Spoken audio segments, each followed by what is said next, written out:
it working? Okay, now it's working. Yo! Guys, welcome. I really hope you're all doing good. I really hope you all had a good day, night, evening, morning, or time in general if you're watching it like later on YouTube. And also if it's like that, I hugely appreciate it. Just much love like also for watching on YouTube as well, and just much love for the support in general. Just big kisses to you all. And guys, welcome to a new Spooky Monday. Last week we didn't do a Spooky Monday because I was not like really feeling for it. And then we made a little bit of break. And now we go fully into, yeah, like extra spooky session. Hey y'all! Hi to you all, just big kisses like for being here. Or like tonight, I'm not sure. Today I was very like tired also. I have much longer to wake up really. Like last week was very good going, but I didn't have like a shake tonight also. Perhaps it was also because of that. Yeah, now like I'm very happy about yesterday's stream. Sadly at the end it was not working with Shank, but we had such a cool stream. That was a cool ending stream. In a way sad like because of the run, but we have now a new extra run, just a small one. Yeah, but that is about to come.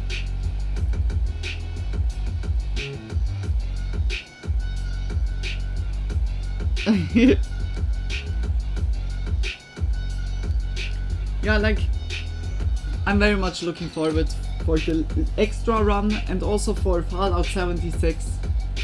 And after the extra run I'm gonna install also like everything for the late gaming night.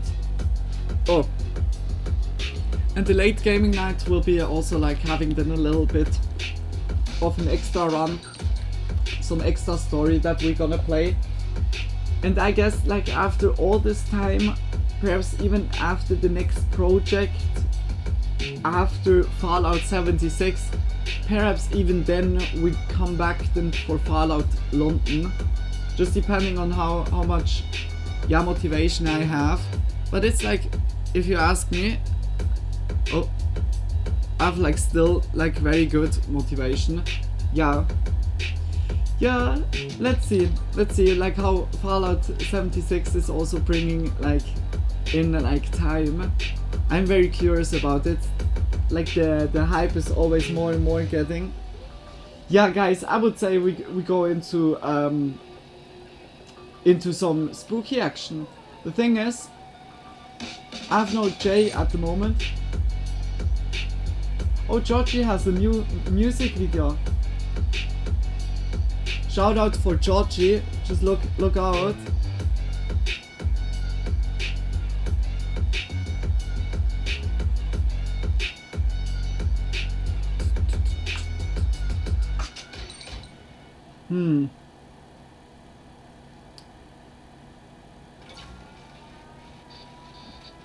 Okay, like a Russian man dug into his backyard and found something impossible. What? Okay, that sounds interesting.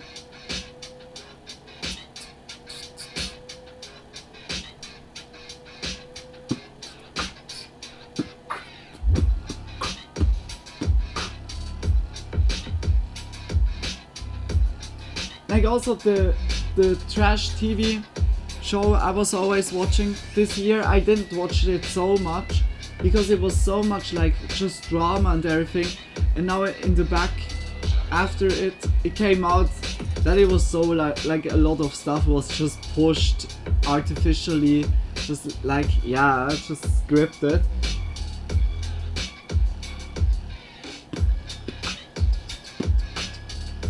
Elon Musk is never escaping the Antichrist allegations. Like Lily, here and there, I would like never heard it before, like this allegations, but when I see the video here, for real, it sounds like really.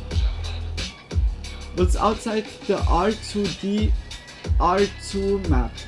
No, RDR2 map. I was shocked. What? Okay, that's cool. Oddheader has a new video.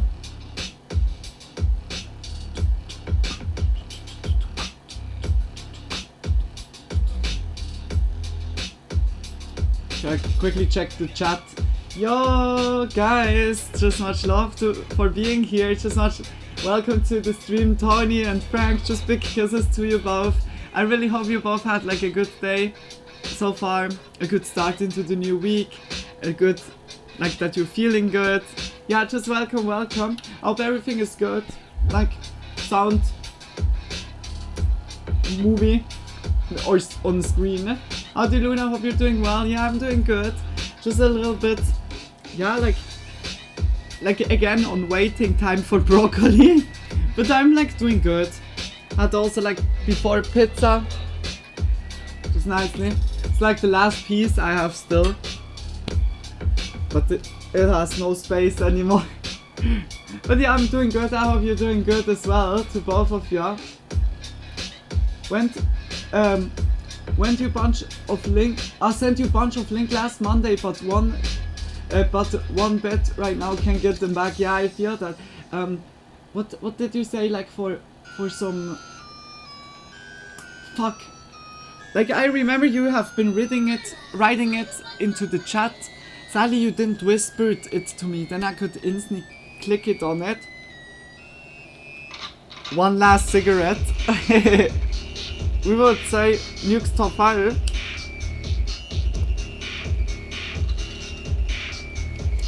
Nuke's top 5 has a new one. No. Lazy Masquerade. We didn't have like from Lazy Masquerade for a while something.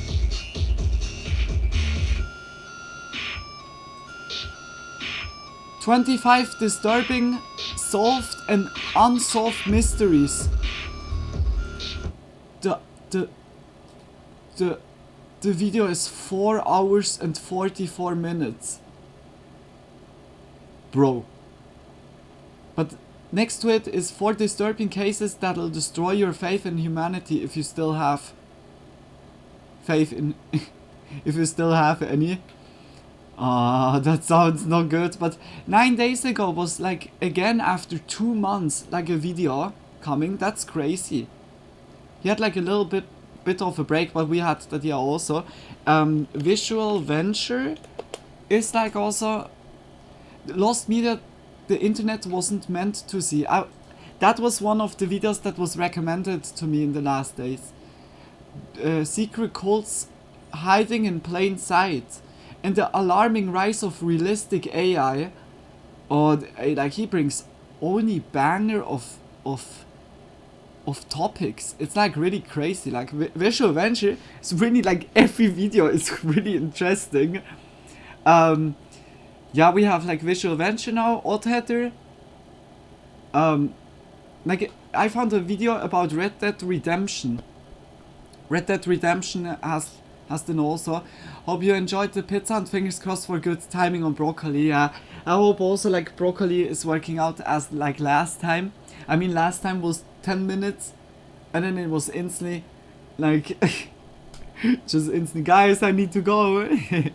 It's been a pretty good day, thanks, that's nice to hear. Visual Venture, etc. Yeah, like Visual Venture, I remember you sent me that also, Tony. But it's good to hear that you both are doing well. I hope it was also not too cold.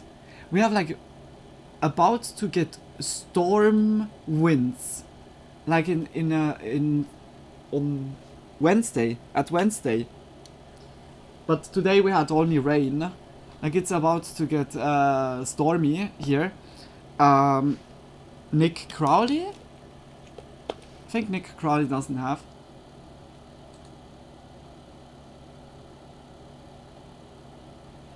There was the last video also 2 months ago. Yeah, like by Nick Crowley, Lazy Masquerade. They come always with like banger of videos and then just quickly disappearing for a while, searching, researching, and then coming back again. I'm baffled like how Visual Venture is doing that. This Visual Venture was like boom, throwing out like crazy.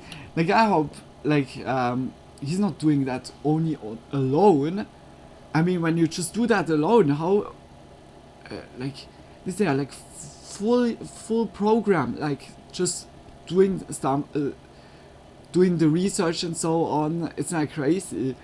I think whether Visual Venture does everything alone, and that's like big props for that, or has them like yeah, someone that's helping them with him like to research the stuff out or so. But it's like damn. Still cold, but it's been a little warmer than it was. Really? Okay, at least like that it got a little bit warmer. Then I guess it's also a little bit more comfortable. But yeah, when you just stayed then at home, then I guess it was anyways nicely comfortable. Broco guy, we know you're rewatching stream. You're hurry up. And like here and there, I have also the feeling if he's watching also, but it's yeah like in English, like in yeah. I mean, like, perhaps he's, like, zapping into it, but I don't think he's watching. If so, just big kisses also, like, I always appreciate it. But yeah, like, last time it was very much, I was starting the stream and then it was instantly message. It looked also very much. But he was, like, very tired last time. Snowstorm Wednesday? Not snowstorm, just storm. Like stormy, windy, like with rain. Sun was out through the clouds for a little bit today. That's nice. A little bit vitamin D. That's always never hurts. But it's good to hear. Yeah, a lot nicer than the freezing cold. Yeah, hey, like you guys have here there. Surely like now for a month, like very cold, or so, or like nearly a month. Yeah, like it was taking a little bit. But it's good to hear that it's now calming a little bit with like also the weather there. Do I forget one? Nexpo. But I think Nexpo doesn't have a new video.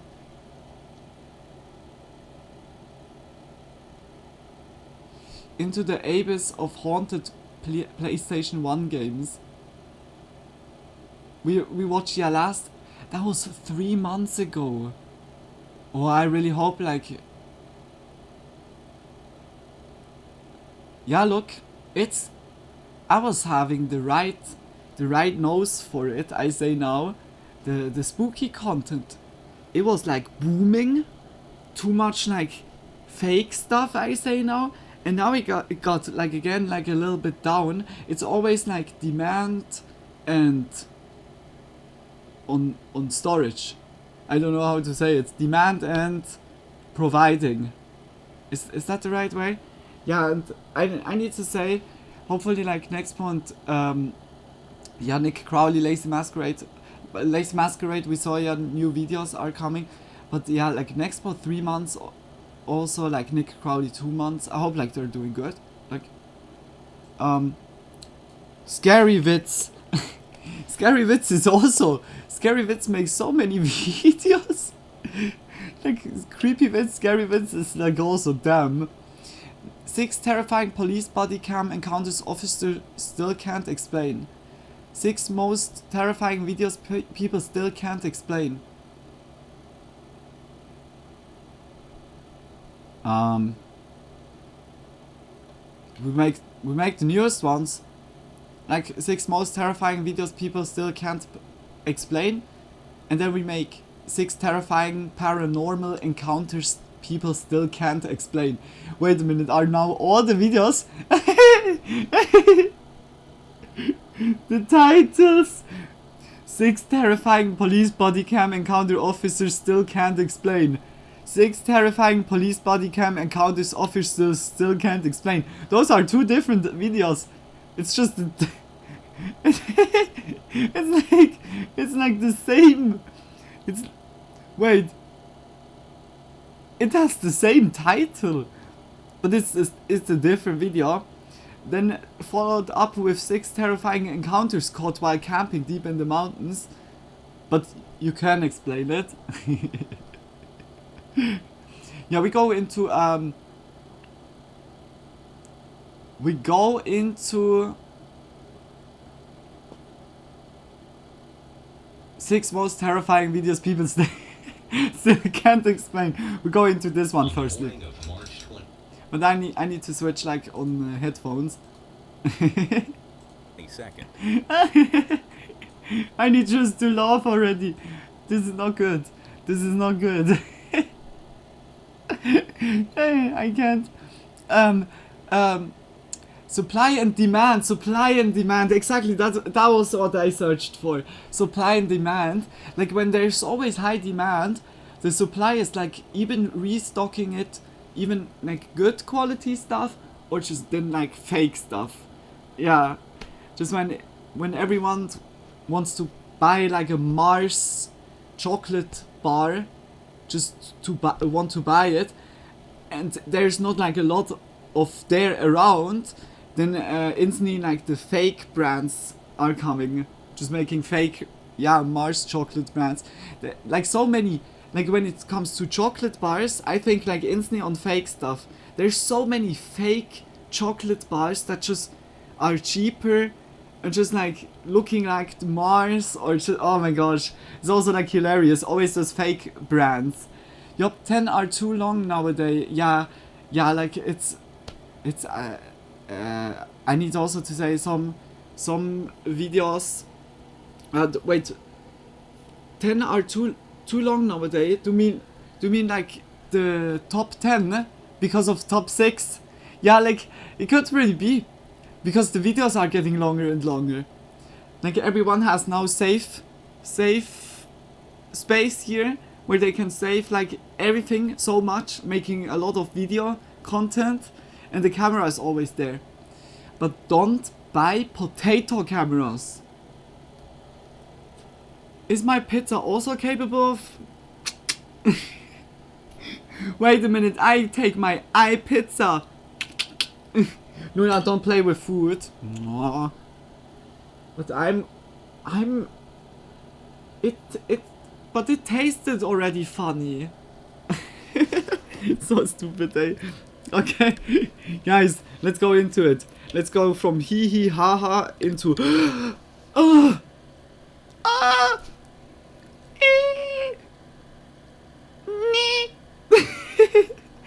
just like Roger.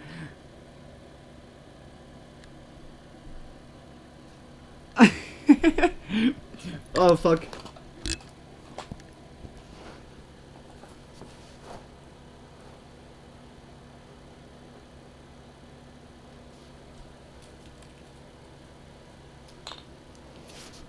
Wait.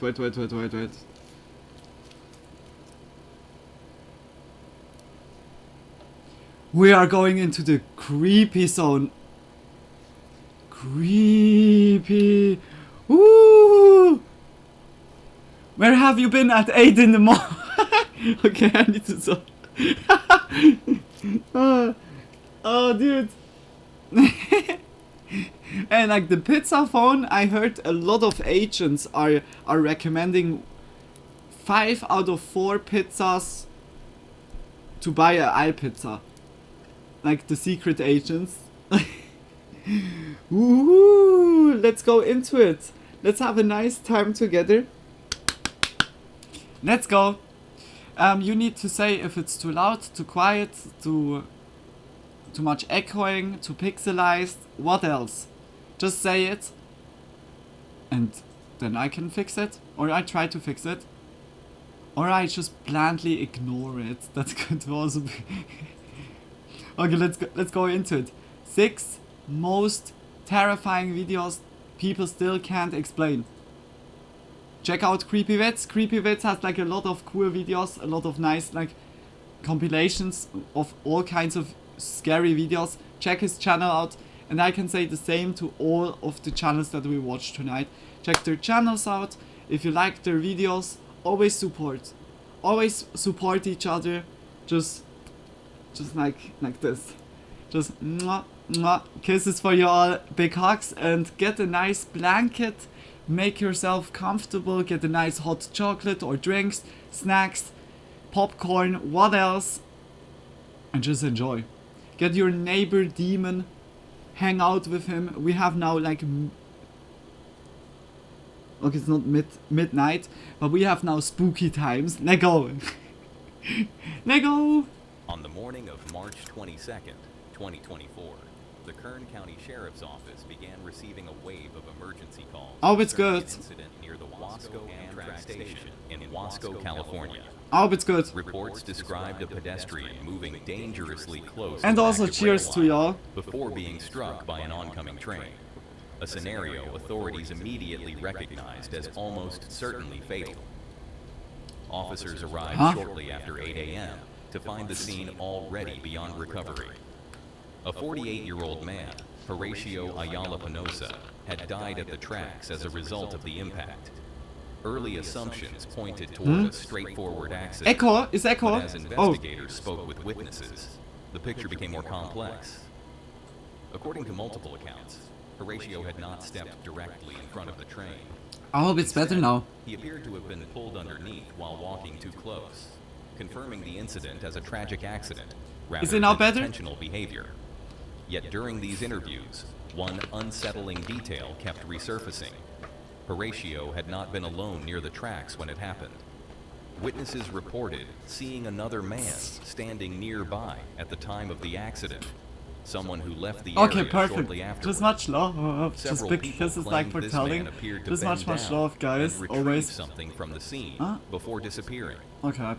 For investigators, locating this individual quickly became a priority.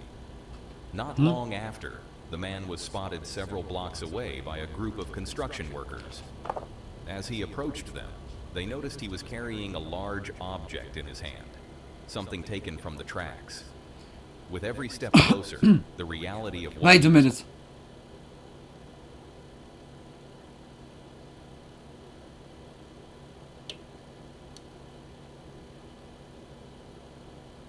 Oh no.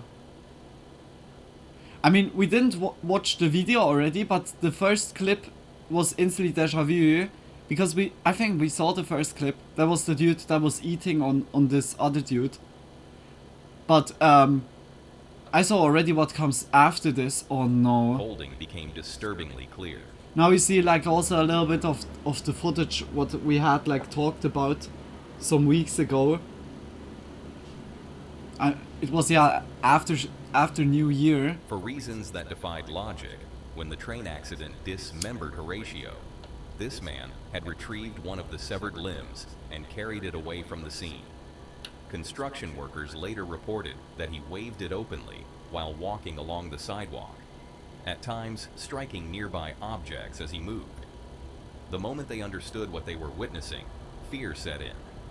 None of them could comprehend how the man had come into possession of it, or what he intended to do next. What the fuck? What followed was something no one present could have anticipated.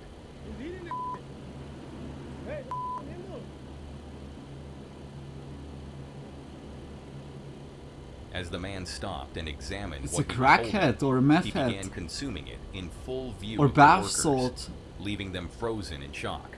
What the fuck? Officers arrived moments later and took him into custody.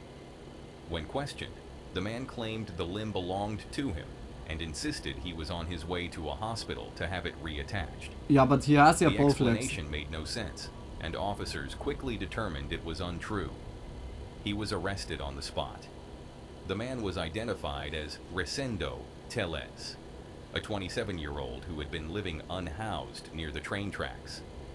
Investigators confirmed he had no involvement in Horatio's death and had simply been nearby when the accident occurred. But still crazy, His like what the actions fuck? afterward, however, transformed a tragic accident into a case that defied comprehension. Yeah, what the Authorities fuck? later determined that substance use likely played a role. Yeah. Narcotics were found in his possession, and surveillance footage showed him purchasing alcohol earlier that morning. Yeah, What unsettled alcohol and investigators narcotics most was are how not a good ordinary he mix. appeared before the incident. Local shop owners recognized him as a regular customer, describing him as polite and unremarkable, even on the day of the event. Reupload was charged with multiple offenses related to the handling of human remains and evidence, Also like along with resisting like an a officer. zombie. He ultimately pleaded no contest and was sentenced to 1 year in prison. While the legal case came Damn, to a man. close, the footage and circumstances surrounding that morning remain deeply disturbing. A grim reminder of how quickly an accident can descend into something far darker. A tragic accident followed by something no one could explain. But sometimes, disaster doesn't arrive quietly. Sometimes it unfolds in front of hundreds, turning celebration into catastrophe. Quick interruption. If you're enjoying this video, why not hit that subscribe button? We're on a mission This to is hit what I meant. 500,000 subscribers, and when we Oh. do, 3 lucky fans will win a limited edition Creepy Vids hoodie or shirt. That's cool. Right now, 61.4% of you watching haven't subscribed. Would you also yet. get to, It's completely would want free, to have a and your hoodie of support helps like us my make logo even on more it? Awesome videos. I mean, if I would So, do don't merchandise, miss then I out. would try to make Subscribe like now, a little and let's bit get back of to the like some video. patterns on it. On New Year's Eve, as celebrations echoed across I would Europe, love that. a crowded Like just bar high make in the Swiss merchandise Alps or was just filled like with a music, movement, just and yeah the like a familiar cloth chaos of line midnight or so, festivities.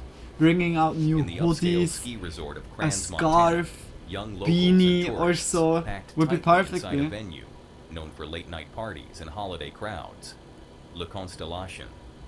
It was meant to be another night of celebration in one of Switzerland's most popular winter destinations. I didn't expect it. Shortly Like for after real, 1:30 in the morning. I didn't expect it that we would also see Switzerland. Like what then? Like what one time like here. This is yeah like Gran Montana. What we talked about like some weeks ago. This inflamed like Lily a debate so much, and it's like good that here in Swiss it's finally like getting much more even like regulated. Also even by Carnival now. By Carnival they're really looking now, because by Carnival is there not a lot of fire, but when there's the possibility or so that nothing else stuff should be in the near, they really look now on it. Everything Like very changed. high detail. Video from inside the New Beanie Year's for celebration sure. in the Beanie Swiss would be Alps cool. shows the Like a chaos beanie would be as the nice. deadly Just with my flames logo spread here among on it. popular Just with the young heart. people Heart and bunny. tourists. Yeah, would be very cool. You can hear the screaming. Yeah. People scrambling for the exit as the flames rip through the confined spaces of the bar Le Constellation. Video recorded from inside the bar captures the Oh moment my celebration turned into terror. Flames suddenly appeared above the crowd, racing across the ceiling with shocking speed. What began as confusion instantly became panic. But what? The space, But that was a. That was fully. That's the other place. It was yeah inside of a club, not outside. began- Here is a cruise ship. Swiss has no cruise ship. We have no coasts. I mean we have lakes, but. Oh, I think there was. Dozen killed in blaze at ski resort bar. Eh? But it's. and as confusion instantly became panic. The space, I think already they crowded switched and some enclosed, filled with smoke.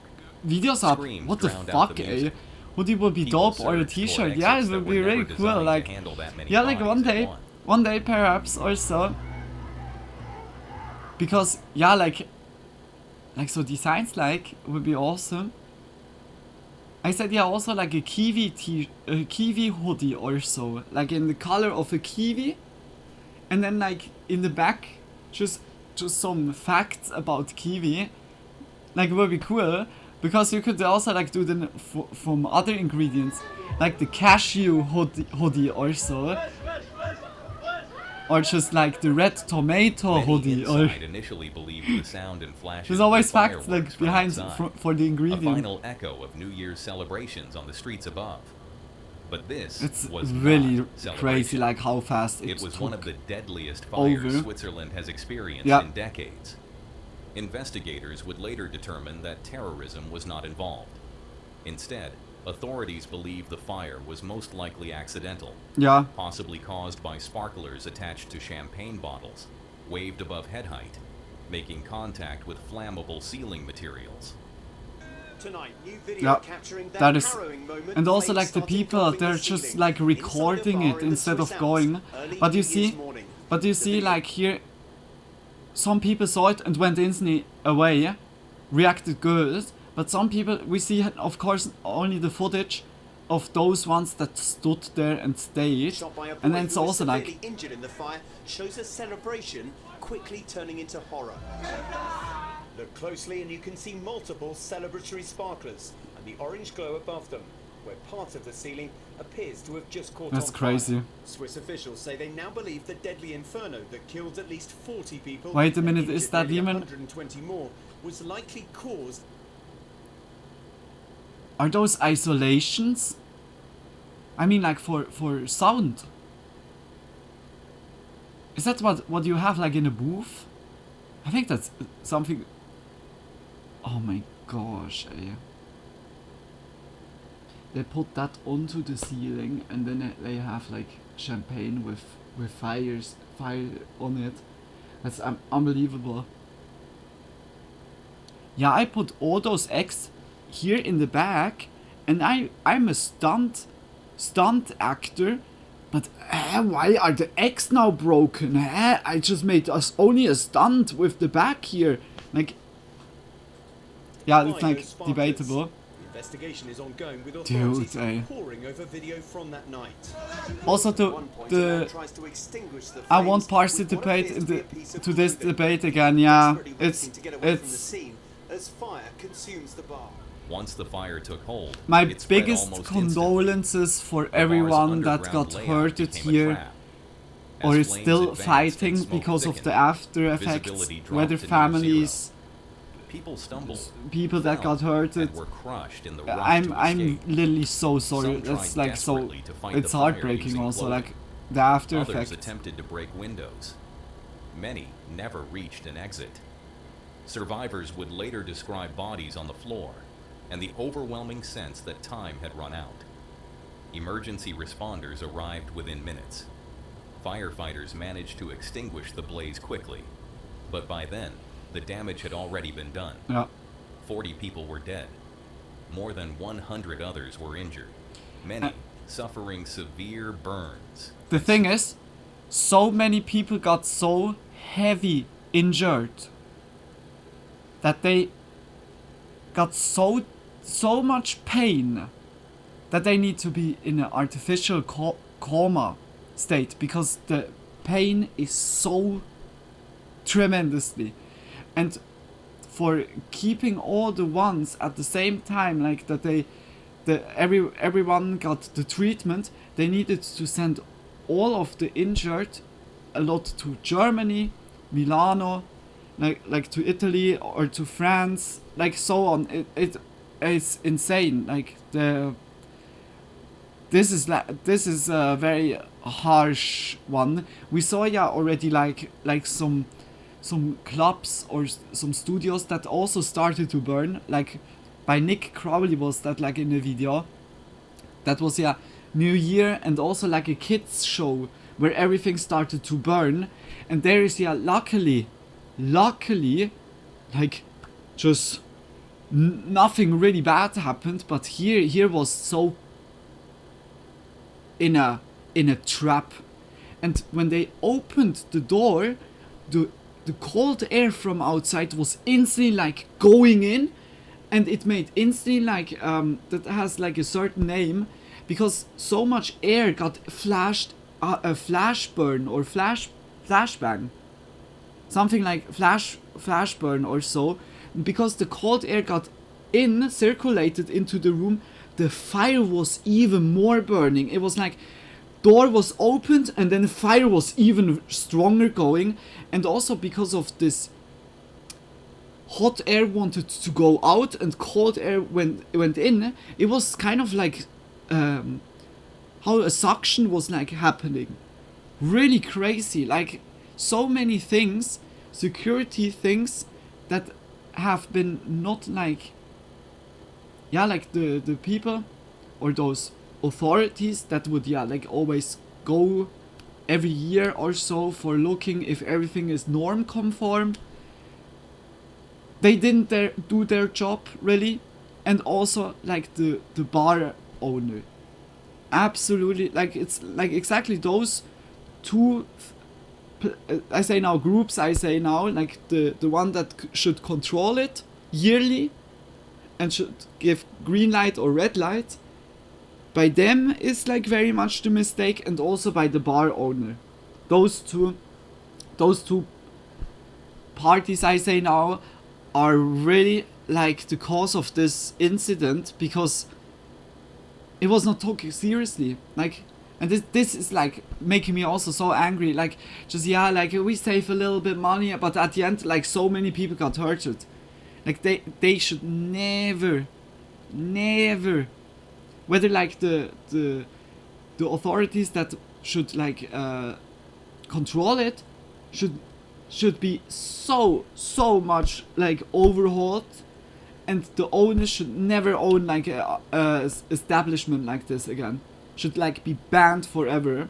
This is like fucked up. This is so fucked up. Hospitals across Switzerland were pushed to their limits. The most critical Burn victims is the were biggest transferred to pain specialized imaginable. burn Yeah, units, some far from the resort. it's crazy. In the hours Bar that owners are followed, coming from the families Corsican gathered in mafia. They uncertainty. didn't give a shit, and Many was of the first victims were young. and was Some the were first gone with teenagers. the money. By the way, yeah, Others were yeah. tourists You visiting guys from had abroad, even more infos celebrating a also, holiday because far from like home. in Swiss, the info was going around that the owners are from France, and you said also that they are from Corsican mafia. It's kind of Swiss says, yo, it's like French owners, and the French are saying it's like from Corsican mafia. It's like everyone is pointing their fingers somewhere, like just like it goes further. But yeah, like those owners, very shady stuff.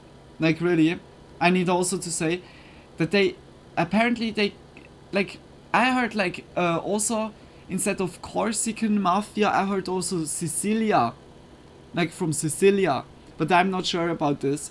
It was a lot of rumors also going around. It's just yeah.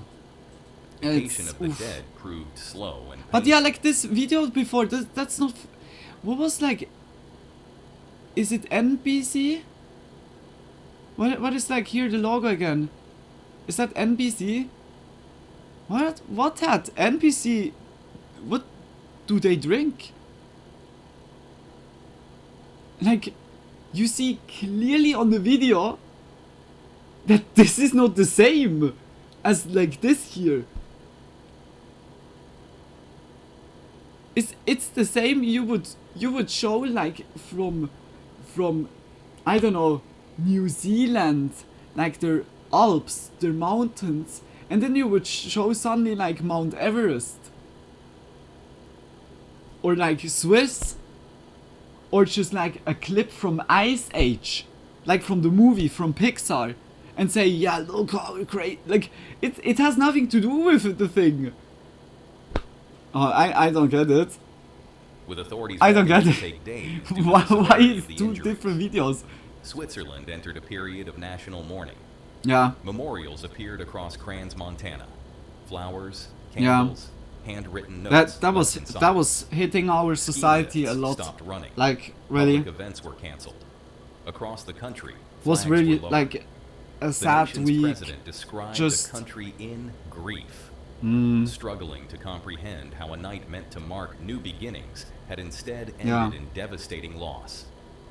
As the investigation continues, attention has turned toward fire safety conditions inside the venue, the materials used, the layout of the exits, and whether standard precautions were enough for a packed New Year's celebration. The bar's owners have cooperated with authorities, while prosecutors examine whether negligence played a role. Beyond Switzerland, the impact has been immediate. Other ski resorts and nightlife venues across Europe have begun banning indoor sparklers and open flames, The owners didn't cooperate. hoping to prevent a They similar didn't tragedy. cooperate. What happened in Crans, Montana is not just a story of fire. It is a reminder of how fragile safety can be when celebration meets complacency, how seconds can erase dozens of lives, and how, on a night meant to welcome a new year, 40 people never made it home. This fire showed how quickly safety can collapse in crowded spaces. But not all danger comes from chaos. Mohammed Amana was a 26-year-old man living in Aurora, Sweden. He had previously been in a relationship with a woman named Maria, but after repeated encounters with law enforcement, his behavior became too unstable for her to endure. Eventually, Maria ended the relationship, a decision Mohammed refused to accept, especially after learning she was staying with a male friend. On May 25th, Mohammed went to the friend's home, demanding to speak with Maria. Both occupants refused him entry and told him to leave. For a brief moment, it appeared he had complied. But that sense of relief was short-lived. Minutes later, Mohammed returned, this time carrying a ladder. This one is also creepy.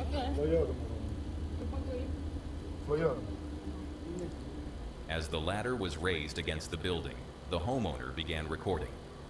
From behind the camera, the situation seemed uncertain. He's suddenly like Mohammed remained stabbing, outwardly calm, starting giving no with the immediate knife. indication of violence as Look, he prepared in to the left climb. arm he has the knife. He continued ascending, his demeanor Dude. unnervingly controlled. Call police. There was no visible anger, no shouting, only quiet persistence. Mohammed, du kommer inte upp här. Du kommer inte in I mitt hem. Look at, Du kommer look now. inte in I mitt hem, Mohammed. The calmness made it difficult to assess the danger. For a moment, it was unclear whether this was an empty threat or something far more serious. Du kommer inte in I mitt hem. Look at, look now. Han sköt mig med en kniv. Han sköt mig med en kniv. The uncertainty ended abruptly. Muhammad lunged, striking the person filming and forcing him to retreat inside. The sliding glass door was shut just in time as Muhammad stepped onto the balcony, now revealing a large kitchen knife. Ja. Stor köttkniv. Såg ni det? Du, han krossar glas. Run! Run, dude! Disoriented from Sometimes, the sudden attack, the cameraman sorry, retreated. I know, like in a moment like this, you're always like just trying to get thirsty. But when I see someone with a knife, ignoring what you say, what you ask, go away. Do you think this person will be friendly?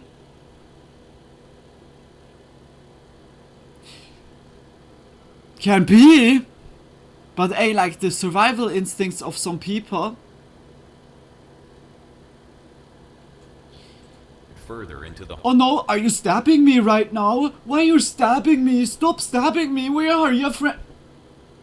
Like Biscuit has more Maria survival had already instincts. fled to the bathroom, Like, dude. locking herself inside. Muhammad It is followed, like moving like, quickly toward dude. the only barrier between her and him. When you see someone with a knife, like so being unresponsive and so strange acting, then get police and get away. Mohammed, du sköt mig redan. He attempted to force the Dude. door open, even using the knife in an effort to turn the lock. Should have hit That him with a door brick after became he the attacked final him line on of the ladder defense. if he wasn't going to run. Police arrived. Yeah! It's also self-defense then. He has even on camera. I don't see like arresting what. Muhammad before he could reach her. And The like I man said, filming sometimes suffered only survival minor instincts injuries. are here and there Maria not escaped existing unharmed. by some people. Mohammed Amana was sentenced to 2 years in prison and banned from Sweden for 10 years. What he ultimately intended to do will never be known. 2 years. But the footage leaves little doubt that his visit was never meant to end peacefully. Now, in this next footage, danger came from above, falling without warning on people who never saw it coming. Oh! January 15th, 2026 began like any other morning on Rama II Looks Road. like a Traffic truck is flowed going steadily nearly beneath an down. elevated construction site. A massive expressway project that had become a familiar backdrop for commuters Or it's a billboard. heading into and out of Bangkok. For months, drivers had passed beneath towering cranes and unfinished concrete spans, trusting that the work above them was secure. That trust would last only seconds.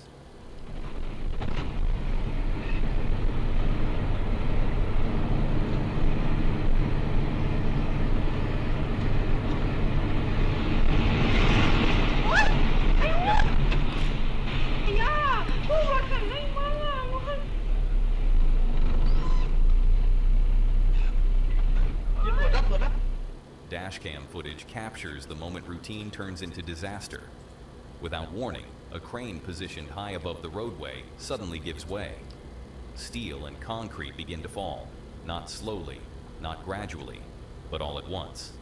There is no time to react, no chance to brake, no space to escape. Oh, yo! The collapsing structure crashes directly onto the lanes below, crushing vehicles beneath its weight. The impact is violent and absolute. Cars disappear under debris. Within moments, the road became unrecognizable. By so projects,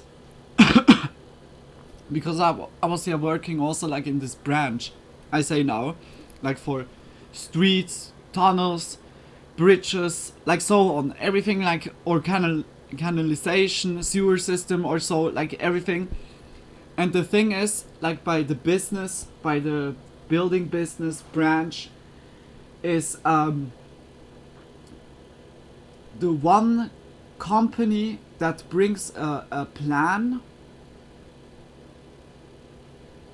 is like just presenting a plan that is like the most cheapest are mostly winning.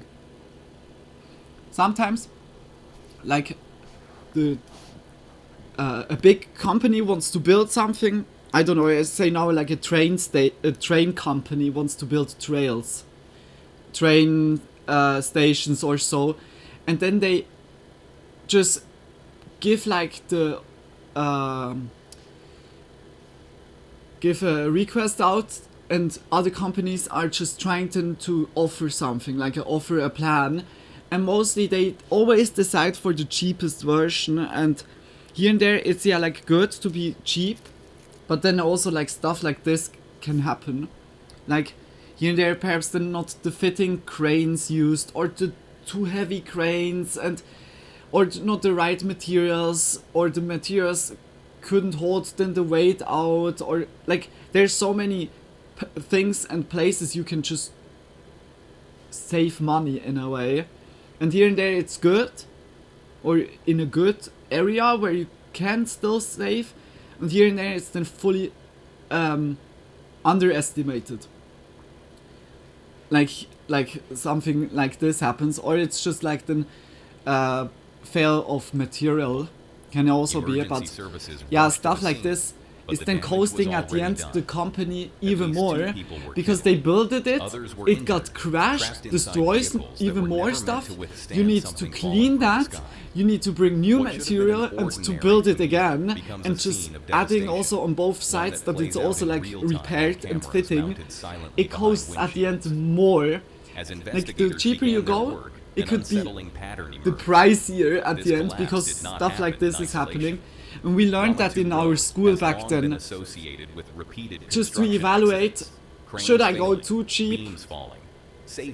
Trust the process, trust the risks, but there's the Murphy's Law coming in. If something is going wrong one day, it will go wrong one day, and who is then to blame for? That is the newest question. Launching investigations into safety standards, equipment integrity, and like who is to blame for? It's always the one that needs to get then blamed at the end. It was your fault. I didn't do anything. Can undo what happened in those few irreversible seconds. Cheers, guys. Cheers to you all. Like this I really hope no one got hurted by it. Vulnerability. It shows how thin the line is Cheers, between guys. routine and catastrophe. How ordinary people, following familiar routes, can be placed directly beneath life-ending danger without ever knowing it. Yeah, like also, to be honest, something like this is really crazy. When something is like still in a construction project, then it should be the whole like right side very much, yeah, fenced up, that if something, a debris would crash down or so, that none of the cars are getting hurt. It's a little bit unresponsible, to be honest. And for those caught cheers to ya, cheers! No warning at all. Just much love, guys. And that takes us to this next for clip. Being here. One that is just as unexpected, but in a very different way. Just much love. It was just after 10 p.m.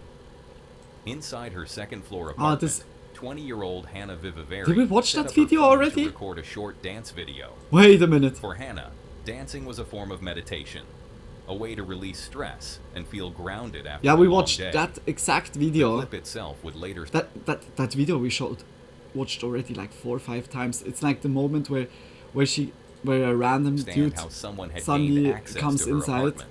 Who are you? Who are you? Please get off. She shut off the music, her tone shifting instantly. Her voice carried confusion and fear as she tried to assess the situation. It's like so But the man fucking her creepy. distance, She Hannah said, raised her is that not like her that sits then down? Oh no, that was the other one. Like where she goes into the room fortunately. and then no by the further bed incidents it occurred. gives like Angel later left the country, but the footage impression that remains someone a would chilling sit down reminder on of the how bed, quickly but I think safety it's can like be the other shattered one. inside one's own home. And that also becomes painfully clear in this last clip you're about to see. Jennifer Sheffield's life appeared carefully documented through her presence on social media. Cheers to She was a y'all. medical Cheers, student working guys. toward becoming Just a big doctor, kisses. sharing the challenges Thank and you, really. milestones of that journey Just much with a love, growing like, for audience being on here. TikTok. Outside of her studies and hospital rotations, much of her time centered around family. Jennifer had been married to Brandon Sheffield for nearly a decade. Entering the relationship Cheers to y'all, knowing he Kelsey, and already also had 2 welcome to children y'all. from a previous partnership. Welcome. I hope you're Rather doing than good. creating I hope you distance, had like a this good became a day so defining far, or a part of good her start role into the within week. family. Yeah, just much She love helped like for raise being the here. children alongside Brandon for most of their lives, Huh? embracing the responsibility fully. Over time, Well, I'm not sure the if we bond appeared saw this so one. strong that the children seemed to view her as their mother, something Jennifer took pride in and often shared online. Her marriage reflected the same image. Moments with Brandon were presented as affectionate and supportive, creating the impression of stability, partnership, No, and a the- carefully built family The life. 4 doggos But as is also. often the case online, appearances concealed far more than they revealed. So, I'm about to be a newly single mom, and I am in the middle of a divorce. My husband is being incredible though, like really and truly, like we're working together, everything's great, we're splitting everything down the middle, like, you know, everything is good. On December 10th, 2024, Jennifer shared Oh. an announcement that shocked her followers. 2 years ago. After nearly 10 years of marriage, she revealed that she and Brandon were divorcing. No explanation was offered, only confirmation that they had separated and already begun the legal process. Around the same time, both updated their social media relationship statuses, quietly reinforcing the reality of the split.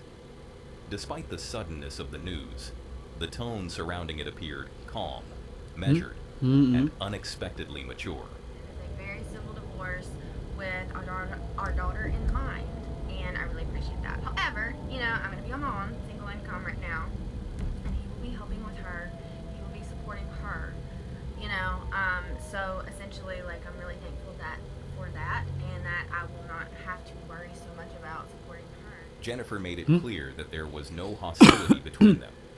She described Brandon as supportive and present throughout the separation, emphasizing how important that cooperation was, especially for the children. While the exact custody arrangements were not fully explained, But- it was evident that conversations were ongoing and that both were prioritizing stability. Jennifer expressed gratitude rather than resentment, reinforcing the idea that this divorce, while painful, was being handled with care. Even so, the separation marked unfamiliar territory for Jennifer. I've never done this before. I've never been on my own before. So, yeah, if you just have any tips, like, I would really appreciate it, because, like, I'm a little scared right now. For the first time in her adult life, she was facing the future on her own. She acknowledged the uncertainty and anxiety that came with that reality, but remained hopeful. At that point, the divorce appeared to be progressing as smoothly as possible. There was no visible conflict, no public bitterness, and no indication of what was quietly unfolding beneath the surface. We have more breaking news now. This out of Brandon, where a husband and wife are dead following a murder.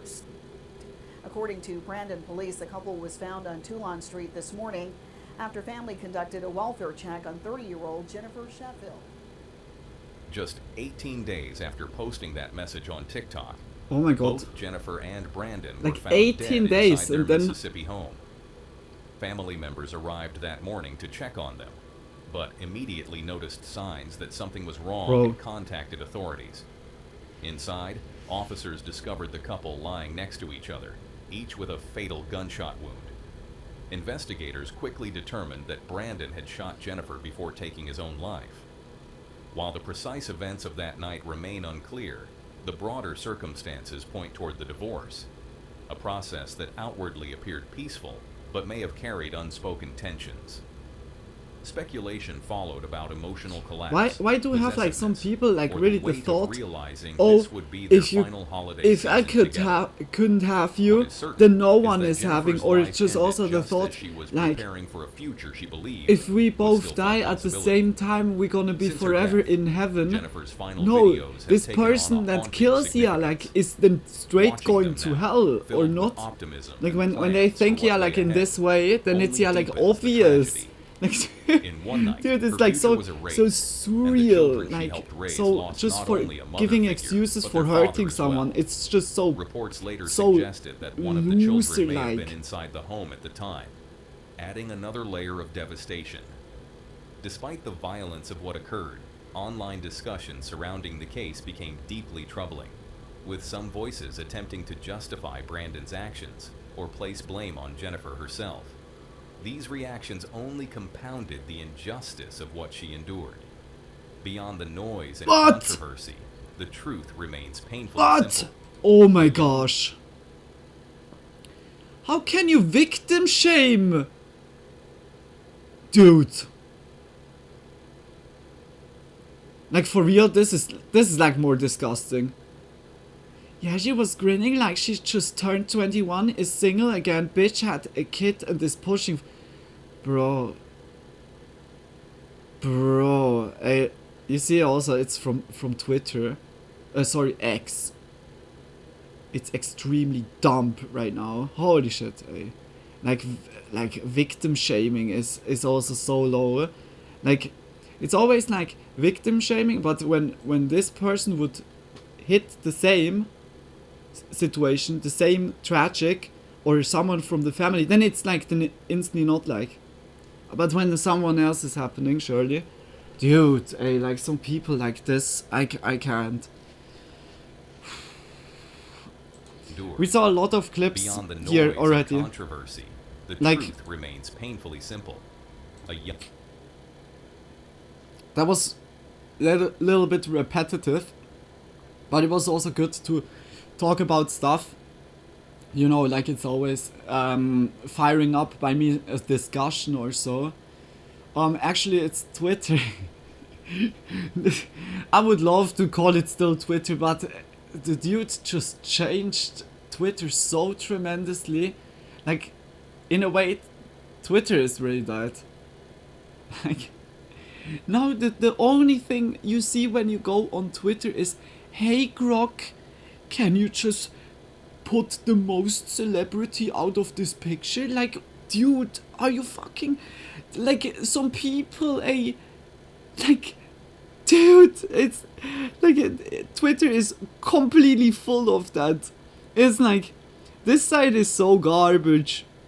Like, back then, people just discussed, had like, it was like a kind of a place where the celebs, or just like other people that you wanted to have like more see what they're doing every day, they had like a place to let that all out. But nowadays it's just like, oh, I need to be controversial, I need this or that, and like just pushing. It's like, oh my gosh, the rage bait is sometimes so stupid.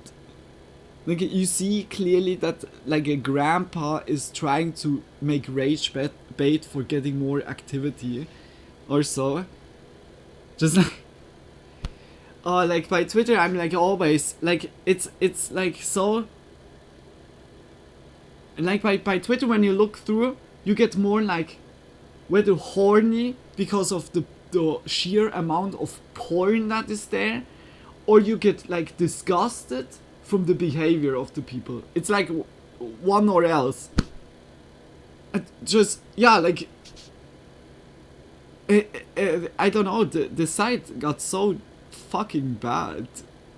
The algorithm bubble, yeah, it's like really, it's just, and algorithm bubble, yeah, like it's really, it's also what I really noticed. I'm not following any politicians, but this fucking app is always so subliminal. Oh, look what this politician was writing about gender culture, or what this, like it has like an agenda that is like subliminal, trying to wash into your algorithm. I never followed like a politician or so, or something interested in politics, but it's like steadily like delivering me, like also by the election time. For real, X is like how should I say it? X gives very much a manipulative vibe, like the freedom of speech, what they always portrayed or just pack like their stuff or agenda in, is so BS. It's like so BS. Like, yeah, but because of his beliefs, I continue to that name X and call it Twitter. Yeah, it's like a lot of people are saying also, like, please bring Twitter back. It's like so, it's sad. A propaganda platform. Yeah, it turned really like to a propaganda platform with porn. Dude, like the porn aspect also lately, like it exploded even more. Back then was, yeah, like a part of it, but it was not like exploding. Nowadays you think really everyone, just also with water, this water or Judai, like someone was starting it and everyone, just like a sheep doing it. Judai, water, Judai, just like a Pokemon. They're so, I'm Judai.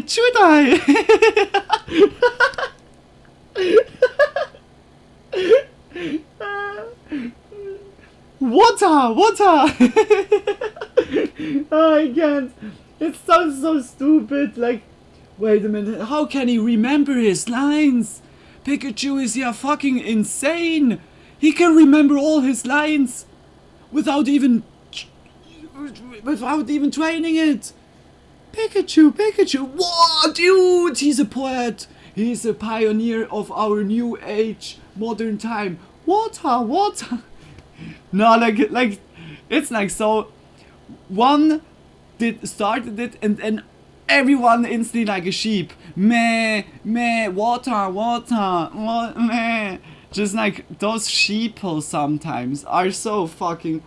This is like our big trouble in society. It's not like always. I mean, like, yeah, also the leaders here and there, but the leaders are yeah kind of. They get yeah elected because of certain things. And here and there some people where you think like, dude, how did you survive until now with that mindset? Water. Use water pump. Use hydro pump. Water. No, I don't get it. Now for me, the Twitter X phenomena is like very much, it has like something with a Black Mirror episode. It has really like, it gives a feeling from Black Mirror already. It's so like, the ideals and the agenda there is so,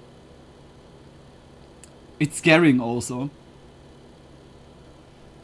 Like I would not be surprised if one day like one politician is saying, let's make every year the purge. Like I would not be surprised, because it's slowly going into this direction. Everything like, oh, it needs to be like, oh, it's like this whole building up, and it gives really like a Black Mirror vibe. It gives such a Black Mirror vibe. let's go into the next one. But I need a water Pokemon. Or a Judai Pokemon. We go into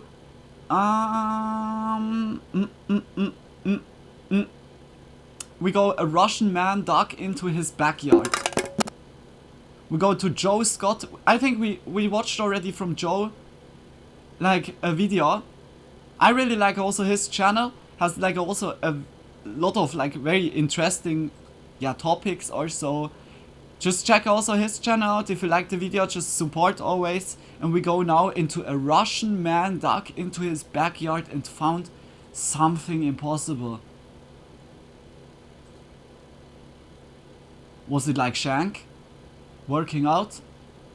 I mean not working out that he gets buffed up, that he's working out with giving the mission. Is that like something impossible? The story goes something like this. Paul out. Just imagine this is you.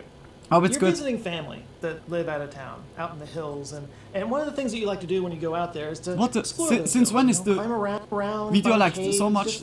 So you do that, walking around, having a good time, and then you find a crack, just big enough to wiggle through. So you do, Just and on big the other kisses, side guys. you find this massive drop. Like Choose you your can't even Pokemon, see choose the bottom of it. It's just a hole that ends in water, darkness. Judai, and So now you're really curious, and you come back a few days later with some climbing I chose buddies and a lot of Gumon. rope, and as you're descending down, you start looking at the walls of this hole, this shaft, and you start to realize they seem to be made of very, like, evenly sized stones.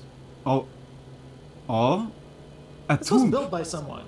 Tomb. When all is said and done, you realize that this hole, this shaft, is hundreds of meters deep and dated to nearly 5,000 years ago. What? Whoever built this thing had to have advanced 5,000 years You have ago. No idea what this thing is for.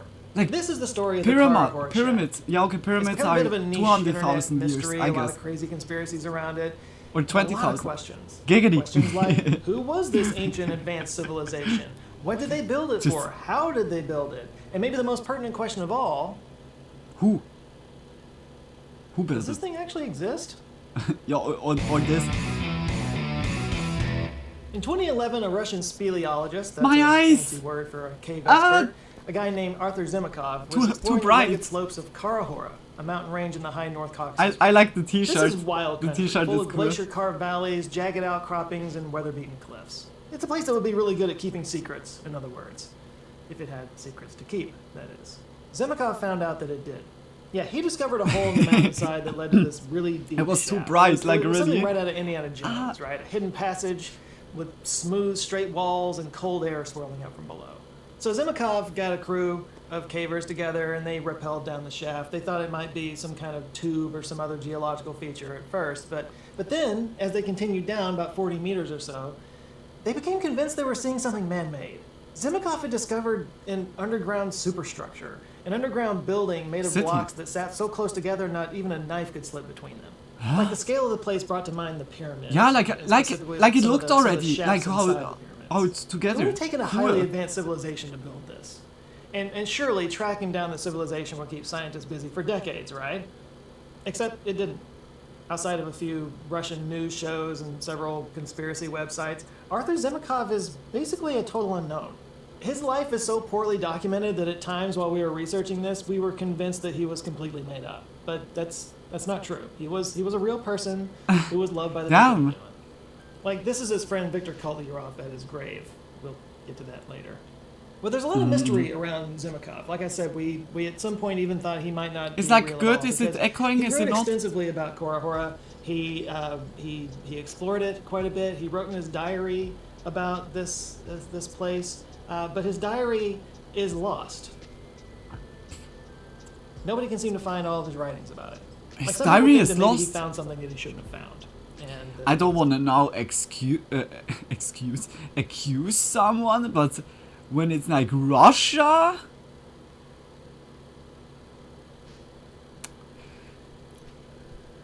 it's kind of taken by people in power. We'll get to all this, I promise. But even though his writings are now missing, his friend Viktor Kolyarov told Yeah. people about what he found in there. Well, basically, what he said he found was an underground city with tunnels stretching up to 72 kilometers long, all the way to Mount Elbrus, which is Europe's highest mountain. Now that sounds extreme, Elbrus is the Europe's but highest they definitely mountain. did find something inside that mountain. The Greater Caucasus Mountains are part of the Caucasus region that sits on the border of Russia, Wow. Georgia, and Azerbaijan. And Kara Hora is a group of connected mountain peaks that's right about there, just northwest of the midpoint. Kara Much of it Kora. is rough, craggy, and Kara heavily Kora. forested, and mostly made up of volcanic and metamorphic stone, things like tough schist, limestone. There's the with some biggest granite. These are rock mountain types of that area, tend to break like of along Europe. straight lines as they cool and shift, and they're also prone to chemical weathering that can erode the stone into We have large, also a blocky lot shapes of called core limestone stones. here in Swiss. Something We have a lot of limestone. But getting back to the shaft and the explorations of it, we talked about Arthur Zemikov and his friend Victor earlier and their explorations. There are a couple of other people in this story that are worth mentioning, and that's Vadim Chernobrov and Alexander Splashnov. Vadim started a group called Kosmopoiska, and they're a group of science professionals and hobbyists who, like to visit mystery sites, chase UFOs, Cool. explore crop circles, that kind of thing. So the woo-woo alarm is on standby over here.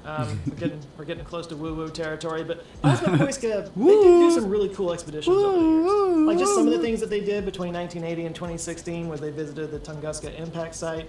They searched Mount Ararat for traces of Noah's Ark, and they searched for the Brosno dragon in Lake Brosno.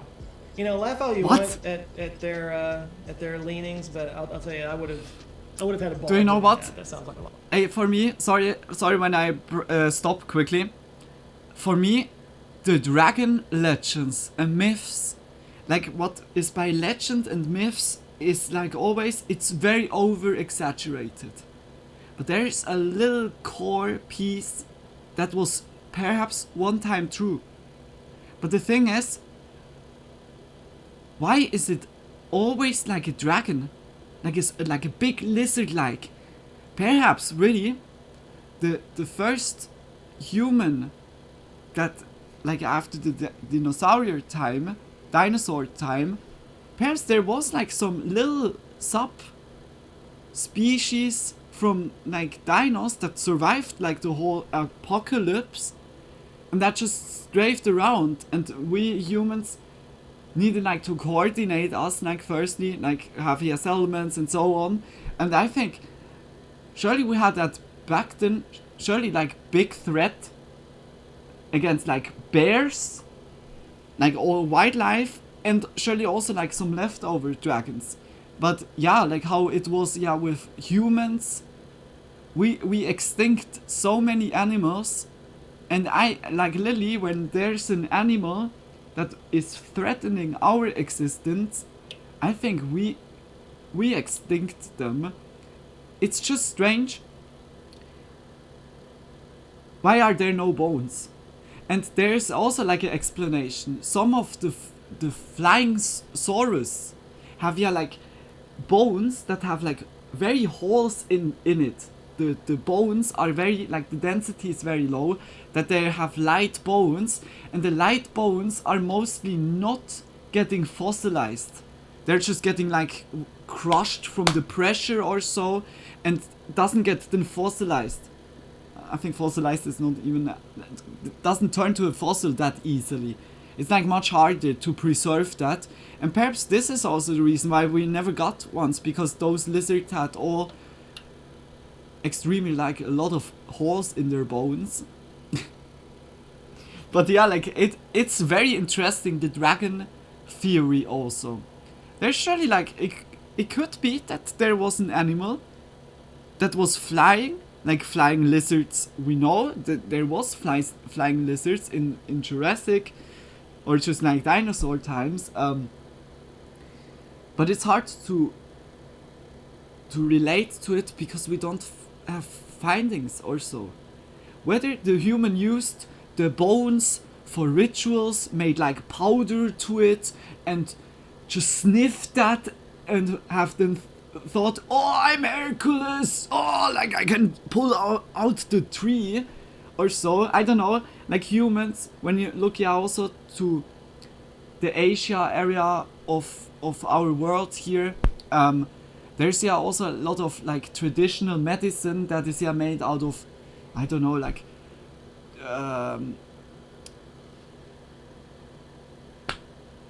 the bones of a pig that was like made to powder, enriched with coriander or so. I don't know, I just make now something up, but yeah, like humans had always like already the need or the curiosity for try things out, for finding medicine, for helping other people, and perhaps we just recycled it.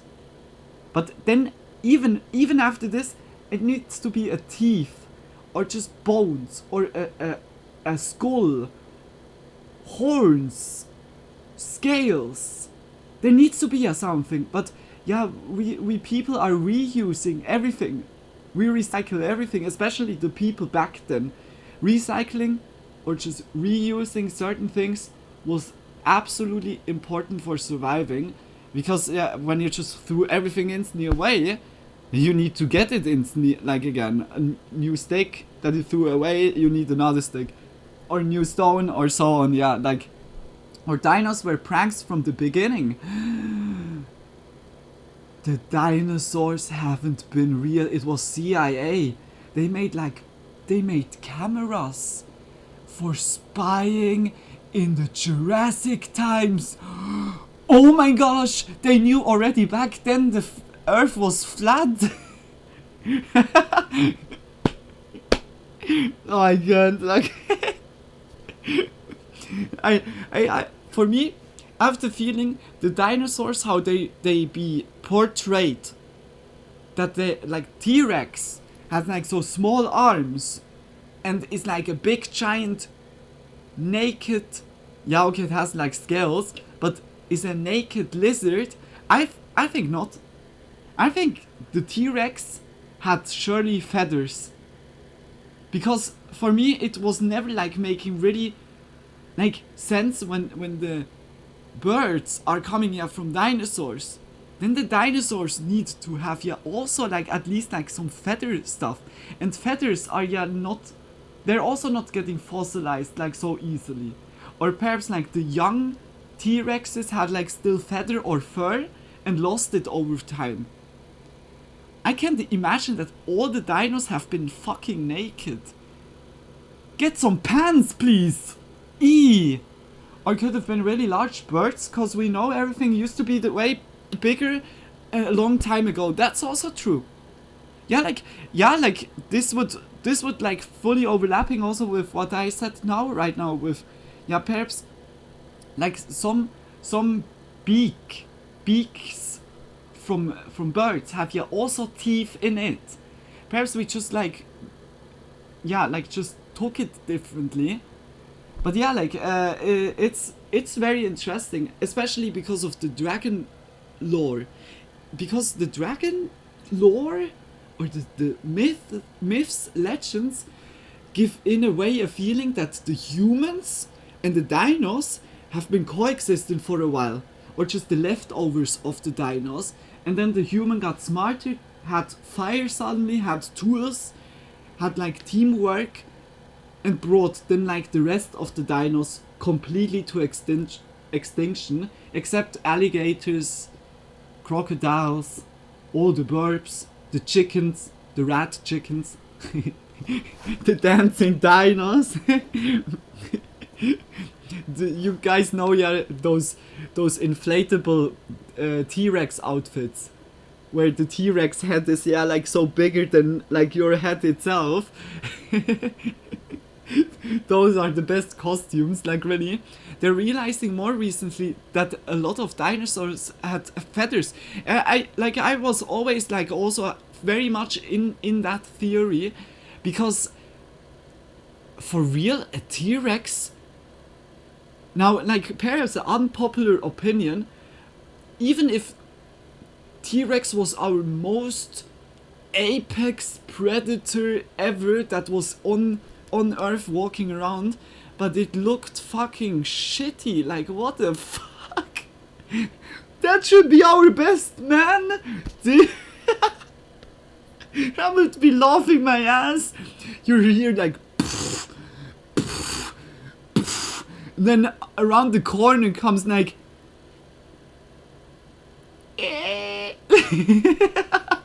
just like, oh no, we're doomed. We're doomed. Like if God was like also thinking, God damn it, what did I just do? Oh, let's hey, let's help those monkeys instead. The lizards are done. that is what the highest form of evolution chain is bringing out, kicking out. I'm done, lizards, you're done. Just like instantly like abandoned from God, abandoned from from Earth. Have you ever seen the video of what they think a T-Rex actually sounded like? Nah, like I saw like memes or so, but like the original sound like nah. I don't know if you have like the video or so, or at least sounded more like. Is it like surely not how it's in the movies. I heard in the movies it's a mix between like lion, tiger roar and something else or so. I'll send it to you. Yeah, definitely. I'm very curious about that. Yeah, no, like for me it has really like when the animals, the dinos had feathers, then it would make sense why they evolved then like fully into the bird-like state, because the feathers they had it already. Flying soar, like the pterodactyl was also flying. Like it's like it has already so many signs that we could just like have already a clear way how it goes, but that they never thought about like feathers is very like so strange. Someone that was like an archaeologist, he liked just naked dinos. He wanted to draw more naked dinos. Oh look, he has tiny arms, isn't he cute? But he's 22 meters tall. Oh look, I'm so cute, like so. In the movies it was a mix between lion, tiger, elephant, and I think there may be a couple more animals. Yeah, like tiger, lion I knew. Elephant could also be with like the trunk sound. Or like, yeah. It's anyways like, when you think about it, the dragons was also like always said to be perhaps also like a creation of all the fears that a human society had back then, humanity had back then. Just like from all the different animals, the craziest thing put together, and you have, voila, you have the dragon, eh? Yeah. But it has like, it's very similar looking when you look throughout the population. I mean like the Asian dragon is like more a snake. Then like the European dragon is like with, like there's two versions, whether the wyvern or the dragons. The dragons are like with 4 legs and have like extra wings, and the wyvern are just like the ones with 2 legs, and by the hands they have like the wings attached on it. It's like there's a lot of different ones also, like the theory that it's also like just a product of anxiety and fear from all the crazy animals, the characteristics put together. But yeah, like it's like when you think about it, if that's the case, then in every region should be like a different animal kingdom. That means also the animal or the fear animal should be also completely have different characteristics. It looks like not similar, but it has like this kind of red string that goes through the dragons, spying fire, teeth, wings, can fly. It has scales. Like it's kind of throughout the different like societies. It was always like same coming out. Okay, I'm so sorry that we fully went off the dragon trail, but yeah, like it's like always very interesting, like so myths and stuff like this, because it has always like a little spark of truth behind of it. That is like the reason why I started also the topic. 5 minutes in, 10 minutes talk. I'm so sorry, but let's go continue. But anyway, no, you could say that this shaft was right up there. But yeah, like it just anyway, Vadim was and his team sparking explored the site like a sometime thought after its instantly by discovery, me. like in 2011. But there are no traces Cheers, of guys. it on their website. They didn't leave any information or diary entries or blog entries on their website about it. For some reason. We don't know why. Which made researching this very difficult. I will say that a big majority of stuff that we got for this video. Spooky Monday is yeah perfectly for that I'm just talking with you guys. Into this kind of stuff. So take it with however much salt you like. But the video is right that Vidim Inside did Stars definitely take part in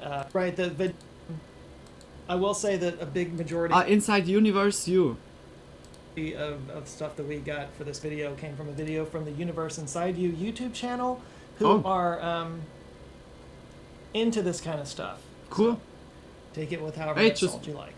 But the video is right that Vidim did definitely take part in Carnivore shaft investigations, even though they didn't write about it on their website. We know that he did that. We know because here's an interview that Vidim did with Russian news media where he talked about the shaft descent, the smooth walls, and the large underground hall that his team found at the bottom of it. And that brings us to Alexander Splashnov. Alexander's a cave enthusiast, but he also does 3D renders of the caves that he explores. Yeah, Alexander is mentioned all over that Universe Inside You video because his photos of the shaft are actually the most recent that have been taken. And he also has a connection to that Cosmopoiska of the shaft. Group, so like, his YouTube channel actually has videos of all their events. And he has a second channel just for his 3D art, which is pretty impressive. I'm so sorry, guys. And I'll just throw in there real quick, there were some sort of conspiracy theories that suggest that the Carnivore shaft doesn't exist at all, and that all the images of it are just Splashnov's 3D art. That is not true, but the fact that he does 3D art and does a really good job of it led a lot of people to think. Damn, that's cool. It was not, though. So Cosmopoiska definitely investigated the shaft, even though they didn't write about it, they didn't leave anything behind. There are some other people included in the car horror story who did leave a little something behind. Yeah.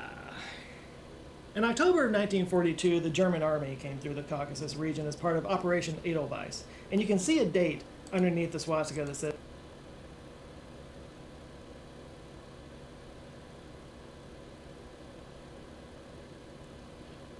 okay, that is strange. Like really, I know, like that.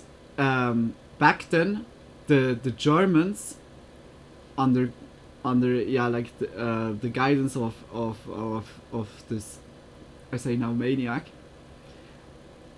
The dude was like very convinced about like myths, legends, and so on, and was also like sending out a lot of like secret groups. That's crazy. That why are there like some old German stuff? X42. The X stands for 10, like the 10th month, so that's the 28th of October. That is crazy. Like, all of which lines up because on the very next day, on October apparently 29th, they searched also for the Tree of Life, like so to find like a source to be better than the other countries. But the find the Tree of Life as an example. That specific spot may have been a bit more occulty. Yeah, you might know that the Nazis were kind of famously into occult stuff. Now this has been exaggerated by Hollywood.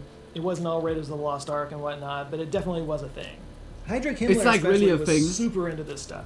He even founded a bureau that set out to find ancient relics to kind of prove their occult ideas to the world. Yeah. So like a big part of their belief Shangri-La, system they wanted to find Shangri-La, El Dorado, like all those secrets. And part of that was the belief in a city called like Shambhala. Shambhala, Shangri-La. Basically like the Garden of Eden for Hitler's and here should be the Tree of Life inside. We played Uncharted 2, and Uncharted 2 is about this.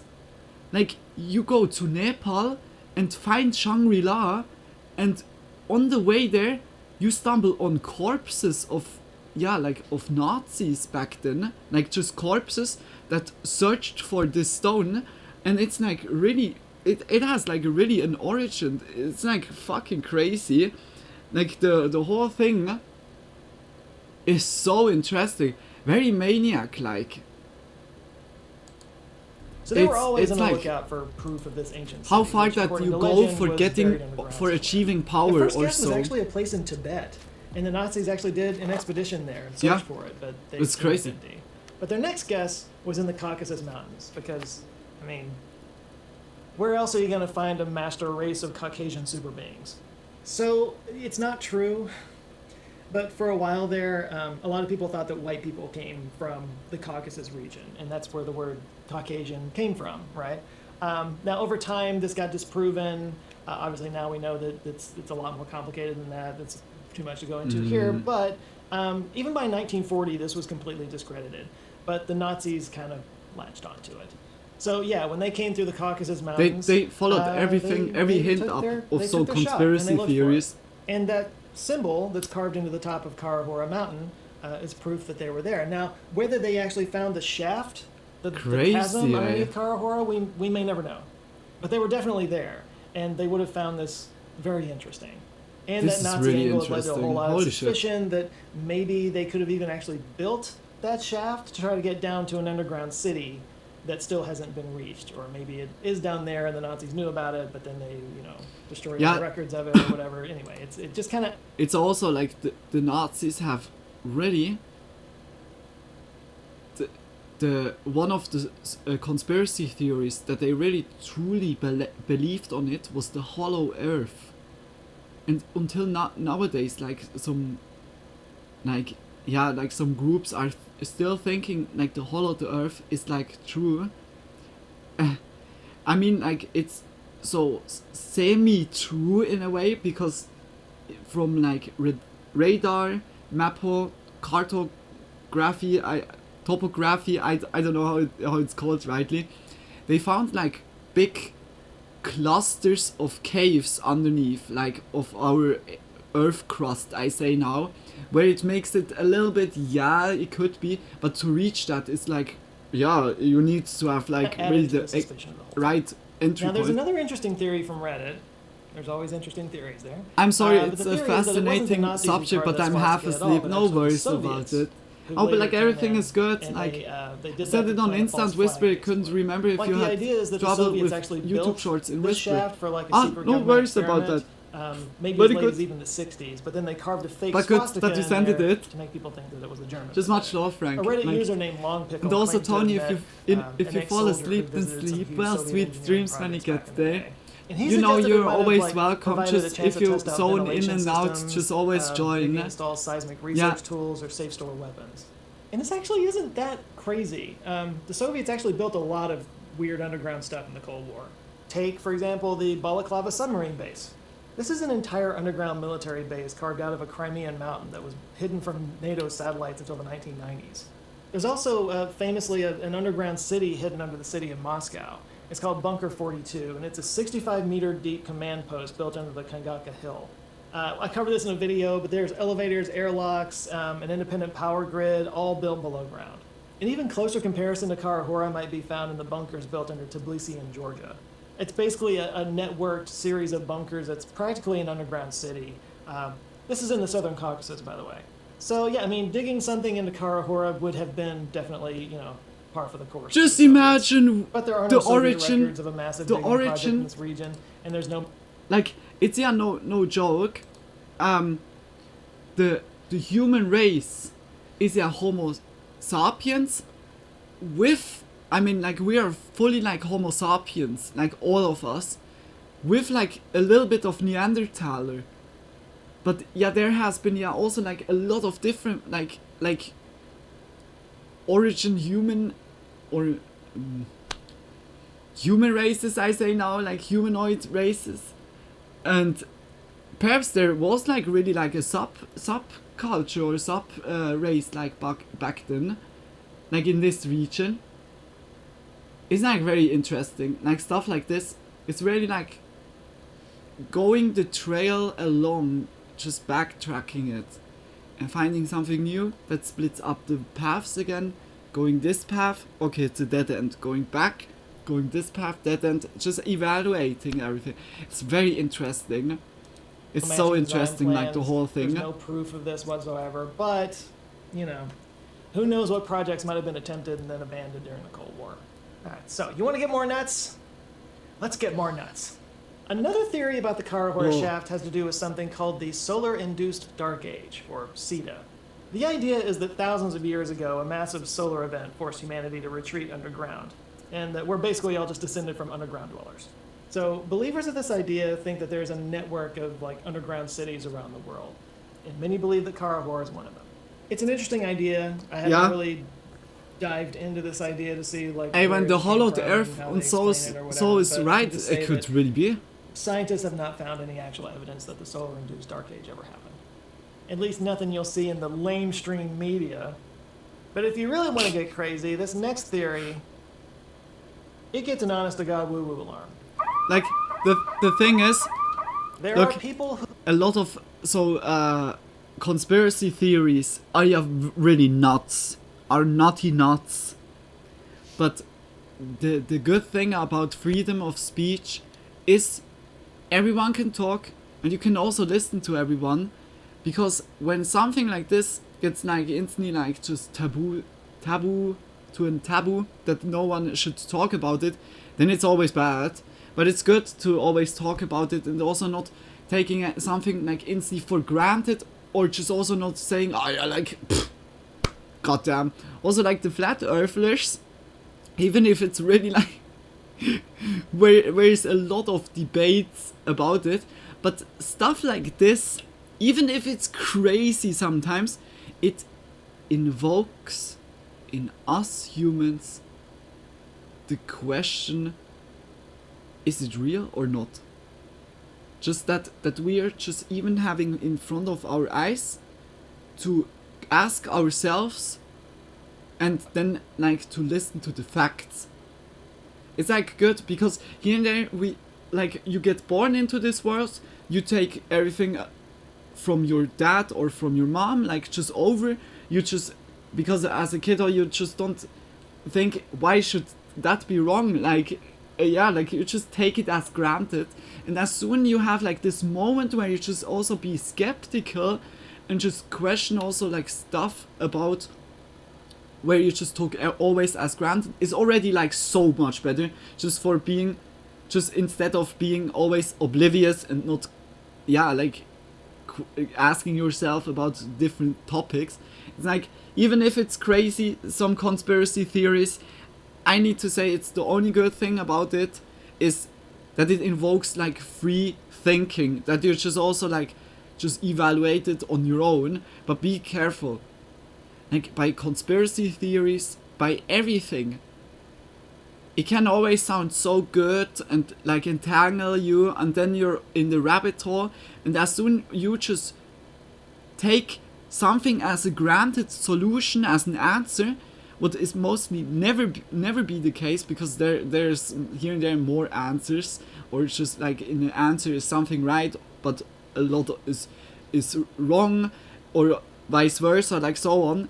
But as soon you just keep it and lock it in and just defend it, you lost. Like, it's always keeping open, but also not like just saying, yeah, the government was behind of it and this and that. Like, perhaps surely like some government could be, but not all the time. Like the thing with like the birds aren't real and the government is behind of it. I don't know. Like, you need to think about the resource costs, the battery costs, the cost to manufacture all those birds.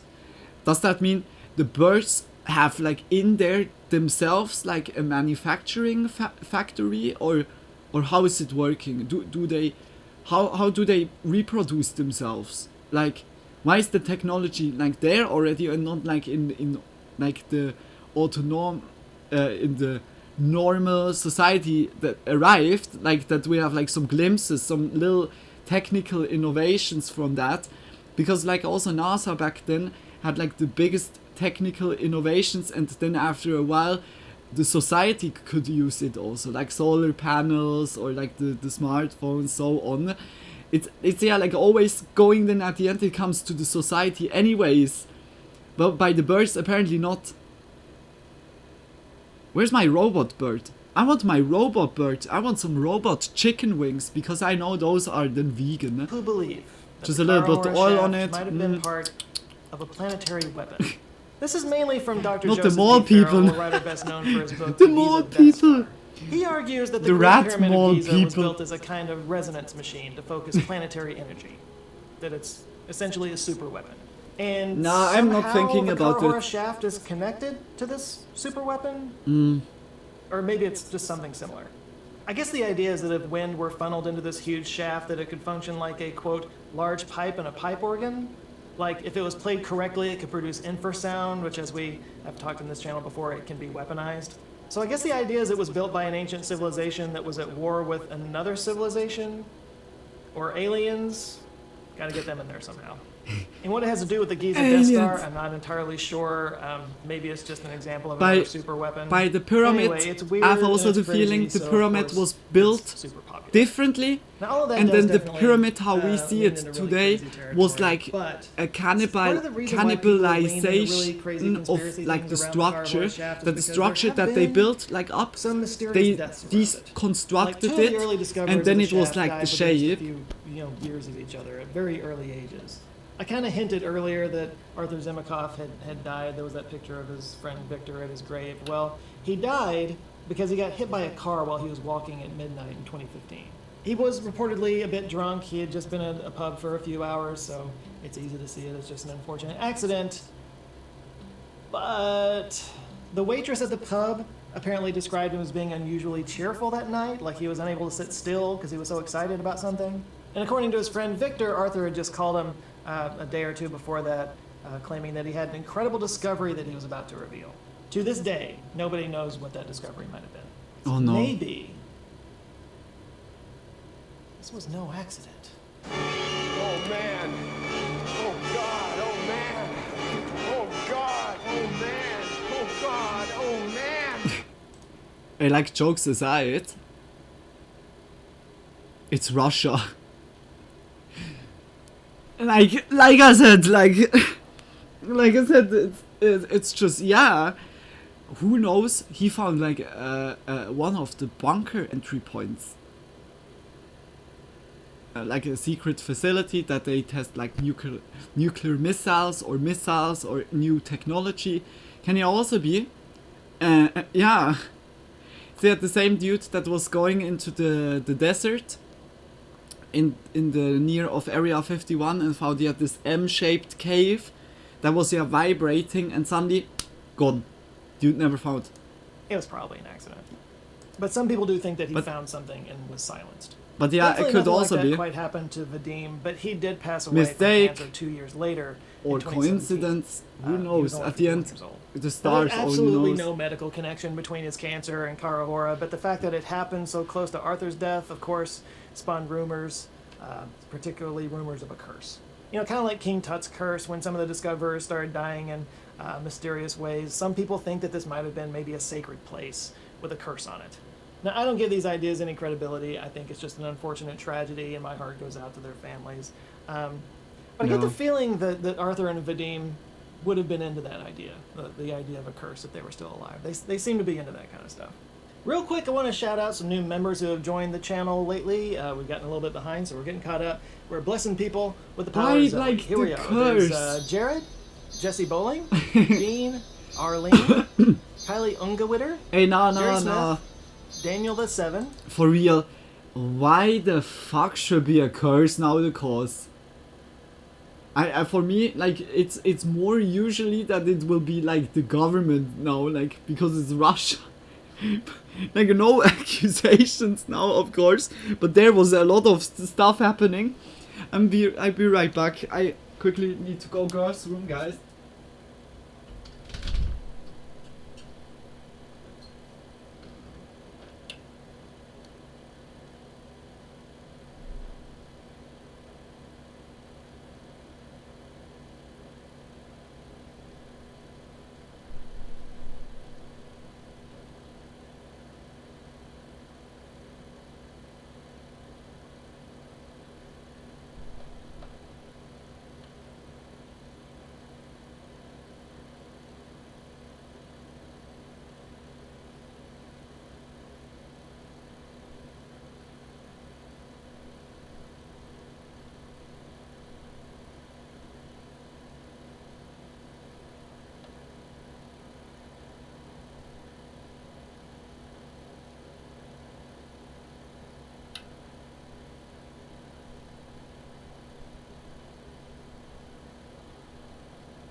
The window was open again. I was feeling it already because it got colder and colder. Sorry for that. Joy, Rickelmite, For the What? quick stop. Mickey Brand, What the Rodney fuck? Kiernan, Ashley Hayo, The Bros, David. It's Duke, like really Frank, sweet. and Anthony Dupree. Thank you guys so much for becoming members. If you would like to join them, get early access to videos, get a little Yeah, thing guys, about your always name support. down in the Also, like comments, here, make you a little Joe. bit special, and just be part of an awesome community. Just click the join button down below. Karahora, to me anyway, just kind of feels like one of those situations where there were just enough weird things about Hey, it like, to how gain can my traction, mom and then once a sleep critical mass of without conspiracy types got a hold of blanket? it, it just explodes into a full-fledged Hey, internet like, really? mystery with This layers upon layers screenshot? of crazier and crazier theories until I have to make a Hey, video like, about it. I can't find it believe that. interesting It's as 1 somebody who loves degrees. stories It's like a and little bit mysteries and above whatnot, like the and freezing point. Sometimes, And my mom I gotta be sleeps honest, without sometimes anything. That happens when you I just love how drink like imaginative so some of these fucking conspiracy often. theories get. You know, Bro, like, humans like- come up with some wild stuff. Like it's kind of amazing. She said like but of to course, me if you're before. gonna Occam's razor this thing, She said, "I'm not drinking," and I was laughing my ass off. I was like, like "You're not drinking? No, never." it's probably just a natural formation. I know it's not an Answers with Joe video. Well, I'm so if I don't, ready you to know, go from ruin this all the place. fun. This So this remember person earlier is when I so said that the rotten mountain was made of inside. volcanic and metamorphic stuff that tends to break along straight lines as they cool? That's literally what this is. It was a volcanic rock that cracked along a giant fault line and then shifted, leaving this long, wide, and very thin cavern. This doesn't make it any Damn. less cool. It's still very cool. Yeah? But like you could look at something like Devil's Tower for an Ah. example of this kind of thing. So Devil's Tower was an old lava core that's now in Wyoming. And this lava, when it cooled, it formed these weirdly regular trapezoidal patterns. This is a process known as columnar jointing. Like here's a straight quote from NPS.gov. As the molten rock cools from a liquid to a solid form, it begins to contract. This contraction stresses the cooling rock, which begins to crack. Cracks radiate out from stress points, forming hexagonal six-sided shapes. Like That's so that's the same kind of crazy. thing that we're looking at here, it on a goes much, in a much, hexagonal. bigger scale. And the rocks at Karahora are different types of rocks than at Devil's Tower, but Yeah. you get the picture. Yeah, Chemical like weathering magma is also plays not a part. magma. It's Like the water could magma have gotten they're also in to different. the mountain and eroded down and carved out those large corridors. Different and percentage of shaft, like and then that can rock kinda and shift the crystals, pressure on the rock quartz, above, like so on, which like can cause it to basalt, crack like into slabs. there's always different. Slabs that then can Crazy. break through fracture points in very regular patterns that look man-made. There's actually a good example of this right here in my backyard, my proverbial backyard. Just east of Dallas is Cool. the city of Rockwall. They're a suburb of Dallas. They got their own lake, a 6A school, Wow. kind of a big deal. And I've lived here for a long time. I've known about Rockwall. I never thought about the name Rockwall and where it came from. Well, just a few years ago, actually, I found out that the name Rockwall came from an actual rock wall. Yeah, farmers in the area in the early days, they kept finding large rocks in their fields, and these large rocks were kind of arranged in straight lines. And when they dug down, they found out that it was this gigantic rock wall, like buried in the soil. And it kind of became this big mystery that the town was famous for. Like, who built these gigantic rock walls? Some of which went on for like The 7 giants. miles. Like, this was some kind of ancient mega project. The Now, the Nephilims. obvious culprit were the Caddo people who were here for thousands of years, obviously, and they were known to be mound builders. So they Sorry, it's also like out of topic. Like the giant and Nephilim stuff. It's also like some people are so deep in their conspiracy theory, and they're just then throwing with like terms around of themselves that have like no connection. Like Nephilim. Nephilim are like just angels that fell down from heaven and just couldn't go back. And giant are something different. But suddenly like we found a Nephilim, a giant, like just mixing stuff up, and they have no clue, but then just like screaming out loud like, oh my gosh, they found a Nephilim, oh my gosh, it's a giant, look at that. Like, dude, so it's, by people like this, I'm like thinking like, dude, just a sponge sucking up stuff, but not like processing it, and when you just make a squeeze, they just throw everything out, like again, like, dude.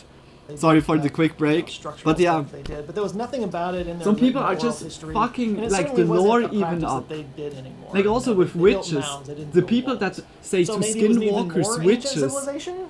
you guys, Or we can just go straight to the aliens. Let's Just go to crack, aliens. like literally. Anyway, yeah, it turns out it's a natural formation. It's just a natural rock formation. It's the product of iron-rich sandstone cracking and fusing as groundwater and tectonic pressure worked on it for millions of years.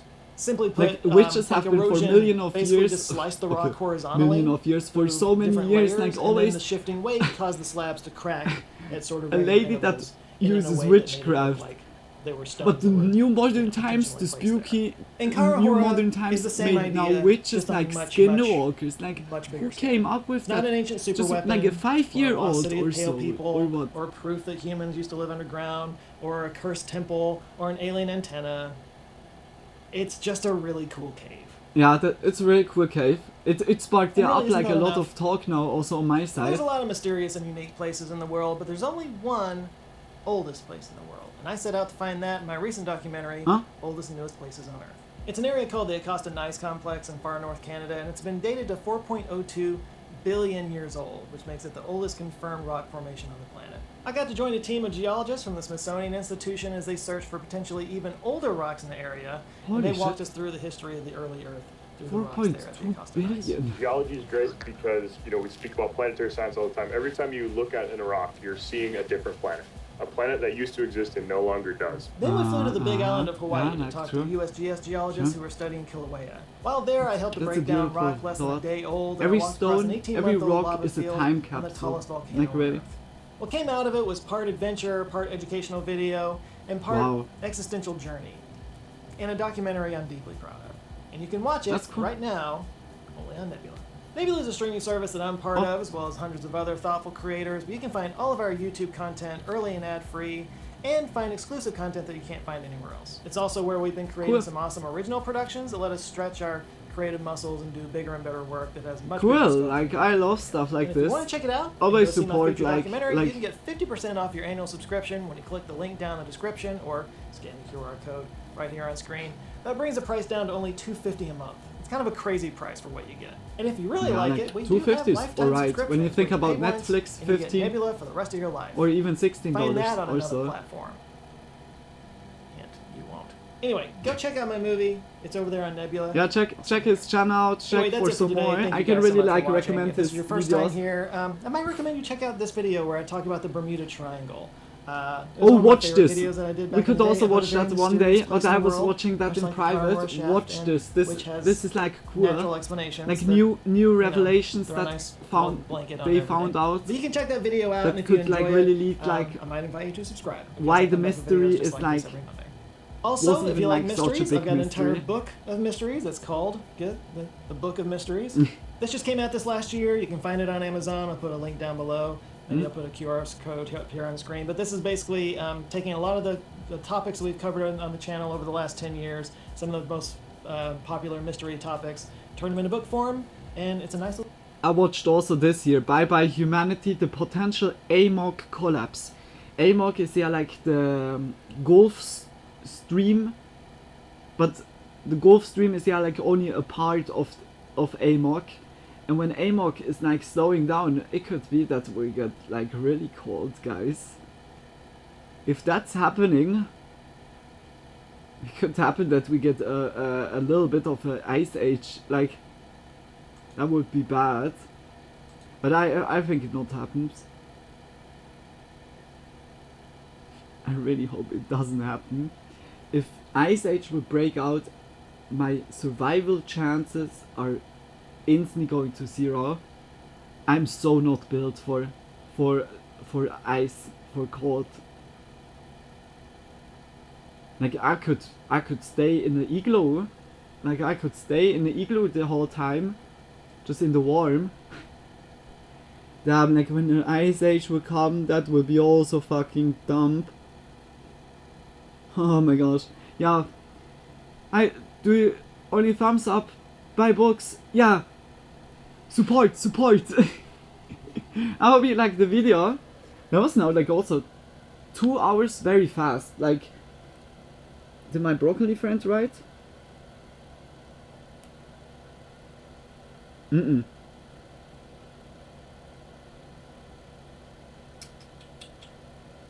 Hope my broccoli friend is not writing.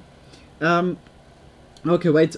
I'm quickly looking up what you've sent it me, Frank. Perhaps I can just like write the name. How T-Rex actually sounds. Okay, wait.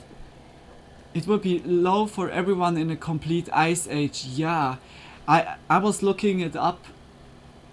The ice age goes 100,000 or circa 100,000 years, and the not ice age time where we are right now is only 10,000 years, and we are kind of like already due some years. We have 11,170 something that we are already like in. We're kind of in front of an ice age. The question is, this century, next century, or just next like in year 3000?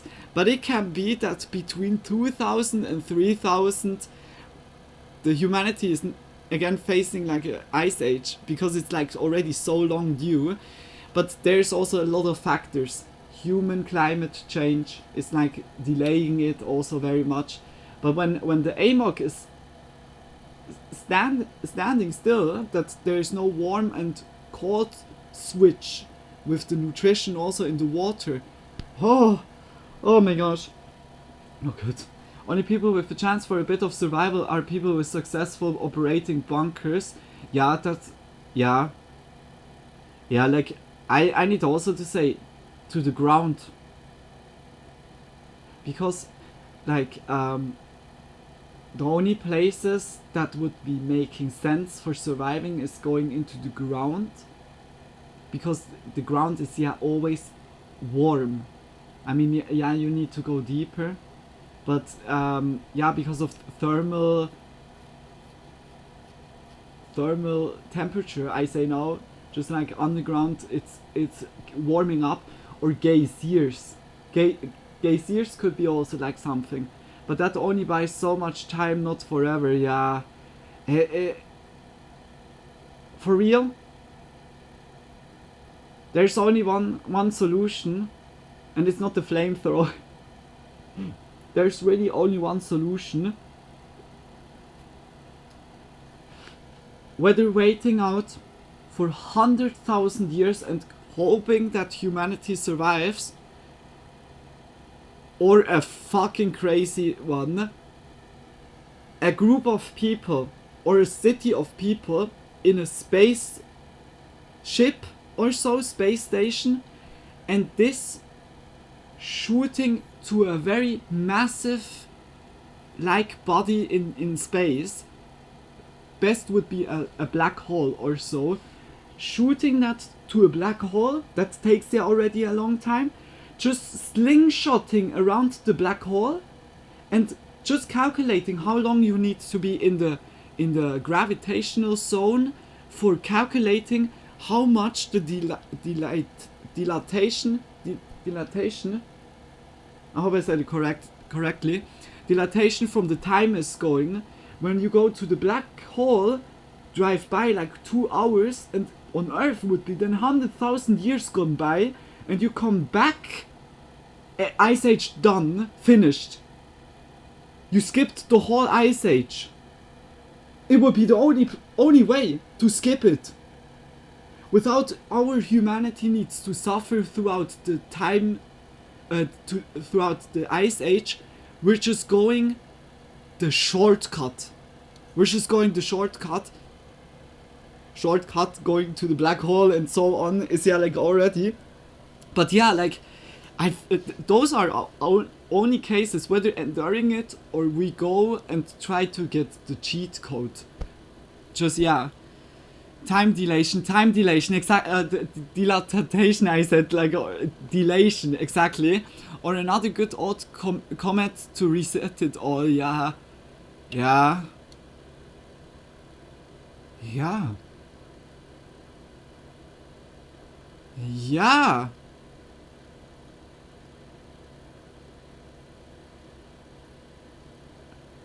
Hey, this is like even a fucking good idea, Tony.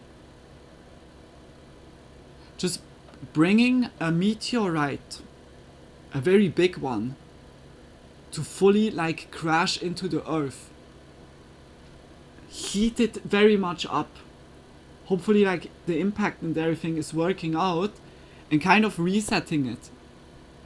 Boah, that would be crazy one. That would be a really crazy one. Whether enduring it, going to the stars and beyond, or just bring the star to our planet. Dude, holy shit. Yeah, like it's if Ice Age is happening, we're as a society, we're really fucked. I mean, the ice will be so bad, like it will be so freezing. I'm not sure if we would have like in our tap water that the tap water would run. Everything is frozen. It's like, yeah, it would be like instantly survival fight. First of all, I go back again. That was a really cool video. A lot of different topics that went into my head instantly by just talking about it. Just I really love like his videos a lot. Like I said, I was watching some in private, and I can highly recommend like also to watch some other videos of him. Has like a lot of very interesting topics about everything a little bit. Yeah, like we go to the next one.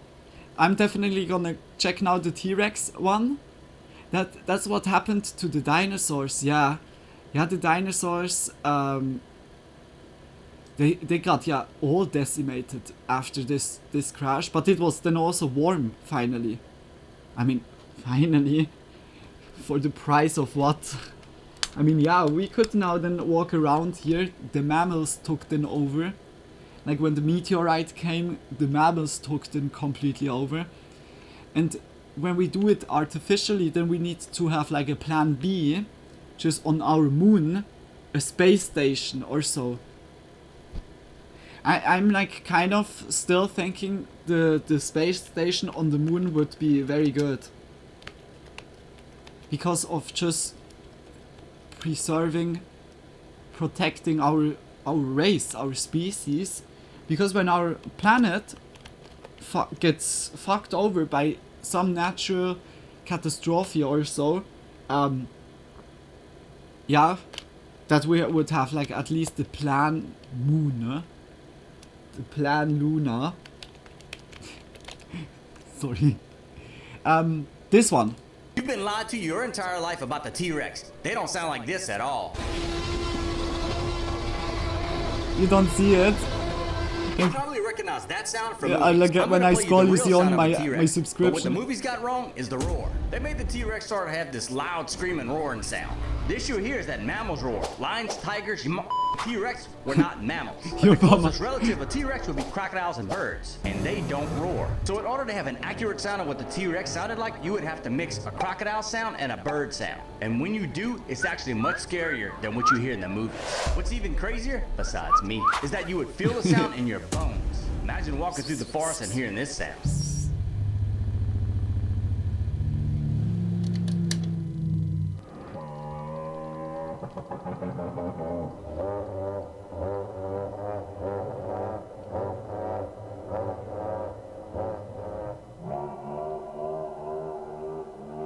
That sounds also creepy. That sounds also very creepy. Wait a minute. Like when you think about it, birds can do so many upspaced voices. Sound like a laser, or just can make camera noises. Yeah, like holy damn. You would feel the sound in your bones. Imagine walking through the forest and hearing this sound.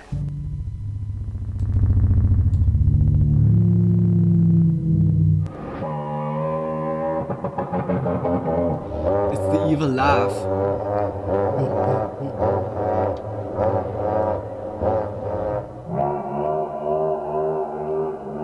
You've been lied to your entire... Oh, dude, okay, that feels like being in a swamp or so, and you hear like from the far distance everything has like a slight mist, so swamp-like, ranks looking down, and you don't hear anything except this sound.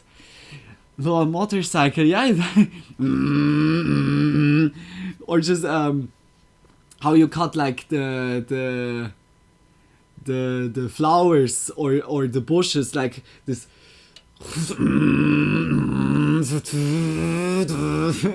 Or the leaf blower.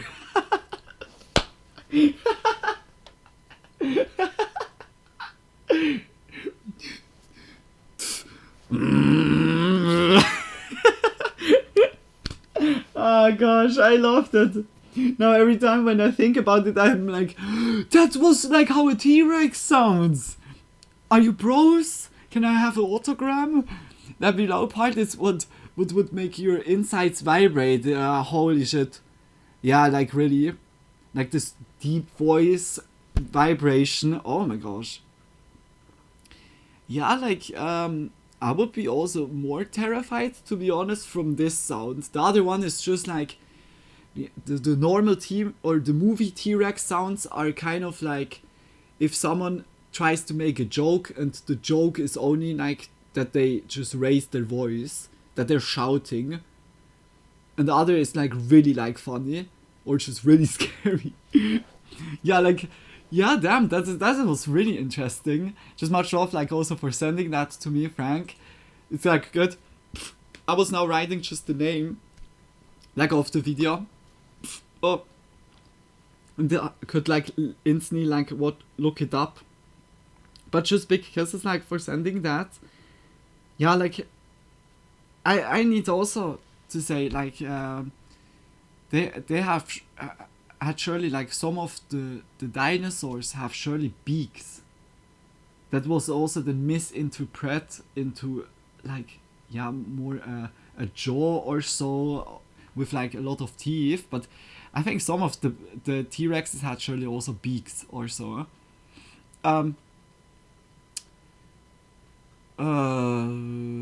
We go into gaming.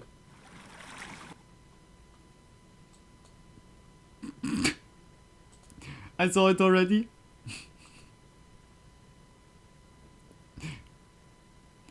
Check out. Wait. Dr. Mott? I thought it would be it would be Oddheader, but Dr. Mott, okay, new one. I never saw so far. Was recommending it to me. What's outside the RDR2 map? I was shocked. Exploring unused areas. Let's see if that's really exploring unused areas, because yesterday I talked also about some people are really playing the game, and there's people that really play the game, if you know what I mean. Some people that just make the main quests and don't look everything on, and then there's people that really play the game, like every corner, make everything 100%, just look everything on, Easter egg hunt and trophy hunt, like so on. And hopefully, like, he's really showing like stuff that is never explored. Let's go into it. Check out Dr. Mott, and just always support. Just much love. No, that's not a mod. This is just one of many weird things that happen if you decide hopefully to escape something the map interesting, because you boundaries die of when Red you Dead get Redemption to 2. the Have you invisible ever wall in wondered some what places. actually lies Really? beyond the invisible walls as far as the eye can see? If we crossed this barrier, what kind of oddities and Easter eggs would we find? Well, that's Just exactly like stuff what I they did. forgot. And I found an just to take astonishing out. amount of both beautiful and very weird things that I want to share with you today. Wow. We're stopping at 10 strange, hidden or straight up bizarre locations I managed to find outside the map of Red Dead Redemption 2. And trust me, the further we go, the more strange things get. No, Number he's one, punching we the start reindeer. far west on the map, just outside of the boundaries of West Elizabeth. Out here in the harsh, snowy environment, we can find the first location, an avalanche that has flattened a ton of trees. Wow. We can see the trees have been bent and distorted in all sorts of directions as the snow has come piling down on top Cheers of them. to y'all. And Cheers yeah, for still these being trees here. are completely outside the map's boundary. So why is there a random avalanche here? Well, apparently this is a set piece that was intended to be featured in one of the very earliest missions, where we had to save John Marston out in the snow. For whatever reason, it never ended up getting used, so we just find this avalanche out here sitting What? there, doing nothing. But as I began to look around me, I noticed something odd. The mountains out here are huge, and they look much bigger than the mountains in-game. You can really get a fantastic view of this mountain range by standing atop of what is supposed to be the game's tallest mountain, Mount Hagen, which is inside the playable zone. Yeah, if And you're when I in the stood on water top in of some Mount areas and Hagen get looked to out the into the invisible distance, wall, your I boat could sinks and clearly you see drown, there were really? mountains far What? taller Okay, than I didn't this. know that. Which brings me That's to my crazy. interesting discovery. What is the tallest mountain really in the game? With the help of a trainer, I started to take some measurements using the in-game coordinates. So using this, we could see that Mount Hagen stood at a rather impressive 300 units high. So I wanted to see just how tall this massive mountain was I was seeing from the top of Mount Hagen. And upon reaching it, I discovered that the views from up here extend for miles and miles beyond that. Oh yeah, and let's just say Mount Hagen definitely is tiny from up here. It's that tiny little rock down there. And I still wasn't even at the Holy peak shit. of this new mountain A yet. lot of beautiful But as you views. can Yeah, see, it's way off into crazy. the other direction, something so we'd never usually see. far-fetched. The landscape out here becomes absolutely astonishing. One of my favourite peaks here reminds me of that one scene from Lord of the Rings, when you get to see the mountains in that wide-angle view, and you're like, wow. It's impressive how much detail some of these mountains It's like have how Swiss for looks something like. you'd never actually see. Like- Except for that one, obviously. Yeah, it's But like a little bit buggy. Expect some texture glitches throughout this video. But it's So crazy, I it looks finally still reached cool. the peak of this brand new mountain, and oh my god, the views from up here were double as good as they were on Mount Hagen. Yeah. And using the in-game coordinates, this mountain is double the Yeah, height. double the height. But something extremely interesting was that when I paused the game, I discovered that the peak of this mountain is technically inside of the playable boundary, meaning this is the tallest mountain in the game. So I'm going to call it Dr. Mod Peak. But anyway, we need to move on to location number 3. Just below this mountain, we find even more interesting oddities. There are these large glacier cracks in the floor which aren't part of the explorable map. It's So why are such glacier, detailed and not cool glacier. landmarks left out here, like this completely out of view? Walking I was through saying it these always glaciers wrongly, I'm so is sorry. really interesting. It's kind of a crime that these were never utilised in game. And technically just north of here, we find another really interesting glacier that's actually marked on the map with the very creative name, Glacier. You can see it from the playable map, but you can't get inside of T-posing. it. The only way inside is to glitch your way in, and once you do so, it suddenly feels like you've stepped into a scrapped location. There's a solid floor, there's proper walkways, and Perhaps you for a can mission. see down Either into the pronunciation sheer is fine. void It's of darkness, really? which is Oh yeah, absolutely okay terrifying, but it then also good makes to me know, think, huh? surely Because this like was supposed to be the glaciers location are like we on were meant to German explore or at one Swiss point. German. However, It's the interesting Gletscher. spots just keep on It's like coming. It's just west of here, we can find an entire frozen lake outside of the playable region. And this place Gletscher. is one of my favourites because if you looked at this from face The frozen value, lake? you would have no idea that this was something outside of the playable region. But there is something wrong with it, and in Wow. order to find out Wow, what that is, this- you have to just go a bit closer, and then you end up seeing through the illusion. It turns out that the ice here has absolutely no collision, and Yeah. stepping into it makes you fall through it into this dark, black void of randomness, and there's trees down here as well. They just But that's wanted not the that only the trees thing, are because near frozen here up. there's also a frozen river or stream that you can follow. And I started noticing that a lot of the boulders and rocks started having glitched textures. Also, for the first time throughout my entire exploration, I found animals, meaning this place is probably the most finished and most utilised out of bounds area, which makes me wonder if this was also supposed to be a location we were meant to explore at some point.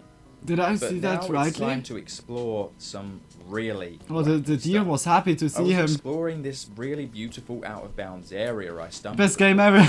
and I found an oddity. I that need think also you'll to say, find like, looks quite already funny. really good. Let's see if you can spot it. Besides of the deer. No, it's not the fact that my horse just shat all over the floor. It's this floating The deer dev was just like, our final landmark in the snowy region. A floating dev cube randomly out here yeah, in the like- region. And it's stuff like this that I absolutely love to find in games. because Bambi, why is it here? go away It's from me. here, what was it Yes, used it for? did. There's so many unanswered There's a lot of questions, realism, and especially frankly, with the I have no time to answer wildlife. because Yeah, it's like time I to see it move right on now. to That's some more crazy. interesting stuff that we It's can really find, crazy. and I don't want to bore you guys with explaining why there's a floating cube here.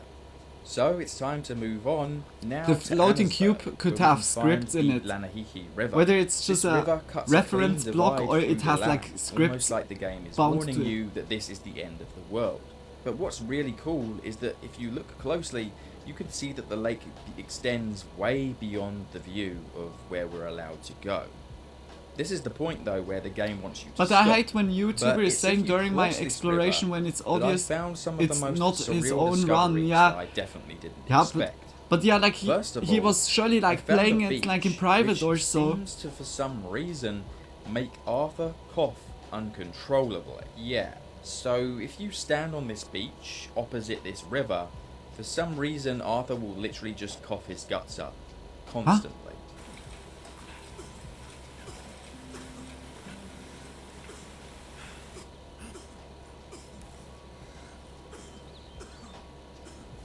So, I'm going to name this place Tuberculosis Beach. If anyone has any idea why Arthur is coughing his guts up here, then let me know.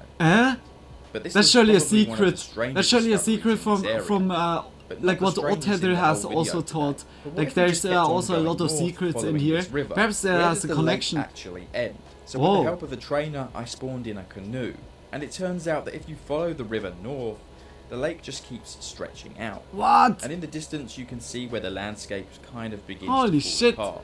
There's less detail, missing textures, and yeah, that's a sign that you're exploring an area you're not supposed to actually be. Damn. But naturally, I began to follow the river. Oh, there's and I also found like some things some that definitely didn't seem like like snow in they the were background, supposed to be snow happening. region. For example, I found these trees half submerged in the water, like a giant tsunami had torn through the landscape. But then, something extremely unusual happened.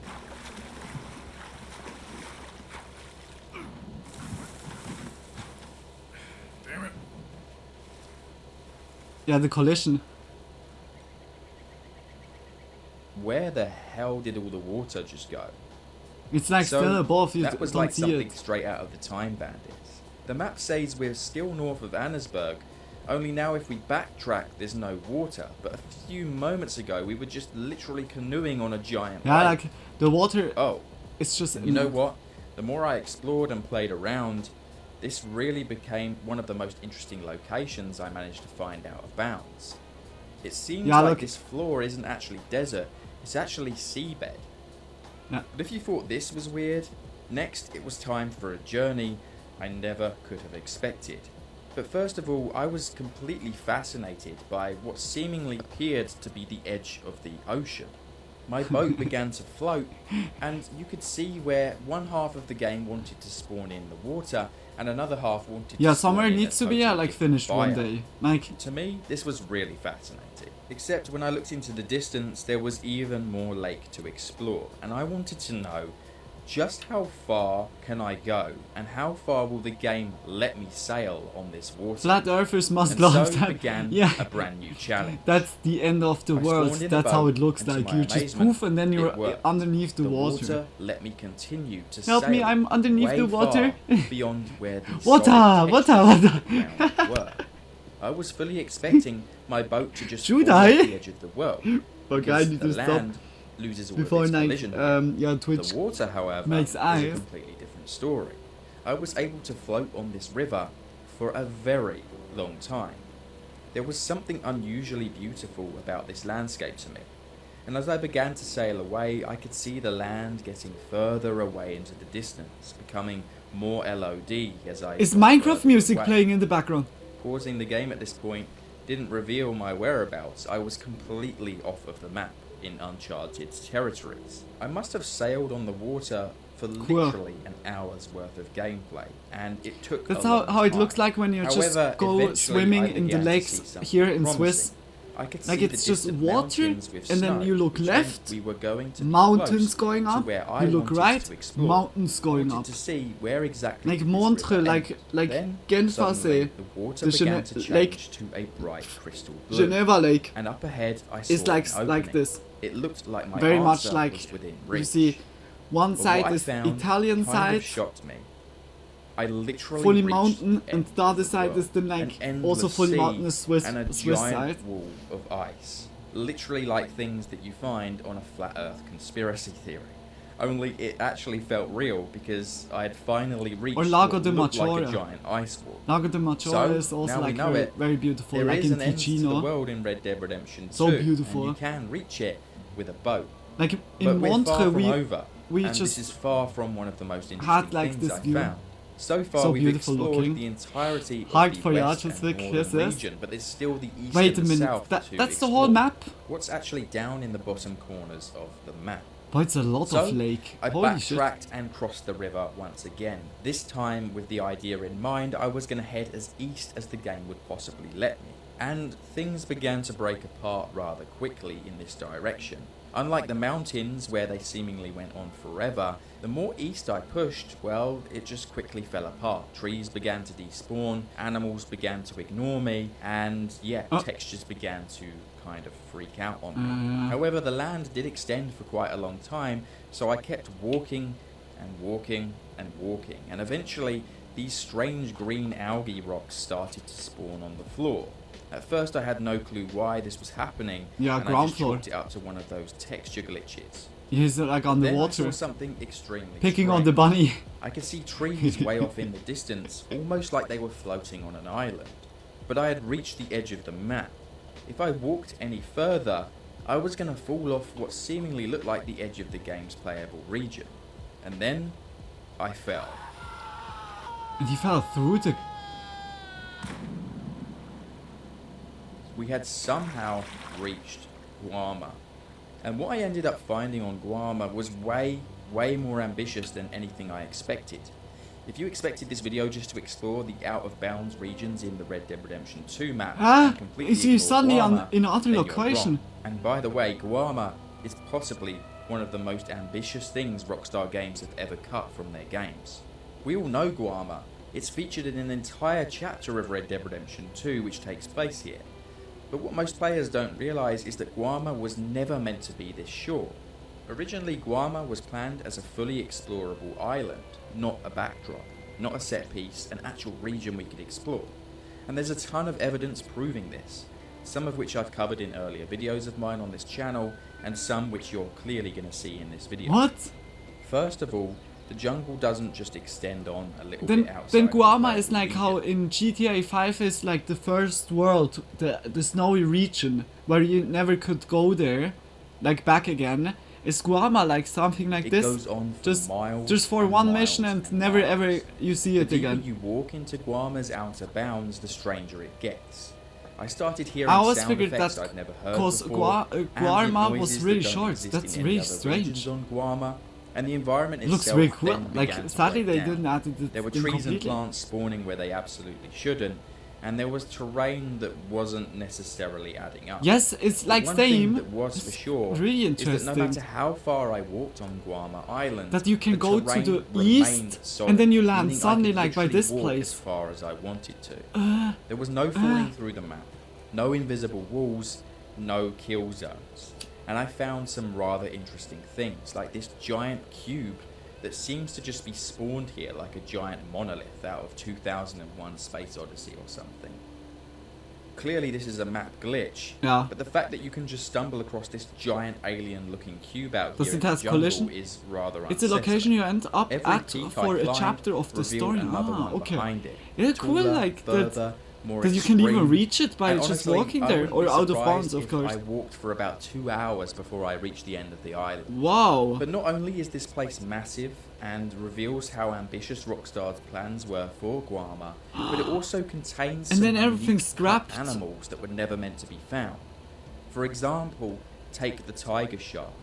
If you head to this specific beach outside of the map boundaries, then you go inside of the water, you can actually get a tiger shark to spawn. It will then swim onto the shore and die. You cannot study it, you cannot take a journal entry of it, and it will not be added to your compendium. But it just goes to show that they planned on adding a ton of unique animals to Guarma for us to find. Then there's the green turtles. These were clearly planned for the full game, because once you study them, you'll actually get a drawing inside your journal of them. They float just off the coast of Guarma, and you cannot interact with them. And then finally, on Guarma, there's the Lost Arches. These massive rock formations that exist in the game's world, but are never seen during normal gameplay, even in the missions or the chapters on Guarma.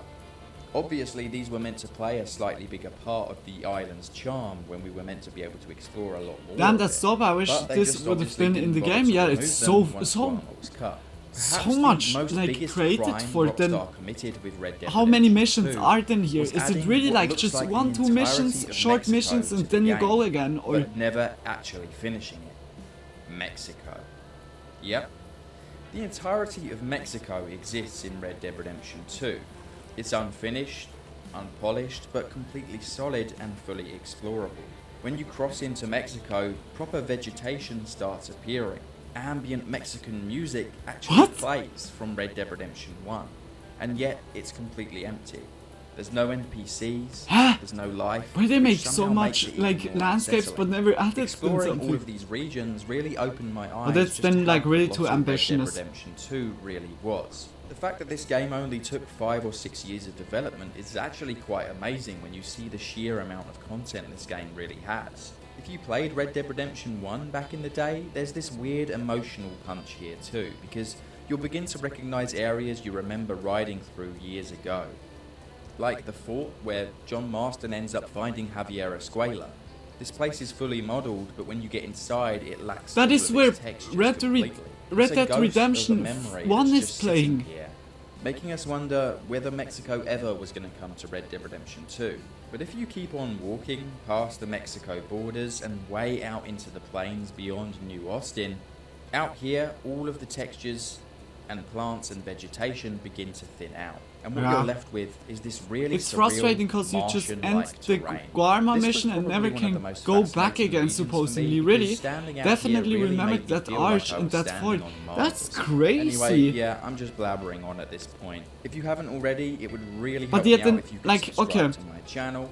But then it makes sense why they have like already the assets, like the map and so on. When it's here from Red Dead Redemption 1, just took over and placed then on a... But damn, 5-6 development years. Wow, that's like Rockstar is insanely good. I noticed that when I ask for subscribers, I actually get triple the amount per video. Stay safe out there, and adios. Test. Oh, I have no clue what you meant like by this second word, Tony. Was it just testing? Yeah, it's frustrating. You can never return to Guarma.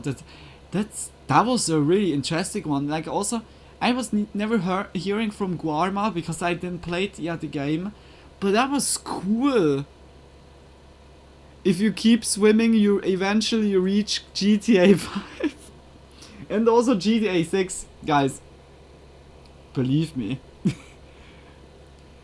It's insulting with how much of Guarma was cut. Yeah, like when you see like how much was, and yet Rockstar didn't add any expansion or content. Wait, is no DLC? It's like no DLC for Red Dead Redemption 2, huh? Hey guys, check Dr. Mod out. That was a really cool video. Like really. Check his channel out for, I guess, like more some content about like games, video games or so. Damn. Hey, like I heard that also by game development to be too ambitious can like lead sometimes into overdevelopment. Perhaps it's not even that bad that they scrapped then like the big surface and that they concentrated all their focus onto the main map or so. But damn, Mexican part of Red Dead Redemption 1 was almost half of the map, really? Damn. They surely wanted to make a DLC or expansion or so and scrapped that then. Rockstar does so much with their landscapes and a lot with the universe's continuity. Yeah, it's crazy. For that is it's yeah like unnecessary. This is yeah like extra data on the CD or in the game, but yeah, who knows? Perhaps they use it one day, bring like a DLC out or so. Yeah, Mexico in Red Dead Redemption 1 was huge and fully explorable. That's crazy. So far I knew that the Red Dead Redemption 1 was yeah like desert-like. Also with the train and that you, yeah, like I had also something in my mind about zombies. But I think that's a DLC. But yeah, like was everything also very desert-like. But I didn't have like in front of my eyes that it was also Mexico. Thought that, yeah, like somewhere in Texas or so, like, or Nevada, like somewhere there. Cool. Very cool. The DLC was zombies. Yes, okay, then I had like that as a kid. I was always watching like a German video game show that was always just announcing all the new video games, and I remember really good that was then running like just like Red Dead Redemption with zombies or just undead or so, remembering me good old times. Yeah, I believe that. Yeah, like always seeing like some glimpses from back then, just yeah, like stuff like this is always cool. Like I'm always okay, which Zuli doesn't do it that much, which Zuli, I think that was the name, was like a YouTuber that was looking into all the Dark Souls games. All the Dark Souls, Bloodborne, Elden Ring, they data mined the game. They just looked through everything, found like enemies that have been completely cut, boss arenas completely cut. The cut content is sometimes so cool to see because you see the development process. What they decided for, what not. And the cool thing is, like I was always watching not Project Zuli, Witch Zuli, and Witch Zuli was showing a lot of cut content by Dark Souls, Dark Souls, Sekiro and Bloodborne. And by Elden Ring, the cut content that was like in the other games was then in Elden Ring used. That was so cool. Like the big lobster, perhaps you remember the big lobster in Elden Ring, like that waited always underneath the water, and when you got too near then suddenly like the big lobster came. Those have been like in Dark Souls 2. They should appear in Dark Souls 2 already, but they scrapped them. And they have their comeback then like nicely, yeah, in Elden Ring. The map is actually a representation of the US from out west over through the Midwest, and RD2 is even more. Oha. Only one had a large area for Mexico. Okay. Then it is like just a section from a certain area. That's cool. Yeah, Parasite also needs to look like slowly or one day into Red Dead Redemption. Heard there are also like only good stuff about it. It's just, yeah, like we have so many games on the list. That was a really cool video. I really love like always to look any kinds of mysteries, even like the video games mysteries are always nice. Oh, well, I think we have next video. Before we go into visual venture, I would say we go into 5 most disturbing hunting encounters caught on camera. We also hunting public. We didn't watch like for a while Chilling Scares. Guys, the same. Oh, what the fuck? The same goes also for Chilling Scares. If you like his video, just check out his channel. Has like a lot of many more of those videos. just always support. I hope like my broccoli friend is like grinding soon. It's like, yeah, 2.5 hours. No, like it's yeah, not that wild, but it's like 1 in the morning already.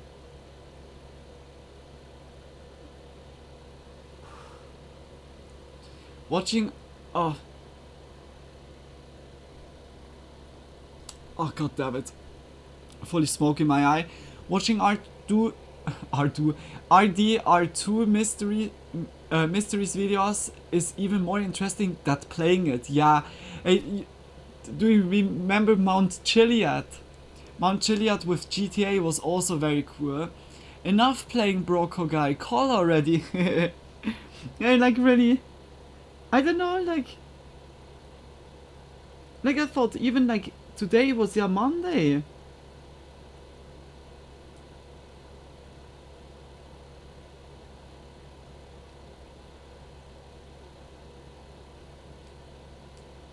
I'm not sure right now.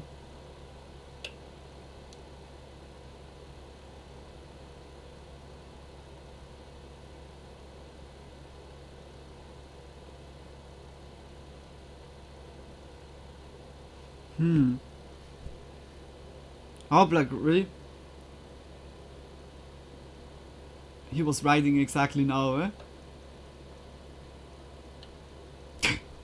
Yeah, those videos that explain some of the things you encounter are really good. Yeah, I need also to say so much of like when I would create a game, I would also exactly how Bethesda was learning at me, make a nice world and bring in some mysteries.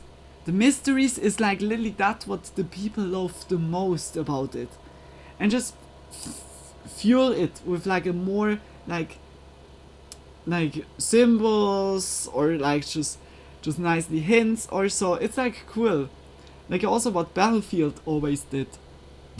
Like by Battlefield was yeah also always that they just made an Easter egg and the people needed to search it. Stuff like this is always cool.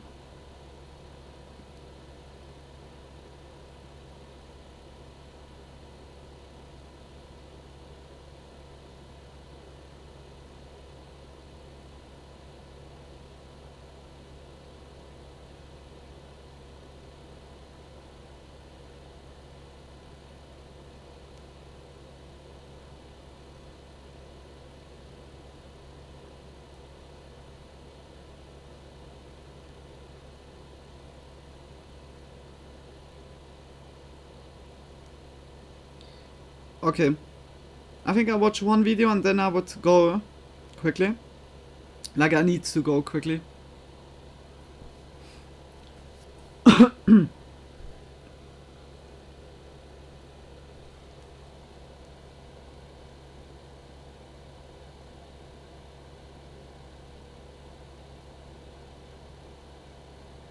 Just perfectly. Yeah, like also like all those game mystery stuff is just I really love stuff like this because it's mostly the developer had yeah like a thought process behind of it. I wouldn't recommend the videos to anyone who wants to play the game to avoid spoilers for some encounters and the things you could find, but they are very interesting, especially if you didn't understand what you came across in game. Yeah, like really, like the thing is, by Uncharted 3, by the newspaper in a bar, like there's one chapter where you have a bar fight, where you have like a huge bar fight going on, and in the bar, on the newspaper, was like a teaser for The Last of Us. Like the game developers, they have like here and there so much time while they create the stuff that they instantly, oh yeah, let's put here a DLC or a Easter egg. It's so cool. Stuff like this are always cool. And in news, are you gonna just ring the bell? Like by what? like by getting, no, it's just golden quickly. I'm looking now with you guys a little bit here, but yeah, like in 10 minutes he should be surely at home. Then I would like just dress on, quickly go there, and then I'll be back like in a bit. Yeah, I think I still have to finish Uncharted 2, but those games are interesting too. We could play them together. I love the Uncharted games. I really love the Uncharted games. One, alright. Second one, in my opinion, best one. Yeah, okay. The second and the third one are so good. The fourth one is also really good, but there's a little bit with the story, so like Drake, the one that you play, is getting older and older throughout the game, and at the end suddenly, out of nowhere, he has a brother that was never mentioned in the other games. It was kind of like, so, oh shit, what should we come up with, like which story, and then quickly like wiggling it out of their sleeves. Oh, he has a brother. Good idea. But it's cool. The games are all cool. Perhaps we're gonna play them also. Will be cool because they are not really long and it's kind of watching a movie together. Will be cool because I have 1, 2, 3, and 4, and there will be even Uncharted 5. But that's then kind of a DLC of the fourth that was getting autonomous. Like they made so much that they made out of that DLC an own game. I heard about the Last of Us Easter egg in a video before. Thought that was cool to mention their own other game. Yeah, it's especially by Uncharted 3. When this came out, there was no talk about Last of Us.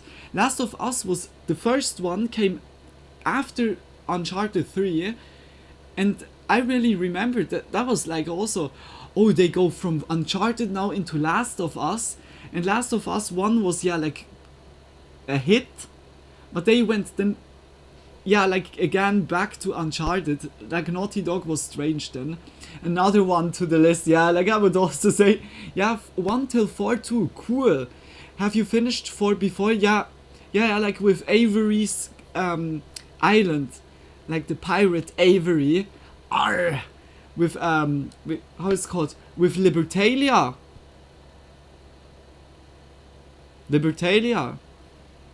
the secret pirate island, with all the treasures from Avery that he got from all.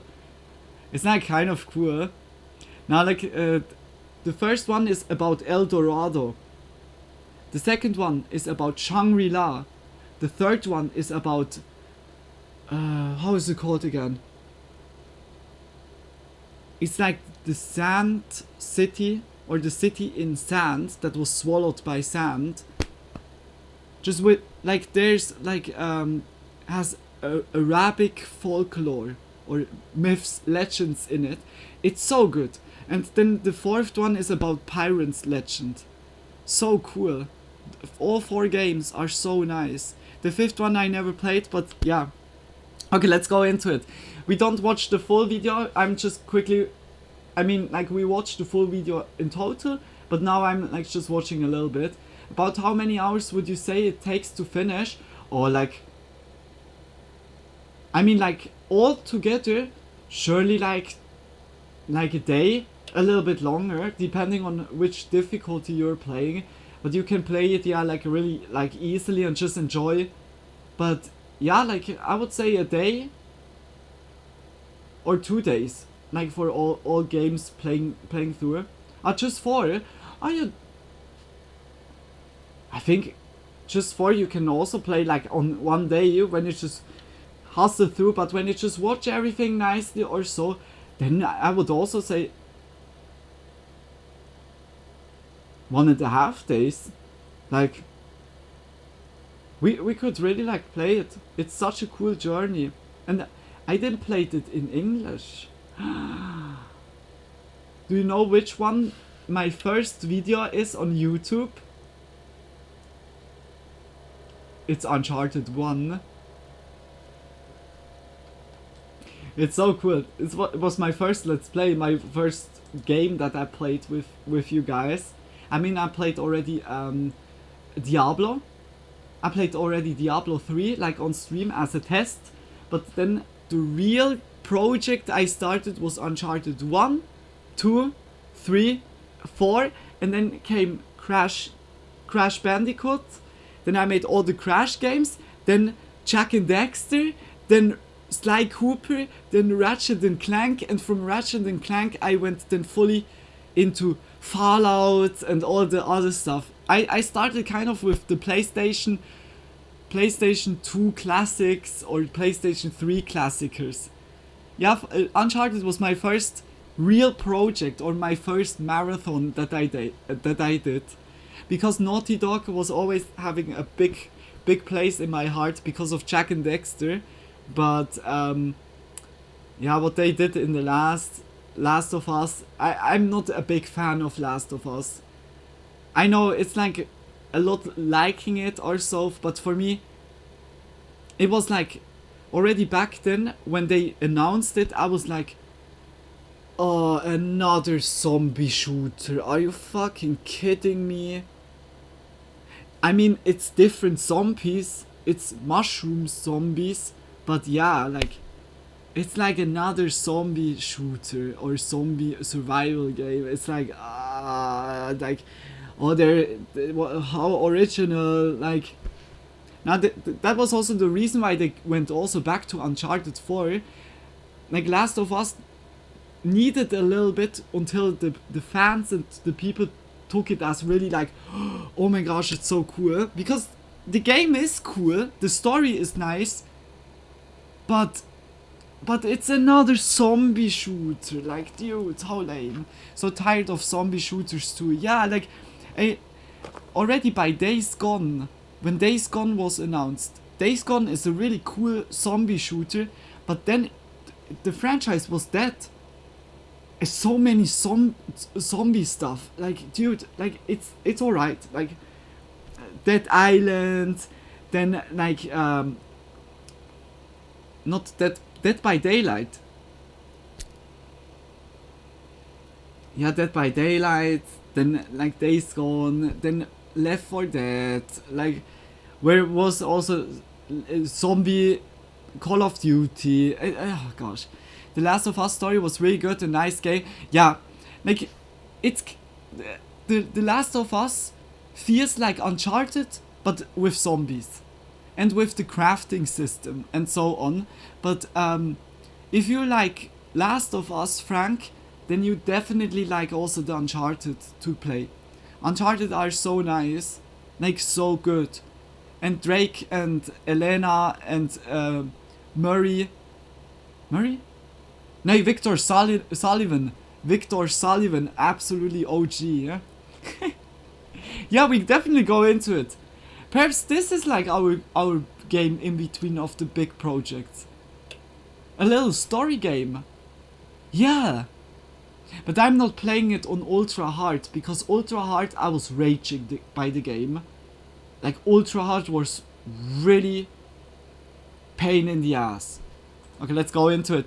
Check out Chilling Scares. We're gonna watch now the first video and then I go. Their primary focus is to educate new and inexperienced hunters, and most of their content follows a very similar format built around that purpose. Their videos show the hunters going to different locations, finding the game, and usually completing the hunt by the end, all while explaining their thought process at each step in detail.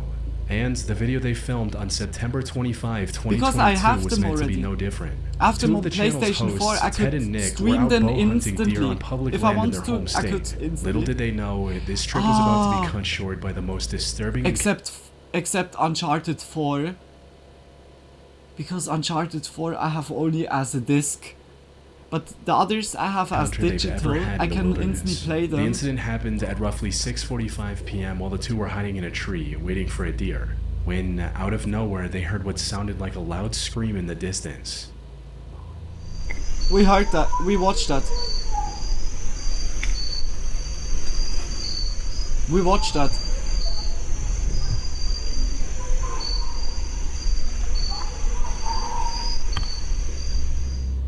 It was too distinctly human to be coming from an animal or something similar. And while this was plenty terrifying on its own, it was only the beginning of a much more haunting sequence of events. Because not only did the screaming continue for the next 30 minutes, it also became more manic and blood-curdling with each pass. Because we saw that like already throughout the week, last week. Starts coughing, and suddenly you're convincing yourself you're probably fine. Yeah, that was me a few weeks ago. I kept brushing off this awful sore throat because I really didn't feel like dealing with the whole Dr. Hunt nightmare. You know, calling offices, getting put on hold, trying to figure out who's in network, all of that. Yeah, I remember that one. Morning, yeah, I woke up and felt like I had literally swallowed a cactus, which was my wake-up call. I finally admitted to myself I couldn't just power through it, but I also didn't want to spend an entire day playing phone tag trying to find someone who could actually see me before spring. That is where today's video sponsor ZocDoc comes in. ZocDoc is a free website where you can search and compare high-quality, in-network doctors, choose the right one for your needs, and click to instantly book an appointment. And ZocDoc isn't just for one type of care. They have more than 100,000 providers across nearly every specialty, from primary care to dental health, eye care to urgent care to mental health, and from more. No video, plus, ZocDoc helps you get from appointments fast, skipping it typically to within just the 24 advertisement. to 72 of course, support like yeah, but I'm gonna skip that now because we didn't watch the video at all. But check out his channel support. If you need also ZocDoc, check the video out. Brendan looked outside to see who it was and came face to face with an angry-looking man pointing an AR directly at him. Brendan tried to explain the situation, but the man wasn't willing to hear any of it and kept becoming more and more hostile. It's now like bad luck. I'm out there right now. First time I see you skip the ad, yeah, like it. Kind of why we're here. It would be very odd now, like just watching the ads now. We pay good money to hunt this property. We've been hunting it for years. I mean, I can like put it like back again that you can see it. Do you live on this property right here? Sir, you're not listening to me. I'm not. I just want to talk to you. I'm sorry. He then told Brendan to put his phone down and said what can only be interpreted as a threat. Put your phone down. You have an AR in front of me. I'm scared. Put your phone down. Dude, I'm scared now. Okay, well, it's going to be more scary. Are you attacking me? No, sir. No, sir. No, sir. I'm hunting. I'm hunting with... Oh, my God. Sir, I'm bow hunting. I don't have any guns on me. Him saying, "Are you attacking me?" while Brendan was doing everything in his power to cooperate and stay calm, it came off as him looking for an excuse to open fire and claim self-defense later. He also kept ordering Brendan to get out of the area while repeatedly threatening him with his gun and his aggressive-sounding dog. Brendan explained that he wasn't trespassing, and that the land he was on was legally leased for bow hunting, which was true and was something he and his family had been doing for multiple years. However, despite getting a reasonable explanation, the man refused to accept any of it and kept trying to intimidate Brendan. What made the encounter even more unsettling for Brendan was that the man refused to even state his name, making it clear that he had no interest in a civil conversation. Why not recording the face? Not only that, but he also name-dropped Chai Fang when threatening Brendan, a violent criminal who took the lives of 6 people and injured 2 more members of a hunting party in 2004. Put simply, the man was insinuating that he was willing to do the same to Brendan if he didn't comply. Fortunately, Brendan was able to stay composed enough to not aggravate the man any further and live to see another day. Wait a minute, that's very odd, specific. That's very oddly specific.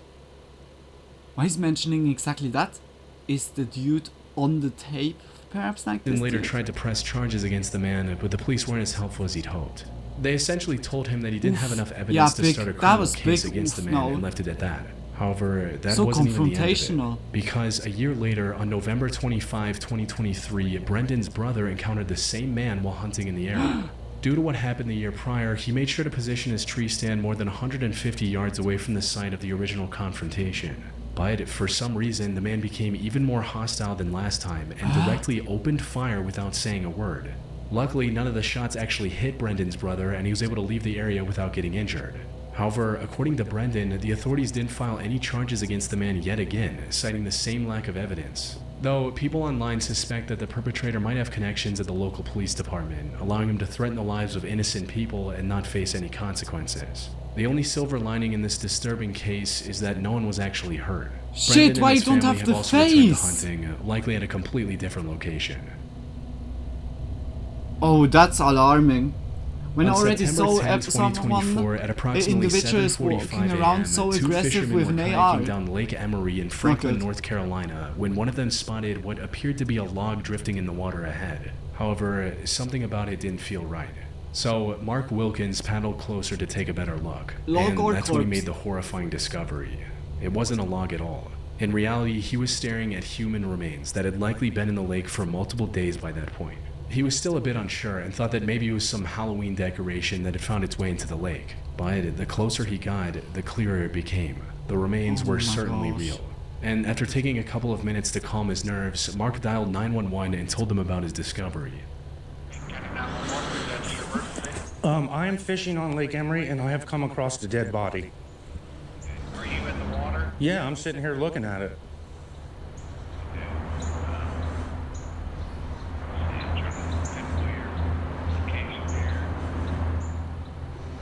I mean, it looks like a dead body. I mean, there's a hand sticking up, there's a rotted face. I don't know if it's some kind of stupid Halloween spooky thing, but I'm not touching it, so. Now, discovering human remains like this is disturbing enough on its own. But what made this find even more chilling was the dark implications it suggested. You see, authorities had also found the remains of a 19-year-old boy in the same lake just a month earlier. And if the two cases were connected, it meant that there was possibly a serial killer on the loose in the small town of Franklin. While talking to the police, Mark also remembered seeing a pair of Crocs lying near the boat ramp he used earlier that morning, adding another disturbing layer to an already unsettling situation. That said, the reality of this case turned out to be far more tragic than disturbing. The person in the lake was later identified as 50-year-old Ethel Marie Ogle. According to the official reports, there was no foul play involved in her death. Huh?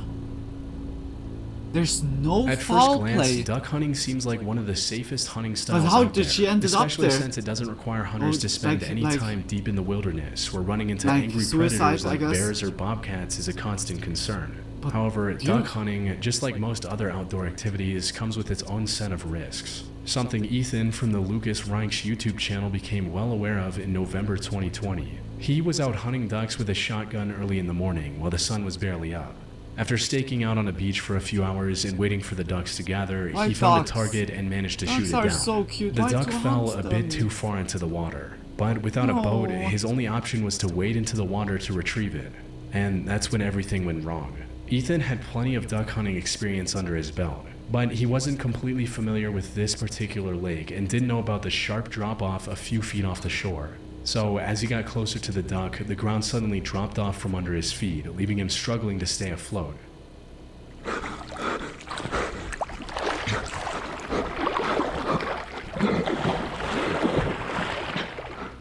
He also knew how to swim, but that wasn't as big of a help as he'd hoped it to be. The biggest issue at hand were his waders. They became filled with water, sinking him deeper while also making it near impossible to move in the water. Under normal circumstances, staying afloat is relatively easy for anyone who knows what they're doing. However, water-filled waders make this otherwise simple task infinitely more difficult, as drowning becomes a stronger possibility with each passing second. To make matters worse, the water Ethan was in was also extremely cold. Even if he could stay afloat with heavy waders, he still risked contracting hypothermia and passing out before drowning. The cold water was also tensing up his muscles and making it difficult to keep moving. And to top it all off, he was also completely alone on this trip.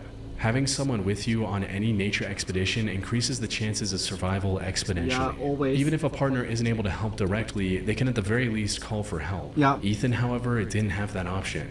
All he could do was keep his calm and keep swimming toward the shore with all his energy. Fortunately, this worked. After a brief but intense struggle, he was able to find the underwater ledge and make it out relatively unharmed. And while his determination and level-headed approach certainly helped, his surviving the incident was nothing short of incredibly lucky.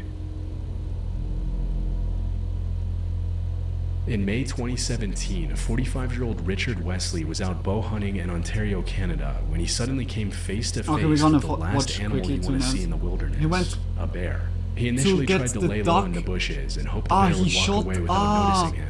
Unfortunately, he was in a wide open area, resulting in the bear seeing him and coming toward him. Got very lucky. One of the only options he really had left at this point was to gosh. run away, which, considering a bear's top speed of up to 35 miles per hour or roughly 55 kilometers an hour, wasn't really possible.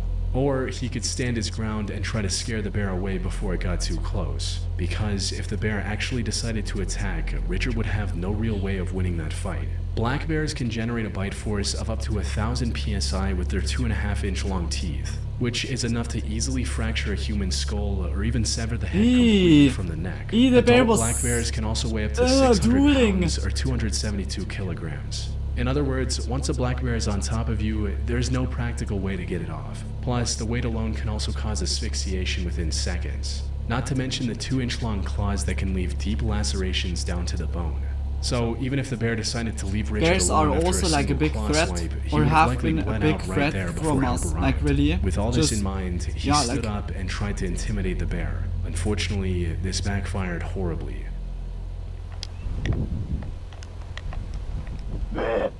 Oh, I know this one. Oh my gosh.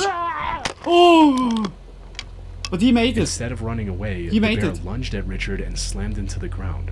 For a moment, he thought this was the Oh, end. look But this. as he was falling down, something exceptionally lucky Just happened. instantly. The wooden bow Richard was holding in It's his the hand last got what you shoved into see, the like bear's jaw. when This not only kept the bear from a predator shredding is his coming arm, to you but with biting like into the all, wood both also claws and disoriented mouth it enough to open. make it turn and leave It's Richard like the alone. last thing you So, see. despite coming dangerously close to losing his life, Richard was able to walk away with only a few minor bruises. But while he Crazy. escaped physical harm, the psychological impact of this attack on him and his family was significant. As he stated in an interview later, "We watched the video footage. My stomach just tightened, and my wife started crying. Instead of admitting that I'm scared, and I probably should have went and talked to a professional about what happened, but I just downplayed it." That said, the experience Gosh, also yeah. left Richard with a far deeper appreciation for the Whew. life he has. Yeah.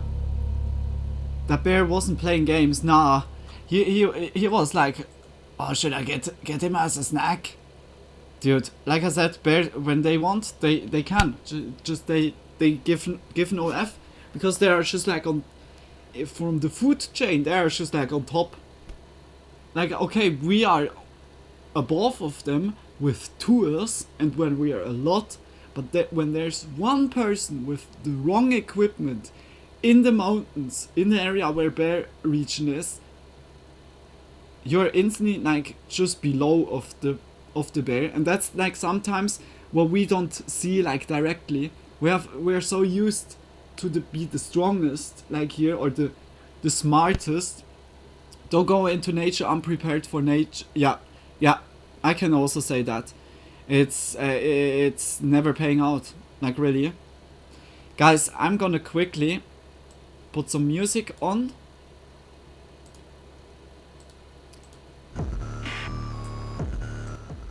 Was a little bit loud. I quickly put some music on, make myself quickly ready, just dress up, and then I come and say quickly like bye. Then I go for 30 minutes in total, and then I should be back again. Yeah. But I go quickly girls room and so on. Wait a minute. That was some cool videos so far, but also like a lot of oof.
Oh, dude.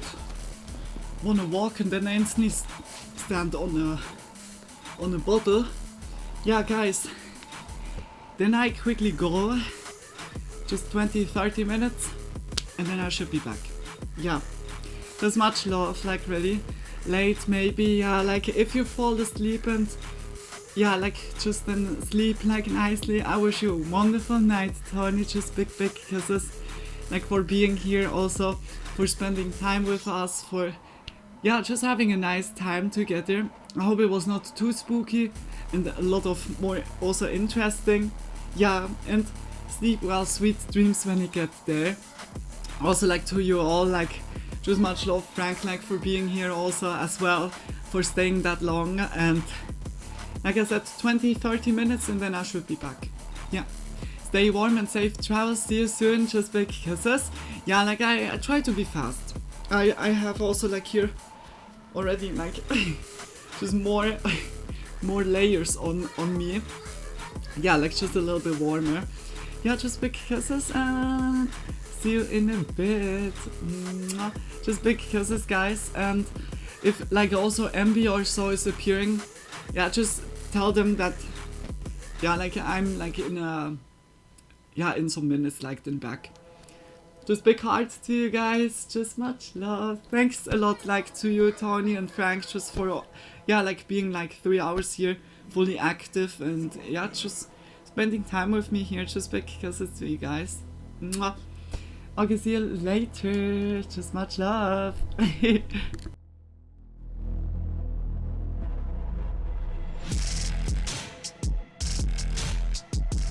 Big hearts to you both. Mwah.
Next to this man's on that bitch. Terror bandits, take a song. 666, we love this shit. CJ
Doom shop, mother.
Ayo. Ayo. I made it. It's crazy, like, it's exactly 2 in the morning. Ugh. So, buenos dias. Buenas noches. Muchacho. Muchacho? Amiga. Amiga. Judai? Judai, Judai. Welcome back. Welcome. Judai, Judai. Judai. Judai, use Thunderbolt. Judai, Judai, Judai. No, stop humping. Stop humping. Judai. Judai.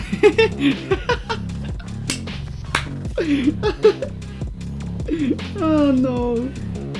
Why are you humping the whole time? What are you for a Pokemon? Judai. Hello? Is here the hotline for the Judai Society? My Judai is not working again. Did you ask the Judai for water? Water? Judai, Judai. It didn't work. It didn't work. Alright, let's roll one and go straight into the next one. We have no visual venture in front of us.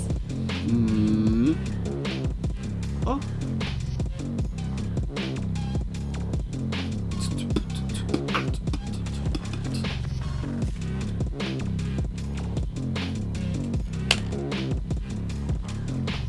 Judai!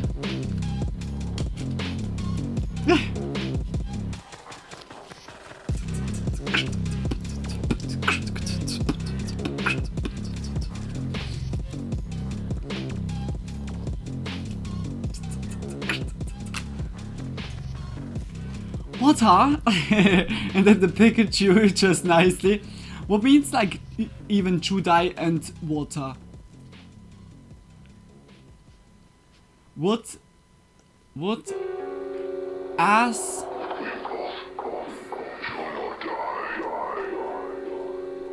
what does it mean even? Like Lily, I have no clue. I think it's a short of something. Would no idea. I have also no clue like right now. That has a meaning why the people are writing that. Or is it like just bots? So for the next Spooky Monday, I should whispering you links. Yeah, like definitely. By the whispers, I can always click on it, click on the link, and then I'm like instantly like by the website or just by the YouTube link. Judai, Judai, Judai.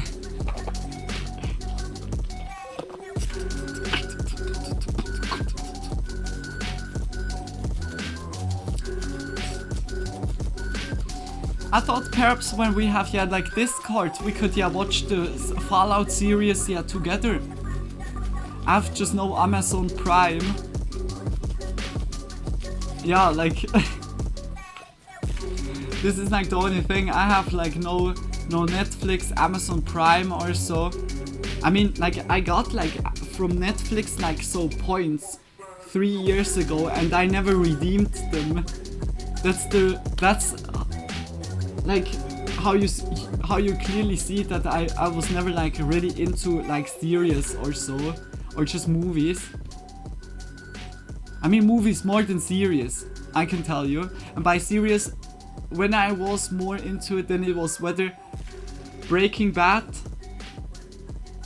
or comedy stuff or anime. Like, yeah.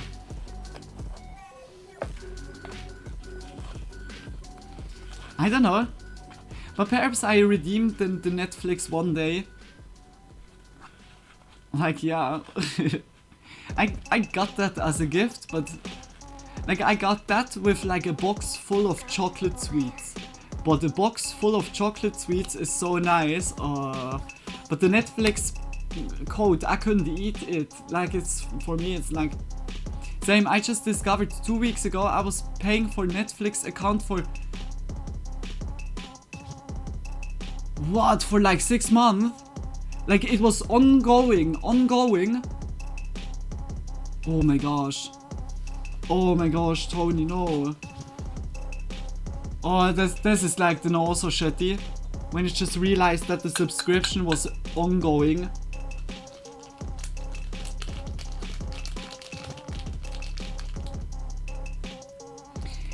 Do you know what I was like thinking like in the last days or weeks? Coco is like literally now 2 years completely not. She never appeared like again. I mean, like, yeah, it's not a must be or so, but Coco was like really from one day to another gone. And it was like if we would have like a discussion or something, like then I would relate, but it was so abrupt suddenly. Like Coco was also like literally every day here. It's so I was like really thinking about Coco. Hopefully Coco is like doing good. Like and here and there time flies also. Yes, I never watch for like an hour. Really? Just Netflix for an hour and then never, and it was then pay. Oh my gosh. No, I feel that, Tony. I feel that. I hope. How much is like Netflix per month? 15 per month? Yeah, that's the no. So like 15 times 6.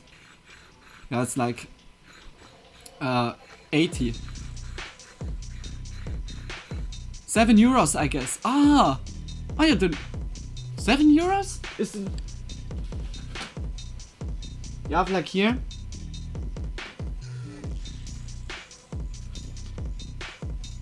I have like here 100 francs on it, like 100 here. I've like still look, it collected already dust on it. Jesus, should I? Should I?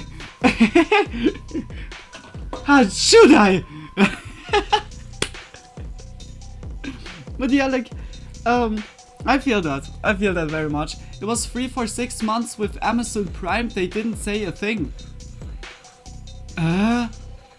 Okay, that's crazy. That's very crazy. Yeah, like when it has like so in the small letters, like when it says, yeah, if you don't cancel the subscription, it's ongoing or so. Yeah, this is always. But I hope you could like. The biggest probability about Coco is she finded someone suddenly. Yeah. Like when I was writing like to Coco, like I have here Coco still on Steam. Like I see her like here and there going online, playing something or so. And I was also writing a year ago. I was like writing to Coco if she's doing well. Like I was just asking about her. It's just like, hi, how are you doing? I hope you're doing good. Like, you know that you're always welcome here. And I think I can say it for everyone that everyone would appreciate, like also to see you again or so. And she said then also like, I'm so sorry that I was like ignoring ya or not writing back, because on Instagram I was writing and nothing came. Just I felt really like ghosted suddenly, and I was also like huh?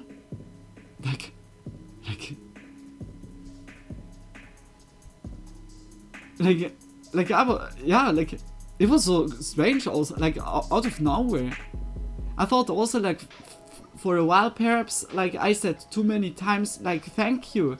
I mean like because she was here gifting like the computer, and I was like a lot saying just thank you Coco, just thank you so much. But yeah, like oh, like I have no clue, like, but yeah, like she said then also like she found like or she got a girlfriend or a partner. I'm not sure right now, like just a partner. Just and yeah, like then spend it like surely more time with the partner or so. But yeah, like I said to her, like I said before, the door is always open, and surely like everyone will be also be happy when she would join. but she never joined, sadly. That's like the sad thing. I mean, yeah, like it's how it is by Redbeard or by you guys, by you all. Like you guys can yeah, like always join when you want. Yeah. But yeah, like it's then still like here and there when I think back and think about like the different phases here on stream, she was like also like in one phase like very like a lot here. Also Kara, but by Kara was then a little bit, I mean like Kara was yeah also nice, but it was so much drama happening, like just unnecessary drama. And there was also a lot of so subliminal toxicity in a way, like not bad, no blood, really no bad blood on her, but it was like instead of just streaming and enjoying together, like the vibe together and like have together, she was like always trying to intervene a little bit into that. If on purpose or not on purpose is yeah debatable, or is yeah not really important, but it was then over time like a little bit getting too much, because it was then always like, hey, I don't know what I do, like I don't know what I do. And also it felt then for me like really like kind of teasing you guys and then teasing me guys and just making this drama, like artificial drama. And I was then yeah also like yeah then quickly like get yeah swinging like the ban bat in a way, like yeah.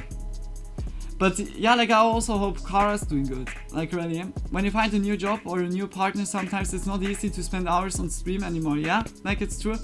And she said also it was like both, Tony, like new partner and also the job. It was yeah already back then when I was, or when she was here joining or so, she was yeah saying that the job got already rougher. Now I really hope like perhaps we see Coco one day. It will be nice like meet up again in a way. But yeah, I don't know. I'm just happy like when she is also happy, because like she was also like so big support here, like really. We had good hours, also like the first 24-hour stream with Apex, that was cool. Perhaps it was also like because of Pokemon MMO. Like Pokemon MMO, perhaps she felt like also pressured because like of playing like the game through. But yeah, like I said also over and over to her while we played it, you can always say it if it's too much of a rush. I can also play it normally, yeah, continue normally. But yeah, like from my side was never like bad blood. Like also, hopefully Coco sees that one day or so. I don't know, perhaps has Coco like regret and thinks like that she was hanging me, like left me alone, like with the continuing. But also no bad blood about that. Like if Coco sees that one time, just only heart and peace. Like really. Much love for Coco anyway. I can say the same. Like yeah, it's like always nice like to see then also like some people from back then. Yeah. Is there also the same with Redbeard or Doodlesock or like Soul Shotty? Yeah, like it's always nice. Or Sidestep Gandalf. By Sidestep Gandalf is yeah also the same. He's yeah also joining always when he has time. And said yeah also like I think we played then like Elden Ring. He was then also saying, hey, got a new partner or so, girlfriend. Sorry that I haven't been in stream that much, but for me it's then like always that you guys have also a happy life. That is the most important. Because you have a happy life, then I'm also happy.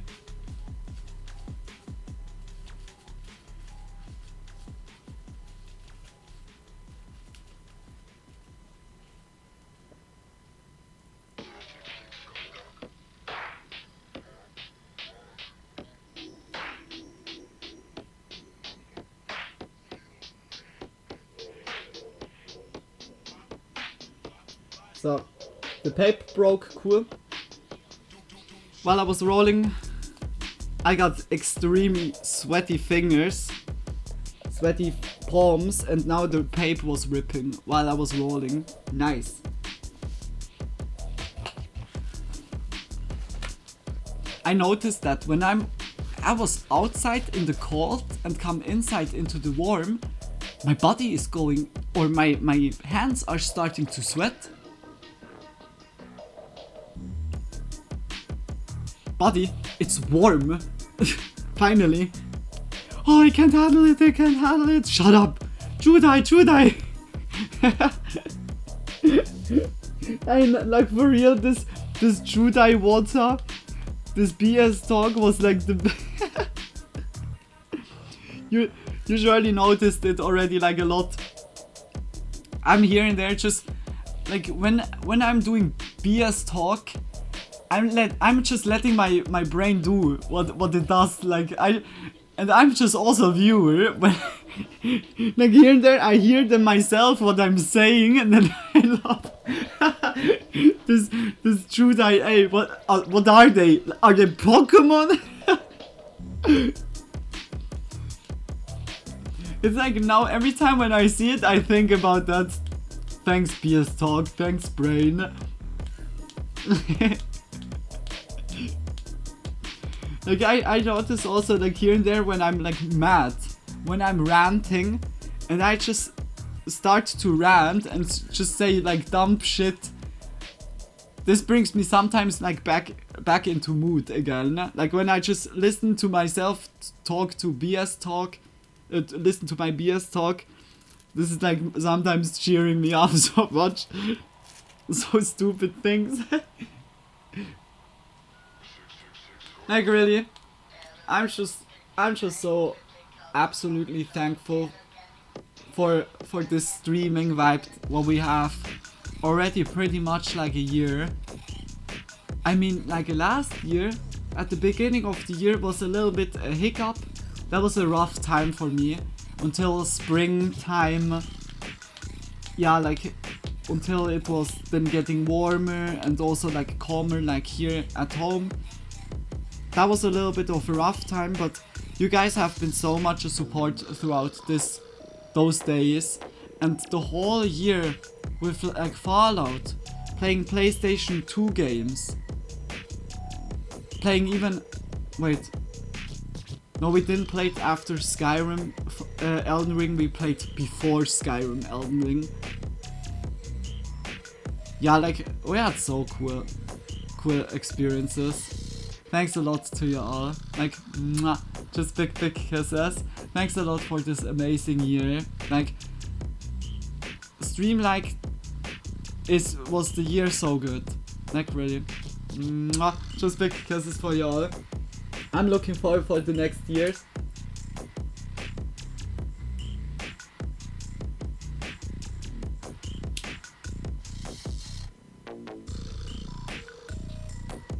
This is my first smoke today. I had like at the beginning of the day, I had like one Keef J, one praline. Yeah, okay, it's not a full praline because praline is with Brock and Keef. No, we are in February. This is next year already. Yeah, I know, but I'm looking still forward for the next years. Like, I know, like this streaming stuff, as long I'm living and I have time for it and I'm like healthy and capable of it, I will stream. This is like exactly this thing that I have like the most passion for, and I tried a lot out in my life, whether played chess, different sports, different activities in general, or different phases of my life, but like how it is with the streaming, with like the passion of gaming and just enjoying the time with you guys. This is absolutely what I die for, like Lily, and I'm looking forward for so many more. Like for real, if I would be capable, then you see me until I'm like in rent. Like here. And when I'm in rent, then I'm continuing. Until I die. Even if I would go to another planet, I would still stream. Like, yeah. The delay can't be that bad. No, it would be like, surely like really bad.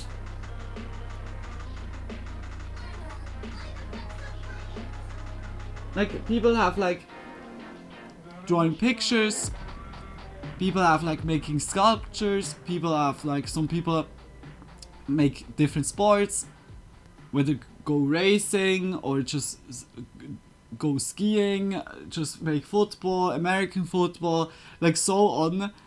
And yeah, everyone have, when someone is finding their passion or their life essence or so, you feel it, it's right, and it's like, even you see it like I'm just doing it daily, and it's yeah, like still a hobby or so. But if that would be getting my job, where I would get like also good money out of it, that I can like fully concentrate on that, that would be my dream, like Lily.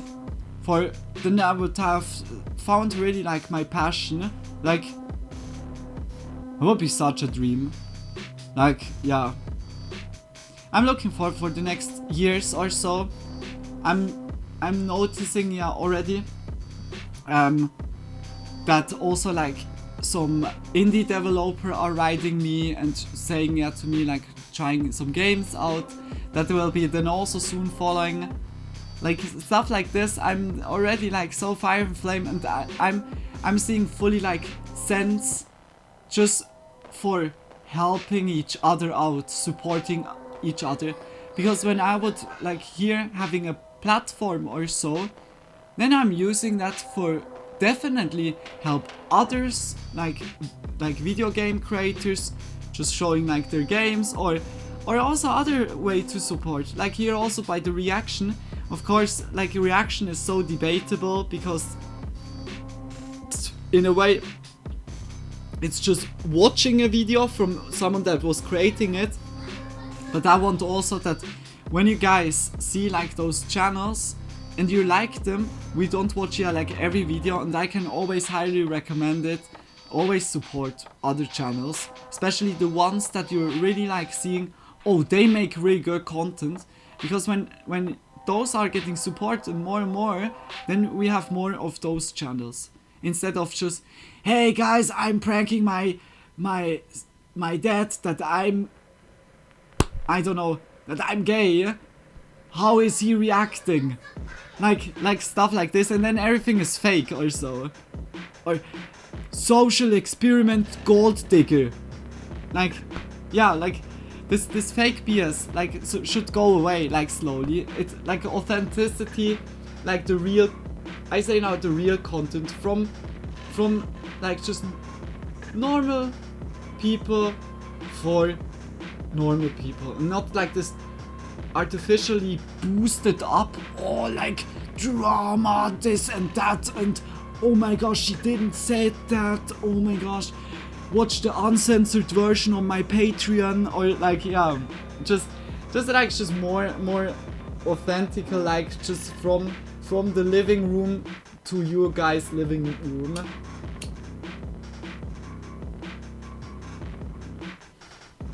And like a lot of independent YouTuber or content creator should be more praised. Should be more praised, because those are literally what the broadcast yourself is about. Just bringing authentic stuff from you, like more, bring it out into the world, I say now. And yeah, like that's all. When I would have a platform, I would be so happy if I could like help also then others out. Just growing together is better. Damn, that's good sentence even. They are internet cancer, yeah, like, I don't know, like, I don't want to say no names, but there are a lot of those prankster or social experiments, like, now, but also like so like the ones that just make dramas, just like artificial drama or so. Yeah, like it's always like a thorn in the eye for all websites, those ones that see only like the dollar signs in their eyes, see like ka-ching, or I make a fake video and then I can get revenue from it. And in a way it should be like more so that also something like this doesn't get like then glorified or just rewarded. Like, yeah, because it leads then to people doing that. As an example, Johnny Somali, the dude that was going to Japan firstly and annoyed like a lot of Japanese people with their weather notifications that have been like playing very racist things or so. Just like the ones that just went, like it's not only Johnny Somali, it's like also like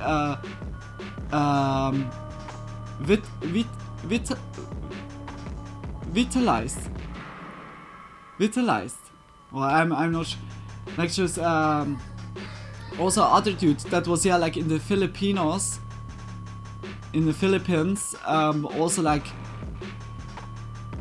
getting really into trouble, and this was giving the streamers or the content creator such a bad reputation. Just like those guys that went to other countries just for annoying like the locals there, for harassing the locals, annoying them, thinking they're above the law or so. And one dude was doing that, he was like so talked about, and then other thought, yeah, I'm gonna do that also, then I get famous like in an instant. And it's like, this is like the shit. It sometimes so BS stuff gets rewarded because it gets like so much views, and views means then like instantly money or so. And it like this tarnishes just like everyone, and because of that I'm like then also I would be then happy like to support then also like smaller streamers where I see then also like, hey, they have something but they're at the moment under the radar.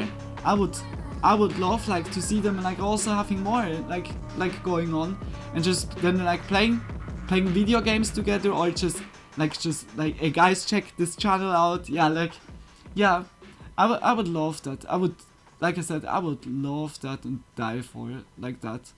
This is like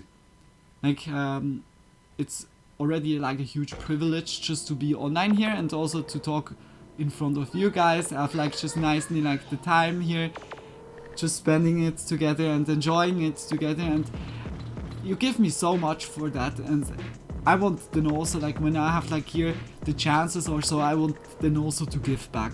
Like it's then the least what I can do.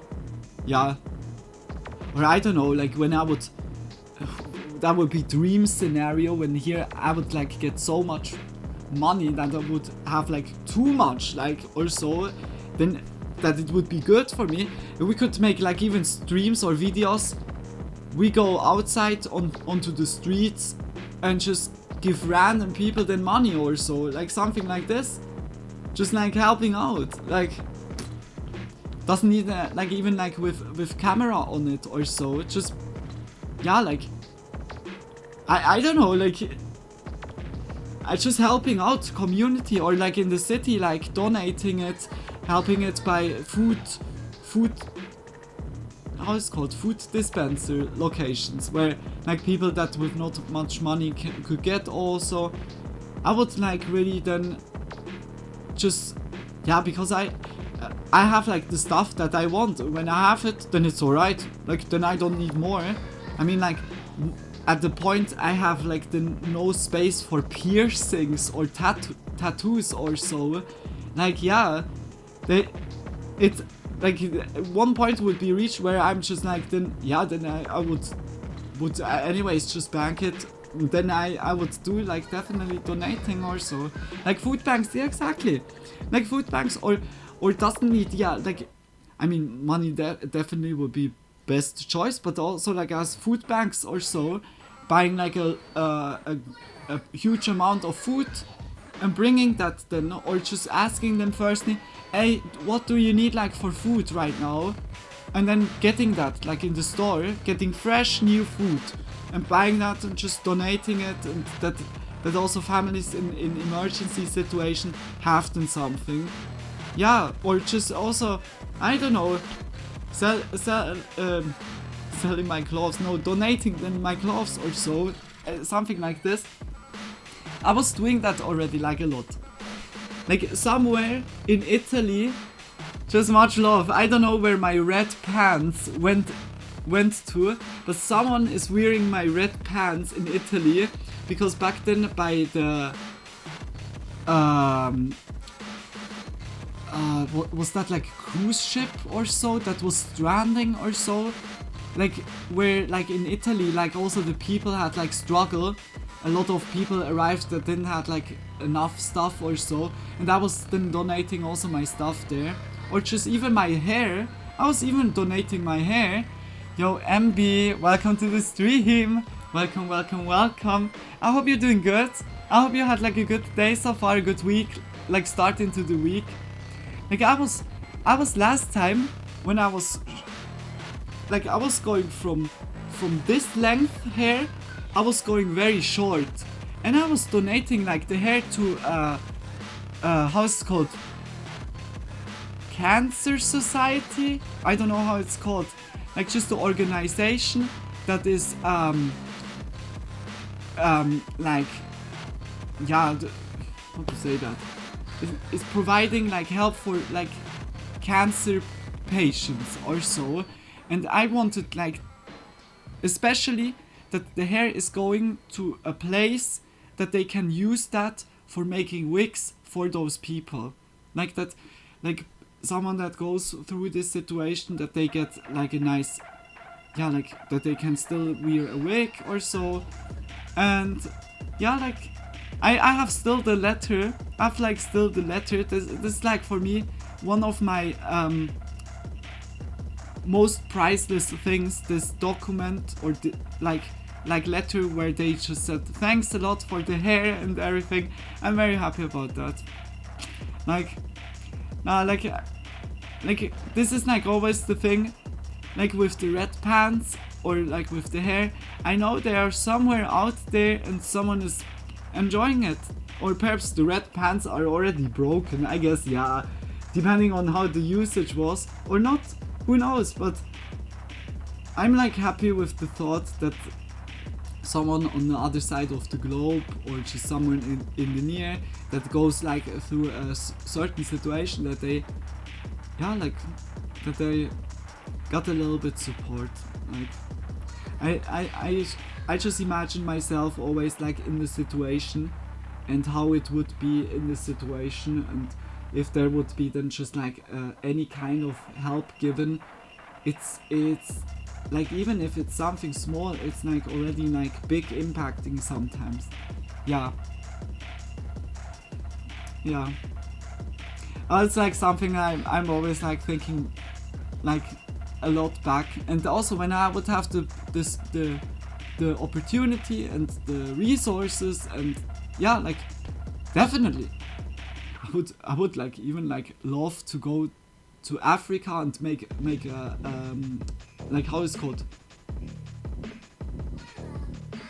By Fallout we use it, just like a well or so, or building a school, but then going like also there to the place and helping also, just not like only sending money.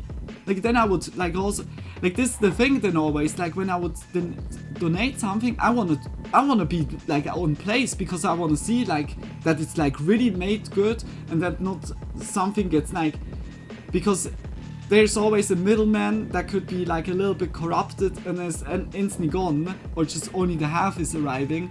Yeah. Now like stuff like this, I had like always in my mind, but by me it's always, it's a question of time when the resources will be there, or then I want just to make at least like as much as possible the place, the world, the earth here a little bit better. Besides of the struggle that we have already. Yeah, I would do stuff like that if I had plenty of money to do it without personal issue. Yeah, like exactly. Like I see the same. It's just like always this. Like when I would be now like here as a streamer one day, like getting very big or so, I see that as a huge privilege.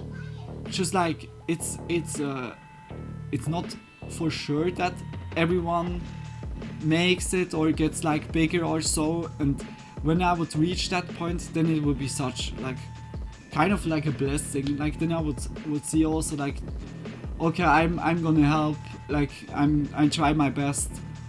I know what you mean. They take the hair and make wigs with it for cancer patients. Yeah, like the thing where it went to was like going to a wig organization, I don't know, that made like for kiddos that have cancer or so. That's like you don't need the hair at the end, because when you cut it off then it's like just trash, but you can make someone happy with it. Like I had like nothing at this time, but I had my hair and I could give like at least like something. It doesn't need to be money. Like it's just always like helping out. Doesn't need like even the bling bling stuff. Don't start me on this topic. I was pretty mad when my family was throwing clothes away instead of giving them. I mean, the clothes garbage was literally 200 meters away. Oh, it's like also some people are just not everyone is thinking the same. It's hard sometimes, like especially like in a family situation or so like this, then everyone thinks like, okay, we do use like the clothes like this, we throw them away, we do this, like everyone has the other opinion. Oh, it's like always. Yeah, I feel that. Now, like I need to say, it's like at least like you could talk then also. It was standing in the room, but at the end it's then like it's then a group dynamic thing, how it's then decided on. I have a lot of stuff to look through this spring, so I can donate any clothes that are still usable. That's nice. That's very nice. Yeah, like just doing something like this, or like it's like really much also with the Pokemon card. I mean, like the Pokemon card by me, it was kind of hurtful. But I know it went to an orphanage. Like, in a way, like orphanage kindergarten. And in a way that's like, it's Pokemon cards.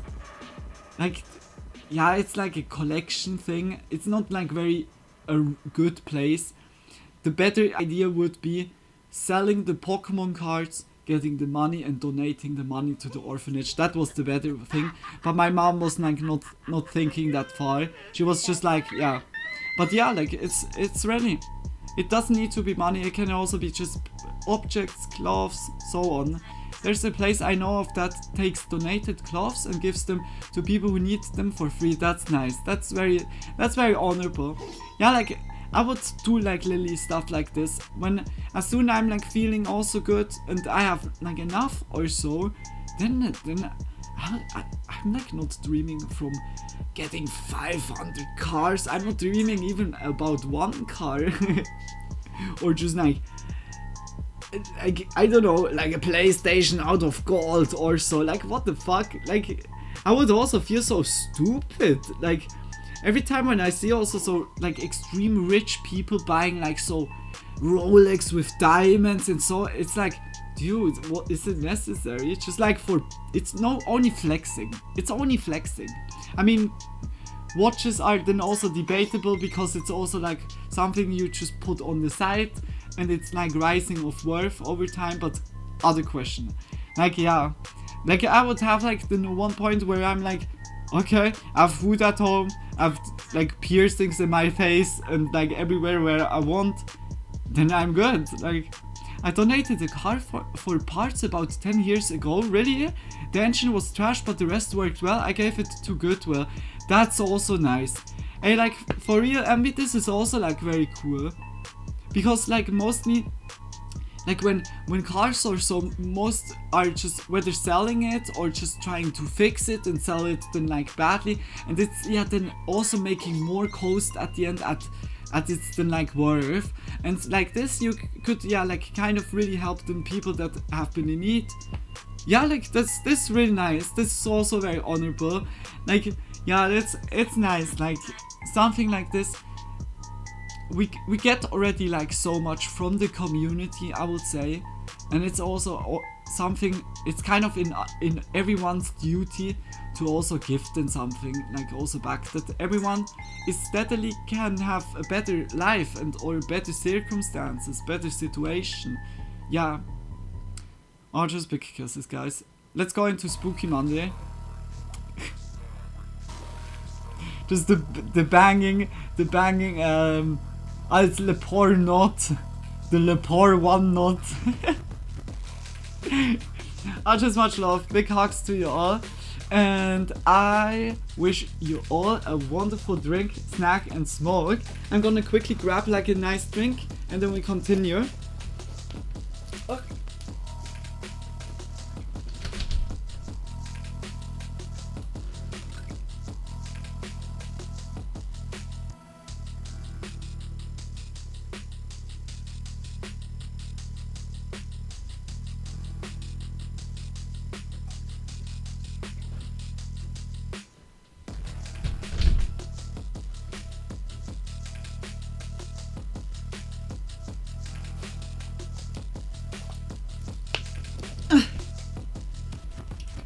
Or just also like so charity streams or so. That would be also like something where I would see very, very much that I would love to do. Just like with a nice, yeah, like friend group of streamers or so together. Sit, whether making like a event together on one place, like LAN party like, or just, yeah, I don't know, like online, like that everyone is by their own and then just collecting together for nice deed. That would be so awesome. There I see then, like really also like, just, yeah, like when you just get honored, I say now with this privilege, then it's like really like necessary also like to give like something back. Just yeah. At the end, you gonna be happy. Like it's like, how to say that? At the end, yourself will always be happy when all around of you guys, but I can talk. You will be always happy at the end when all around of you are also happy. That's the reason. That's my end point, end sentence now for this little topic.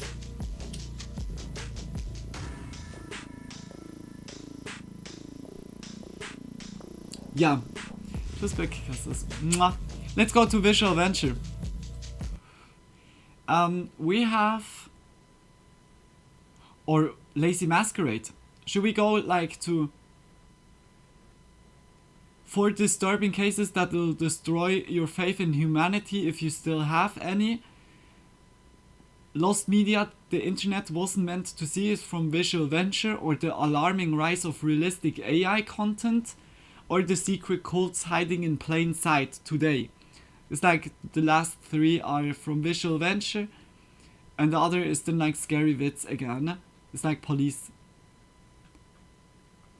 Should we go like for Lazy Masquerade or Visual Venture? Visual Venture, we have like some different topics at once. Cheers and enjoy your smoke. Cheers, enjoy also like nicely your drink. Yeah, just much love. Have you already played the YouTube video I sent you? Oh, yeah, true. Ambi, you've sent it. Yeah, also something. True. Good, you said that. Now I was not playing it. Wait a minute.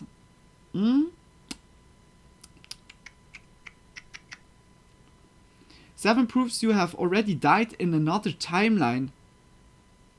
Hey, like, little secret. There's a common way. I don't know if you guys say that also, but there's a common way or a kind of yeah, common way to say it, when you have a mole in a certain shape or so, that something was happening, that you died because of that, like because certain markings, how a birthmarking, I think birthmarking looks kind of like a cut or so, and I have like here I have like a birthmark, just like here on. It looks like a gun. Look, I was killed with a laser, with a plasma pistol, with an alien gun, just like. Wait. It's like so shitty that I need to hold it like this. Just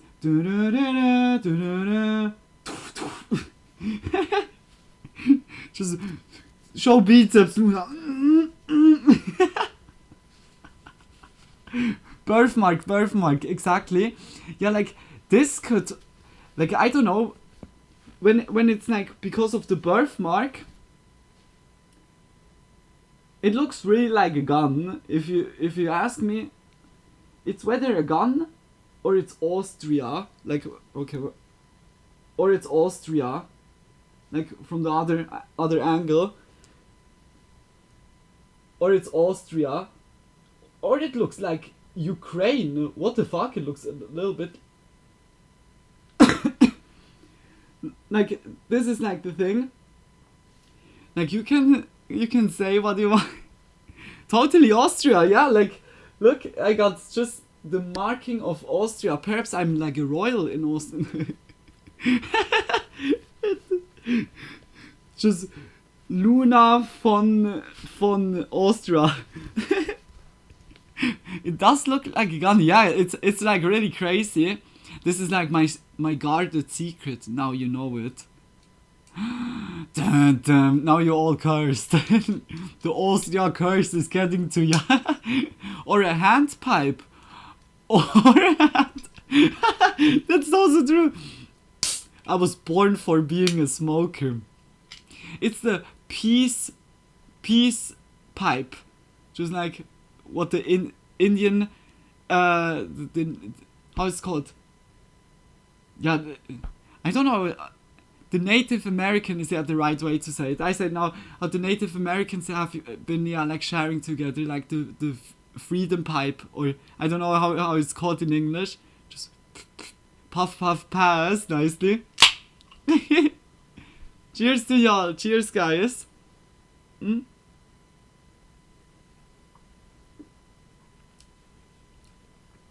But perfectly, you said that. 7 proofs. I look just the channel up. Which channel is it? Odd-wise. Okay. Oh, cool. Okay. Odd-wise.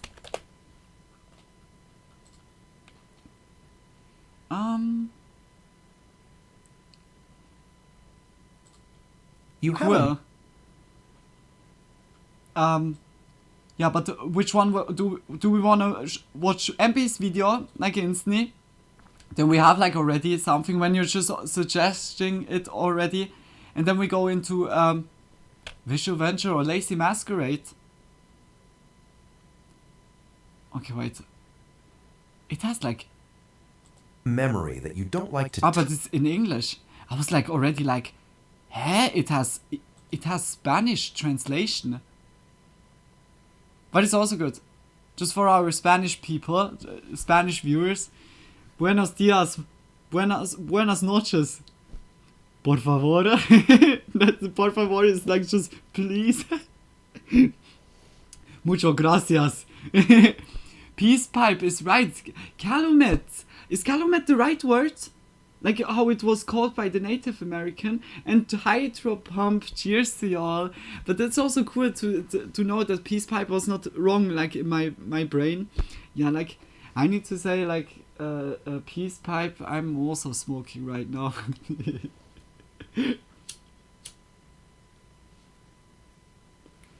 Let's go into it. Just much love for the suggestion. We go into odd whys. 7 proof you have already died in another timeline. For real, if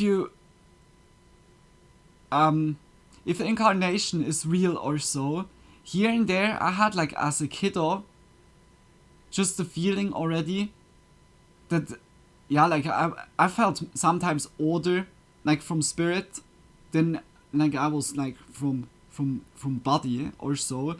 Because already as a kid I was asking myself why I'm like in this body, why I'm not in other body, why I'm like just like already so existential questions. Perhaps like there's really other timelines or other pre-lives, like pre-life stuff is also very interesting. What you have been like before, perhaps like Cleopatra or Caesar or Einstein or just someone random, someone that lived life like on a farm or so. It's just like, yeah, get ready to chill, guys. Yeah, chill nicely out. El muchacho muy inteligente y espectacular. El verdad. Or I have like, MB is, muchacho is like homie. It's like homie or so.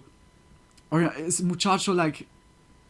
Is muchacho handsome? No, muchacho I think it's homie or so. I'm not sure. Muy inteligente is like very smart and spectacular. Like I was like here and there talking with like the Spanish people in the studio, I say now. And I can't talk Spanish, but Italian a little bit, and French also, and I was still understanding it.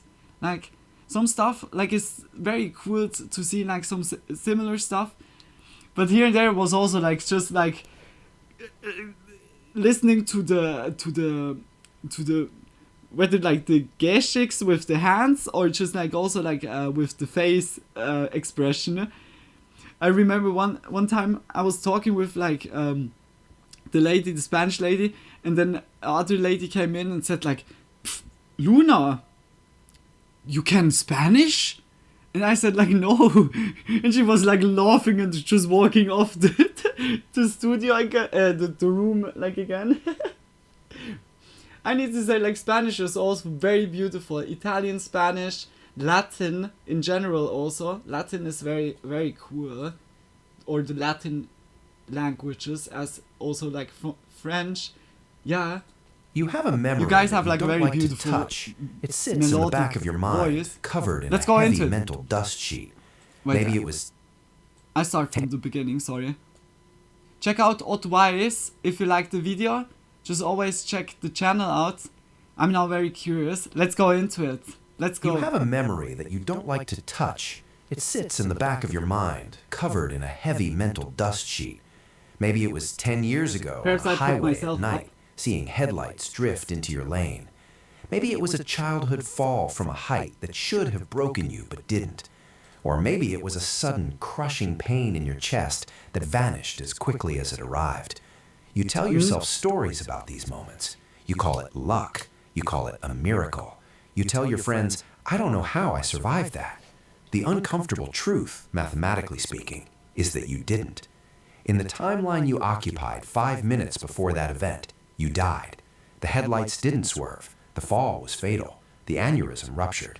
The laws of physics in that specific branch of reality followed their natural destructive course. But you are not here to remember the funeral. You are here, reading this, remembering the luck. This is the first proof, the near-miss statistical fluke. Probability is not a suggestion. It is a rigid framework. Every day you navigate a minefield of micro-probabilities. The chance of a fatal traffic accident, a freak medical event, or a catastrophic mechanical failure is low for any given second. But over the course of a lifetime, the probability of 0 fatal interactions approaches impossibility. When you experience a near miss, you are witnessing the seam where 2 probabilities diverged. In the many worlds interpretation of quantum mechanics, every quantum event with multiple possible outcomes actually results in all of them happening, each in a newly branching universe. Most... Yeah. Like, sorry for stopping already, like after this. It's like, really like it. The tree of life is not like a physical object, how we talked it before. The tree of life is symbolic meant. And the tree of life, everyone is a tree of life. All the different possibilities, all kind of like different directions. Another branch that opens up new possibilities, and some of the possibilities in other alternative reality could be already that your persona is not even existing. Like now with the multiverse stuff is also very interesting. Like when the multiverse is really like true, then there's so many infinite number of other universes that are just slightly different than ours. Like it could be that somewhere Luna is also like sitting right now, like here in this room, or in their room, just in their reality or universe, and has like instead of blonde hair, just brown hair. Never like changed like the hair or so. Like just small, surely there's alternative realities or timelines, I say now, where just like, yeah, a little decision brings already like a long, huge impact. Just the butterfly effect, really. Then I've had quite a few of those moments, but they're not hidden in the back of my mind. I remember them perfectly. Yeah, like when like in your timeline or so, then I see that. Like, yeah, like so moments that are really also like just sticking then also with, yeah, just a life lesson in a way also. I mean also like perhaps here is also more meant like when you just go into a moment that you have like a déjà vu. Déjà vus are also like so interesting.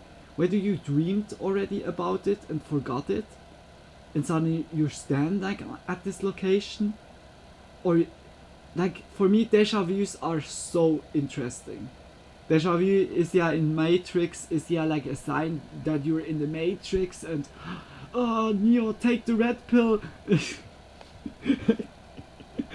But yeah, like it's so interesting, like those mind experiments, I say now, like those thought invoking like thought process, like just when you think about it, a little decision at the day to day could already be fatal or so, and it would be fully opening up other reality. Most people think of this in terms of subatomic particles, but you are made of subatomic particles. Your car is made of them. The drunk driver swerving toward you is made of them. When that car came toward you, the universe split. In branch A, the physics of momentum and mass resulted in a collision. Your biology ceased. Your consciousness, dependent on that biology, had nowhere to sit. But in branch B, a branch with a probability of perhaps only 0.00001%, the driver sneezed, twitched the wheel, and missed you by an inch. Here is the terrifying mechanic of consciousness. You cannot experience non-existence. It is a logical impossibility. You cannot be dead. Therefore, your subjective awareness can only continue along the branch where the biology supports it. When branch A resulted in death, your conscious stream didn't end. It was simply filtered out of that timeline. The only version of you that remained capable of observation was the one in branch B. You felt a rush of adrenaline. I'm not sure about that. The side of the road, shaking, hyperventilating, thinking, I can't believe I'm alive. You aren't alive in the way you think. You are simply the geometric remainder. You are the statistical fluke that survived the filter. That memory of the near miss is not a badge of survival. It is a tombstone for the version of you that didn't make the jump. You left a corpse behind in a timeline that is just as real as this one, where your family is currently mourning you, while you sit here, unaware that you are a ghost in their history. Yeah, but now, like, for real? I mean, like, some points, I would say, but when you're in the timeline, like, the only thing that can't be taken from you is that that you are you. That means, like, when something in the other timeline happens, then it's like someone else. I mean, it's like still you, but it's not you because it's other timeline. You are just you that is in this timeline. And when biology is like, it's your body and mind. It's not mind or just only body. it's like this coexistence. It's like really yin and yang. The whole is not existing without like the opposite, like body and mind, body and spirit. I say now. I don't know. Like when something else would happen to other Luna, like we don't. Perhaps like there's the deja vu coming from, like with like experience overlapping or so, but I wouldn't say like when now a Luna in another place was like just oft or so, then I don't care. It's not me. It's like it's me. It's not like a part that dies away because it was not in this reality, but in the other reality. My condolence, of course, but like it's still interesting. Like also like even if I don't see now this point, it's like still interesting. Like I love like to talk about so existential, philosophical questions because it's like it's no one can really say it. It's like just theoretically talking about just being philosophical. It's very interesting. The Mandela effect has been trained to dismiss the Mandela effect as a quirk of human psychology, false memory syndrome, or confabulation. We are told that the but human I have the brain feeling is a this faulty has something hard to do drive with that time travel. rewrites data to fit social expectations. Whether Millions like of mass people remember a confusion or time cornucopia on travel. the Fruit of the Loom logo that never existed. Millions remember Nelson Mandela But that could really dying be in different prison in the timeline. 1980s. Millions remember a movie called Shazam starring a genie. If we view reality through the lens of quantum immortality and timeline shifting, these aren't memory errors. They're data corruption artifacts caused by migration. Think of your consciousness as a file being transferred from one server to another. When you died in your previous timeline, perhaps in a global catastrophe or a personal accident that reset a large portion of the local observer field, your consciousness shifted to the nearest available save It's like a lot of timeline. here very This new Matrix-like. timeline I don't know, B, like is 99.9% identical to your original timeline A. The physics are the same, your family is the same, your job is the same. But the seed generation of this timeline had microscopic variances. In timeline B, the graphic designer for a fruit company chose a different clip art image in 1975. In timeline B, a political prisoner was released instead of executing a prison sentence. These details are irrelevant to your immediate survival, so the migration algorithm doesn't flag them as conflicts. However, your memory, the cache of your consciousness, still holds the data from timeline A. You arrive in this new reality carrying files that no longer match the system directory. When you encounter the discrepancy, you feel a distinct cognitive dissonance. You know it was different. You recall the texture of the memory, the specific color, the context. That certainty isn't arrogance, it's evidence. The skeptics ask, why are the differences always so trivial? Why is it always logos and movie quotes? This is actually consistent with the theory. If the differences were major, if the sky was green or gravity was reversed, your consciousness wouldn't be able to integrate. The nearest available branch must be compatible with your sanity and your biological history. You only slide into timelines that are nearly indistinguishable from your origin point. The trivial differences are the only ones that slip through the net because they don't break the continuity of your existence.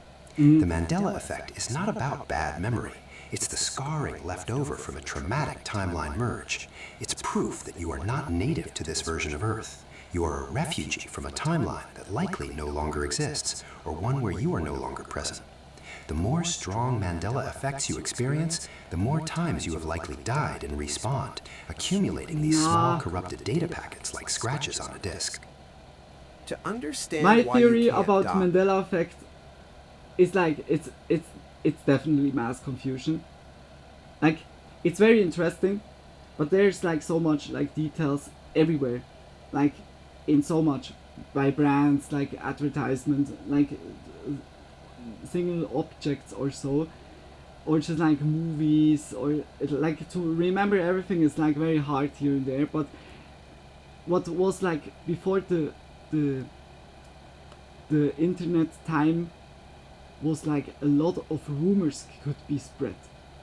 Like by Mandela, there was like, I guess, a little bit of rumor, like that a little bit of rumor got through and some people got misinformed or like others didn't. So yeah, like, but also by Mandela effect it's very debatable, because I'm also like, by Mickey Mouse, the pants, did they had like holders or without holders? Did the Monopoly man, did he have a monocle or didn't he have a monocle? Is it Sex and the City or is it Sex in the City? Like I'm instantly like throwing like for real, when it has something to do with like different timelines or so, then I can see it.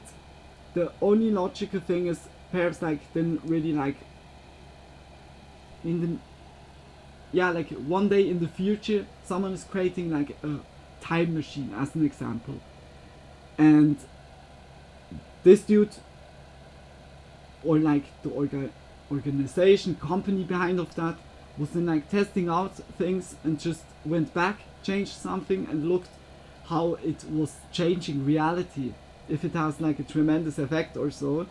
It's like just really like, if something like this will be one day existing, then it could be explained or so, but until then it's like just big theory.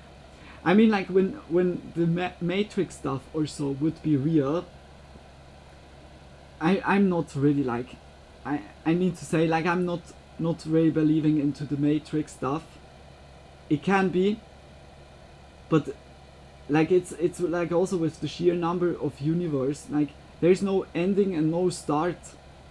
Like I need to say, even if it's like a reality that is artificially or so, we just experience everything like real. Like when I slap myself, I feel the pain. Like it's pretty real. Like the experience what you have here by your body is like more important. Like also like at the end, the eye is also getting all the information from the light, from the photons that are just getting reflected by every object, and those photons are landing in our eyes, and the eye is sending those impulses to our brain, and the brain is trying to build then a reality together. And it's also the reality plays like really like in our minds in a way. It doesn't matter if it's like artificially or not, like it feels pretty real for me. And also like with Mandela effect or so, it happens by like so many people. I mean, like there's nearly no person that says, like I never had like Mandela effect.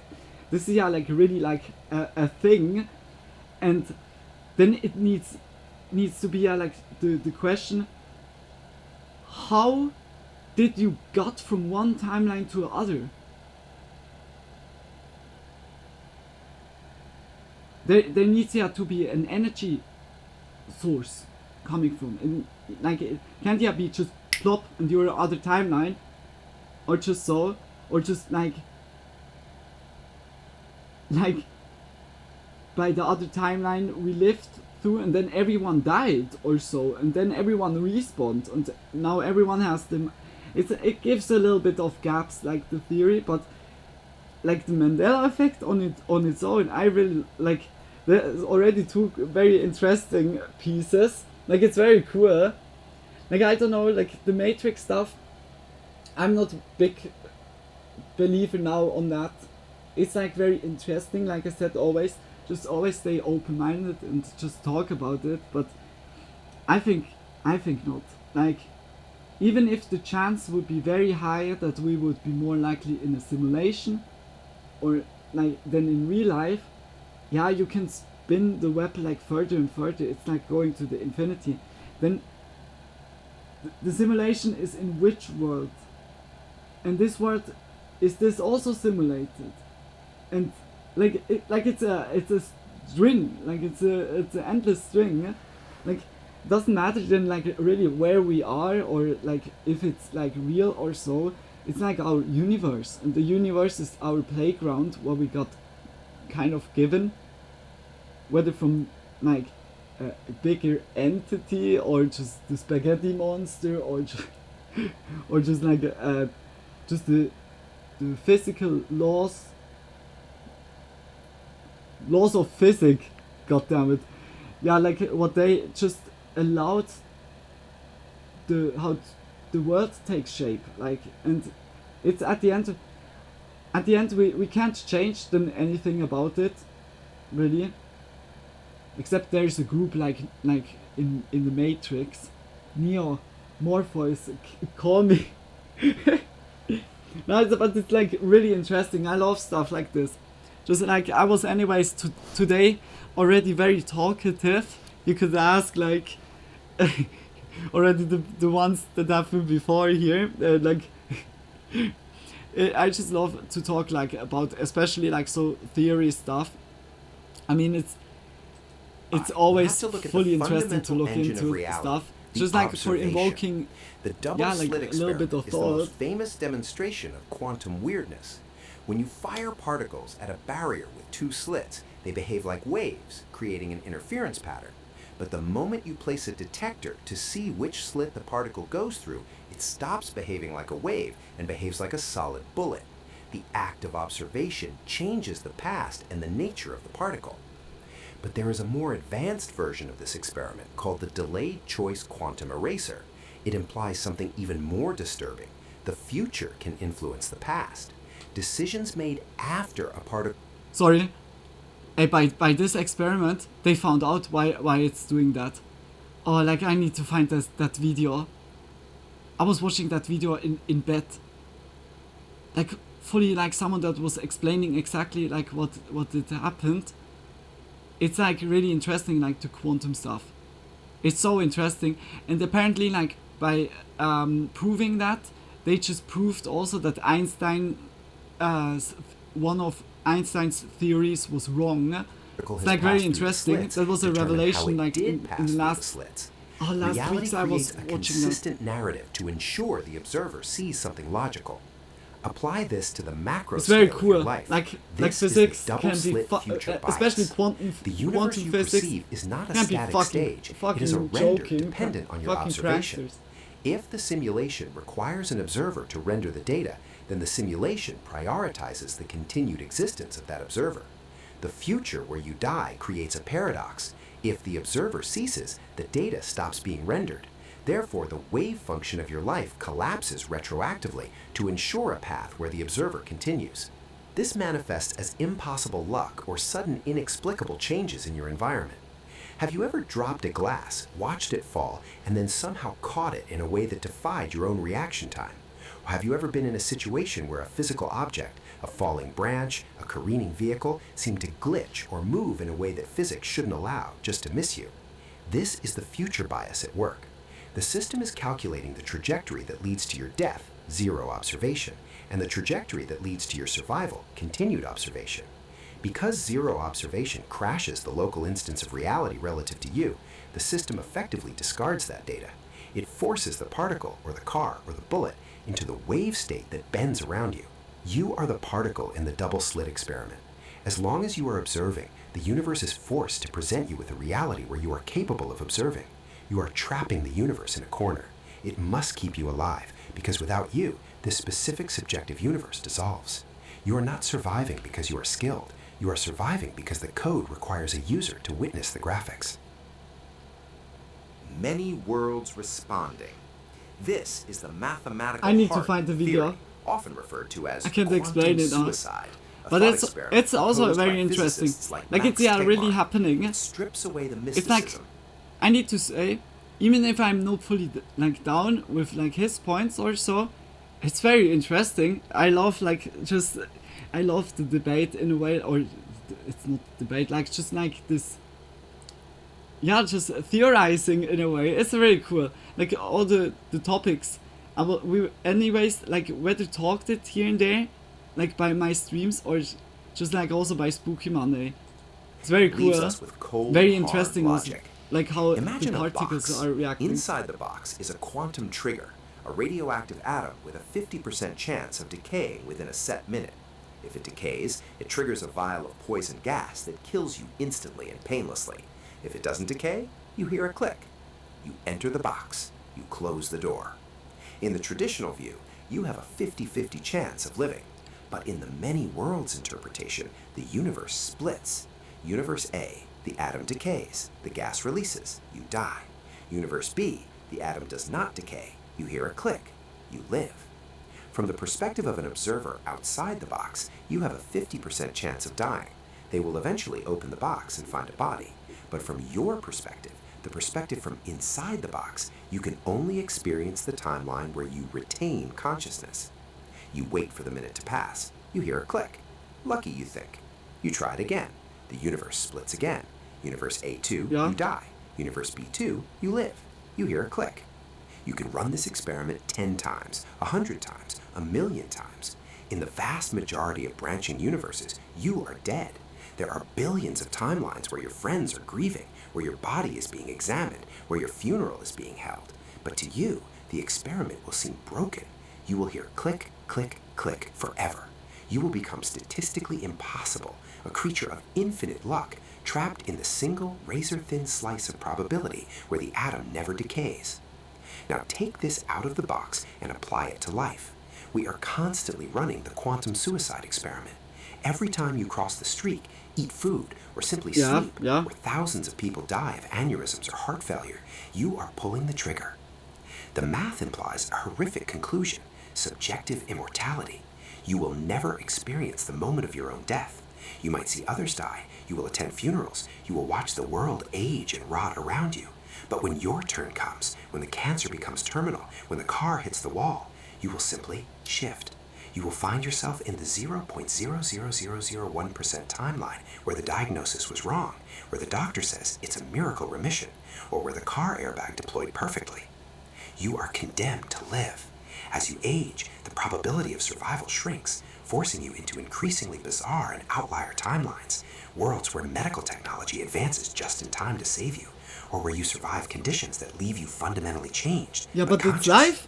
You are the only thing in your universe that cannot leave. We often hear survivors of car crashes, this one was shootings, or catastrophic falls say the same thing.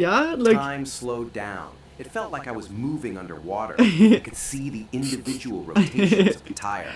Neuroscience explains this as tachypsychia, a distortion of time perception induced by dopamine just much and love, guys. norepinephrine. Like, really for being The brain here. enters a hyper-focus mode, writing memories at a higher density, which makes the event feel longer when recalled. That is the materialistic explanation. But the quantum immortality explanation offers a different odd why. Time dilation is not just a memory trick, it is a processing lag. Imagine your consciousness is a complex software running on the hardware of the universe.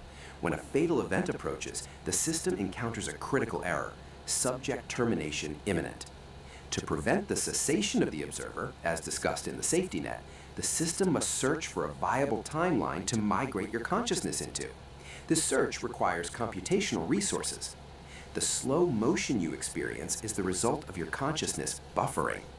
The interface between your mind and reality slows down because the system is frantically scanning adjacent probabilities for a survival branch. It is simulating millions of outcomes in microseconds to find the one where you don't die.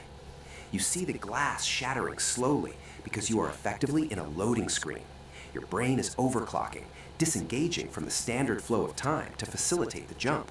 The more inevitable the death, the slower time must move to find the escape route. This explains why people in these states often report a strange sense of calm or detachment. It's the observer mode. You are temporarily pulled out of the driver's seat while the navigation system reroutes. If you have ever felt time grind to a halt during an accident, you are likely in the process of dying in your primary timeline. The you that landed on the ground safe and sound is the result of that high-speed search for a new host reality. You didn't just survive a crash, you survived a timeline purge. There is a specific physical sensation that follows a brush with death. it's very Matrix-like. Like when you're fully convinced, like that's Matrix, that it's really like a simulation and that everything is with respawn or so, then yeah, like I see that, but yeah, like I don't know, like that has so many factors to it. Like when you're just about to die, then also like certain organs and also the body is like also in a shock state. There's so many factors to it. Like here and there, the body is also putting you very much in a state of shock that you just don't feel the pain at the moment, because the pain comes always later, like very much. And also like here and there, the dying also can go in an instant. When you get like an electroshock somewhere, you're out. When high voltage or so, you're gone. Or like a lightning struck or so, then it's also like it's like you're out of it, and the body is then like, depending what happens, like when you I see drowning or burning as one of the worst things, and also bleeding out, because it's like taking long, but by bleeding out you also fall then in consciousness, but it's also fucked up. Like the body has like mechanisms to signalize, oh, there is something not working anymore with pain, but when you're so in a tremendous pain state, then is the body also like overloaded and you go anyways in consciousness. It's like there's so many factors to it. I mean, like I said, when you just truly believe like so Matrix like that everything is a simulation or so, then I guess like buffering time or so could also be, who knows, like who says, like yeah. But yeah, I would say now, like from like I said before, I think like also, even if it would be a simulation, it's like from experience from others when they had a near death experience, or just also like from an accident, it's mostly everything very blurry, just not thinking straight, just like instinctively doing something, and then perhaps like falling unconsciousness and then waking up in hospital when it was good going. Yeah, like it's like also very philosophical. I don't know, like it's very interesting also to see this kind of thought process or thought experiments. I say now, it's very interesting also, like with like all the topics. Any ears that isn't quite tonight. I mean, like I believe is pulling slightly about too hard, like or not hard enough. reincarnation. Survivors often describe That means feeling also I had like a foggy life or before unreal that. for hours or days after the event. They look at their hands and feel like Like they belong to a stranger. it's also They look at in a their way bedroom, and it respawn. feels like a Respawn set on is stage. just the new term, Clinical but psychology reincarnation calls is this like derealization or depersonalization, which then more a defense spiritual, mechanism like of the brain to distance itself from trauma. But let's look at the data through our sub-niche lens. I need also to This is say, the like physical I side said of it. before, like I had always like the feeling already that I was, or I say now soul, was like already like longer here on Earth. I don't know, it's strange to say. Like I was also hanging out with always like older ones, like generation like 1, 2 above me or so, 3 above me. Just had like also, it's, I can't explain it. I just, like I said, I felt already like old, like as a kid or so, like even if I was like a little shitty kid, and also like fully like bad thoughts or so, like dumb stuff said. But yeah, I would say like from feeling or so. But yeah, like I don't listen also to me, like I'm also like just a random person, crazy laddie, just here on the screen. But I think also always build your own opinions. It's nice to just to have like a little bit of those topics, just to talk about it. Yeah, like everyone should then also decide for themselves, like at the end, because yeah, at the end it's you can't debate until the infinite. Like we can't like send like an astronaut into the afterlife and pull on the rope like back again and say, how was it on the other side? Yeah, like when it would be so easy, then we had the answer. Like it's like yeah, like it would be so life infinite life question. Like we will always have this question on our mind. It's like crazy. I need to say, the Matrix movies had a big impact. Holy shit. Like I realized it more and more, like the years pass by. It's like really crazy. Like, yeah, like it can already be, yeah? But it can also not be. Like this, then also like the big question mark. This is like what I also said, you should never take something as granted. That's like, because do you want to have your toast just non-toasted? Just like when you want to toast the toast, should be it completely white? Or should it be completely like, yeah, roasted, completely like already charcoaled or so, fully burned? Or should it be like in the golden middle? Like nicely, like yeah, just it's always good, the golden middle in a way, like to find the golden middle, not to bunker up in one opinion or so. Like also like I really love now like to see like this here, it's so yeah, invoking like yeah, like the thought process. I say now, it's just interesting, like here and there. It's always good to listen to the round, like just listen to every opinion. Yeah, that's like the beauty also about life, about yeah, like that everyone has like just like a other view, other angle on world, on life. It's very cool. Of responding. When an electron jumps energy levels, a quantum leap, it absorbs or emits a photon. Energy is exchanged. If your consciousness jumps from timeline A to timeline B, there must be an energetic cost. You are fusing two disparate quantum states. The hum you feel is the resonance of that integration. You are literally vibrating at a slightly different frequency than you were 10 minutes ago. Your consciousness is adjusting to a new biological vessel that is 99.9% identical, but not your original vessel. The neural pathways are slightly different. The chemical balance is slightly different. This respond feeling often comes with a subtle shift in personality or taste.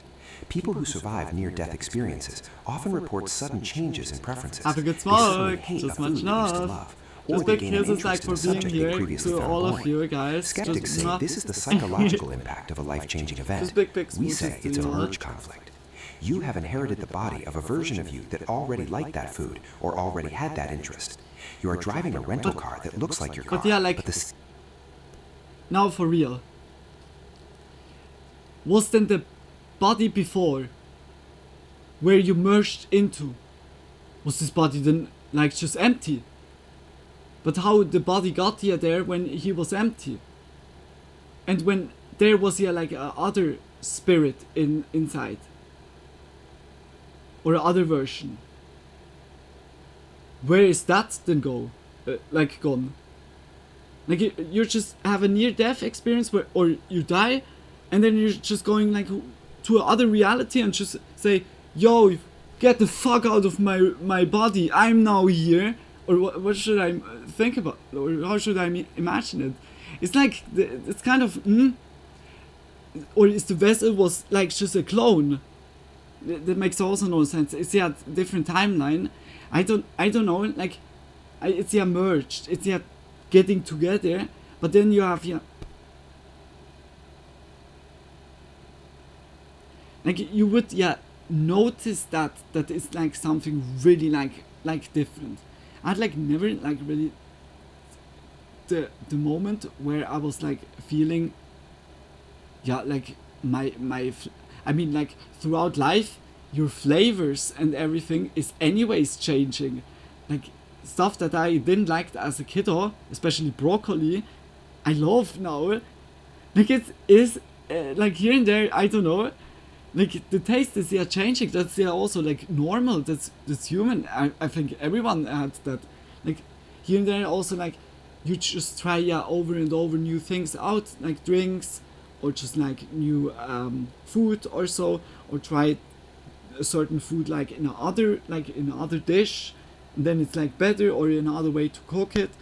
Yeah, it's like interesting, but I see now also not like, because I see myself like as me, and I know like when something would like when I would suddenly like wake up in a fully different reality, you would definitely see that or notice that also, and I never had that. Like seat is adjusted differently, and the radio stations are saved to presets you don't remember setting. I don't know. That unreal feeling. It seems like the premise of the movie, the one you don't displace the spirit in your multiverse, and that like you feel like an imposter. I don't know, more like your spirit distributes equally into the rest of the living yours in the multiverse. Like it's one collective spirit in a way, and then one branch dies and you swap to the other.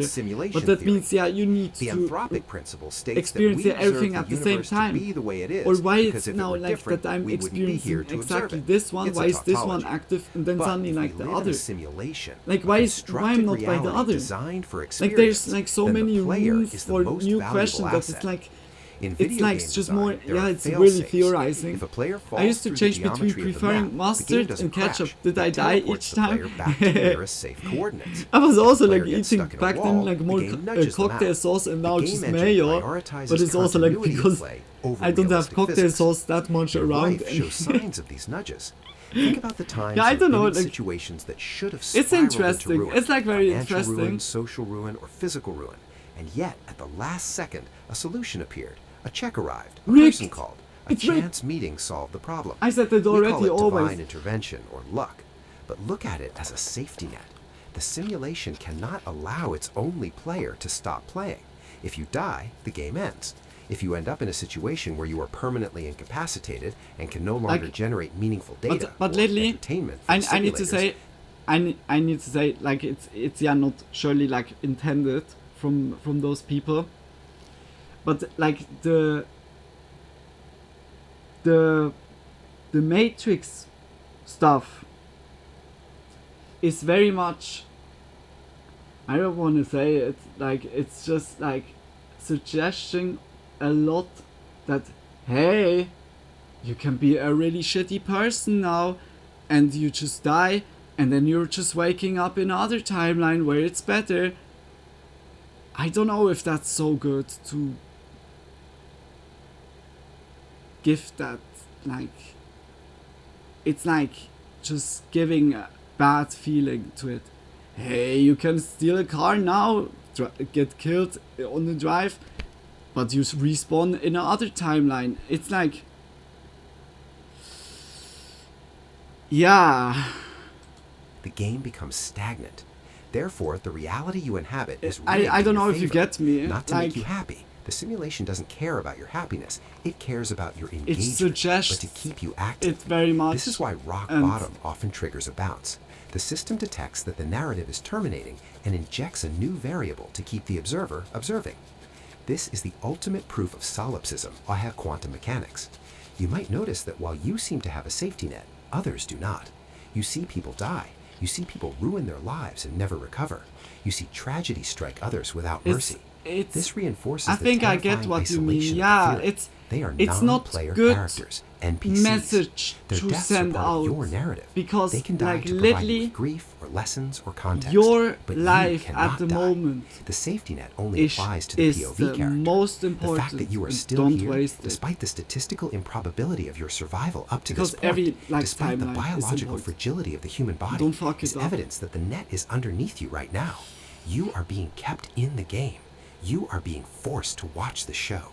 And no matter how close you get to the edge, the invisible wall will always bounce you back to the just center keep of the that map. in mind. Like it's You have just died before. a theory. You just aren't allowed and to just know it. Don't, And you will die don't again take it and now. again Oh, yeah, and like again. it's just a game. Waking up each time with nothing Because but that is headache, not a faint never memory good. of a Never new good. miss, and a Never lingering good. suspicion that the world looks. I guess like with anything you should learn from mistakes, so hopefully you do better. Yeah. Yeah? Like really. Like I know also how he meant, like there's so many possibilities how something comes out. This is like the interesting thing. Like the timelines are always splitting up. It could be now like I was not touching my head.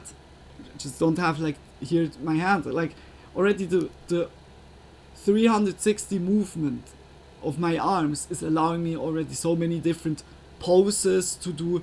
Like it's so many variables that it doesn't matter. Like who cares? I mean like it's very interesting, but like I said, like you're experiencing yet now, and I'm pretty much like happy that we have yet the freedom to just act like just in this timeline. But yeah, like it's a very interesting, it's the butterfly effect. Here and there also like some little things that happened in the past perhaps impact like something nowadays. Or just, yeah, like it's like here and there you don't know, and that's yeah the beautiful thing about also the alive. Because damn, how is it by Odin? Odin wanted to know everything. Because he was scared that if something happens against his, yeah, like I say now, how is Javengard? Oh no, Sovngarde. No, that was Skyrim, I think. Fuck. Yeah, there where the gods lived, like in the Celtic mythology, and Odin was so obsessed with knowing everything. With really knowing everything, because he wanted to predict the future, that he could like decimate like the stuff, but that was his doom like at the end also. Like when then everything fell by Ragnarok or so. Was that Valhalla? Could be also Valhalla, to be honest, but I think it had a different I need to look that up again. Like the Celtic mythology, or like all the mythologies, the legends or so, mostly they have been very like stories packed into like learn factors or so, and like it's sometimes by like certain things, like now by Odin you see like what it can drives you to this, like it's like you get just so obsessive about something that you also then forget other things, or just yeah, like just don't concentrate like really like on the beauty of life in a way. It's like really much here and there that we have the freedom and don't know the future is yeah the beautiful thing about living. This I'm pretty happy that we know already what is tomorrow for weather. That is like enough for prediction. I don't need to know like when I'm dying. I don't need to know like really how the future looks like. If would be cool, of course, but if I would know like that it would be like in 3 weeks getting the jackpot or so, like something, and then I would be already thinking about that, and then at the end it's like just a different jackpot or so, or I don't know, like it's just here and there it's good not to know and just to be a surprise. But it was very interesting. Like I still like the video. Also like, wait a minute, I was like clicking away, yeah? Just really like also check out Otwiz.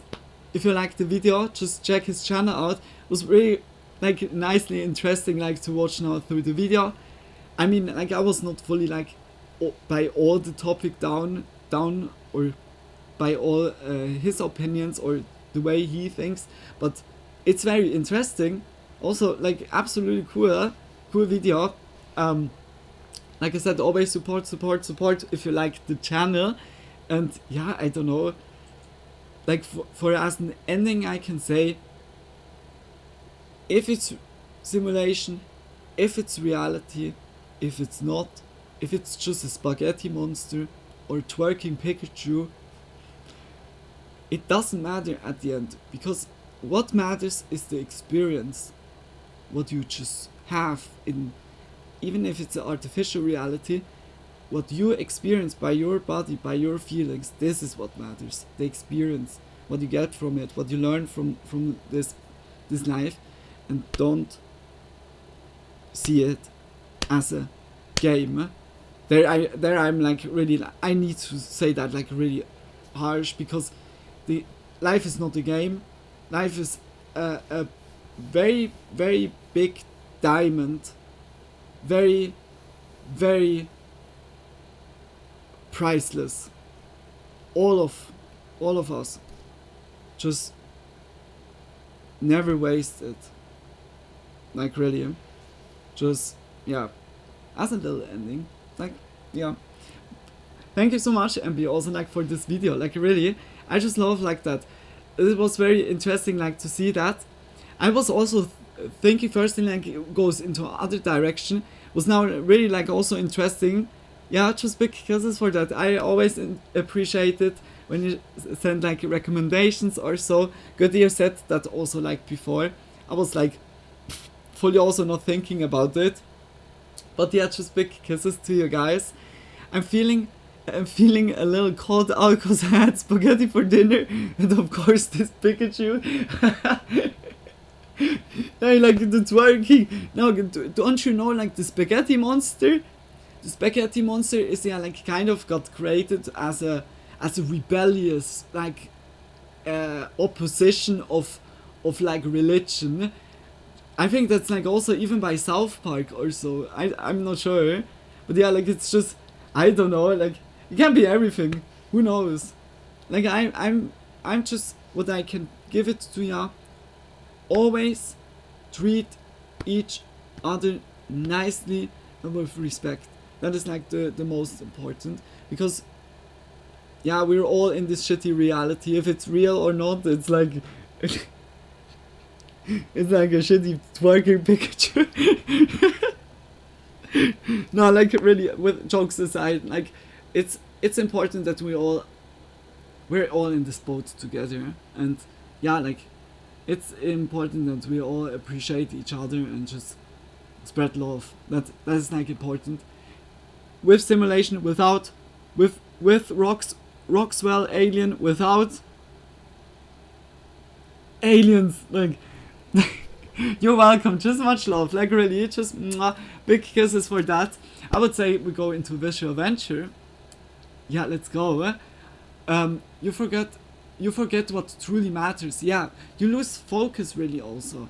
Like I can really highly recommend it to look into some different mythologies into it. It's so interesting. There's some videos, 5-hour videos, that someone is like explaining or just kind of reading like a whole story, the stories of the Celts through, like with Odin, Thor, like yeah, Baldur, Freya, like so on, but also the Arabic ones or so. It's like so interesting, like all the different mythologies are so nice. Even Roman, like with like the Olymp, or the Greek stuff with the Olymp. It's like so. I was like switching it even up. Like it's yeah kind of like the Roman Empire had yeah also in a way like similar, but they had a little bit different story. It's so interesting, and at the end it's just like what the people back then, the medieval antique times, I say now, what the people had very good was like to put informations into stories, in anecdotes, in like it was like back then when humans have been nomadic already there, like the different stories, the nomadic nomads tales, I don't know how to say it, was yeah also like from time to time was like the taught, like continued to taught. It's like here and there so interesting what the people just put sometimes into stories, because the stories, it's like that thing that stayed over the time the most, that got changed over time. Surely like something got changed or so, but here and there like the lesson you learn here and there from certain like anecdotes, stories, mythologies or so. It's like that's what you should like always take with. It's like very interesting, but also like the Celtic mythology is also so crazy. How the universe was starting. It was one giant and one big cow. It was just one giant and one big cow. Where did they stood in? In nothing? In space? Around Pluto? Set on on Saturn's rings? Okay, I don't bring the same joke, not twice. And he was like milking the cow, and the milk was like making the seas on Earth. And then he was like butchering the cow, and the insides and the meat was building then the landscapes of the world. And the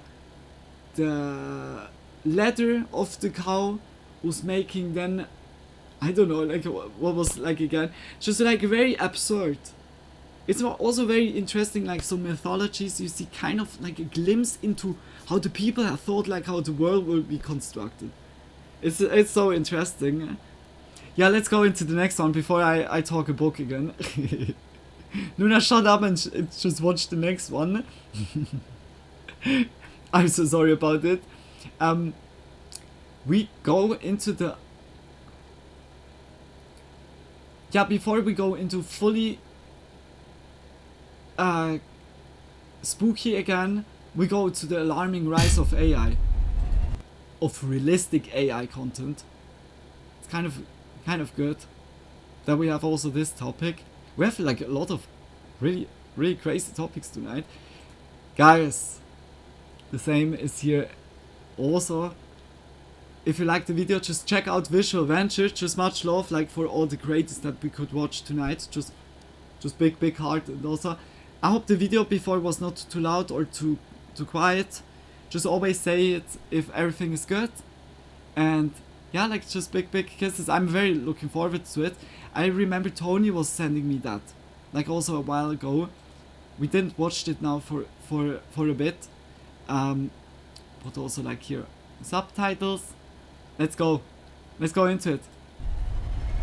These days, it's getting harder to tell what's real and what's AI generated. There's already thousands of fake videos all over the internet. Yes, big spectrum of topics tonight. Yeah, a little bit gaming, a little bit like now so very philosophical. Like now we go into AI, a little bit spooky at the beginning. Yeah, Hi, I'm just much love like for you all. Just AI actress, or as some might call me, the end of civilization. Cheers to y'all. Videos used to look absolutely ridiculous, but it's clearly getting scarier. The Will It's only Smith. been a couple of years, but Oh my beginning to look gosh. so realistic that everyone is starting to worry. And this is only the beginning of AI. Today I'll Cheers. break down real cases that show how powerful realistic AI has become and how easily it can be abused. So it is the new year, and my goal is still the same: to increase the number of videos that I put out without sacrificing quality. And to do that, we gotta keep growing, guys. So it would mean the world if you subscribe, and I promise to make the best videos I possibly can. for like you on before, Visual Venture and the video for us. before was also When AI a little videos bit of stop AI looking pictures, fake. but the talk was yeah Everyone likes to normal. say they can recognize But an AI there's a video lot of instantly. The truth some is that clips, most people short can't, videos, most especially just the older AI generation slop. that's not online like us. And one YouTube clip proved this. Cheers The clip to was ya, titled just much German love. Shepherd Saves Kid from Eagle Attack. It hit Yeah, 47 hey, million like, views in just hey, for 2 real. months. The video Sorry when I. Luna, come on, Luna, why you always stopping? Luna, I want refund. Hey, like for real, my mom was showing me that video, and she was like, "Hey, did you saw that already with the bear, and with that eagle, with a baby and so?" And I looked at her, huh? What were you talking? And then she shows me that video, and I looked at it, and I looked at her. I like, you don't think that's not real? Are you really thinking that's real? I'm not sure right now. It's like really shitty. Like my mom's generation or so is really like kind of getting. They get so easily manipulated by this. Just be careful, guys. Be careful. Is Will Smith the end of civilization? No, not him, but like this video. Didn't you saw this video from Will Smith? I think 5 years ago when AI came up, that was like eating like nice and like spaghetti. Then you saw that? That was looking so strange, and the mouth was like stretching always like to the, and also the head was squishing together. I don't know, like it's the AI back then was really funny. I think I just recently seen this video and couldn't believe how ridiculous it was. I was also like, Mom, you can't like believe in that. Please be careful. No, but you didn't saw it. Or I need to look it up like after this. Or the Will Smith video. Or wait, we'll make here now duplicate. Will Smith AI spaghetti. How's it? Yeah, look. Oh my gosh. But 2023, eh? Hey, Uncle Phil, come try this. Oh, that's hot. That's hot. This part of my life is called being stupid. In which fever dream are we right now? Freshest spaghetti and meatballs of Bel Air. What? That's hot. Yeah. Oh, that's hot. Yeah. Dude, I can't. Love will make you do crazy. What the fuck? Don't ever. And how looks 2024 now? No, that is now a joke. That was now a joke. Yeah, the name is also just a happy troll. Are you fucking kidding me? He got me trolled. God damn it. Now where is the... Oh my god. You saw like how it was back then? Wait, I write now 2025. Is it this?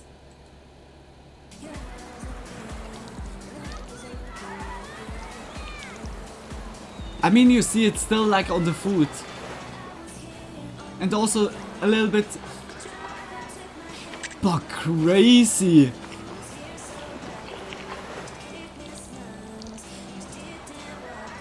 Things are evolving pretty fast, yeah!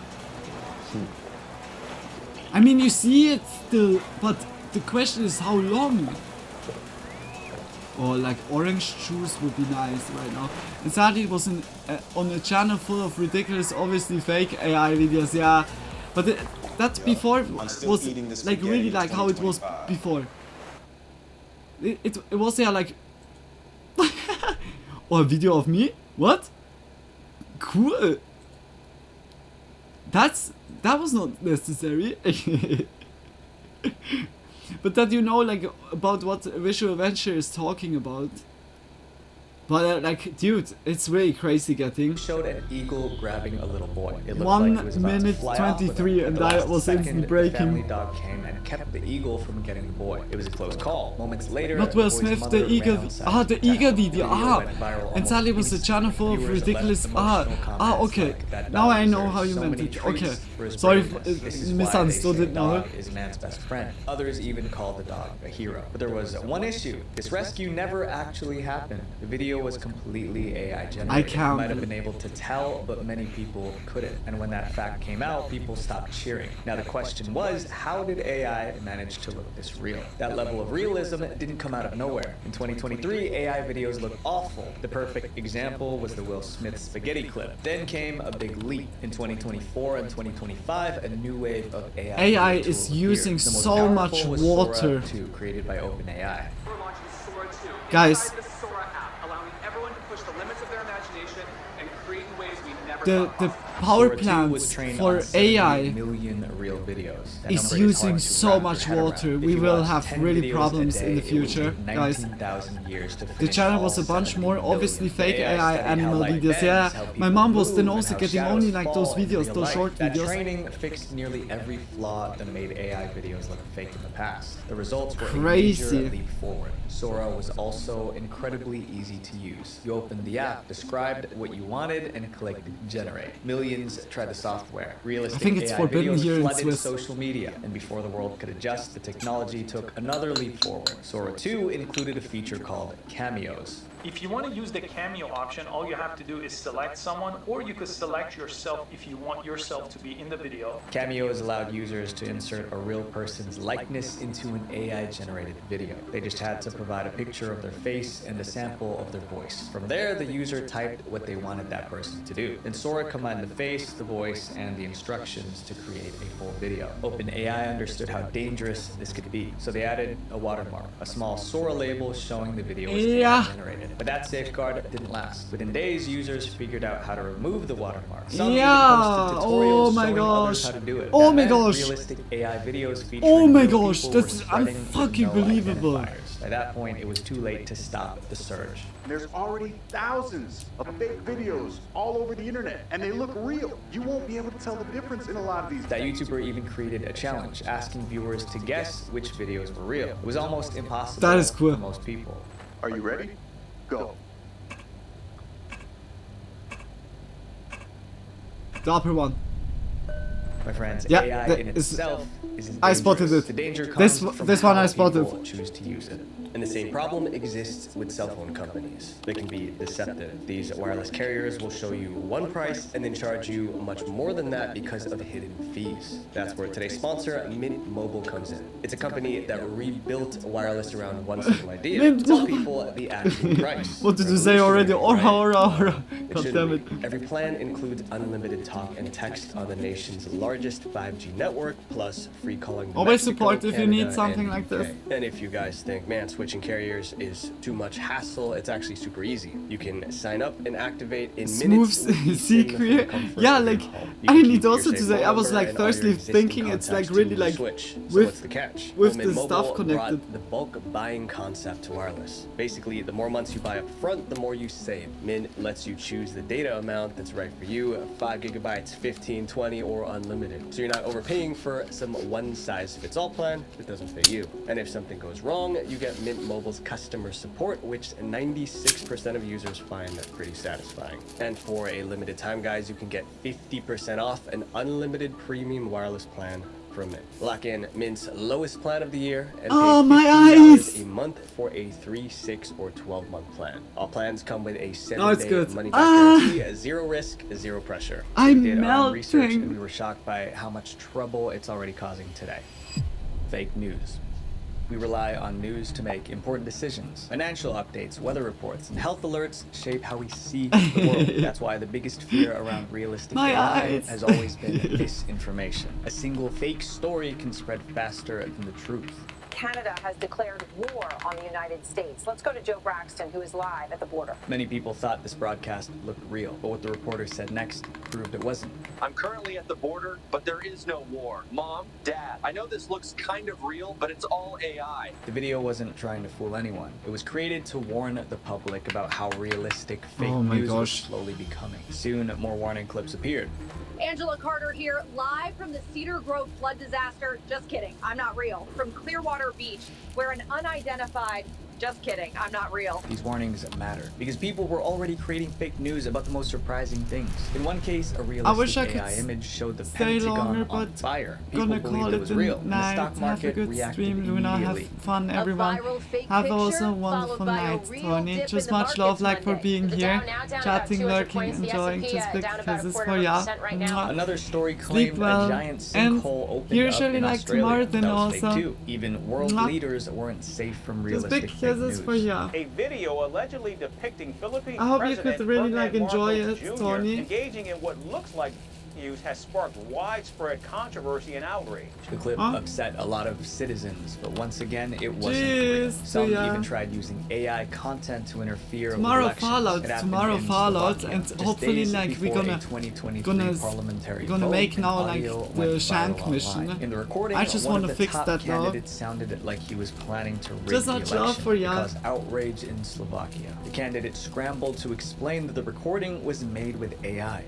Within hours, fact-checkers debunked the posts as likely fakes, prompting Meta to label them, but people continued to share them. Unfortunately, he didn't have enough time for damage control. The election was only 2 days away. The country voted, and he lost the election. No one can say how much the fake audio influenced voters, but the mere idea is disturbing. Yeah. However, not every fake AI Not good, news not was good. completely made up. Sometimes people mix real news with AI footage. For example, in March 2025, Myanmar was hit by a devastating earthquake.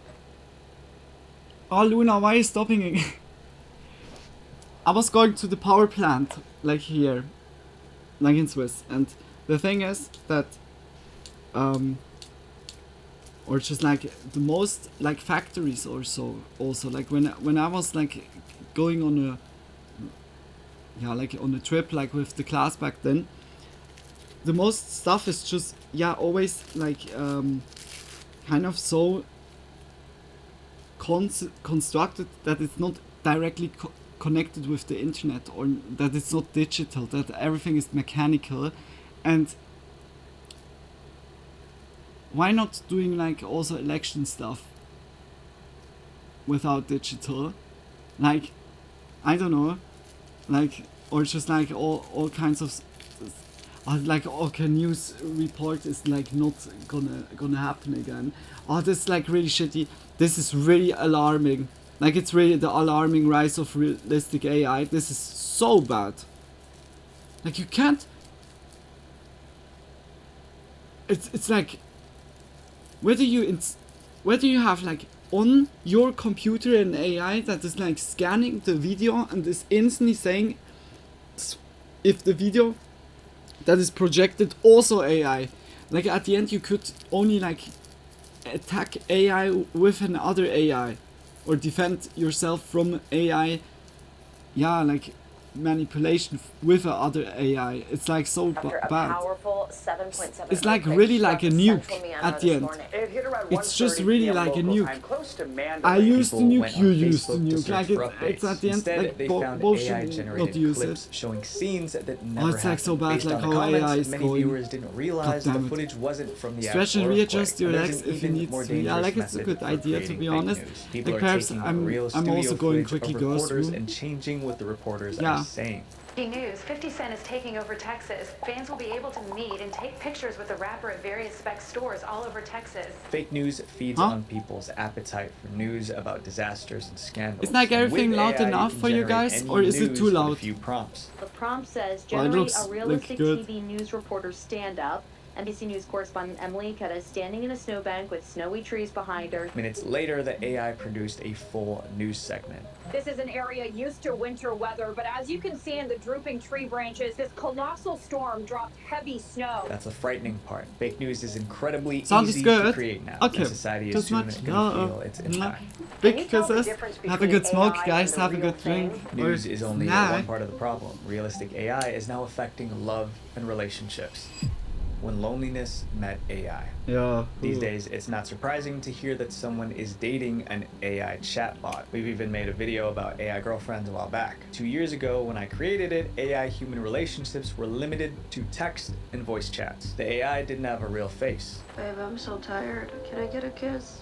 Come here, kitten. Mwah. Now get some rest. You deserve it. But once AI images became extremely realistic, that changed. People started creating faces for their AI partners, and they didn't stop there. Some even made fake couple photos and shared them online. A Reddit group called My Boyfriend is AI became the center of this trend. My Boyfriend is AI, the kind of support group for people dating artificial companions. The community now has over 40,000 members. It's a place for people to ask, share, and post experiences about their AI relationships. A lot goes on in the community, but one thing stands out. Members love posting realistic images of themselves with their AI partners. One woman uploaded photos of herself with her AI boyfriend, Mateo. She was amazed by how real he looked. She posted several photos of them together. In every picture, Mateo's face looked exactly the same. The realism was pretty convincing. However, experts warn that AI relationships can be dangerous. They can lead to distorted expectations of real relationships, social withdrawal, and even psychosis. Giving an AI partner a realistic face only increases the risk. It makes the illusion harder to break. But the warnings didn't slow the group down. As AI progressed, almost everyone had a realistic version very of sad, their AI boyfriend. Some members even created clips of themselves kissing their AI partners. As the subreddit grew, it attracted harassment. Trolls joined the group to call members losers who needed help. Others labeled them unhinged and delusional. The moderators addressed the situation. They said they understood that AI partners weren't real, but they also admitted that many members did think their AI companions were real. According to the moderators, those members fell into a hole of despair every time the AI platforms updated. The updates changed their AI boyfriend's behavior, and it was heartbreaking to them. I don't know if anyone expected realistic AI content to be used in this way, but it is. And it's making it harder for people to tell the difference between fantasy and real life. And sometimes realistic AI creates content that can put viewers' lives at risk. Dangerous advertisements. When a celebrity endorses a product, people pay attention. A single mention can turn an unknown product into a massive success. Realistic AI content changed that. Now, celebrity endorsement videos can be fabricated from scratch, which is illegal. But the real issue isn't that these endorsements are fake. It's what these AI celebrities are selling. One of the darkest examples is the diabetes supplement scandal. Imagine your mom scrolling through Facebook after dinner. She sees a doctor she recognizes. The doctor is saying something shocking about diabetes. He claims that the pills most doctors prescribe are not enough to manage diabetes effectively. Then he says he's discovered a new breakthrough medication. It's a natural supplement that stabilizes blood sugar in only 24 hours. He tells viewers to click a button to order it. If you're 60 years old, have diabetes, and trust this doctor, what would you do? Most people would probably buy it. The situation isn't hypothetical. It happened in Australia. In 2024, criminals used AI-generated videos of real doctors to promote a supplement called glycobalance. The video featured multiple doctors praising glycobalance. They didn't simply recommend it. They said standard diabetes medication was dangerous. One of the doctors in the video was Professor Jonathan Shaw. He only found out something was wrong when his patients started calling his clinic. They wanted to confirm that he wanted them to stop using standard medication and switch to glycobalance instead. Professor Shaw was horrified, but his biggest fear wasn't the hit to his reputation. He was worried that patients would abandon life-saving medication because an AI version of him told them to. Quitting the real medication is only half the danger. What this happens person when that made people that actually take this prison strange instantly. glycobalance supplement? Glycobalance was marketed as a natural supplement made from cinnamon, berberine berries, and bitter melon, but there is no credible evidence that these ingredients help treat diabetes. Even worse, glycobalance is not listed on Australia's official register of therapeutic goods. That means it could be useless or even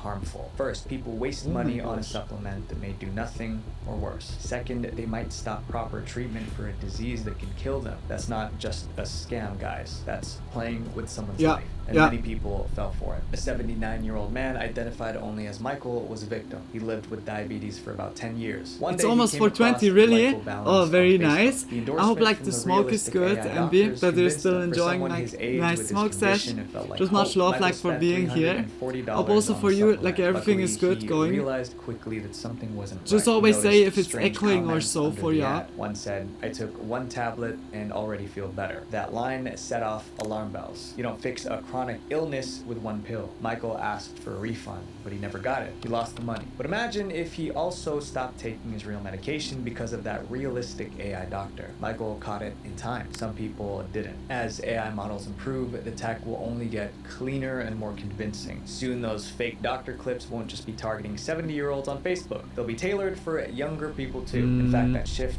has already started. Yeah. When Oprah promotes a product, sales explode. Her influence is so powerful that it even has a name, the Oprah effect. In late 2025, a clip of Oprah promoting something called the pink salt trick went viral. And could you tell us how you came across this revolutionary discovery that is the pink salt trick? The pink salt trick was marketed as a weight loss hack. Viewers were told to mix Himalayan pink salt into a special concoction. But Oprah never endorsed pink salt. The video was AI. The deception went even deeper. In the clip, Oprah introduced the inventor of the pink salt trick, Rachel Goldman. In this Oprah show, Dr. Rachel Goldman is identified as the creator of the pink salt trick. Today I brought Dr. Rachel Goldman to our conversation. Rachel Goldman is a real medical doctor. Her website even says she's been an expert panelist with Oprah 3 times. But the woman in the viral clip was not Dr. Goldman. It was an AI version of her. Even worse, Dr. Goldman was not the inventor of the pink salt trick. She has absolutely no connection to it. It sounds like me, it looks like me, but it's really not me. Eventually, reporters figured out how the fake video was made. Look, here's the real Dr. Goldman appearing on Oprah Daily in 2024. The real clip was used as material for the AI version. Yes, and the pink salt trick, it's 100% natural and free of side effects. If you think these AI celebrity endorsements aren't realistic enough to fool anyone, think again. Dr. Goldman said that even her own family members couldn't tell the difference. I even had a few family members reach out to me, literally say, like, I can't believe you've been keeping this from me. So, you know, it's very concerning. Luckily, the fake Oprah Goldman video was taken down. And then you just get like messages from everyone. Hey, cool video. Huh?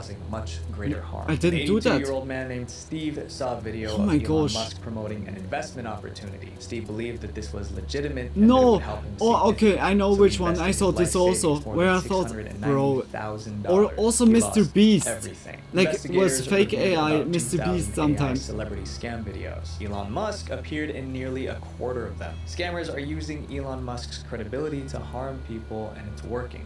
One of the Crazy, reasons that we eh? see so many deepfake videos involving Elon Musk is not only is he incredibly rich, but he does a lot of interviews. Social media is saturated with these fake AI ads. Over a 60-day period, Meta removed more than 8,000 AI-generated Whoa. scams that used faces of public figures.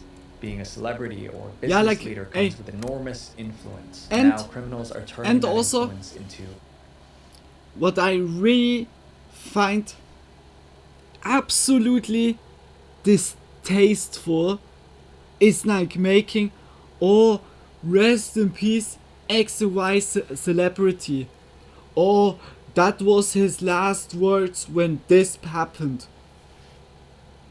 Hey, this is so fucking disrespectful and distasteful.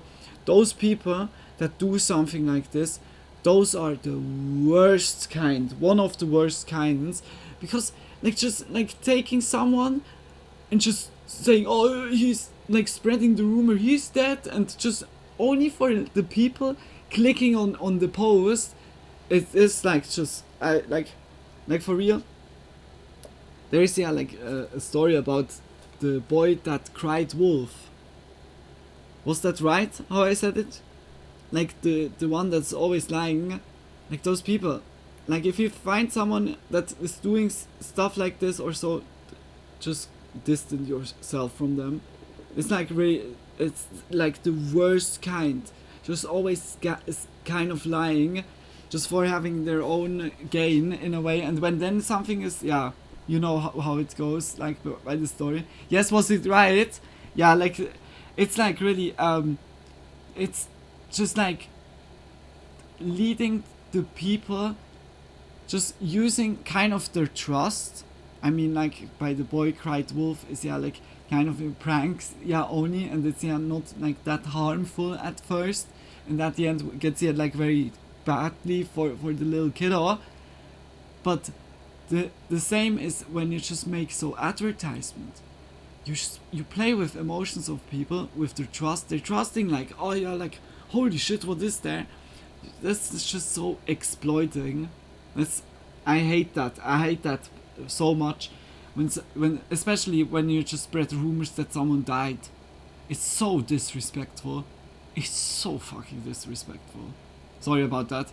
But yeah, like whether advertisement I saw like a lot here, over 8,000 by Meta, and also like this rest in peace stuff. how AI is destroying the music So industry. disgraceful. AI has been good at copying voices for years, so no one is surprised by that anymore. But people didn't know AI could now copy how musicians play instruments, Yeah. sing, and rap. It could match their tone, style, and sometimes emotion so well that most listeners can't tell that it's fake. One song proved it. In April 2023, a track called Heart on My Sleeve suddenly blew up online. It was posted as a new song by Drake. I and only Weeknd. at least The vocals halfway sounded believe exactly those like death them. announcements Fans when loved it's it. It by a was quickly trusted turning media into one outlet. of the Yeah. biggest songs Yeah, of the see. Then it's that out of question, but when it's an advertisement or so here and there, then if I'm interested, I look it up myself to see if it's true. Yeah, I see it also.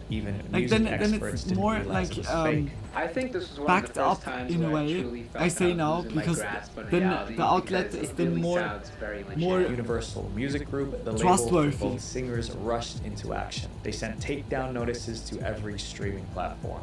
The fake collaboration has now been removed from streaming. AI artist is also by Spotify on top. One person with a laptop could I'm now not do sure what if required a studio, this producer, and the artist AI stuff is still on top or realized not. that the flood began. After the success of Heart on My Sleeve, streaming platforms suddenly noticed massive numbers of new uploads every day. In April 2025, the music service Deezer reported that 18% of songs uploaded daily were AI generated. That was about 20,000 tracks every single day. And many of these tracks weren't made by Spotify, hobbyists everywhere. fun. Just They were fast created money. by scammers. Yeah. Deezer also estimated that up to 70% of streams on AI-generated songs came from bots, not That's real crazy. listeners. After uploading them, they used bots to stream their own music and received royalty payments. A 2025 survey found that 97% of listeners cannot reliably tell the difference between AI music and human-made music. Think about that. And record labels are getting furious. By 2024, the 3 biggest record labels took the matter to court. Recording Industry Association of America has filed a Good. lawsuit against AI music companies Suno Very good. and Udio, Sony, Universal, alleging Warner copyright Records. infringement. Fuck yes. I like absolutely good. Huge amounts of I need to say that that is now like big props to them. almost identical to real artists. The labels also try to shut down AI music on social media platforms. Very good. Universal Music Group sent an open letter to TikTok. In it, they criticized how TikTok was promoting AI-generated music. If this continues, the future of music is at stake. Yeah. But realistic AI content is also stealing a more personal human job. Oh. And also the YouTube shorts. The YouTube shorts are so also full of AI slop. Just this The AI AI slop is so fucking bad As AI for tools everyone. improved, some companies saw When an it's just opportunity. random If account, AI can I don't create believe it or realistic click their content, video why not and I create look it up realistic myself. AI That's good. influencers who That's can very good. compete with human Like ones? just These always AI influencers go can around post in the lifelike internet photos with with like huge awareness. followings and earn millions. This idea wasn't new. Brands Especially tried nowadays making with virtual everything. influencers before, but the early versions looked fake. One of the first virtual influencers appeared in 2016. Her name was Lil Michaela. Okay, so hi. I think I saw that even. Never done this before. You could tell she wasn't real the moment you saw her face, but she had an Instagram account and people followed her anyway. They liked her posts, commented on her videos, and treated her like a real creator. Her fans even gave themselves a name, the Michaelites. Within a few years, Michaela had millions of followers. Big brands reached out to partner with her. She's been featured by Calvin Klein, Prada, Millie Bobby Brown, and even did an ad with Bella Hadid where both of them were animated. Soon, this digital character was earning $10 million a year. And that raised a troubling question. If a virtual influencer that didn't look real could become this successful, what would happen once AI made them look almost human? In 2024, that question was answered. This is Aitana Lopez. Her Instagram bio says she's a digital creator. That's a term human content creators use, but Aitana isn't human. Aitana is an AI model. Since she was created around a year ago, she's amassed a big following. She was created by an agency that said human influencers were too unreliable and difficult to work with. Aitana posts just like a human influencer. She shares photos of her daily life, including fictional trips and hobbies. Hey! Why we don't get rid of the human factor? Yeah! Yeah, true! True, we make it not for humans. True.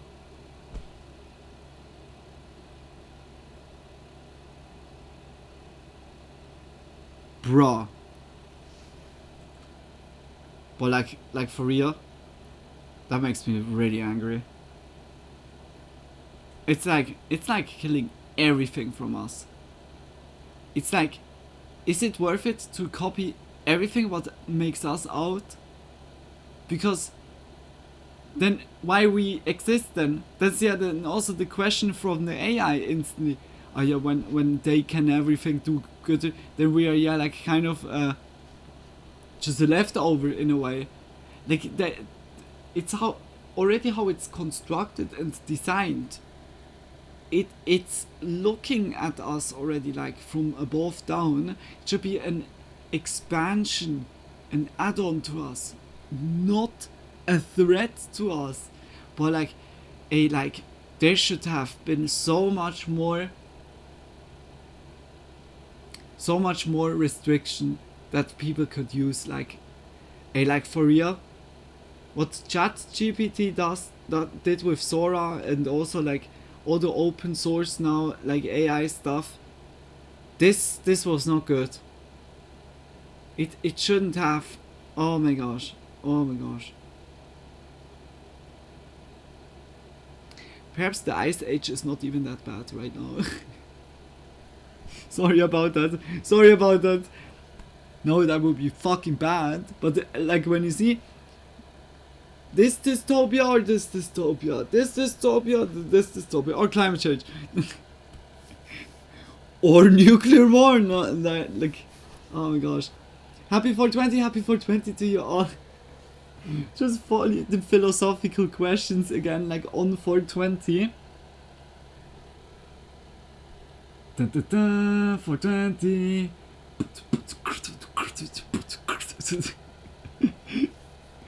I don't know, like, it's kind of really like bad looking. Like AI could be so good used for helping us more in our all-day life. But what they do? They focus on copying everything from us. What is the I have like really the feeling like, what is the goal? Like, what is the goal at the end? Just to make money, in a way. This is like the shitty thing that leads us like to the end. At the end, they want to build something that is copying a person in every way, that they don't need to hire a person and could just like leave the AI do. What a fucking awesome idea. Absolutely so good for humanity. Like those that do stuff like, or just develop the AI like this, it's to be honest, it's not like the AI that is the threat to humanity. It's those people in a way. Like those are just kind of just selling like the majority of humanity then at the end away, because the most lose then their job or can do then anything. Like, what is then with them? This is so fucking dumb. Or it's like the video is also very good. Like damn, we had today very deep themes, deep topics, but that's also good because I don't do now like Spooky Monday that frequently. Yeah, like because of that, it's good that we have now a little bit longer stream, also like with deep talk and not only spooky stuff. I like how one streamer I watched use Grok. He talks to the chat before his gameplay and comes up with a premise for Grok to make a silly thumbnail for YouTube. Okay, that's cool.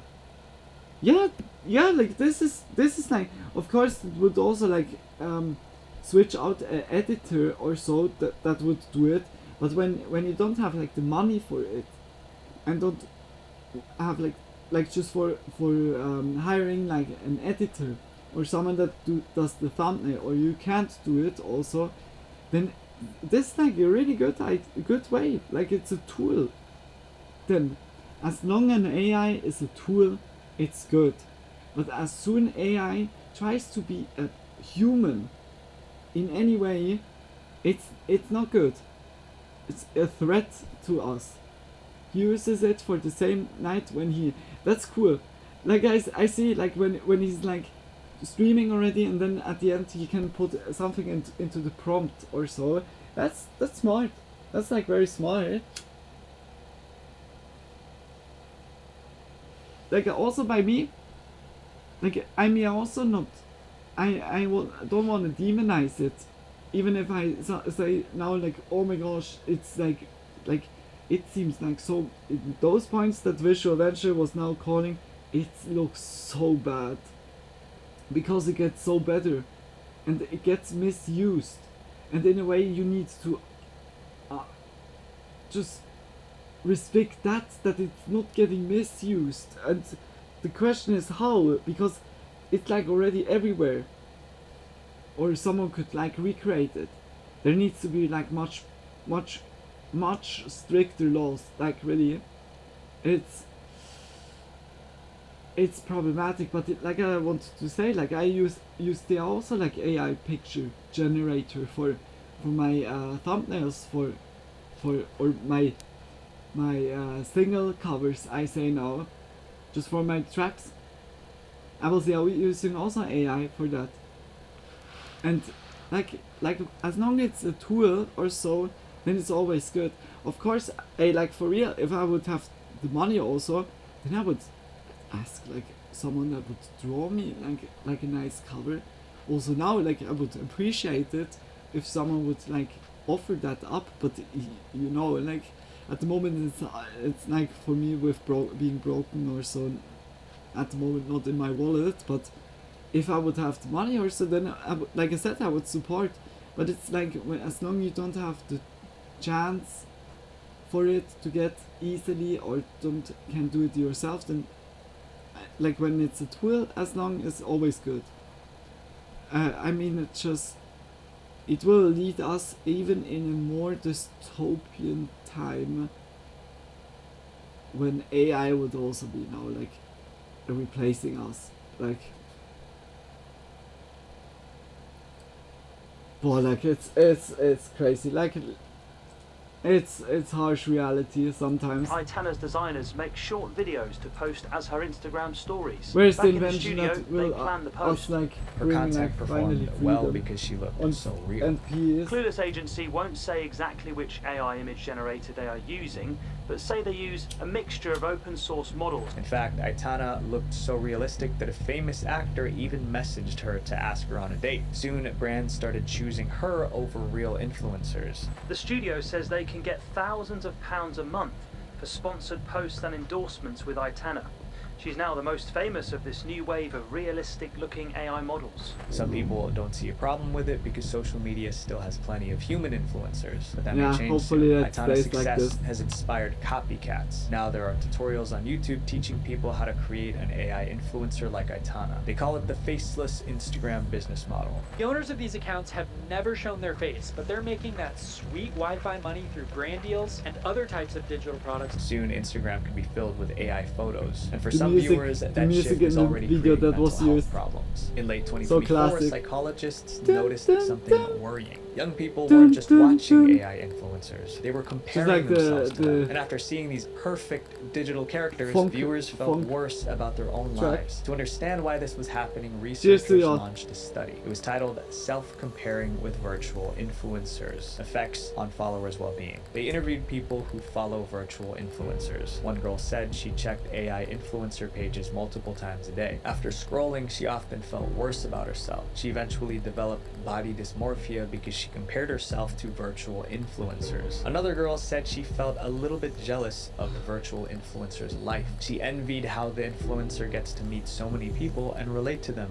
apparently. Researchers were shocked because everyone knew these influencers weren't real. Their photos of vacations and shopping sprees were AI generated, but emotionally it didn't matter to these girls. It's insane that these AI influencers don't even need to look real to change how people feel about themselves. Realistic AI content seems to be disrupting so many different industries, including the movie industry. But it's like, The it's AI making me actor. sad. Sorry if In I late had the 2025, product, I a would new still rather actress use suddenly real became people popular, for but people promotion, weren't yeah. celebrating her rise. I think They we were need mad. to Hi, I'm Tilly have Norwood, this the world's consciousness first AI that actress. we're just supporting more our as some might own call race. the end That of we help each civilization. other. Tilly was created by a studio called Particle 6. She looked realistic enough that she could be inserted into movies Was like alongside quickly like human like actors. buffering, The I don't studio know. spent weeks trying to design the perfect AI actress. They created over 2,000 versions before choosing like the cool final and one. Many interesting early that it's versions looked possible, too but- beautiful or didn't quite have that girl next door authenticity. In the end, they did such a good job that human actors started becoming worried. Her photos and videos are all over social media, but Tilly is already causing a major controversy. Why?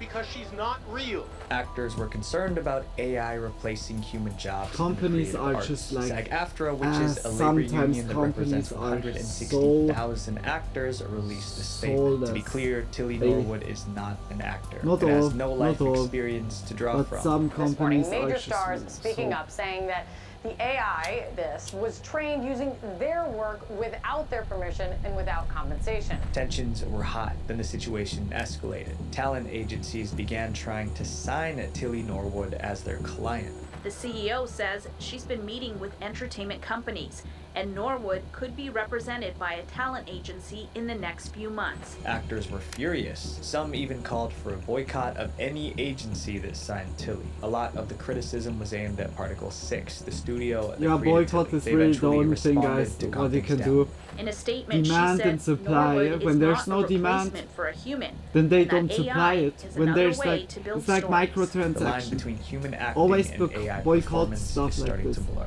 Platforms know realistic AI content is it's a like problem. testing out if they the do limits. nothing, users will start doubting every viral clip they see. So almost every social media platform started adding rules, including YouTube.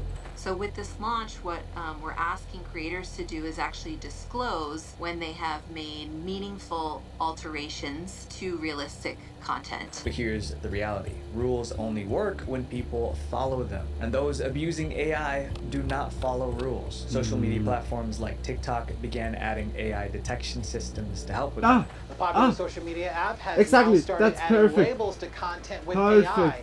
This update is part of TikTok's push to stop I hope it's just misinformation. working out. But even detection systems can't keep up. The systems only caught about 35% to 45% of AI content. That meant more than half of the AI videos posted slipped through the cracks. If machines are struggling to tell the difference between AI and real content, what are the chances that regular It would be people good can? if it's like when there's a legislation, when there's a law for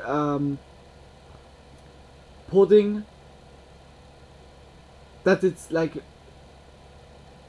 a must be that you need, or like that something is generated, like a data that it has like in the subcode or so, just like marked that there was like AI generation involved.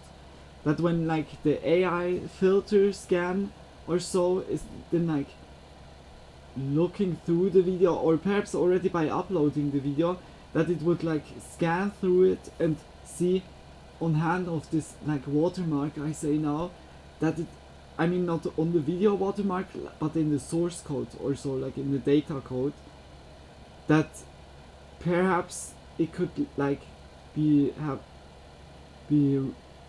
instantly detected like this. But yeah, it needs to be laws for that, to have laws, like really. This is really problematic, holy shit. The video was like very informative, very cool, but also, oh my gosh, like, it's really alarming rise of realistic AI content. What will bring 2026?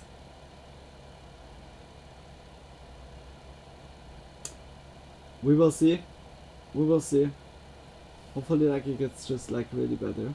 I mean like not better that it gets more realistic and more high definition, not like, I mean like that it gets better for all of us. Oh my gosh, it's like,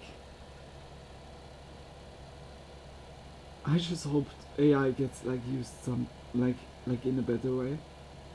Content creators have to add that there's promotion in their videos, you should have the label your video for having AI material in it as well. Yeah, I would also say, yeah, like Frank, when I upload like on YouTube, it's like asking me, did you use AI like in the video, and I was always like just non-marking it, because I don't use AI.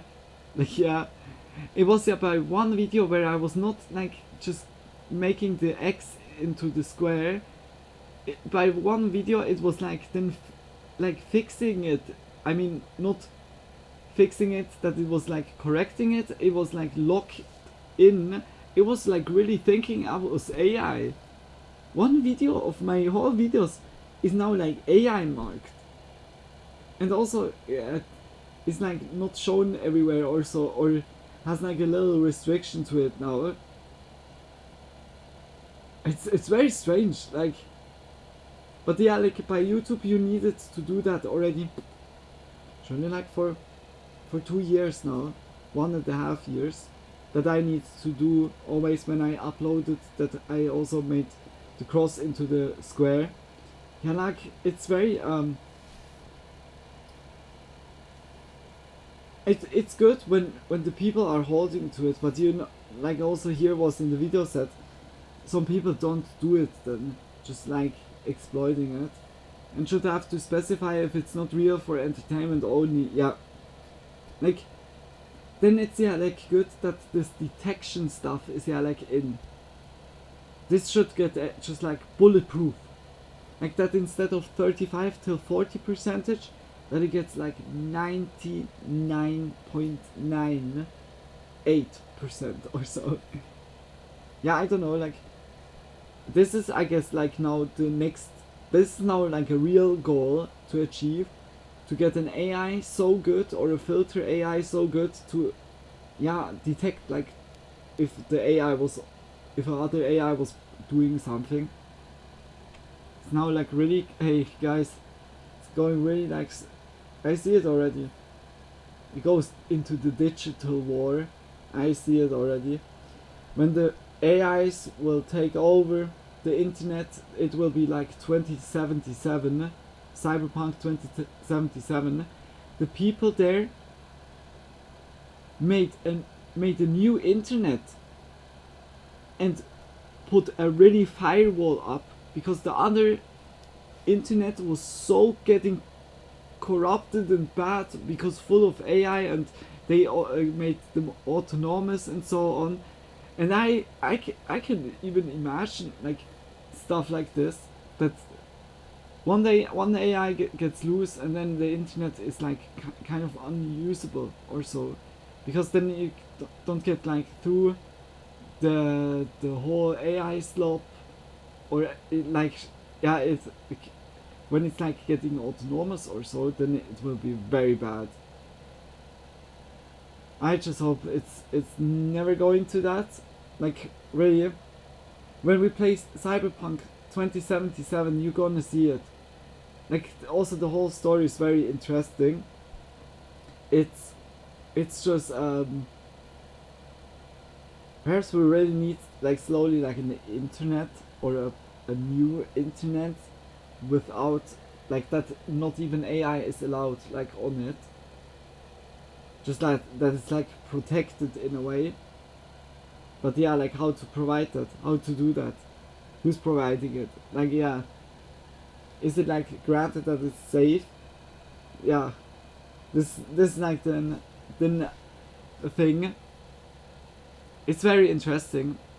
It's very something that we all need a little bit to keep an eye out, especially like we saw yeah like the video, bear got killed by, or dog rescues kiddo from an eagle. Yeah, like stuff like this. It's, we need to keep an eye open. It gets only better and better. What I said also throughout the video, those power plants that are powering up like those AI yeah like factories, I say now, where all those different computers are in there, terminals and so on,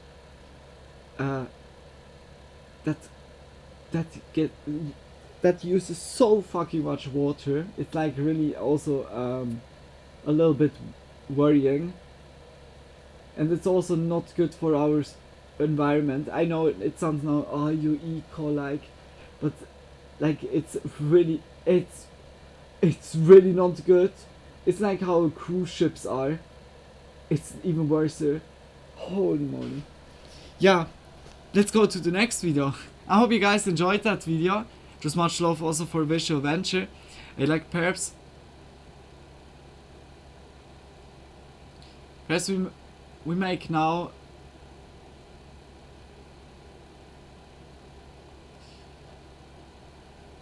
yeah, we have now like 5. Yeah, then or nearly about 5, 20 before 5. We go to Lazy Masquerade. Just check out Visual Venture if you liked the video. Just always support. Yeah, just much love. And yeah, like, we go to Lazy Masquerade now. 4 disturbing cases that'll destroy your faith in humanity if you still have any. I think, yeah, like, what is like so nicely said, hope is the last thing that dies, I would say.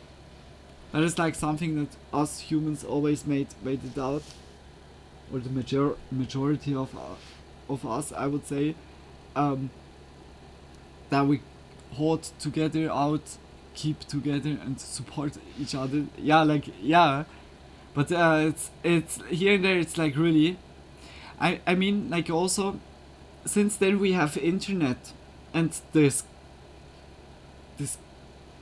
global connection was like more, we hear also more bad things.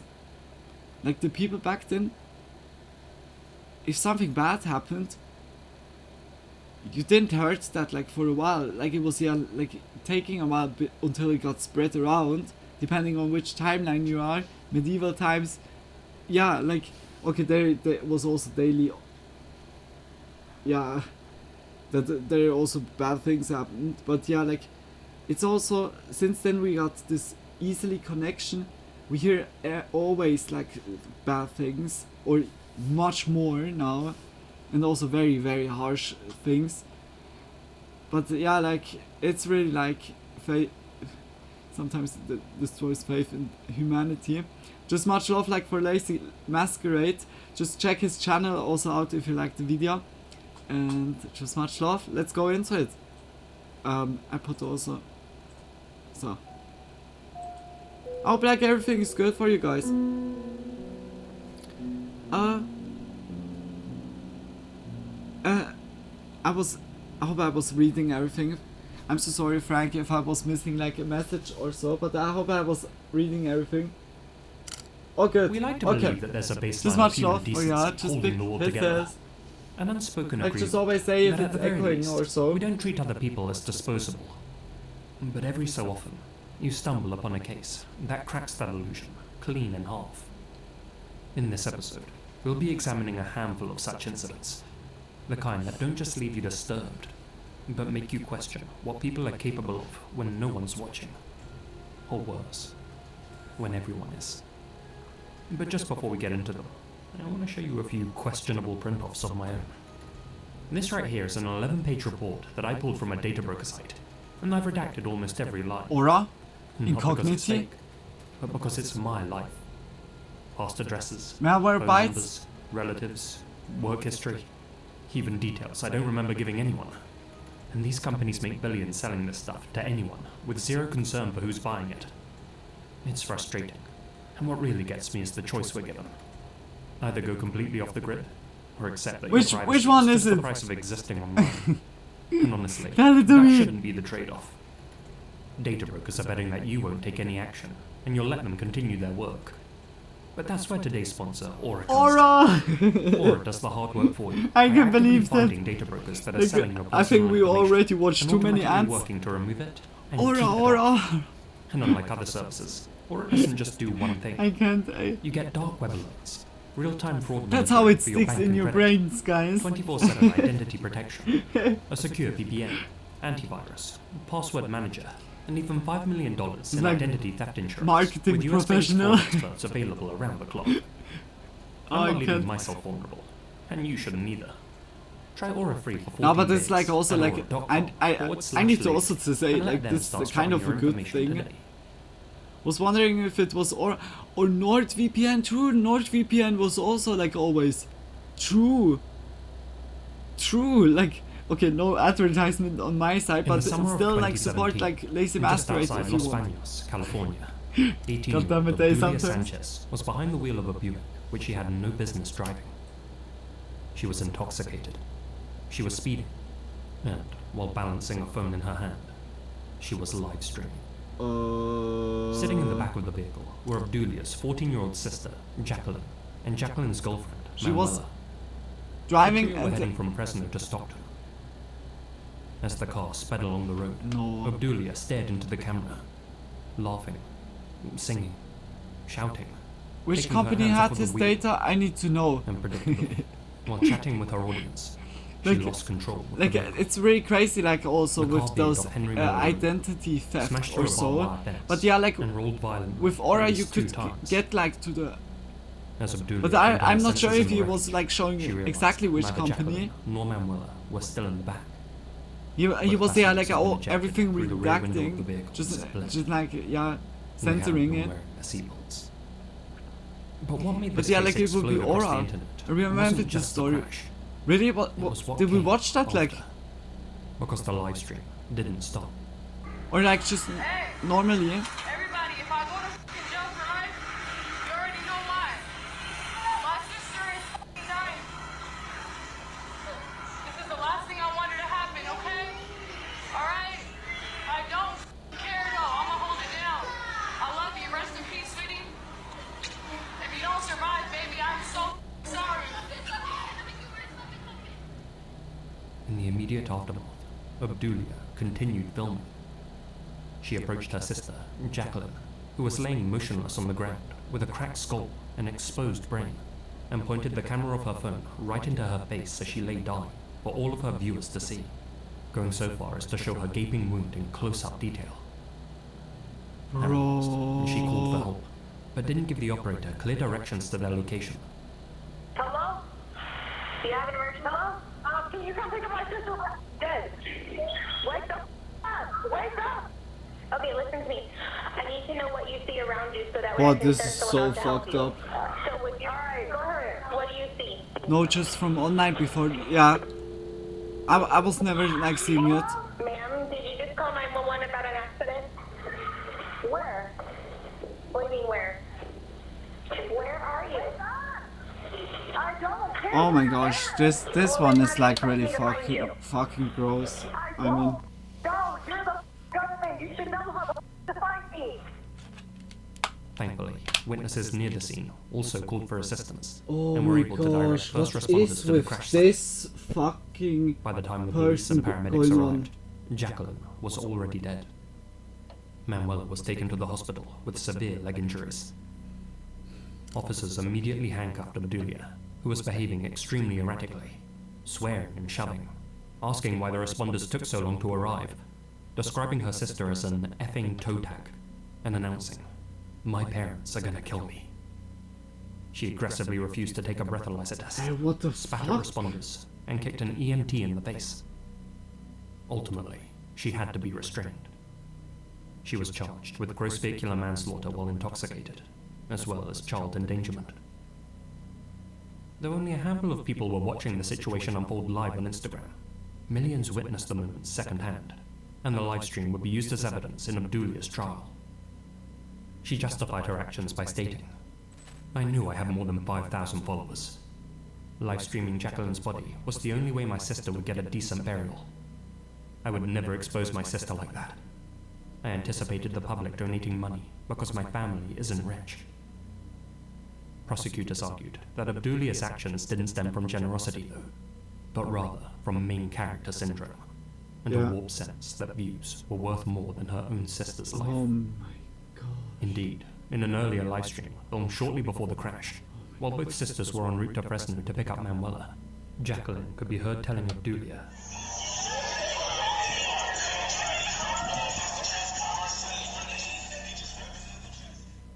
Ultimately, Obdulia pleaded no contest to the charges. She was sentenced to 6 years in prison, but was released on parole after serving just 26 months. To many, the young woman wasn't just a reckless driver who clearly showed little remorse. She was the embodiment of social media addiction, a person who saw everything, even her own sister's last breaths, as content. In later interviews, Obdulia herself even described live streaming as a reflex. It seems that in that terrible moment, her sisterly instincts were overpowered by a new prime directive: to farm engagement. Obdulia's uncle, Jose, was heartbroken when he heard about the incident, but he wasn't surprised. As he would later say in an interview, Obdulia did a lot of bad things. Too bad. I can't even talk about it. I told my brother when she was around 12 that Obdulia was heading down a dangerous path, and that they needed to do something. She's dead to me now. If she dies tomorrow, I don't care. She's a very bad person.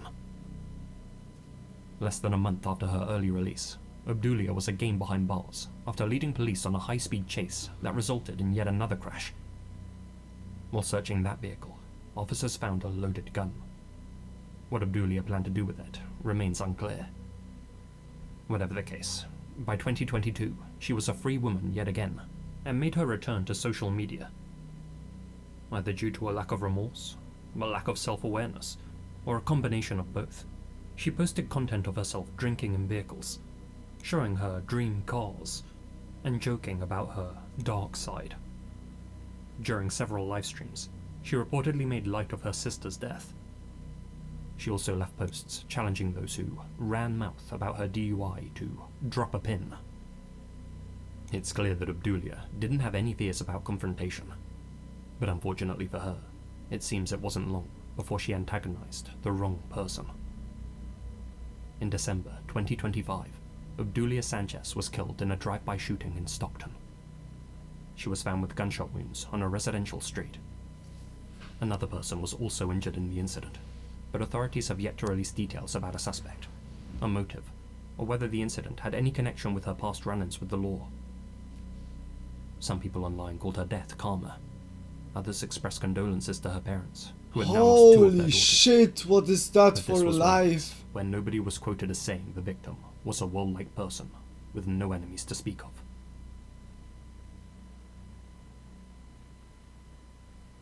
Bro, oh my gosh.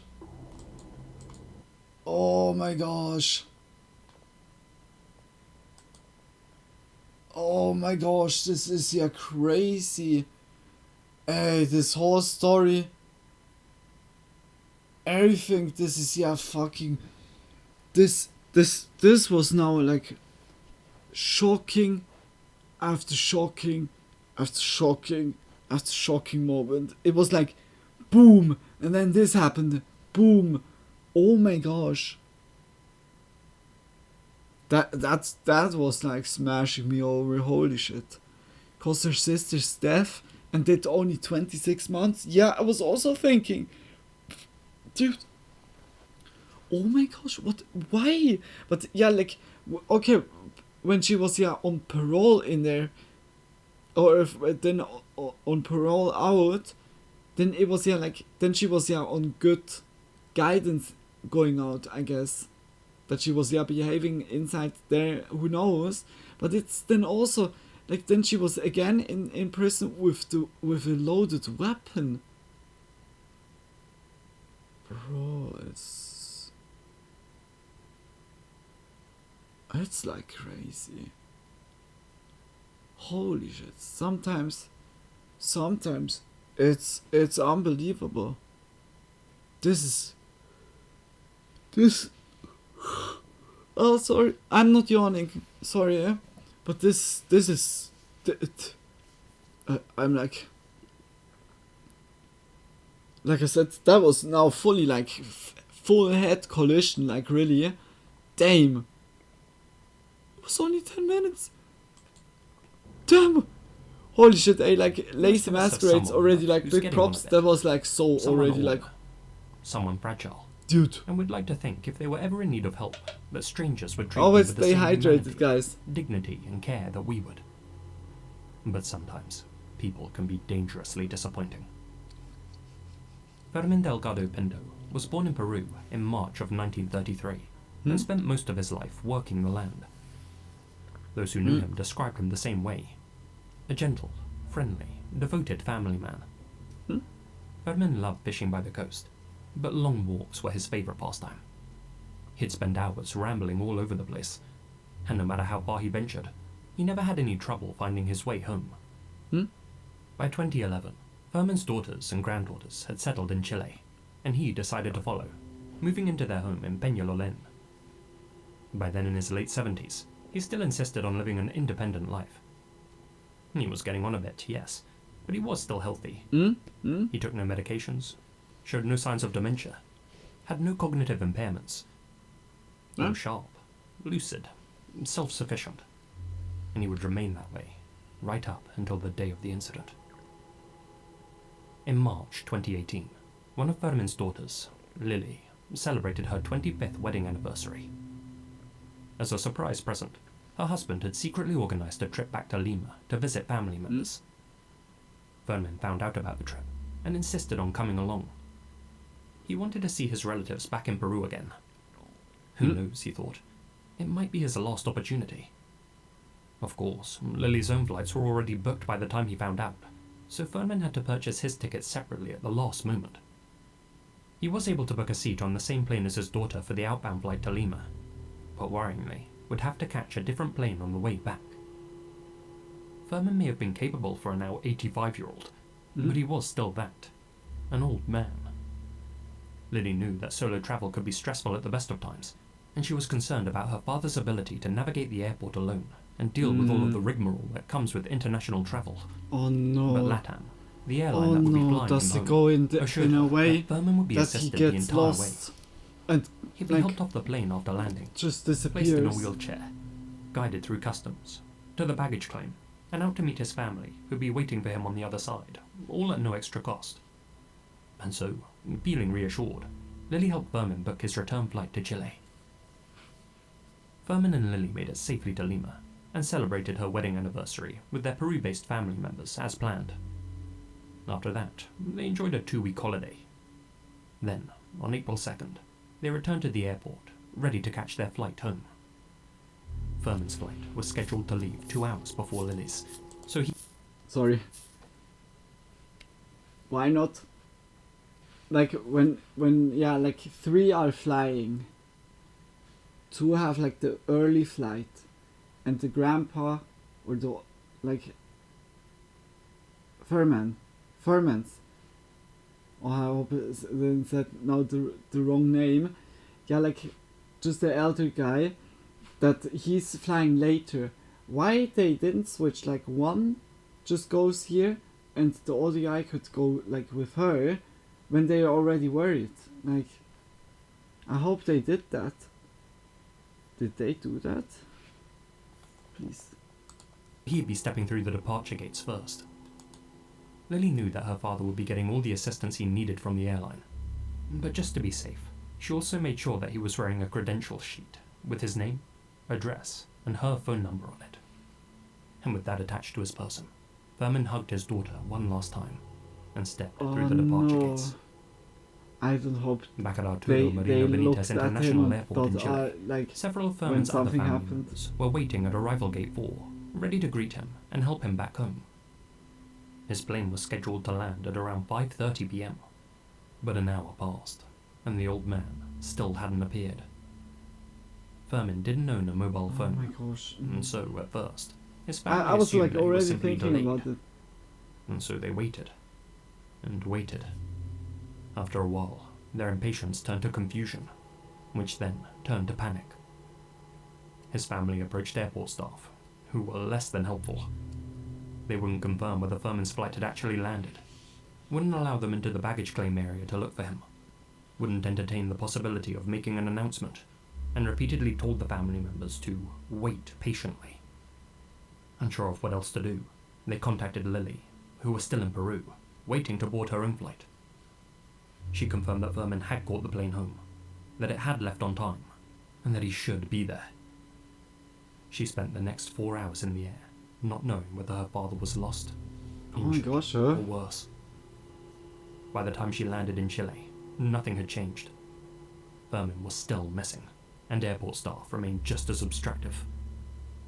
Desperate, the family began their own search, splitting up across public areas of the terminal. One relative waited near the taxi pickup zone for so long that airport staff forcibly removed her for loitering. Eventually, the family began asking random people whether they were on Furman's flight. That's when they found a distressed old woman sitting alone in a wheelchair. She told them that she had been traveling alone from Colombia, that she too had been promised assistance, but that she had been abandoned for hours by staff members. A security guard eventually told her, bluntly, that no one was coming to help her. "Ma'am," he reportedly said, "stand up and leave, because they're gonna leave you sitting here for hours. They usually do this. They leave people here and never come back." Oh my the gosh. implication was chilling. Had Thurman also been left to fend for himself? Yeah, safe. After being repeatedly pressed for Oh details, my gosh. airport staff finally admitted the truth. Thurman's flight had landed on time. They told a story about how there had been some issue with his baggage, how he had grown impatient, stood up from his wheelchair, and walked away of his own accord. It's unclear whether that was true or not, as the employee assisting Thurman has never been identified. However, CCTV footage, which was later obtained, showed Thurman wandering through the terminal alone without his luggage, pausing, turning around, scanning faces. At one point, he walked towards the taxi rank outside. There, an official driver offered him a lift, but Thurman politely turned him down. Minutes later, he could be seen approaching a man in a neon jacket, likely an airport or transit worker, who pointed him in a direction. Thurman walked off the way he pointed. That employee has never come forward or been identified, so we don't know what Thurman asked or where he was trying to go. Cameras then captured him lining up at a bus stop. After waiting for a while, he stepped out of the line and continued walking. The direction he walked led to Route 68, a major highway connecting Santiago to Valparaiso.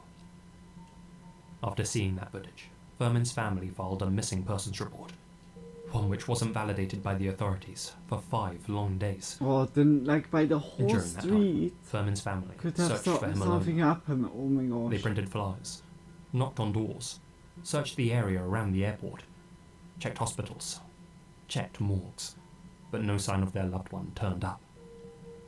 The police showed little urgency and told Thurman's family to return only if they had proof that he was in danger. LATAM Airlines denied responsibility. The airport denied responsibility. Each claimed that their duties ended once Thurman walked off. How can they not locate As that for his particular family, employee? they refused to accept Yeah, that a person it's could so very casually disappear off the strange. face Like, of the earth like that.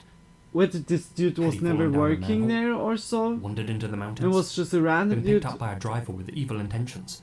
or he All was those not never possibilities coming swirled out, in but their they denied now even like. In the days that followed, sightings of this them were crazy. reported near metro stations, construction sites, and along Route 68.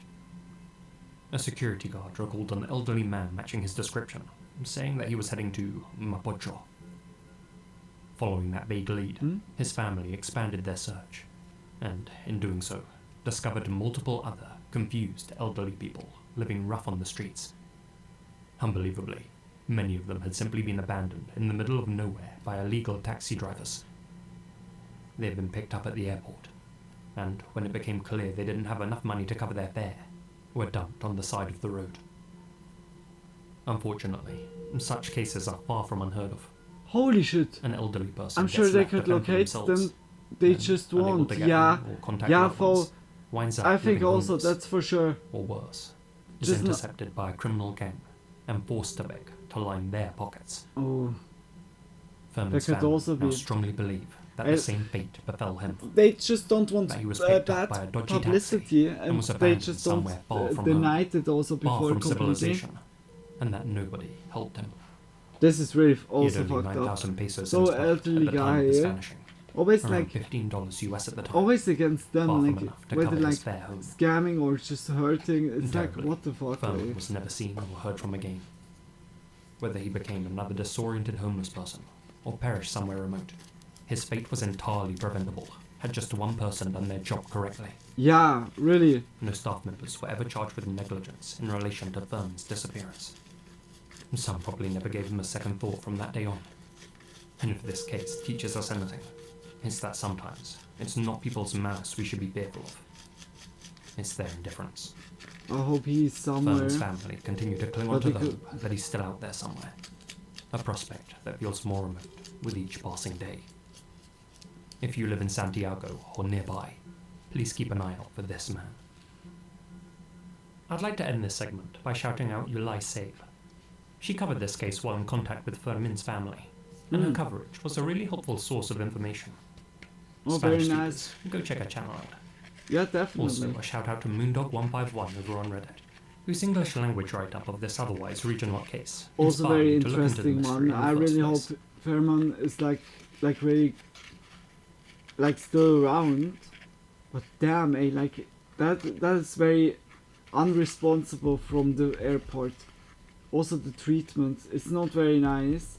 The morning and then of also May firstly 26th, not giving the info 1990 out and was a then conventional one that in was like Florida's good when they unconventional Aero cooperated. Club, But an then exclusive still neighborhood denying it. built around a private airstrip where residents could taxi their personal aircraft straight into hangars attached to their backyards. Some residents were preparing to jet off for their long weekend, but inside one house, 40-year-old Marlene Warren was taking things slower and instead enjoying a long breakfast. Her husband Michael was out of town, but her 21-year-old son Joseph was there to keep her company, as were a few of his friends. Joe had recently broken his leg, and they'd all stopped by to help lift his spirits. The group sat around the kitchen table, chatting over coffee and eggs, when, at 10:51 a.m., the doorbell unexpectedly rang. Marlene walked to the front door, expecting to greet a delivery driver or a neighbor. When she opened it, however, she was met by something unusual. Standing on her doorstep was a clown. Aside from their practical black shoes, the figure was fully costumed. They wore bright makeup, a red nose, an orange, afro-like wig, a ridiculous multicolored costume, and bright white gloves. In one hand, the clown carried a basket of red and white carnations. In the other, 2 balloons. One of them decorated with a scene from Snow White and the Seven Dwarfs, and the other printed with a simple message. "You're the greatest." The clown handed the balloons to Marlene. For a moment, it must have seemed whimsical. Perhaps someone had sent her son a clownogram to lift his spirits. Marlene reportedly smiled. "How pretty," she said. What the fuck? Those were the last words to leave her lips. In that moment, the clown produced a gun, raised it, and shot Marlene in the mouth at point-blank range. The clown then turned and walked calmly to a white Chrysler LeBaron convertible parked just outside the house. Joe, who had witnessed the incident unfold from a window in the living room, rushed to his mother's side. Neither he nor any of his 3 friends managed to catch the killer's license plate. Joe tried to pursue the vehicle, but couldn't catch up in time. Marlene was rushed to hospital, but her injuries were catastrophic. 2 days later, life support was withdrawn. Her son Joseph sat by her bed, begging her to stay with him, promising her that justice would come. And then she quietly slipped away. In an effort to help find her killer, Joseph gave a description of the clown to the police, but since the whole incident unfolded within less than a minute, he could only give vague details. They stood around 6'1". What the fuck? Maybe a bit more, maybe a bit less. They walked with the bravado of a man, but had the slender figure of a woman, so he couldn't even be sure about their sex. But Joe told investigators there was one thing that was burned into his mind. Before getting into their vehicle and driving away, the clown briefly turned and stared at him. And behind all of the props and makeup were a pair of dark brown, soulless eyes. That was the one thing he was certain of. The white LeBaron was later found abandoned roughly 8 miles from the Warren home in a Winn-Dixie parking lot. The cops traced it back to a car rental company. What the fuck? called That's all Payless, straight out of who'd like reported it stolen a shortly before series Marlene's or murder. so, or a And so, movie. detectives examined the inside of the vehicle. This is really On the crazy. driver's headrest, they recovered orange synthetic fibers consistent with a clown wig, along with strands of dark brown hair. They later traced the balloons and flowers to a local supermarket, and employees remembered who had bought them. A woman with chocolate-coloured hair and brown eyes who had paid in cash. A nearby costume shop also reported that a woman with dark brown hair and dark eyes had purchased a clown outfit just days Someone earlier. that she knew or so, someone that As the wanted physical evidence revenge. mounted, detectives turned their attention inward, towards Marlene's husband and Joe's stepdad, Michael Warren. Michael ran a used car and rental business called the Bargain Auto Rentals, but much of the couple's property valued in excess of $1 million, was actually held in Marlene's name. If she were to die first, he would inherit everything. Michael certainly had plenty of motivation to kill his wife, that's for sure, and their relationship must have been fraught, as Marlene herself had confided in her children. If anything happens to me, Mike did it. Joe believed that Michael wasn't capable of violence, to which Marlene replied, "Don't put it past him." Well, the police certainly weren't putting it past him. A con man at heart, Michael regularly took out ads in local papers, with his company name in quotations at the top, and "pay less" in big bold letters beneath it. As a result, Payless customers regularly assumed that the two businesses were one and the same, and would end up returning their rental cars to Michael, who would then keep them and rent or sell them. Seeing how the killer clown had driven a stolen Payless vehicle, it stood to reason that Mr. Warren was involved. Thing is, Michael had an alibi. At the time of the shooting, he was traveling toward Miami with friends who could all vouch for him. Though he would later be convicted of racketeering, grand theft, and odometer tampering connected to his business dealings, the authorities couldn't place him at the scene of the crime that morning. But not being there doesn't mean he wasn't involved. Just a year before the incident, he had asked a lawyer, quote, if a husband were to kill his wife, what would happen to her estate?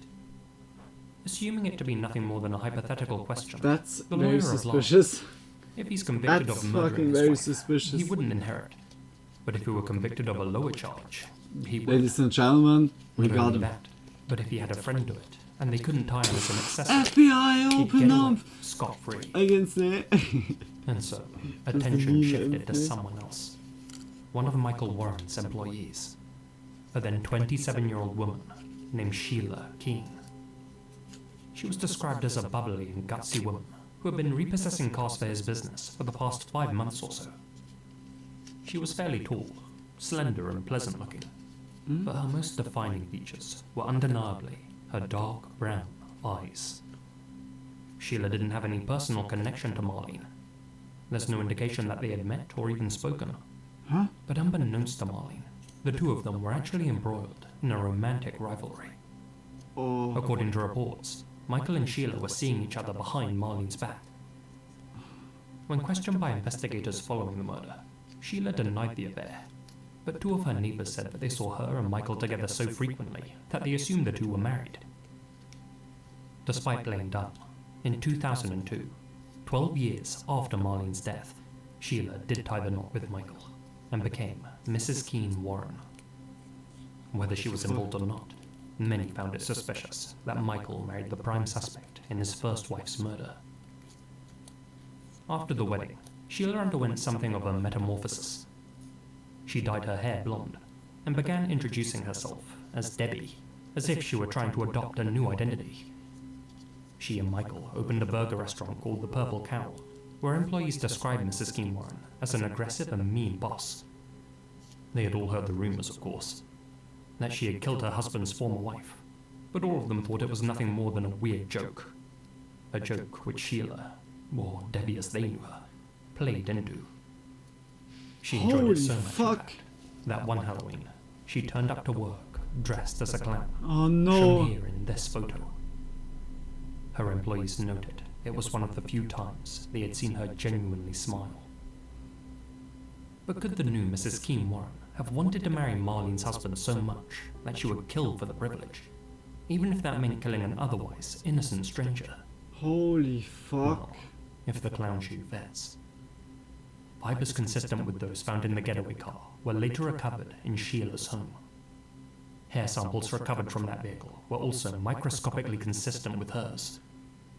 But though police were certain that they had found the gunwoman, in the early 1990s, their case against Sheila rested largely on circumstantial evidence. Unfortunately, DNA technology was nowhere near as advanced as it is today. That, paired with other difficulties, such as Sheila not being 6'1" as Joe had described, and the clown outfit never being recovered, meant that the case stalled. For years, the story of a clown gunning down a woman on her porch spread. Then, before the internet took off, many assumed it to be nothing more than an urban legend, one which played on people's coulrophobia. But in reality, It was one of Florida's most unsettling unsolved crimes, and every day that passed without any new developments was a day that Marlene's son, Joe, suffered. He began drinking and using substances to cope with his grief.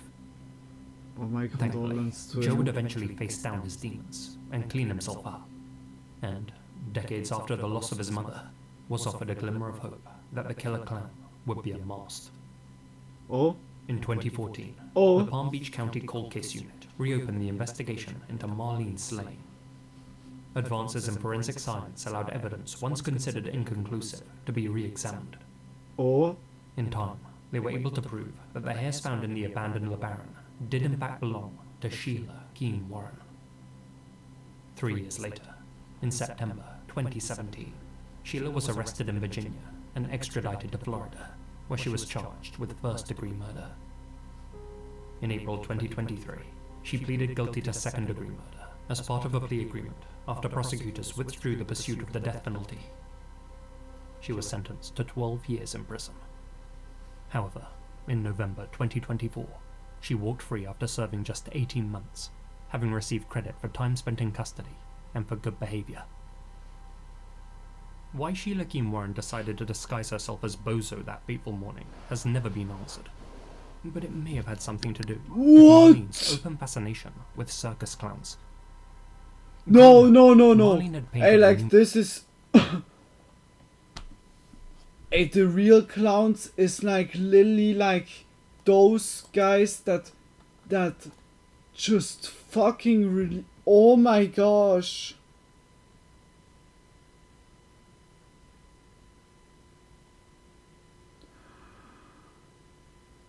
This is unbelievable.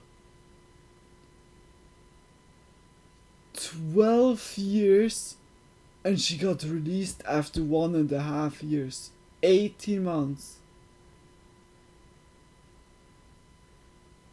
Hey, that's unbelievable. And how should we have then trust in the government? This is so fuck. Oh my gosh. Oh my gosh. What's up with these light sentences? Yeah, like I'm falling from all the clouds. The American justice system. It's oh my fuck. For me, this is so unrelatable. How is that even possible?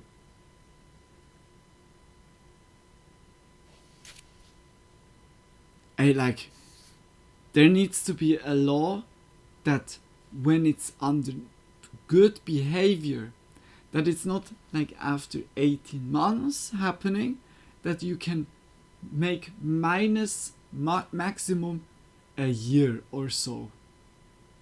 But every other thing that was like sentenced, stay at it. What is that? It's like giving so yeah, you have been good now. Come, like, get out. You just killed like. So. I'm so speechless. Oh my gosh, and like all the cases so far are just like really like no, that can't be. Like already the first one was already like fully like bashing me away, but I'm so speechless right now. This is unbelievable. Hey. Numerous clown portraits. Hey, as an adult, she decorated her home with clown figures and statuettes. She was seemingly obsessed with them, symbolically and aesthetically. With that in mind, Sheila may have chosen her costume as a way to disarm Marlene, to bring down her guard. Or, more maliciously, it may have just been her way of humiliating her. A way for her to punish her love rival, ensuring that she was killed by something that brought her joy. As for Michael Warren, he was never charged in connection with his ex-wife's murder, as it was never proved conclusively that he and Sheila planned it together. But one has to wonder how Sheila knew about Marlene's love of clowns. Given that she and Marlene had apparently never met, Someone must have given her the idea. Despite Marlene's killer being formally identified, to me, this case still feels far from resolved. This is purely like unbelievable. That's crazy. Last will and testament. Poor yo. On the afternoon of May 31st, 1985, 17-year-old Sharon Pace Smith was driving home from a pool party in Lexington County, South Carolina. The soon-to-be graduate was known to friends and family simply as Shari. According to them, she was quiet, thoughtful and dependable. The kind of teenager who followed routines I'm not and rarely yawning. drew attention to herself. When she Just pulled a into little the bit. long driveway of her family's home on Lake Murray Boulevard at 3:38 p.m., nothing seemed out of place. Her father, Bob, looked out of the window and saw Sharon parked up beside the mailbox at the end of the drive. Turning away, he expected her to walk through the door any second. A few minutes passed, and confused as to why Sharon hadn't come inside, Bob walked out to the driveway. And though his daughter's car was still there, with its driver's side door open and its engine running, Sharon herself was nowhere to be seen. Letters were scattered around the ground Of surrounding course the not. mailbox. Still I'm so inside the car sorry. were all I of hope I'm Sharon's not personal belongings, like just including her infecting you diabetes guys medicine, with which the she needed to yawning. take throughout the day. She would never Always willingly walk off contagious. without that medication. With no sign of their daughter anywhere, and no way to contact her, Bob and his wife Hilda contacted the police and reported Shari missing. She was... 2 days later, the phone rang. The male voice on the other end of the line was calm, measured, but clearly distorted. Calling from a payphone, the figure told Shari's family that the teenager had been kidnapped, but that she was still alive and watching TV. He also told them to expect a letter in the mail. And then he hung up. That letter, which was intercepted early by the Lexington County Sheriff's Department, didn't contain any ransom demands or any taunting message from Sharon's captor. It hadn't even been written by him at all. It had been written by Sharon herself. And chillingly, it was titled Last Will and Testament. The letter was examined by professionals who confirmed that it had been written in Sharon's handwriting. Her captor, now presumed killer, had forced her to write it, but the words were from the heart, and clearly Sharon's own. It contained expressions of love, final wishes, and a request for a closed casket funeral. Do you believe me now? Well, I'm not really sure I believe you because I haven't had any word from Sherry, and I need to know that Sherry is well. You'll know in 2 or 3 days. Why 2 or 3 days? Call the search off. Over the next several days, the calls continued.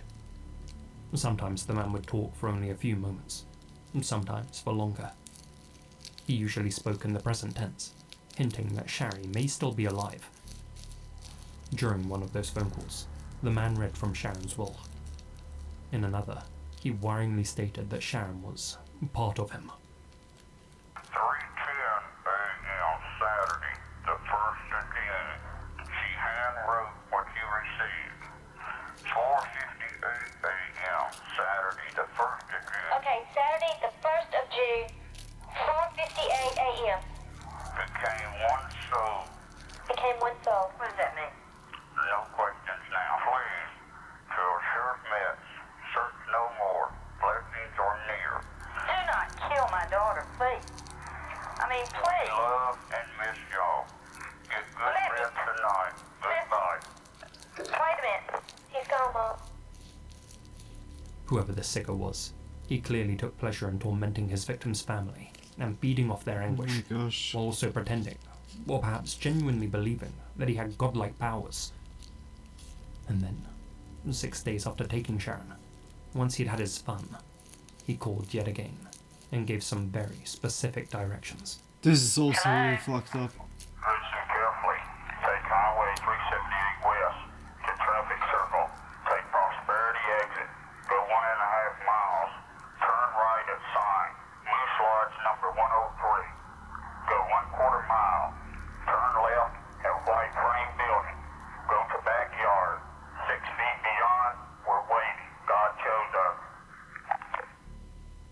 Those directions led to Sharon Smith's lifeless body, dumped in a wooded area near Saluda County.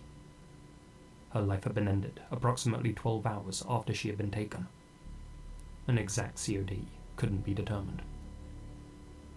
Knowing how badly her killer craved attention, investigators made a tactical decision. They staged a public memorial for Shari, where mourners could leave gifts like flowers, letters, and stuffed toys, hoping that the killer wouldn't be able to resist claiming a memento after all of the other guests had departed. But frustratingly, he didn't take the bait. God damn it, fuck. Even after the service, he denied Sharon's family the ability to grieve in peace. For weeks after her death, the man who killed her tormented them over the phone. He targeted her sister, Dawn in particular, relaying details about how Shari had died. He explained how he had let her choose her own manner of demise, how she had chosen suffocation, how he had wrapped duct tape all the way around her head so she couldn't breathe. He also began hinting that Dawn would be his next victim. His calls were relentless, bordering on obsessive. Given the physical similarities between the two sisters, many believed that the killer actually mistook Shari for Dawn, that she had been the intended target all along. Unflustered, Dawn would always accept the killer's calls and keep him on the line, hoping that he'd slip up and reveal something that would shed light on his identity. And slip up he did. Not only did he stop disguising his voice, but during one particularly significant call, he broached the subject of Deborah May Helmick. Have you heard about Deborah May Helmick, the 10-year-old? H-E-L-M-I-C-K? Richland County? Yeah? Uh-huh. Okay, listen carefully. Go 1 north, 1 west. Huh? On June 14th, 1985, just 2 weeks after Sharon went missing, 9-year-old Deborah was kidnapped in nearby Richmond County while playing outside. A man in a silver car accelerated towards her, forced her inside his vehicle, and sped away with her in a matter of seconds, all while a desperate neighbor tried to stop him from getting away. 8 it was days the after same she was dude, huh? taken, the mystery caller contacted the Smith family again and told them where to find the child's body, confirming that the same man was responsible for both slayings. Bro, what the fuck? What is Though the he undeniably made fucked up slip-ups while mind chatting games? with Dawn and the rest of the Smith family, what finally broke this case was a simple piece of paper, one we've already covered. Sharon's last will and testament. A forensic examiner was brought in to analyze the document. Using an electrostatic detection device, a tool designed to reveal impressions left behind when writing atop other sheets, they began scanning the surface of the paper and pressed faintly into the sheet were names and phone numbers, as if someone had written a list of contacts using the same pad of paper. One number in particular stood out. It was almost complete, missing just a single digit. Detectives worked through all of the possible variations one by one, until finally, someone answered. On the line was a young man. When asked whether he had any connection to South Carolina, he gave them the names of Ellis and Sharon Shepard, a couple who just so happened to live 15 miles from the Smith family home. When questioned, the Shepards explained that they'd been away on holiday at the time of Shari's disappearance, but when detectives played them the undistorted voice from the phone calls, their reaction was immediate. Both identified the voice as belonging to the man who had been house-sitting for them while they were away. Larry Gene Bell, a 35-year-old local man with a history of offences, including indecent exposure and harassment. According to the Shepards, when they returned from their holiday, Bell seemed unusually agitated, fixated on Shari's disappearance, and eager to talk about little else. Ella Shepard also confirmed that the list of phone numbers uncovered by forensic examiners had been left for Bell in case of emergencies. With that, everything shifted. Phone records confirmed that several of the calls made to the Smith family after Shari's disappearance had originated from the Shepards' home. Inside the residence, police recovered several items of concern, including strands of blonde hair. Investigators began to piece together a disturbing possibility that Bell had used the Shepards' home as a torture ground, a place he believed would never be examined. On June 27, 1985, 28 days after Shari Smith vanished from her driveway, Larry Gene Bell was arrested. His trial began in February 1986. Throughout, Bell shouted bizarre statements, made cryptic remarks, and appeared determined to convince the jury that he was unhinged. But the act failed. After less than an hour of deliberation, the jury found him guilty of the kidnapping and first-degree murder of Sharon Smith. A year later, he was convicted yet again, this time for the slaying of Deborah May Helmick. On October 4th, 1996, after 10 years on death row, Larry Bell was sent to the electric chair. He offered no final words. In February 2025, Bell was formally identified as the killer of a 26-year-old woman named Sandy Elaine Cornett, who vanished in 1984. He also remains the prime suspect in the disappearance of at least one other woman, Denise Newsom Porch. Neither of their bodies have ever been found. What the fuck? That he had like already a lot of... Oh my gosh. Yeah, when then the death sentence comes, then you can't like really like Hi guys, find more Lizzie out. here, and thank you But very yeah, much like, for listening. Holy shit. Well, it's been a while, hasn't it? Also this... So although it's a bit late, like, I hope you all had a great Christmas, a great New Year. Well, that And yes, was I a intend really... to get back into the flow of things now. I'll be back again soon with the annual compilation. That was a as well as really another crazy video. But for now, Crazy I'd like to thank all of my cases. supporters here on YouTube and over I'm on fully Patreon, like... especially I'm my fully... biggest supporters. I feel Holly so Lawrence, destroyed Gina like Valera, after this video. Connor Lawton, That... Hamish, Alana Barnes, Azrael I need Warakai, to say... TNS The title Jesse Jupp, was really Asia like Luna, fitting. Hamish, That was George crazy. Lopez, For disturbing Beryl case Tattoos, that will Jack destroy Settler, your faith in humanity if you still Terry have Ford, any. and That Adelstein was... Trosterson. Thank you Holy guys so shit. much for your continued support. Much love like for Lazy Masquerade. Like really, just big kisses that we could watch that, and I hope you guys had that it was also not too disturbing for you guys. That was oof. Especially also you think, oh, finally they get the get sentenced to go to jail, and then they get out like so fast. It's like what the fuck?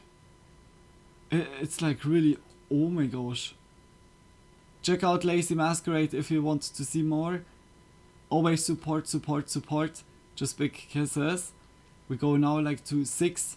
In March of... Oh fuck. See right now. Should I make body cam? Yeah, we make body cam.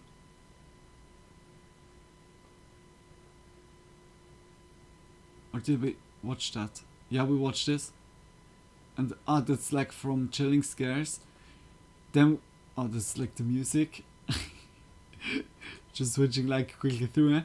Not too creepy. Okay, then good to hear. I would also say that's like our last creepy video. It's like also saying creepy vids, just much love like also for creepy vids. We had at the beginning creepy vids, now at the ending creepy vids. 6 terrifying police body cam encounters officers still can't explain. We go into that, and after this I would say we go into a little bit of memes or daily dose of internet, and then I would call it slowly, because which time do we have? We have 5:30 down. Damn, like all the videos have been so awesome. We had like really a lot of really cool ones. I'm very much looking forward also for tomorrow, like Fallout. I'm looking then also like that I installed and uninstalled and everything what we don't need. Yeah, perhaps also like I get rid of the body. Like again, like that it's like smooth, just absolutely smooth going. Yeah, just big kisses, big smooches to y'all. I just hope we don't need to replay like everything. Perhaps I go even to a safe state before we start the new Uncut town. and then make Newcatown as fast as possible. Perhaps it's not even bad, because we don't need to get like all the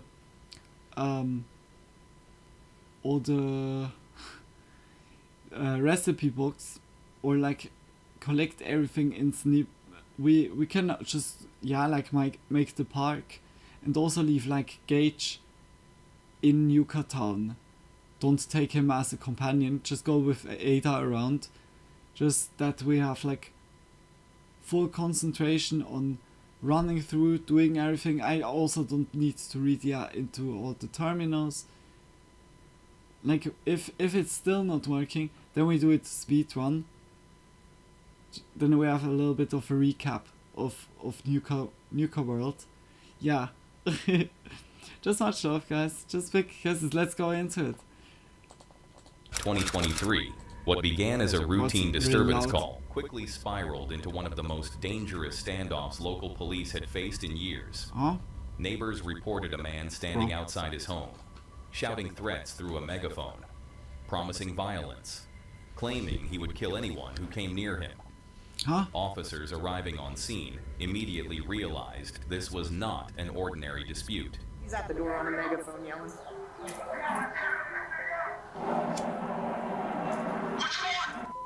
Here we go.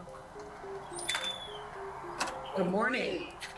How you doing? Ron has a warrant for his arrest.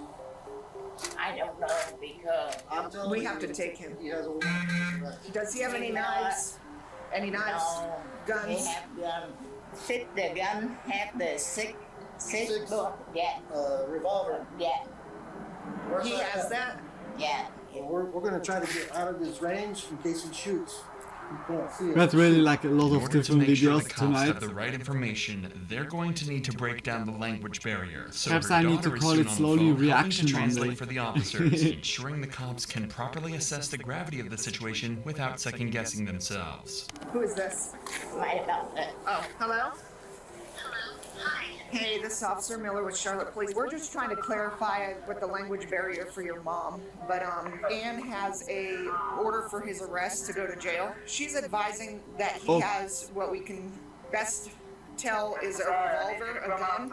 I just want to confirm that he does have that with your mom. If you can ask her if he does have a gun. Yes, of course. All right, go ahead. She says that he does have a revolver in his room. Does he have bullets in the revolver? Is it loaded? She was trying to explain another possible weapon, and I couldn't understand what she was saying. So can you ask her if he has any other weapons? He has a baseball bat. And what kind of dog does he have? There's two dogs in there, like a medium-sized dog, and the other one is like a small. This was not the first time police had encountered the man. In fact, they knew him well. Ty had a long history of confrontations, erratic behavior, and threats toward those living around him. But this time, something was different. The situation escalated rapidly when officers learned he was armed, and that he had barricaded himself inside his home. Mr. Ty, it's the Charlotte-Mecklenburg Police Department. We're outside. Mr. Ty, I need you to come outside. We're not going anywhere. We need you to step outside with your hands up. Police already knew he was capable of extreme violence and completely unpredictable. Any attempt to draw him out would depend on convincing him he wasn't in immediate danger. It would help me understand this a lot better if we were talking face to face. Are you gonna kill me? No, that I'm not. Are you gonna put me in handcuffs? Yes, I will have to put you in handcuffs. And then you're not gonna let me back to my house. You're gonna take me somewhere far away. Listen, you do have a warrant. Yes. For communicating threats, okay? That's why we're here. Yes, and I can change my identity. We have to serve that warrant, okay? That's just me. My name is King Ty. I'm not in the business of lying, okay? I don't want to lie to you. I don't want to steer you in the wrong direction, all right? The trouble that you're in is very minor, okay? It's not a big deal. Nobody wants to kill you. I promise you that. I do not want to harm you, and no officer out here wants to Psychosis hurt you. episode. That I can promise Drugs. Take me alive. No matter what you do. With a drink, or just you. like Nobody wants to harm you, and we got don't something want you to else harm like yourself, all into right? This is war, dude. Fuck my door. This is not war. Look, so in front of everyone, right? No, we do not want you to hurt yourself. or With every passing depression. moment, it became more clear he wasn't planning to cooperate. Become very consistent that he will not leave that home. It's just circles, circles, circles, man. Like it always, Psychotic it always circles back episode or around so. to I'm gonna kill myself or you're gonna kill me. Period. I'm not coming out of this house. I'm gonna die today. As the hours passed, the danger only grew. This is Inside like a really the house, shitty the man's situation to mental be in, state like appeared to really. deteriorate. He spoke about voices controlling him. He claimed he was no longer himself. Every minute increased the risk that he would act on his threats. No way. Once the SWAT team arrived on scene, they were able to assess the situation more closely, using robots and drones to examine the house. But before any of that could happen, they had to identify the safest point of entry. And, in this case, it was the front door. But things were only escalating more. I want you to myself. I'm not gonna be here and be cut off by some goddess who I don't even give about. Leave me alone. Let me control the voice. Literally, the voice is controlling me, man. You are stronger than that. No, I'm pathetic. You control the voice. Listen, I have faith that you can control that voice, okay? Okay, then let me do it. No, I'm just gonna myself get this voice out of my head and go to heaven. No, don't let that voice win. I have no control over my mind, dude. I'm telling y'all, I'm under mind control. That. You are stronger than that, okay? You can do it, and we can help you. My door, man. I spent an hour telling you that was going to happen. No sound? No sound? There's no sound right now? Who's going to take care of your mother if you harm yourself? Leave me alone. I'm gonna make you. By me it has sound. MB. Doesn't it have sound right now? Is that why you guys good? I mean, yeah, okay, I stopped now.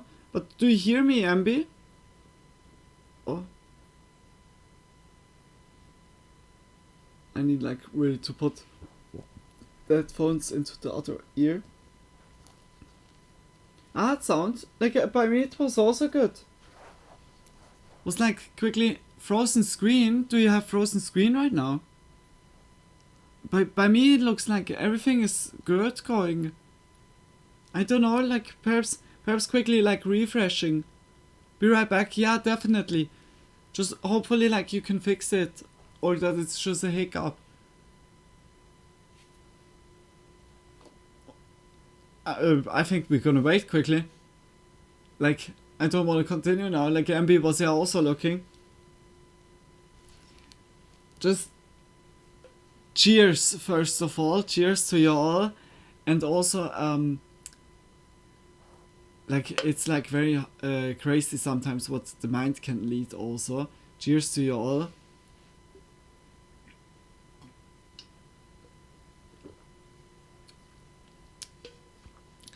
MB, you still didn't hear? Oh, how can MB fix that? Like, or do you hear me? Do you hear me, MB?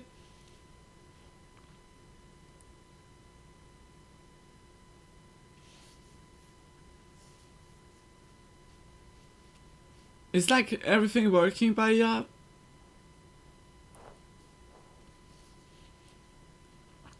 Can you see me? Hello? Can you see me? Can you see me? Like, I see your messages, MB. Yes, I'm back. Okay, good. Okay, very good. Okay, perfectly. Then also, like, like again, cheers to you all. That's like, we got the problem on. We handled the problem. Just much love. Like, yeah, we see your message. Yeah, like I saw also the hello instantly.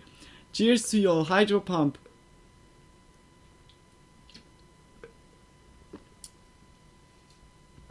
Lego. I can give your mother a number to our risk management, and our risk management can help fix the door. Und hast du ja like subtitles? No. Nobody's hurting. Nobody said you're acting like an idiot. Listen. Well, you act like an idiot. You broke in my door. And I told you we were going to do it.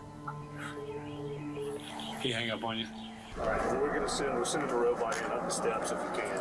Try to get around all the junk. I'm in the living room, so I had to go through the garage. Okay, all right, sir. Well, hopefully you'll get the drone up. So this is what the living room looks like. I'm doing what I can to push my way through. Robots in the laundry room. A lot of Holy junk, shit. Trying to push the stuff out of the way.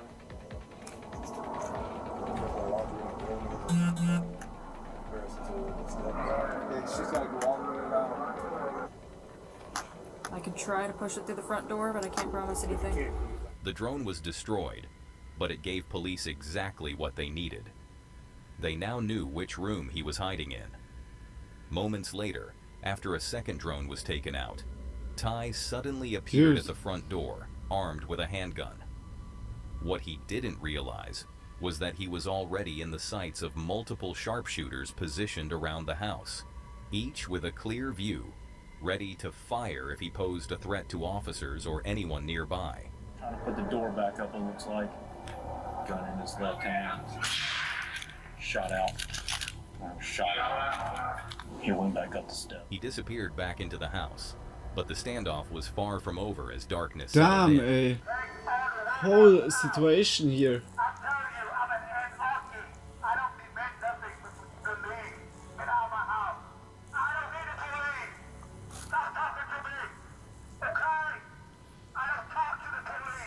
Yeah, stand by.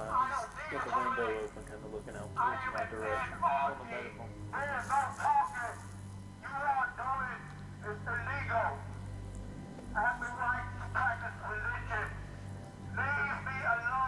The standoff Jeez. dragged on through the night, and by morning, Holy they knew shit, it was dude. time to bring the situation to an end. They break the whole house apart. Hey, like my condolence to the family. Oh my gosh, the whole house. Front door destroyed, this also.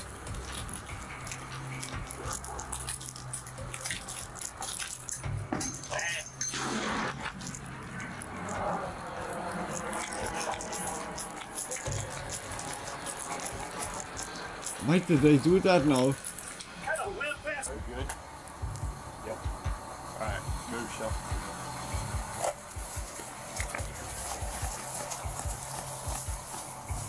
Why did they plant into here a grenade? What is the reason? Then they backtracked and went again. Hey. What? Electricity was cut. Windows and doors were breached. Chemical agents were deployed. All of it done with one goal in mind. To end the situation without anyone losing their life. The officers knew that one wrong move could trigger a massacre, not just inside the house, but across the entire neighborhood. Yeah, ooh. An hour after the electricity was cut off, and nearly 30 hours into the standoff, exhaustion, pressure, and isolation finally took their toll. Ty came out of the house, still armed, still unpredictable. In those final moments, everything balanced on a razor's edge. A single mistake could have ended in bloodshed. Instead, officers acted decisively. I got you, I promise. You're good, come on. Yeah, stay on the phone. You can stay on the phone, come to us, come on. No, come on, you're good. Come on. Come on, sir, I got you, come on to me. Just be careful, you're good, come on. Yep, yeah, come on, you keep walking, you're good. Bring the dog with you. Come on. Oh, we're not, brother, come on. Yeah, your dog's good. Come on.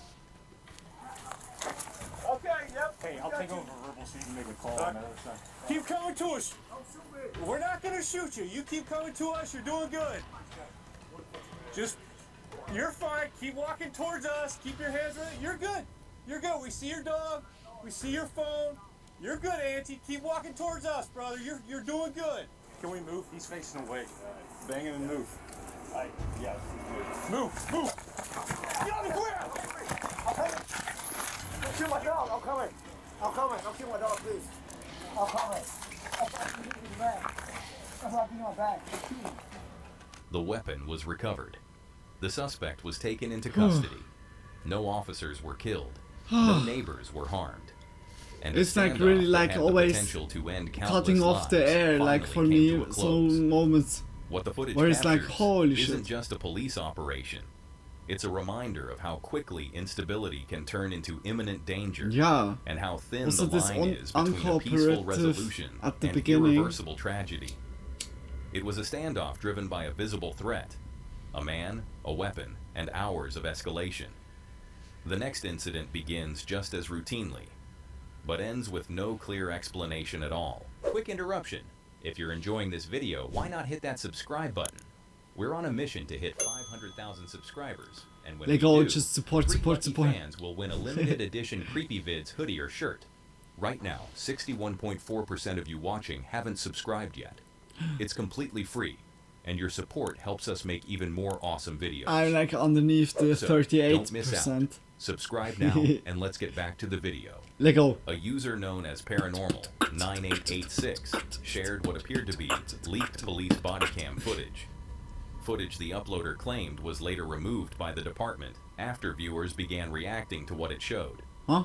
The incident reportedly began as a routine traffic stop. A vehicle pulled over calmly to the side of the road, giving officers no immediate reason to suspect First I need anything to roll unusual. another one. How long is this But what video? followed quickly turned into something far more Yeah, disturbing. perhaps I need to roll another one. Perhaps I need also to go quickly like into... I swear to God, I saw somebody in the car. Huh? Perhaps like a reflection. At first glance, everything appeared normal. There was clearly someone inside the vehicle I don't know. when officers initiated the Yeah, stop. perhaps I go quickly The go car soon then responded also. appropriately, slowing down and pulling over without resistance. But as officers approached, something felt wrong.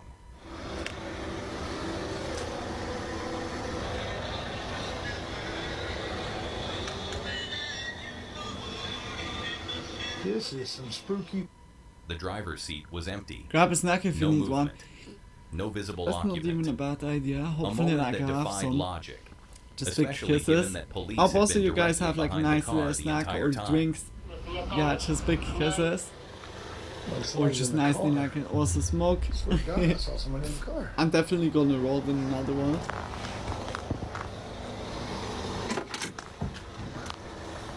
The body cam briefly captured something that looked like a hand inside the vehicle. But when he reached the door, there was no one there. No one had exited. No one ran.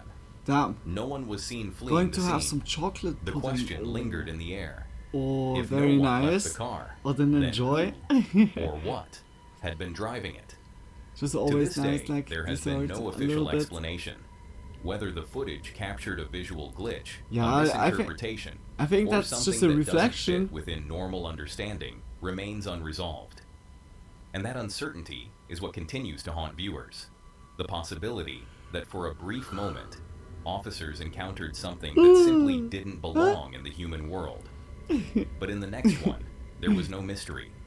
Only immediate danger unfolding in real time. Now you just had a wreck. Okay, wait, I'll make it quickly.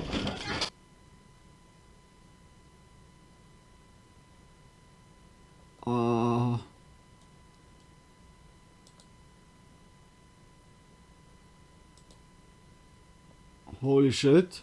I'm gonna be right back.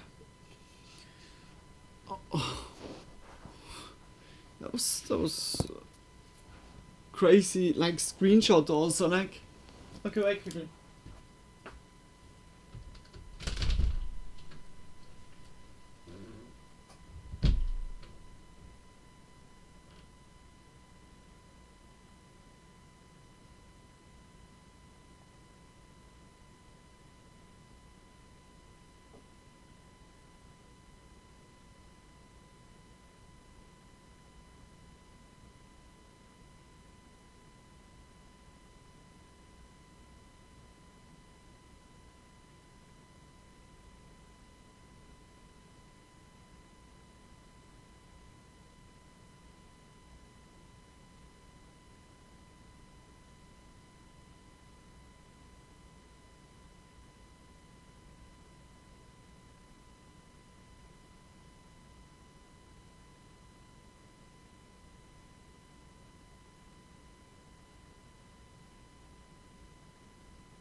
what happened? Oh, I'm gonna go quickly. Like before that, it was like happening so much. Looks like a car accident happening. Yeah.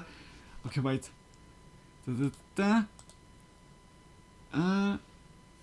Here's my keyboard. Yeah, we go here. Man, you just had a ring. Yeah, look, out of nowhere. Holy shit. Get out the car! Get out! Get out! Tires are flat! Move!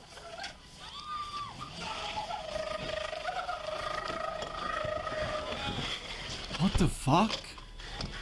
Come on!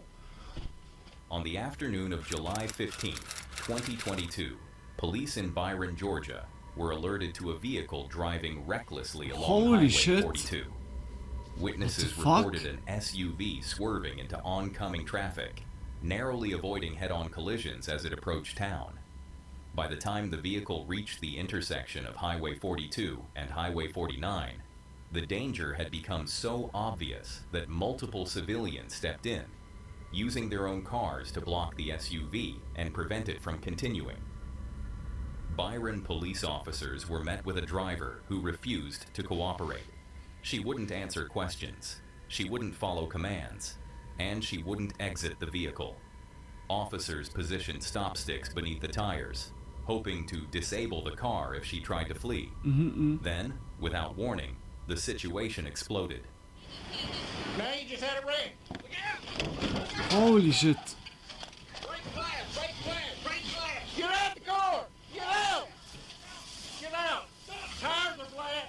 Damn, like really recklessly. Damn, like what the fuck?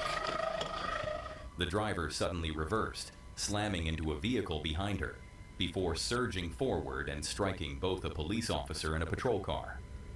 She Damn, reversed again, this time hitting two bystanders and another police vehicle, and then forced her way out of the intersection, speeding north on Highway 49 with at least one tire already deflated. Jeez,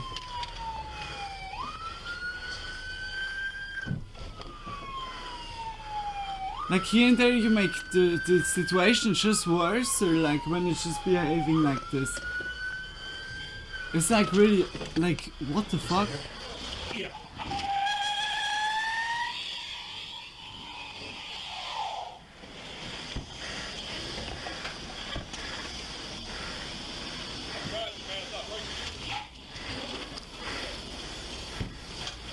She's not gonna make it far. Bro. She's making it so much worse for everyone.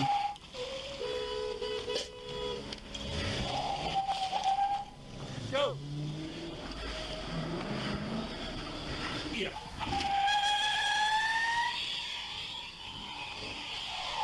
Shit.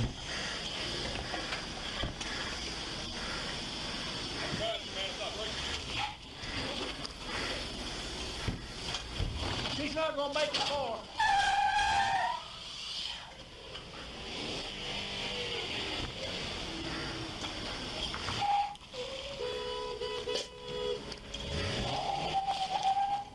Go. Officers like- attempted to block her path, but she continued Dude, I'm so ramming her way speechless. through anything in They front would of have her. opened fire A third on patrol me, car yeah. was struck. Hey, like, Then another. hey, like, hit I'm also twice like, with enough force I'm to cause baffled right serious now. damage.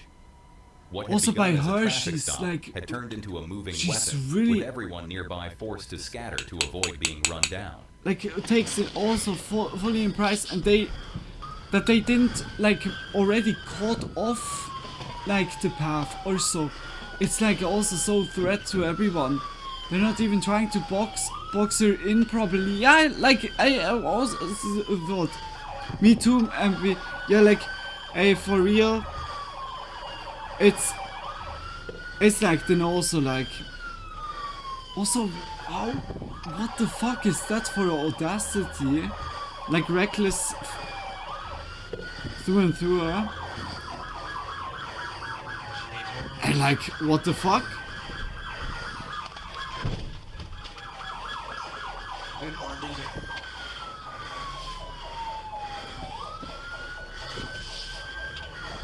It's just like, what the fuck?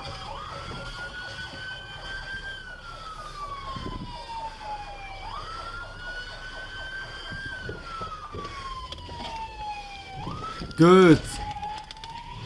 Good.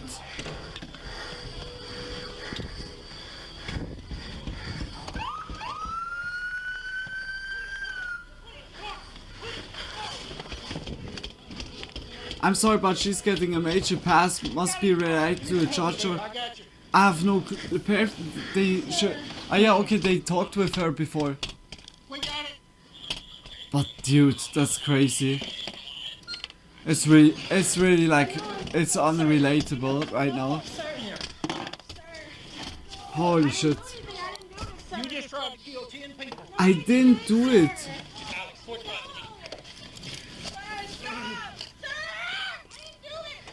This pursuit makes no sense, yeah. The pursuit, luckily, didn't 3 last long. times hold it on, by the 3rd time it worked out. Officers managed to box the SUV in once more.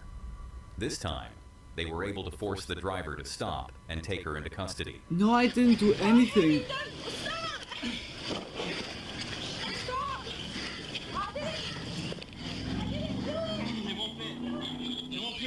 I didn't do anything.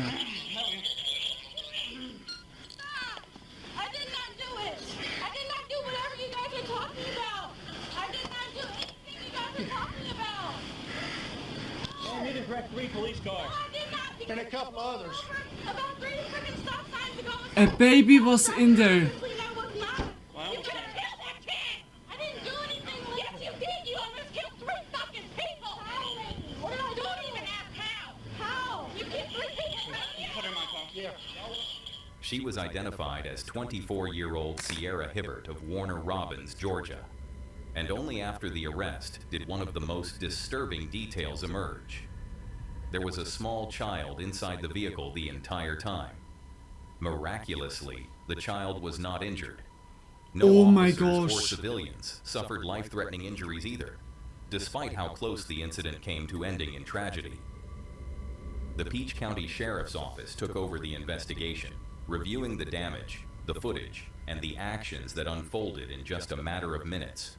What remains is a chilling reminder of how quickly a routine police response can spiral I into see chaos, now why they wanted and how, just in to moments be like these, lives like can not hinge too on much. seconds of restraint or reckless defiance. Oh my Next, gosh. an officer shared this video after spending several weeks keeping watch over an abandoned property. Oh my gosh. During that time, the area remained quiet. Now I until he see was it assigned really. to the night shift. Now I see it why That's when he they began didn't noticing strange do it noises so. echoing But through oh the my surroundings. gosh, a stranger got sounds were in irregular, the backseat. difficult to pinpoint, I think carrying she through the was darkness in a stealing way it. that made I think she was stealing that car, and those that came at the end have been like the real parents, because you see also him. Like I was also like thinking, hey, he's not from the officer, but he was instantly like here. Was it stolen at the beginning? Yeah, look, he's also here.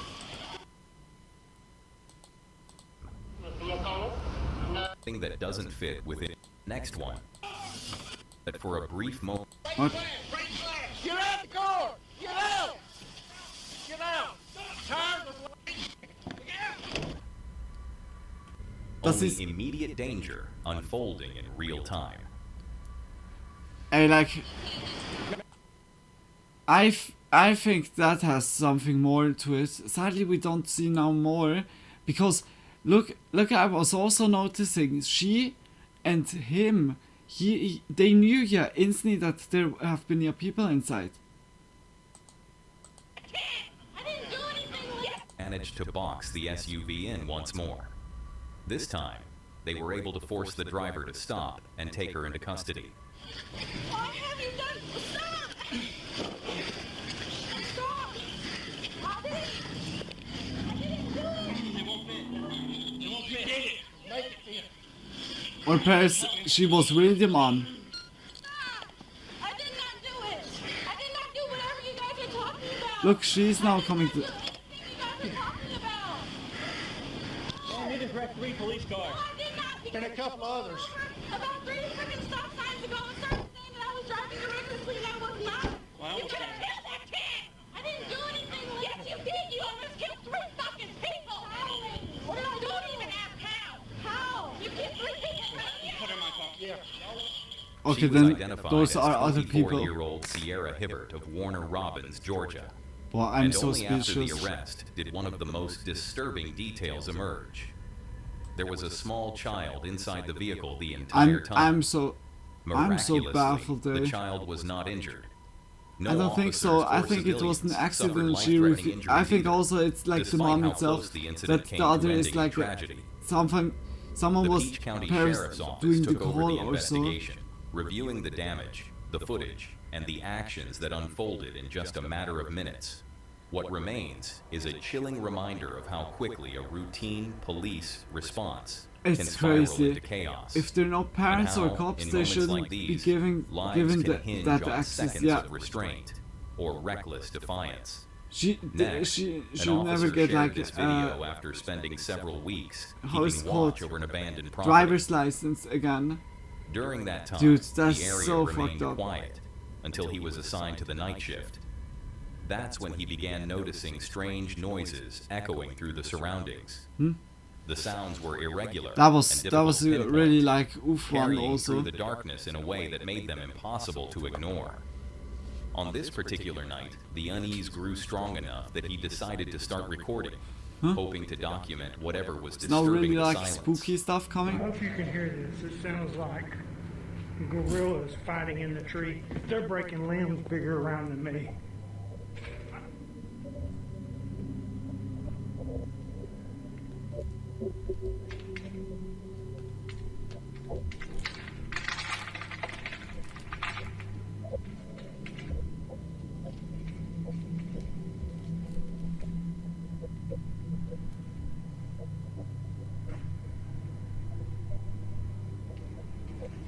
I've never seen anything like it in my life. That was a bad police procedure from the beginning to end. Yeah, could have been already like a less like that. The longer she drives, the more more damage she can do. It was like a little bit really like. They started breaking limbs Oh, off. it's and like throwing them at me, really.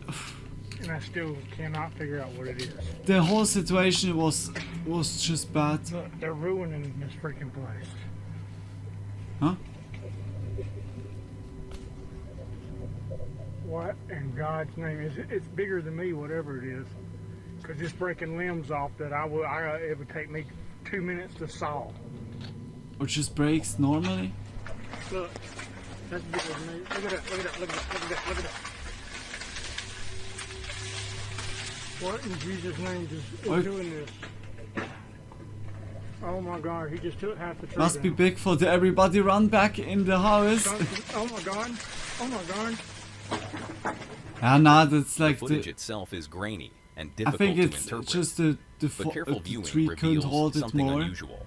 Could yeah also High up be. in the branches, a figure I'm appears working to in be the sitting, morning, so I have to elevated get some and rest. distinctly Thank you out for of the place. stream and for Its and for shape playing the doesn't video I immediately suggested. resemble You're any known welcome. Just animal much that love, lives in like the for area, also recommending me leading the some video. viewers to See everyone speculate next time. far See you beyond definitely next ordinary time. And be explanations. just much love, like for Others have being here, suggested more chatting, grounded lurking possibilities, as always. though Just none big fully account kisses for and what's visible. I wish you a wonderful night. Whatever Sleep the well, figure sweet dreams was, when you get it didn't there. behave like Have a good something time familiar, tomorrow at work. and no see you definitive usually like explanation tomorrow. has ever been offered. Bye, MB. To this day, Just much love the also officers to ya, involved Frank. have Just stated big they still kisses. don't know what Yeah, they like witnessed that night. we have Only definitely that it gonna left just a watch this lasting and then a impression little they've bit never of been Daily able to Dolls. shake. And then we have a Encounters nice like ending. that leave It's like behind already 8 questions, hours stream. that's It's for also sure. crazy.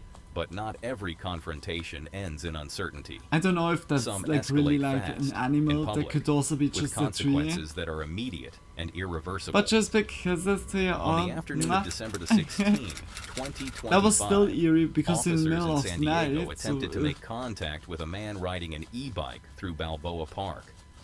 At first, there was nothing to suggest what would follow. Okay. The area was public, open, and busy. The kind of place where police encounters usually remain routine.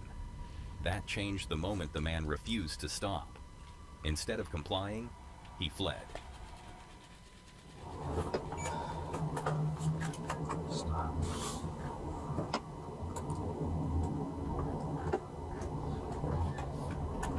Wait, pull over.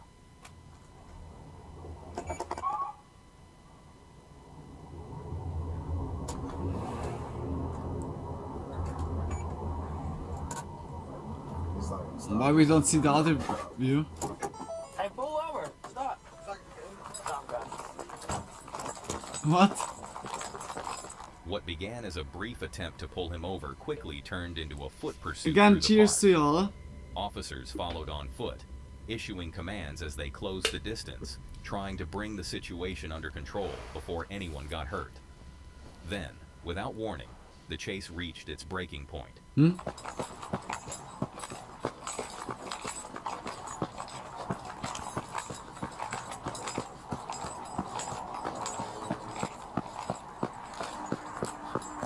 Hey, stop.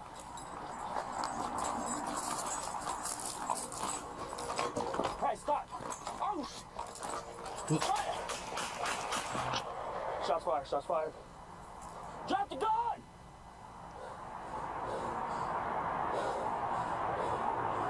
Cheers to ya. Holy shit, ey. The suspect suddenly turned back toward one of the officers and opened fire. A single gunshot cut through the park.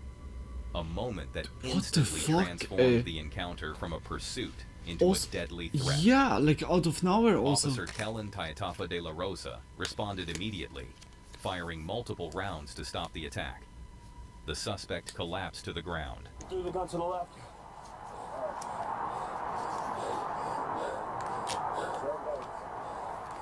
I'm ready. He's right here. We're taking him outside scene. Okay, let's go. We're moving up, taking him outside scene.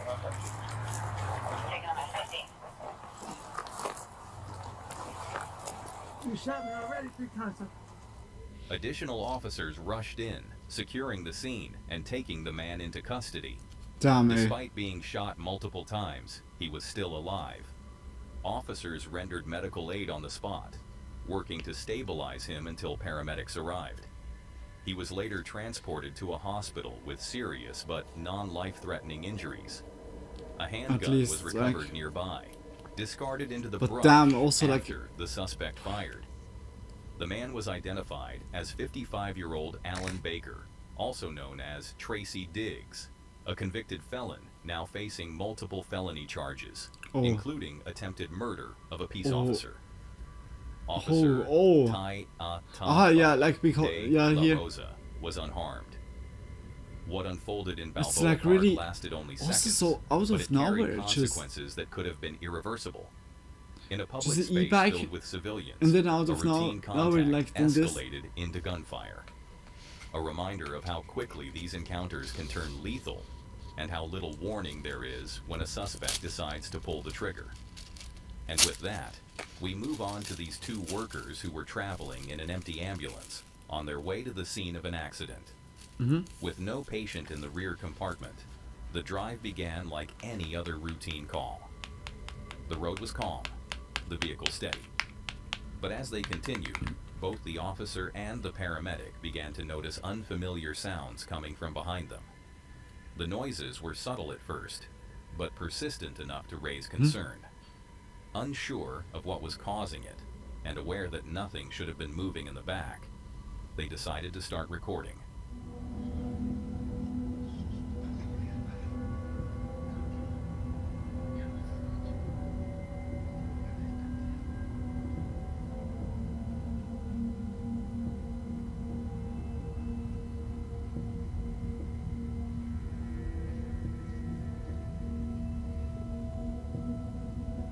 Is there a person?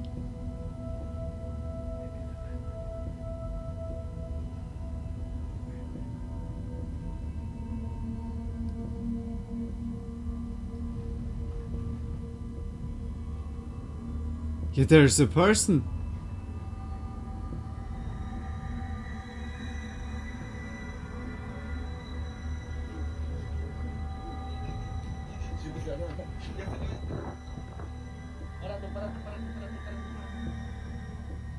The footage they captured is quietly unsettling. A blanket in the rear No of the one is ambulance supposed to be appears back move there, on its yeah. own. There is no one And then, present. like, when it's No then open starting to windows, move more, no he's sudden then like, turns, oh, that's bumps, like, that's or braking prank. that could explain the It's motion. also TikTok. The Oh my movement is gosh. slow and deliberate, as if something unseen is disturbing it. It's like still creepy, Under normal but circumstances, there should be a clear mechanical explanation, and it's important to acknowledge Yeah, possibilities yeah, like fake. a prank, camera artifact, It's or fake. misinterpretation. But when those explanations are set aside, what remains is a question the footage itself never answers. Whether what moved that blanket was nothing at all, or something that should never have been there. The footage raised questions without any conclusions. In the next one, the threat was clear almost immediately. On December 6, 2025, Grand Rapids police received a call from a woman reporting a domestic situation involving a firearm. She told officers the man inside the home had threatened her. When police went to the address, he refused to answer the door or speak with them. With no immediate way to force contact, officers left. But the situation it's was like a far dog from or over. cat waking up Hours underneath later, the same blankets. woman Yeah, called yeah, it 911 was again. really. This It had time, her something. concern was urgent. Just a dog or She said the man was intoxicated, was just armed, looking and sending disturbing through messages. the. His behavior was escalating, and she feared he might hurt himself or someone else. Now another one Given the new like this. information, officers returned to the area to conduct a welfare check and prevent the situation from turning violent. As they prepared to approach the house, everything changed. Officers watched the man exit the residence, get into his vehicle, and begin driving away. Mhm. Based on what they had been told, that he was armed, intoxicated, and making threats, officers knew they couldn't allow him to leave unchecked. They followed and initiated a traffic stop on Tremont Boulevard, issuing clear commands for him to shut off the vehicle.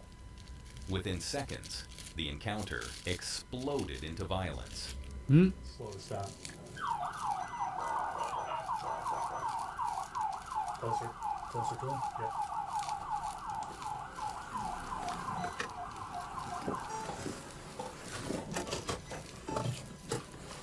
Please stop.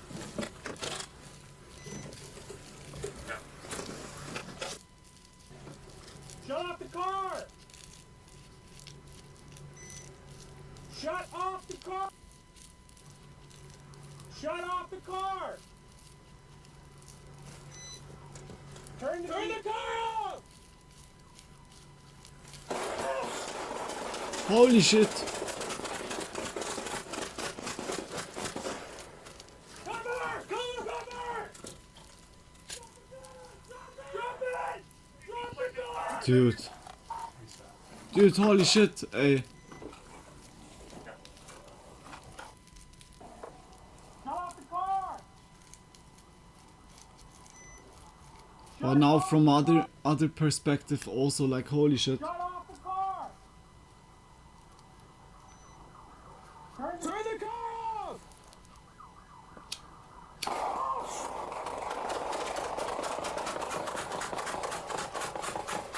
Holy shit, ey.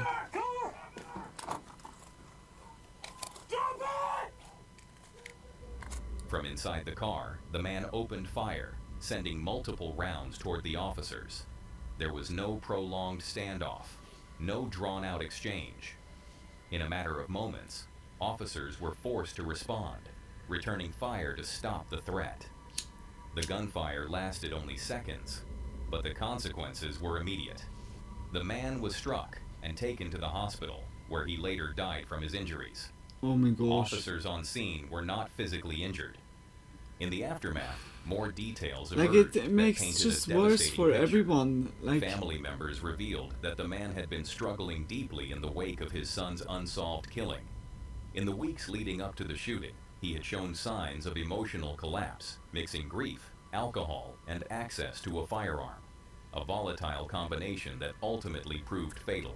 oh my The gosh. incident is now under investigation by state police. What remains is a stark reminder of how rapidly a welfare check can turn into a life or death confrontation. Yeah.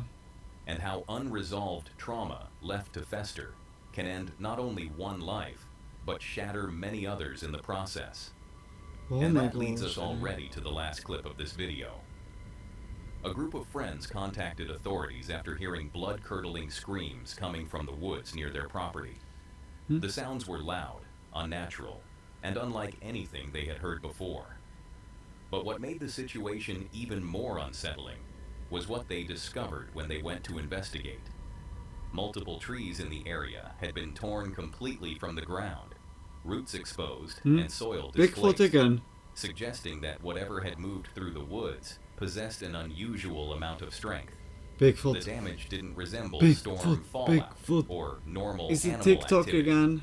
and it immediately raised concerns about what could have caused it. Is it again TikTok? Yeah, it's up here in the mountains. Oh snap, dude. What that was?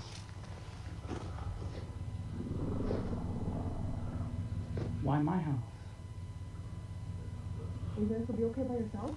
I'm not staying here. He's gonna stay at our house.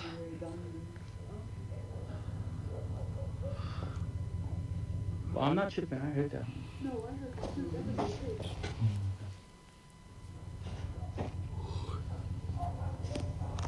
Everybody's okay. I'm not yawning.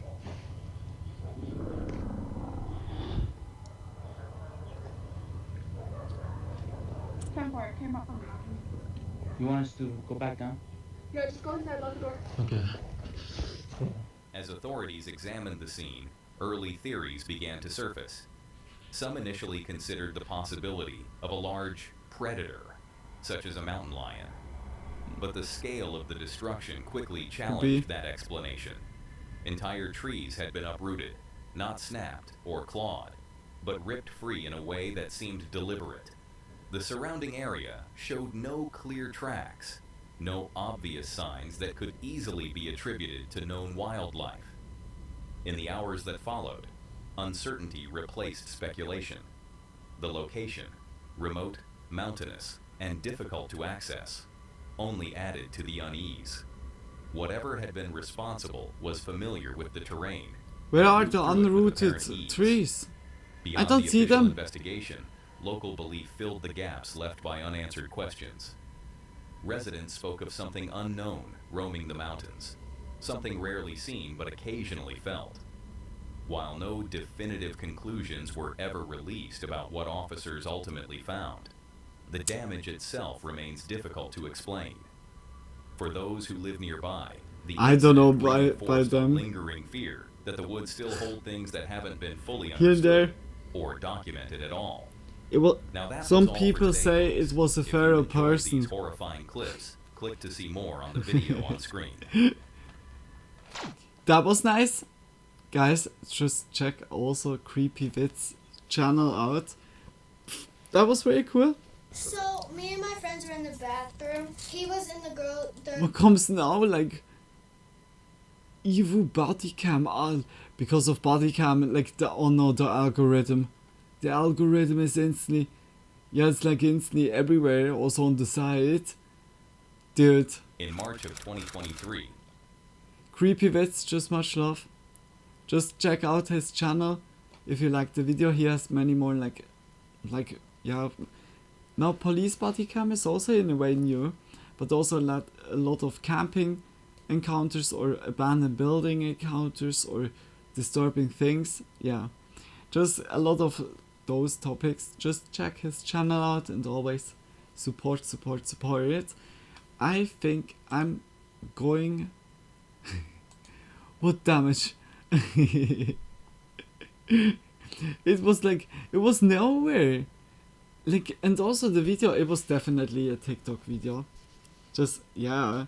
And also the growl sounded like so edited. Has unusual video like a new video. Come on. Unusual memes.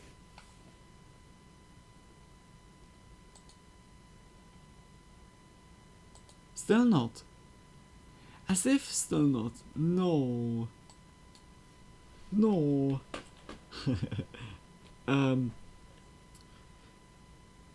Daily dose. Okay, before I saw one video. But it takes an hour.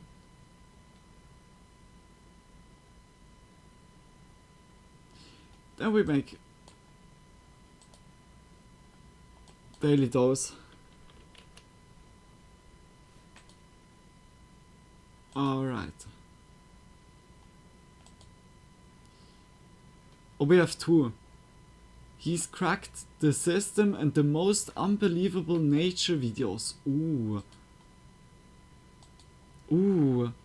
Okay, I'm looking forward to that. Let's go. Let's go into it. Check out Daily Dose. Daily Dose of Internet. He has so many cool videos. Just check his channel out. Like I said, I can always recommend all of the channels that we watched tonight. Just pick kisses like for being here. Yeah, let's go into it. Not start on the toy. Okay. You start over the hole.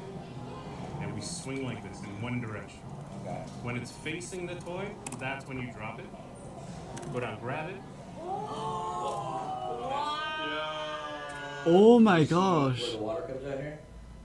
No. Badass. Like really badass. Eh?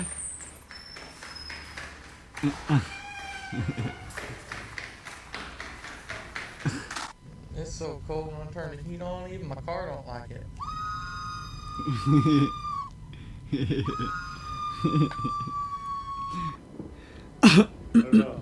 No. Yay! The snowplow driver saw a snowman in his path and decided to save it.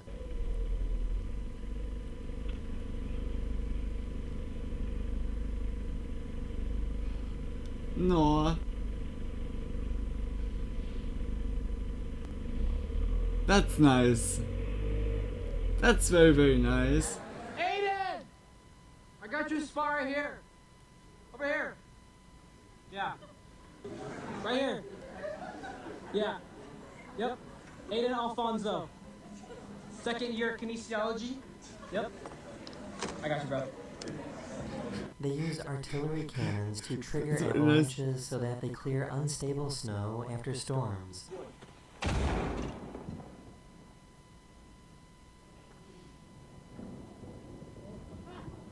Damn.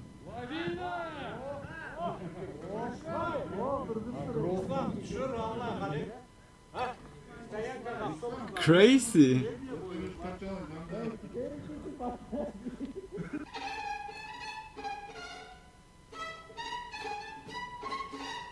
Are you stupid? Take a boat.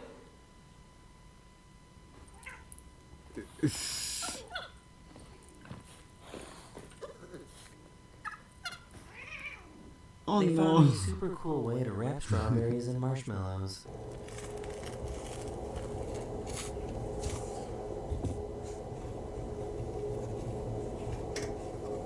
Wow. This police officer wasn't playing around. This is cool. Huh?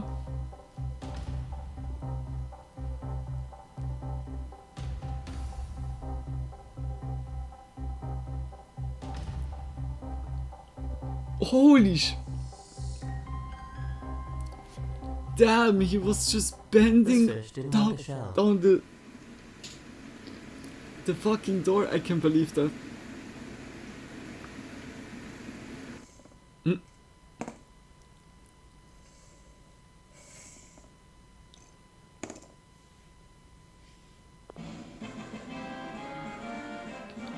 What?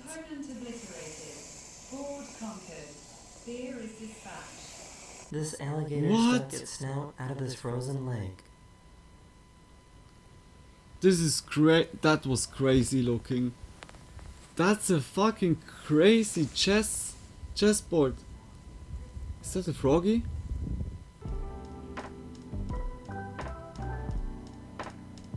Wow. That was a cool chess set. Yeah! Everything automatically you can play even against yourself or against the computer.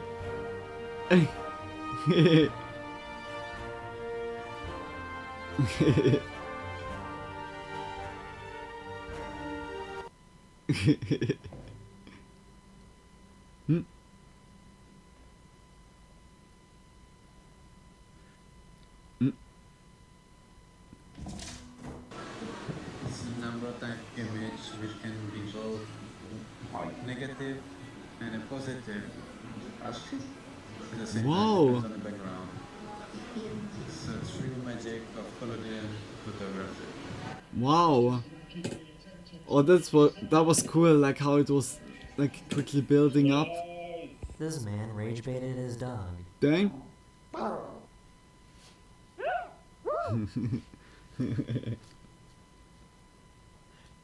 my god, who is that?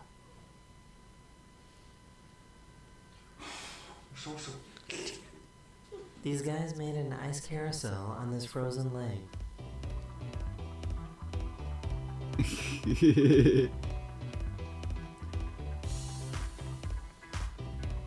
Surely going faster and faster.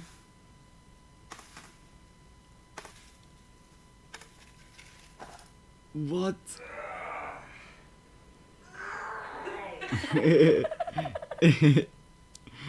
Already mocking me.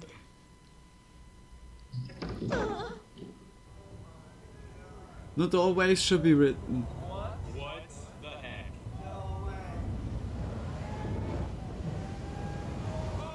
Oh. Why is she so good at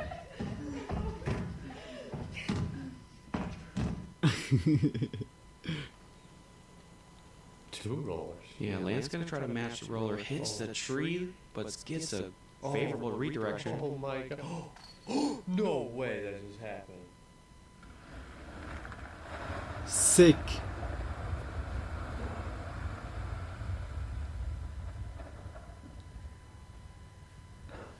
That was amazing. Yeah, that was really cool. Oh. More. No. Boy, you guys had so much snow, eh? What are we doing? What are we doing, eh?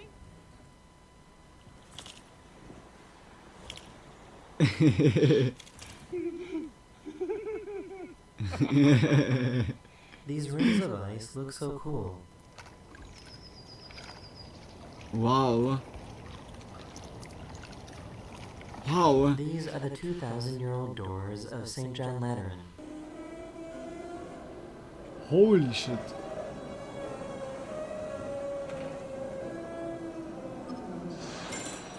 Giant doors, Researchers just found a holy jellyfish moly. that is the size of a school bus.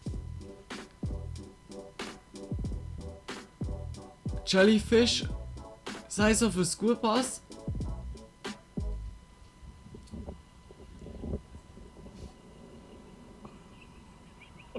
Oh shit.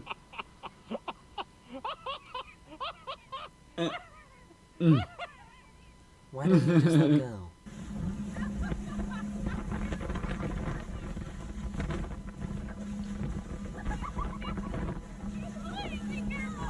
Damn.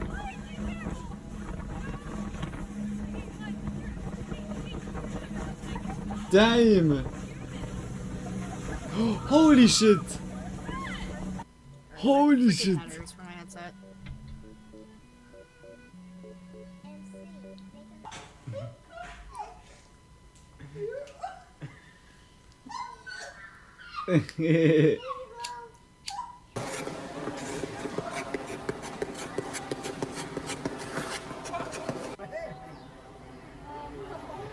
Oh, those beluga whales. I think it's beluga whales. Bad place to park. These are the recent auroras from the International Space Station. Wow.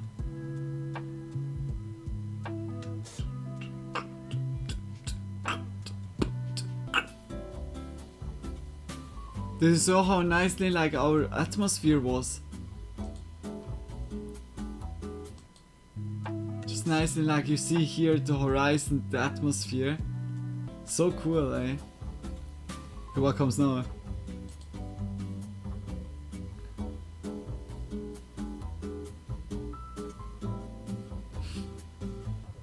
That was so unfortunate.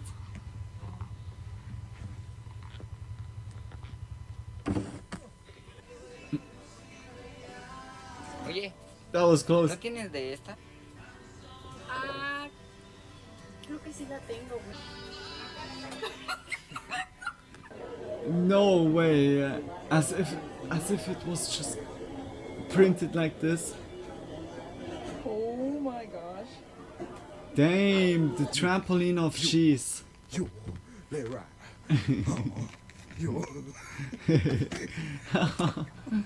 Ow, ow, ow. I mean, what was the move at the end?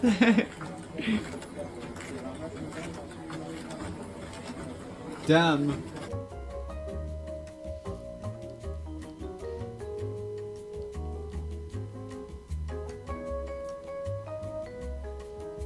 What?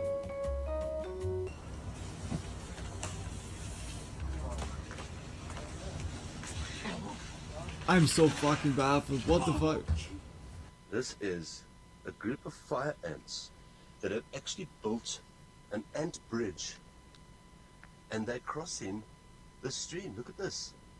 They've actually built a bridge with themselves on the little bit of plant material. And they're crossing right over to the other side. I have never seen a fish scream before. Fucking crazy. That's a like Animal Kingdom is so crazy. Who made a moving computer case.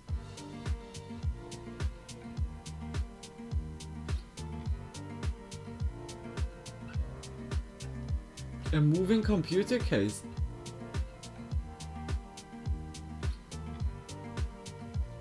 Oh, oh, holy shit.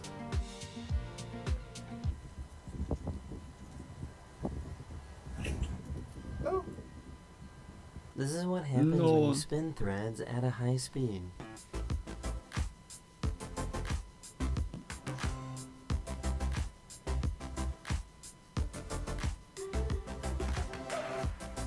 So cool.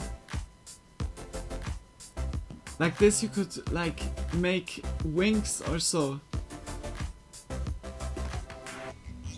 That would be looking very cool as like behind on your back. Just so aesthetically, like so wings. Mama. Is she eating the ice with chopsticks? Met stokjes. Hey, but it's not even like a bad idea. Buenos días, señores. Buenos días. What? The only POV you need, yeah.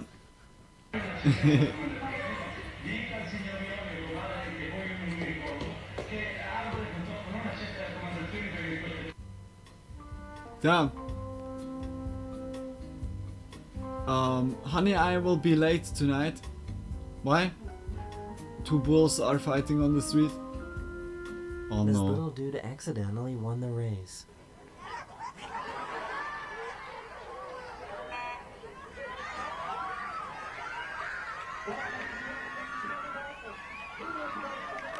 No way. Oh my gosh. This is so cool.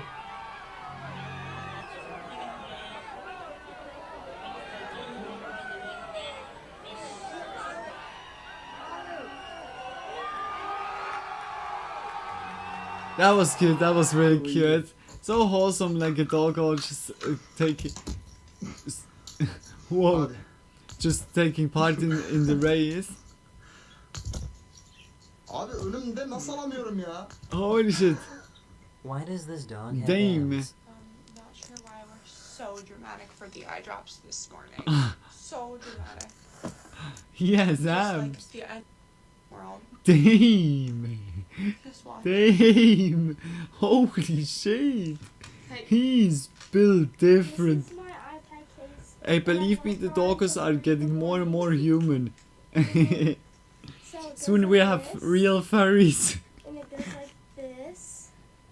And if you don't want it to lean up, then you can just fold it backwards. So then it's just like that. Damn, crazy.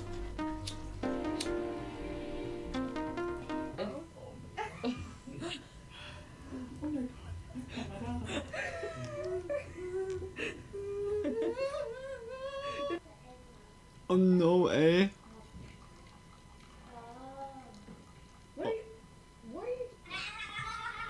Suddenly, like the kiddo up there.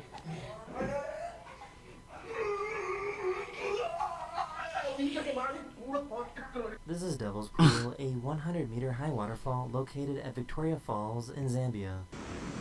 By every bump, he was aging 18 years more. The pain was like was getting into him. Oh, poor dad, eh? Poor dad, eh? Oh, I'm so sorry for him. Your hand equals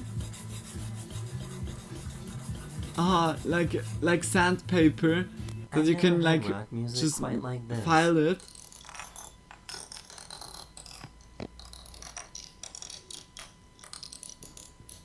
He had to build up the courage to confront the lizard.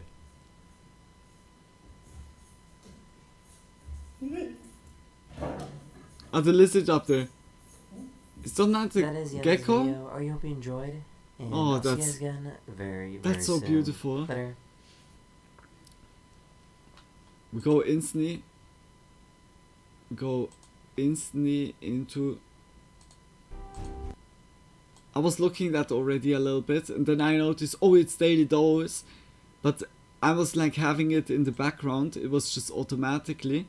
Let's go into it. These are the most unbelievable nature videos ever. I spent the last few weeks looking across the internet for the most unbelievable nature videos that I so could find. Crazy phenomena that we have. YouTube, I think that's the last video that we do for tonight. One video right here, so I hope you enjoy.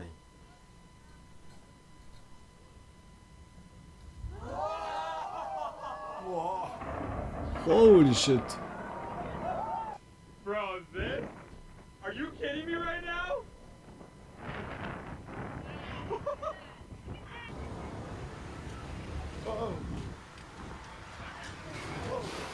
Oh!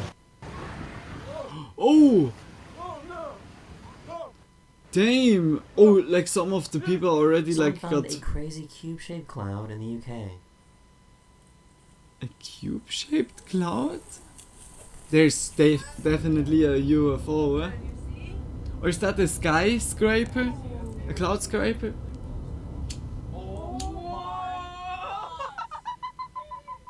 This is what it looks like when an iceberg flips over. When an iceberg? Holy shit. The super and strange then it event sinks happened again. in India, where the ground started suddenly rising up. It's thought to have happened due to heavy rainfall creating pressure in the ground.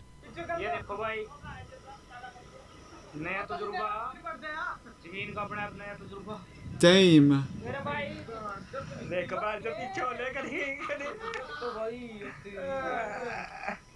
The fog clears out so fast as soon as they get to the other side of this mountain.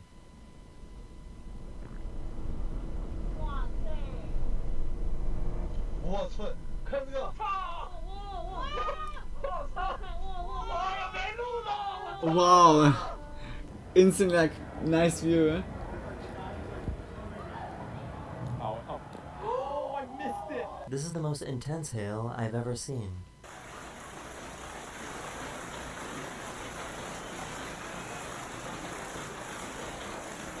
This is a really cool phenomenon where the ice on frozen lakes can make crazy noises. That was really as it crazy, thaws. like big.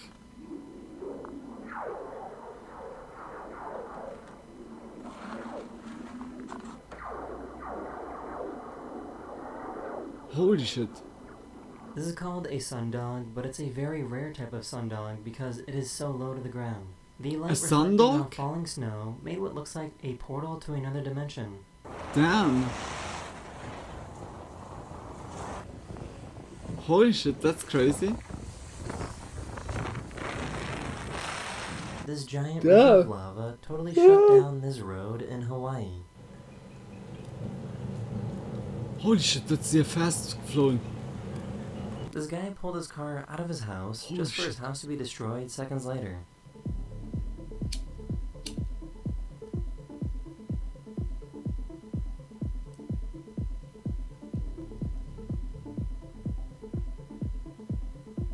Oh my gosh, oh my gosh.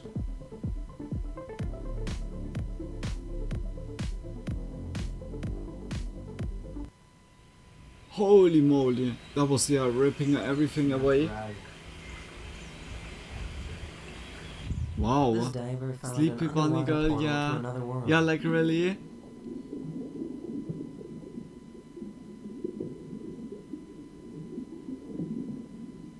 Oh shit.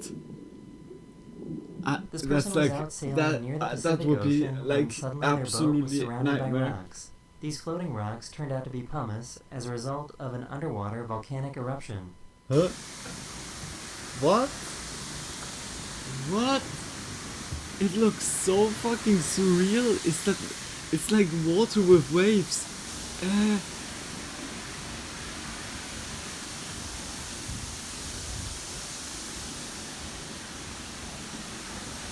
Just imagine humanity thinks one planet is an exoplanet where with land mass, and then we would try to land on this planet and it would look only like this, only pellets in the water floating on top.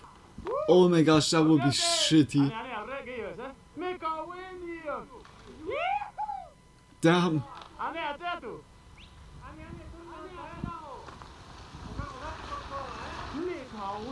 Holy shit.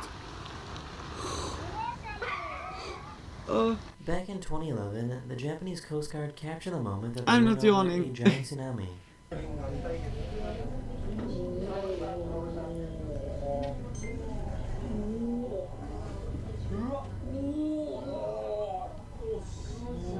These trees were completely swallowed up by a huge sinkhole.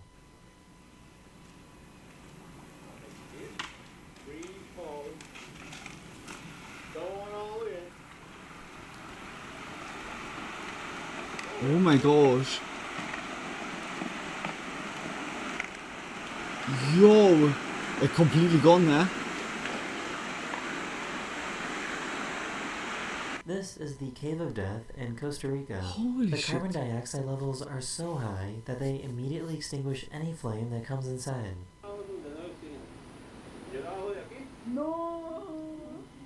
Whoa. The wind blowing the That's sand crazy. looks like something from a movie. Oh yeah, like Tatooine or so, but with bad weather. Crazy. These tourists at Oh, Yellowstone the National wind Park is like witnessed making a this huge effect on the hypothermal sand. explosion. By the Yellowstone. Wyoming, USA is Wyoming is These Yellowstone people in Norway in there. captured the most incredible aurora borealis. Wow, that looks really crazy.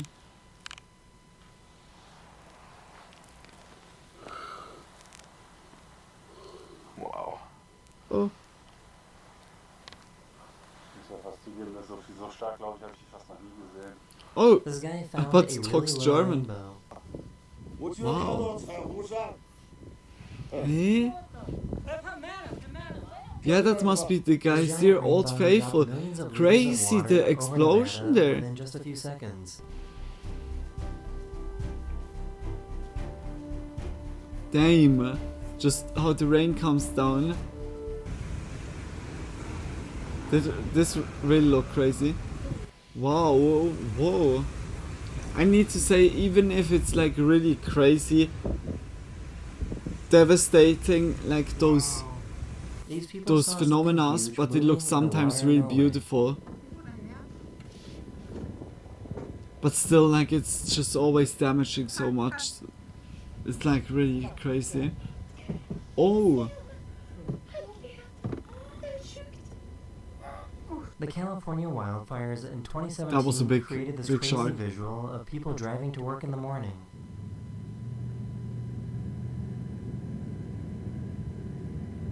Holy These bugs shit. were spotted creating swarms Was that directly last over the road year? markings. Or 2 years ago. These are called Kelvin-Helmholtz clouds, and they occur when a difference in wind speed and direction pushes clouds into these wave-like shapes. No, that was from 2017. 2017. Ah. It's like really, that was so crazy looking with all the fires.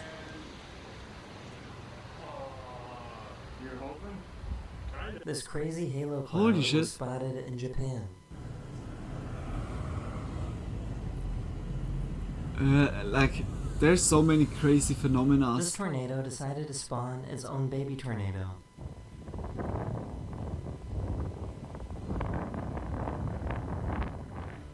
What the fuck, eh? Australia. Wow, how also sands. Wow, how big that is. You see it from afar, but it looks also like already big. But then you realize how big it really is. It's like crazy. These people captured the moment a lightning strike caused the whole city's power to go out. Lola, did you get it? Oh. Look out. This guy in New That York was found totally an like upside-down wreckage. rainbow. The sky. It's getting It's bigger. also crazy. Like every 20 Just a rainbow out of the This is called a cloud. green flash, and it's a very rare moment when the sun creates a burst of green light during sunset. This can only happen when atmospheric conditions are absolutely perfect. Oh, oh.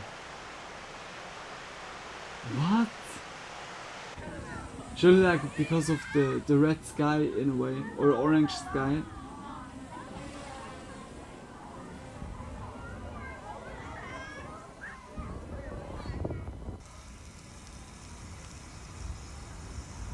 Oh my gosh. The sea foam sometimes. It's everywhere. They were walking on the beach Ugh. when the ice started coming after them.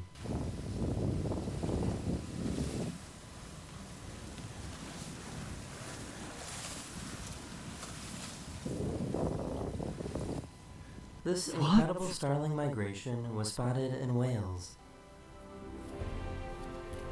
That's also wow.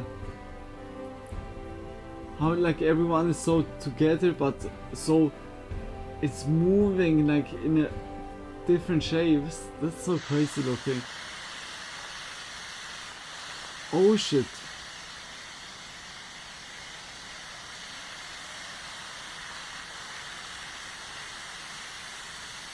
This photographer had to pull over to capture this incredible tornado.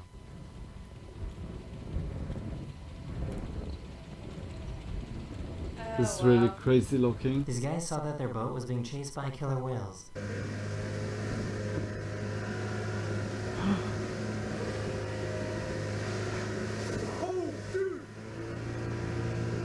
This is how quickly an avalanche Perhaps can they move see down it a as a challenge or so. Oh, Kyrgyzstan. Whoa. Oh my gosh, and he's like in front of it. Oh dear God. Oh my gosh. Oh my gosh. They were chopping down this dying tree when it started gushing out water. This tree had a very specific type of internal rotting that allowed it to store water in an unusual way. Wow. I never saw The something water like level this. in this harbor completely changes throughout the day as the tides change. That was crazy. The tree was just vomiting. Oh shit. It's completely gone. Wow. Looks like the sky has oil on it.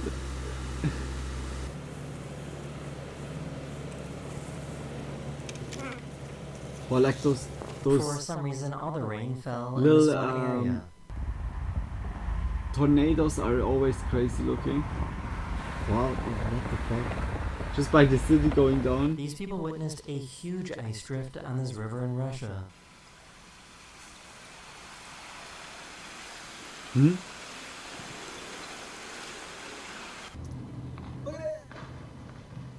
Oh my God. Oh.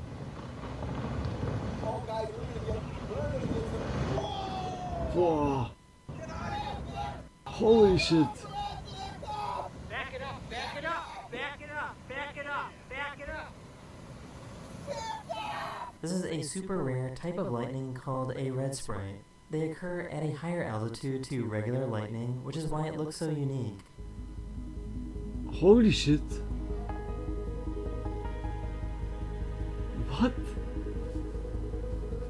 This looks also so surreal. This person was Oh my traveling gosh. in the North Sea when they noticed that they were able to see day and night at the same time.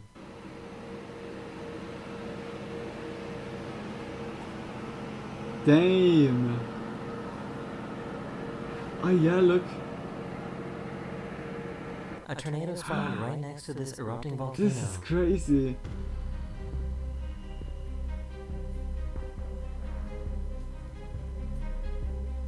Oh my gosh. Does it get to a five tornado? That's cool and creepy at the same time. Yeah, that looked so strange. Like it was very like the line into the underworld. A few years ago in Virginia. Just a portal needs to be somewhere, or an island that is like laying at this line.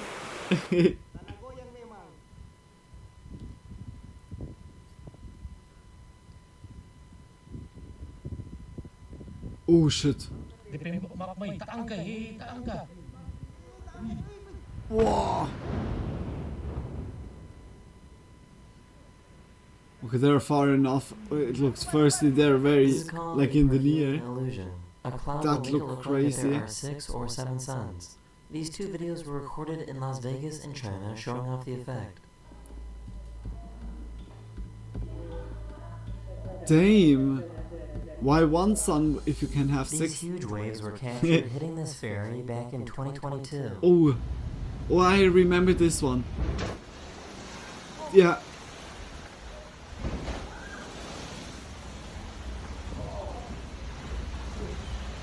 This meteor over Japan Holy is shit. so bright that it turned the night into day.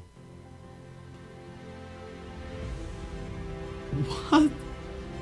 These It people was found very a quickly glitch in the like blue matrix. sky and everything.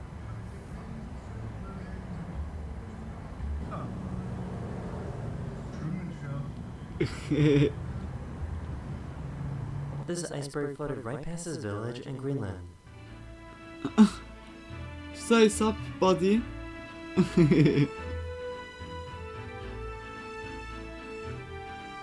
This person spotted a crazy light pillar in Virginia. It has so many crazy phenomena, like really. This is really like, World has so much to offer, it's insane. Then it beams it back down at us like little mirrors. Oh, this again. Wow, like look how. So good. Where is he?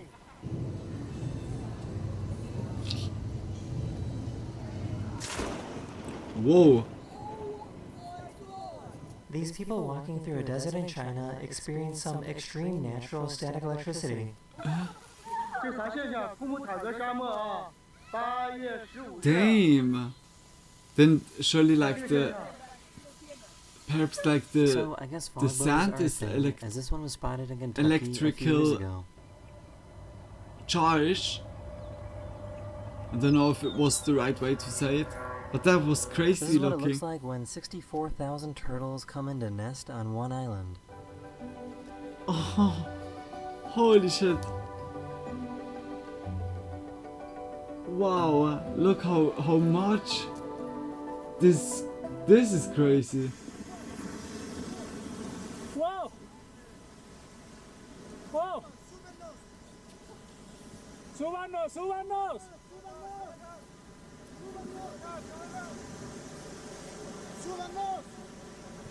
This is what the shadow of a tree looks like during a solar eclipse. What?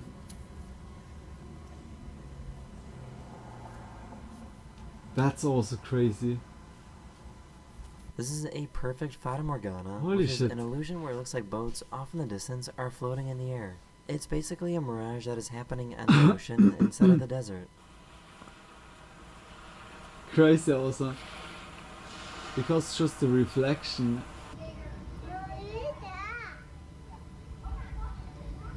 It's like really awesome, like here and there it can bring also like optical illusions very much. This crazy storm was captured at an airport in China. Wow. In 2022, there was a volcanic eruption so huge that it could actually be seen from space. What?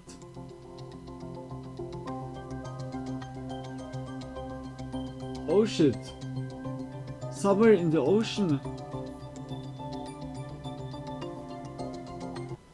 That's rapid. Oh my god.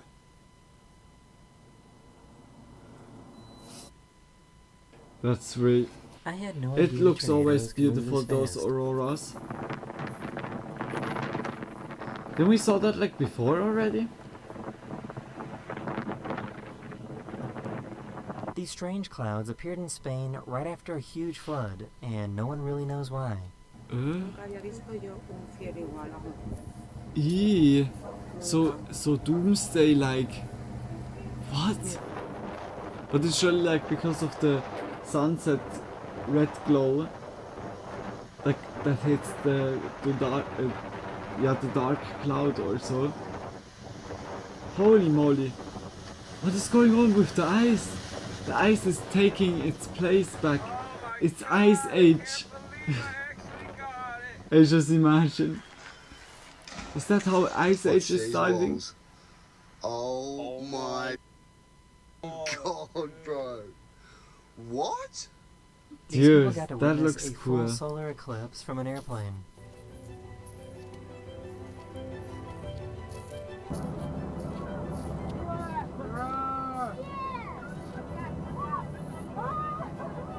Crazy.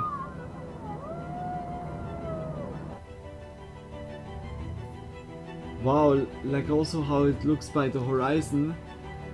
This is called a broken spectre, You see like and it's a clearly rainbow the that is shadow created quickly when from the sun the is directly moon. behind someone during foggy conditions. Get this. Oh. Look at that rainbow. That's so cool. This is really cool. Wow. These scientists flew their plane into the eye of the storm, and the wall is absolutely massive.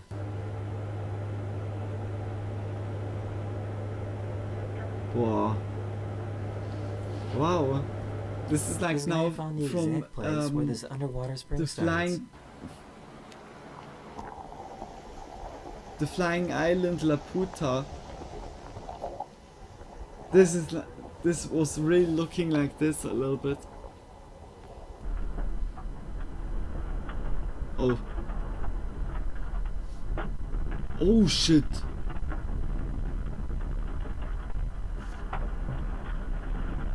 Damn, holy shit, completely wrecked. Okay, that was crazy.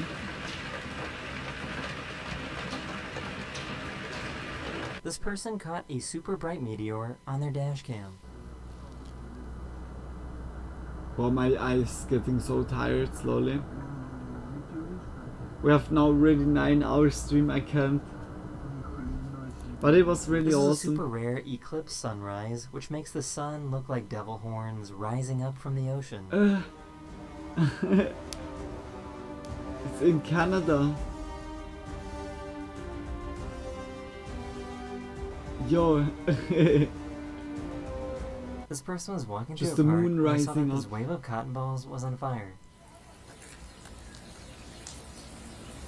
What?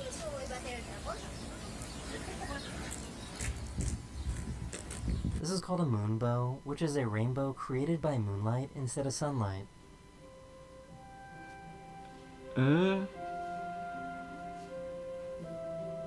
One of my subscribers was walking outside in Canada when it was foggy during a sunset.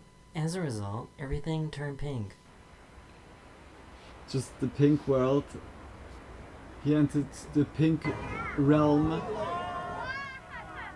Oh my gosh. Drive! Drive! Drive! Damn. A drone captured these curious whales checking out this boat.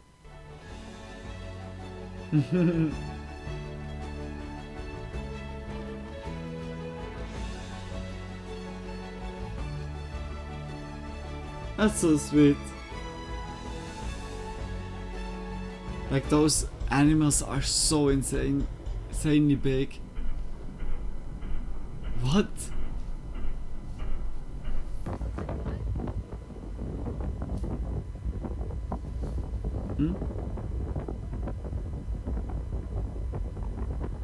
These pilots had to take out their phone to record this incredible St. Elmo's fire that showed up at their windows.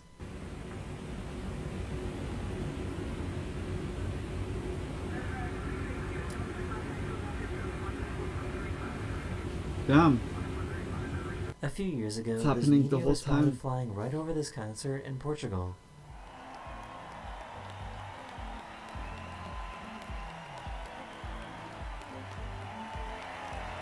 Wow. Holy shit. Still caught you on the video here. Holy shit. We were meant to have storms today, were we? Tree was That hit is by incredible. lightning. This diver discovered a turtle that looks like it knows all the secrets of the universe. Oh yeah, like just from Avatar, where Aang gets like teached to defeat This the pilot Fire recorded Lord a video Ozai. of some super rare blue jet lightning. Wow, like also the lightning can also take so many different shapes and color.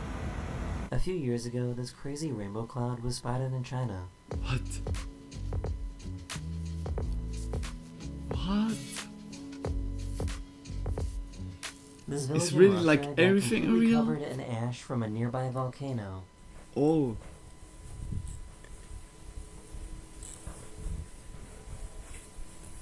Отряд выехал на проверку дороги. Oh my gosh. Включилась Камчатск. It's all These ash. divers experienced an earthquake while they were underwater.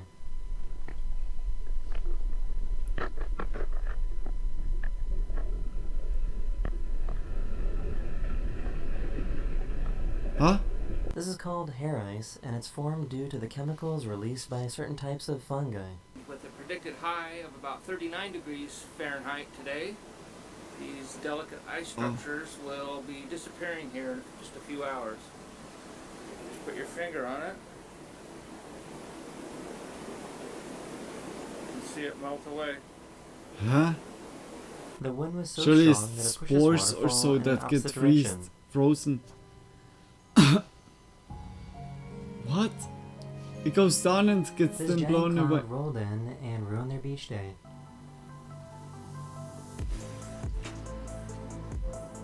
Oh my gosh. Oh my gosh.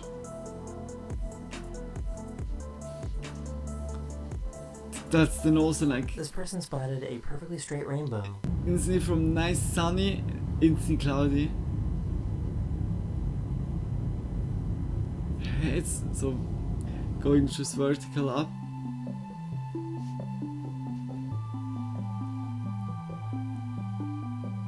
These people found a mud volcano in Malaysia. Oh. One last cigarette and cheers to you all. Cheers, guys. This is what it looks like to fly past a giant thunderstorm in a plane.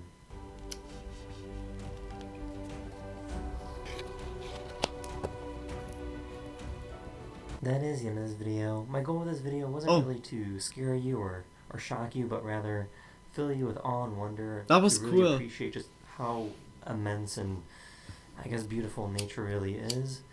And yeah, so hopefully you enjoyed, and I'll see you very, very soon. Later. That was a really cool video. I enjoyed that a lot. I hope you could also enjoy. And also like the whole stream, of course. But also shout out for Daily Dose. Check his channel out. Always support. If you like the video, of course. He has like many more such videos. Yeah, like I can highly recommend it. And we go now here. I'm quickly putting also like on surround system. Just on speakers. Put here that I can turn on the music. Yeah. Oh, that was nice. Just much love. Mwah. Just one cigarette now.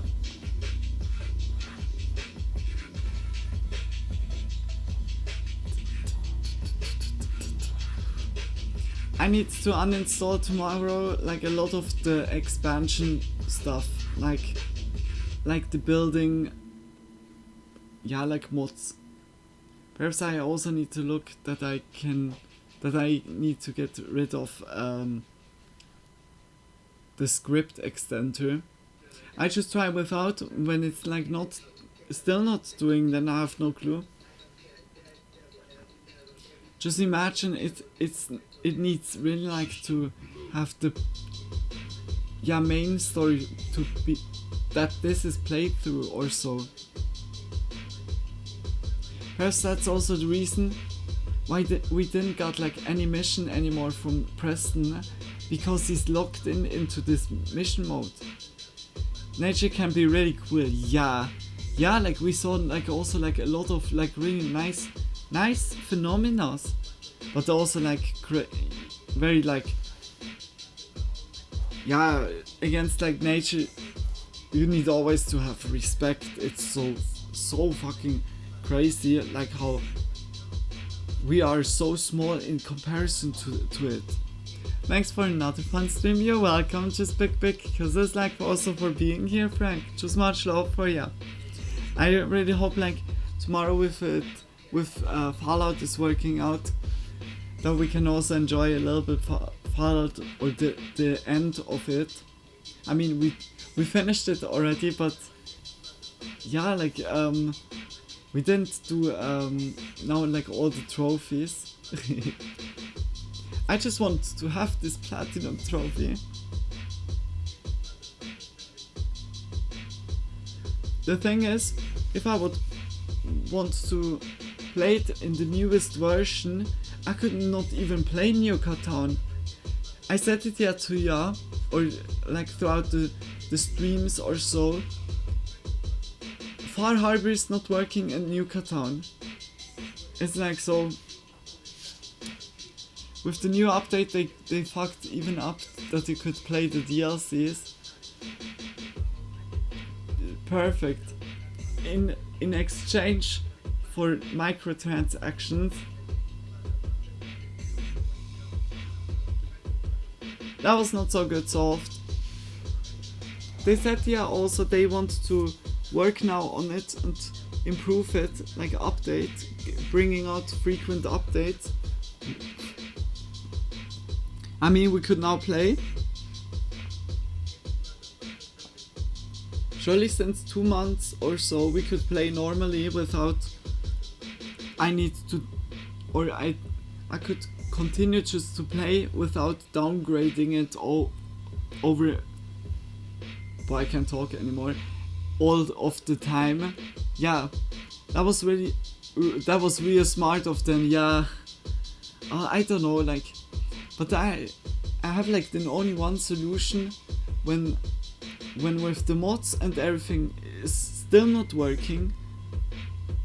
Perhaps then like really to start the game new, but without like any mod, and just going then as fast as possible to New Catan. But it's like just shitty. Like really, it should only work the Shank mission.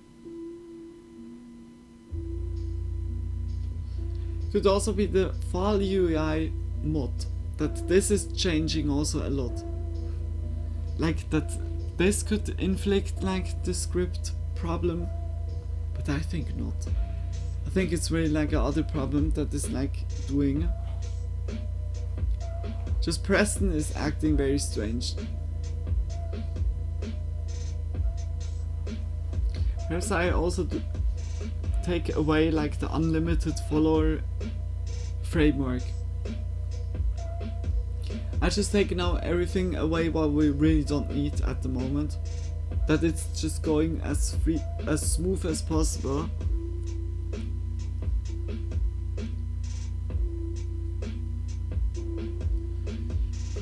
Perhaps also like still the monster, the creatures also. I mean, when it's not good going tomorrow as well, I take like the body away and also downgrade the face tints and so on for 1K, and hopefully it's working then.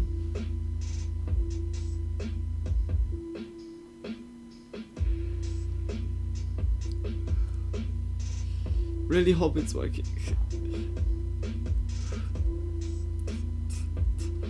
But I saw, yeah, like the tats was at least like today or yesterday working at the end. That was something I could like luckily fix. Yeah, like really, I also cross fingers. Oh shit. Instantly dropping my cigarette onto the carpet. Oopsie. Yeah, now like, I hope it's going to be finally. Yeah, that Shank is also giving us the mission. It's so strange that it's just not proceeding. Perhaps like Preston could be a problem. That they are still like in miscellaneous mission active, like the parlor, disciples and so on. Perhaps we need also to do that firstly. That we did everything and have like a good state already.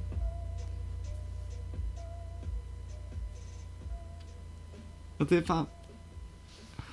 Oh, it's just so shitty. If I want to test out because of Preston, whether we start the game new, or I repeat every mission that I did yesterday. Mass fusion, then making the interview. No, Wallace, Mr. Wallace, making the recording for this, like, just like for publishing it by Travis. We need then also go to Travis, come back, reactor, and then it's instantly like railroad. And railroad we have 3 missions then in total. Yeah, I don't know. We would have 8 missions that we need to do. And then perhaps like, because the game is then finished, then we could also... It could really be that this is like also one of the things that is inflicting it, or could inflict it. It's just shitty that the chunk is so buggy that it's just not working out in a way. But I can imagine that you need to play through the game, that it's like working out with the Salmons or so, I don't know. Yeah, we will see. We will see if it's mod related or just something from the game. If it's now after all, like when I take the mods away and it's still acting like it, then we know it's something from the game. Yeah. But yeah, we will see. Guys, I think I call it now. I'm like finished with the cigarette. Just big kisses, like really, to all of you that have been here watching, lurking, chatting, enjoying. I really hope you guys enjoyed it also. Didn't get too much spooked out. Here and there some cases have been really oof. Like big oof. Yeah, no, like I hope you could enjoy it at least, like that it was entertaining. Hopefully it works out and you don't have to do too much. Yeah, I hope it's really like now that the script got intervened because of the Uncut town, because of the mods, but I can't talk anymore. Yeah, like I hope really much, because that would be the first thing I would try to solve, and the other thing would be then just like playing the game a little bit. God damn it, eh? But yeah, just much love. Enjoy a snack if you need one. If you need one, stretch and some water. Just big kisses. Just much love, Frank. Like always, caring also about me. Definitely get some snack and also some drink is definitely good. Like not only this, just a little bit water. Yeah. Thank you so much. Like really, just for being here, Frank. For chatting, lurking, enjoying. Just big kisses. I hugely appreciate it. That you also just spend so long time always here. Just big kisses for that. And I wish you also a wonderful night. Sleep well, sweet dreams when you get there.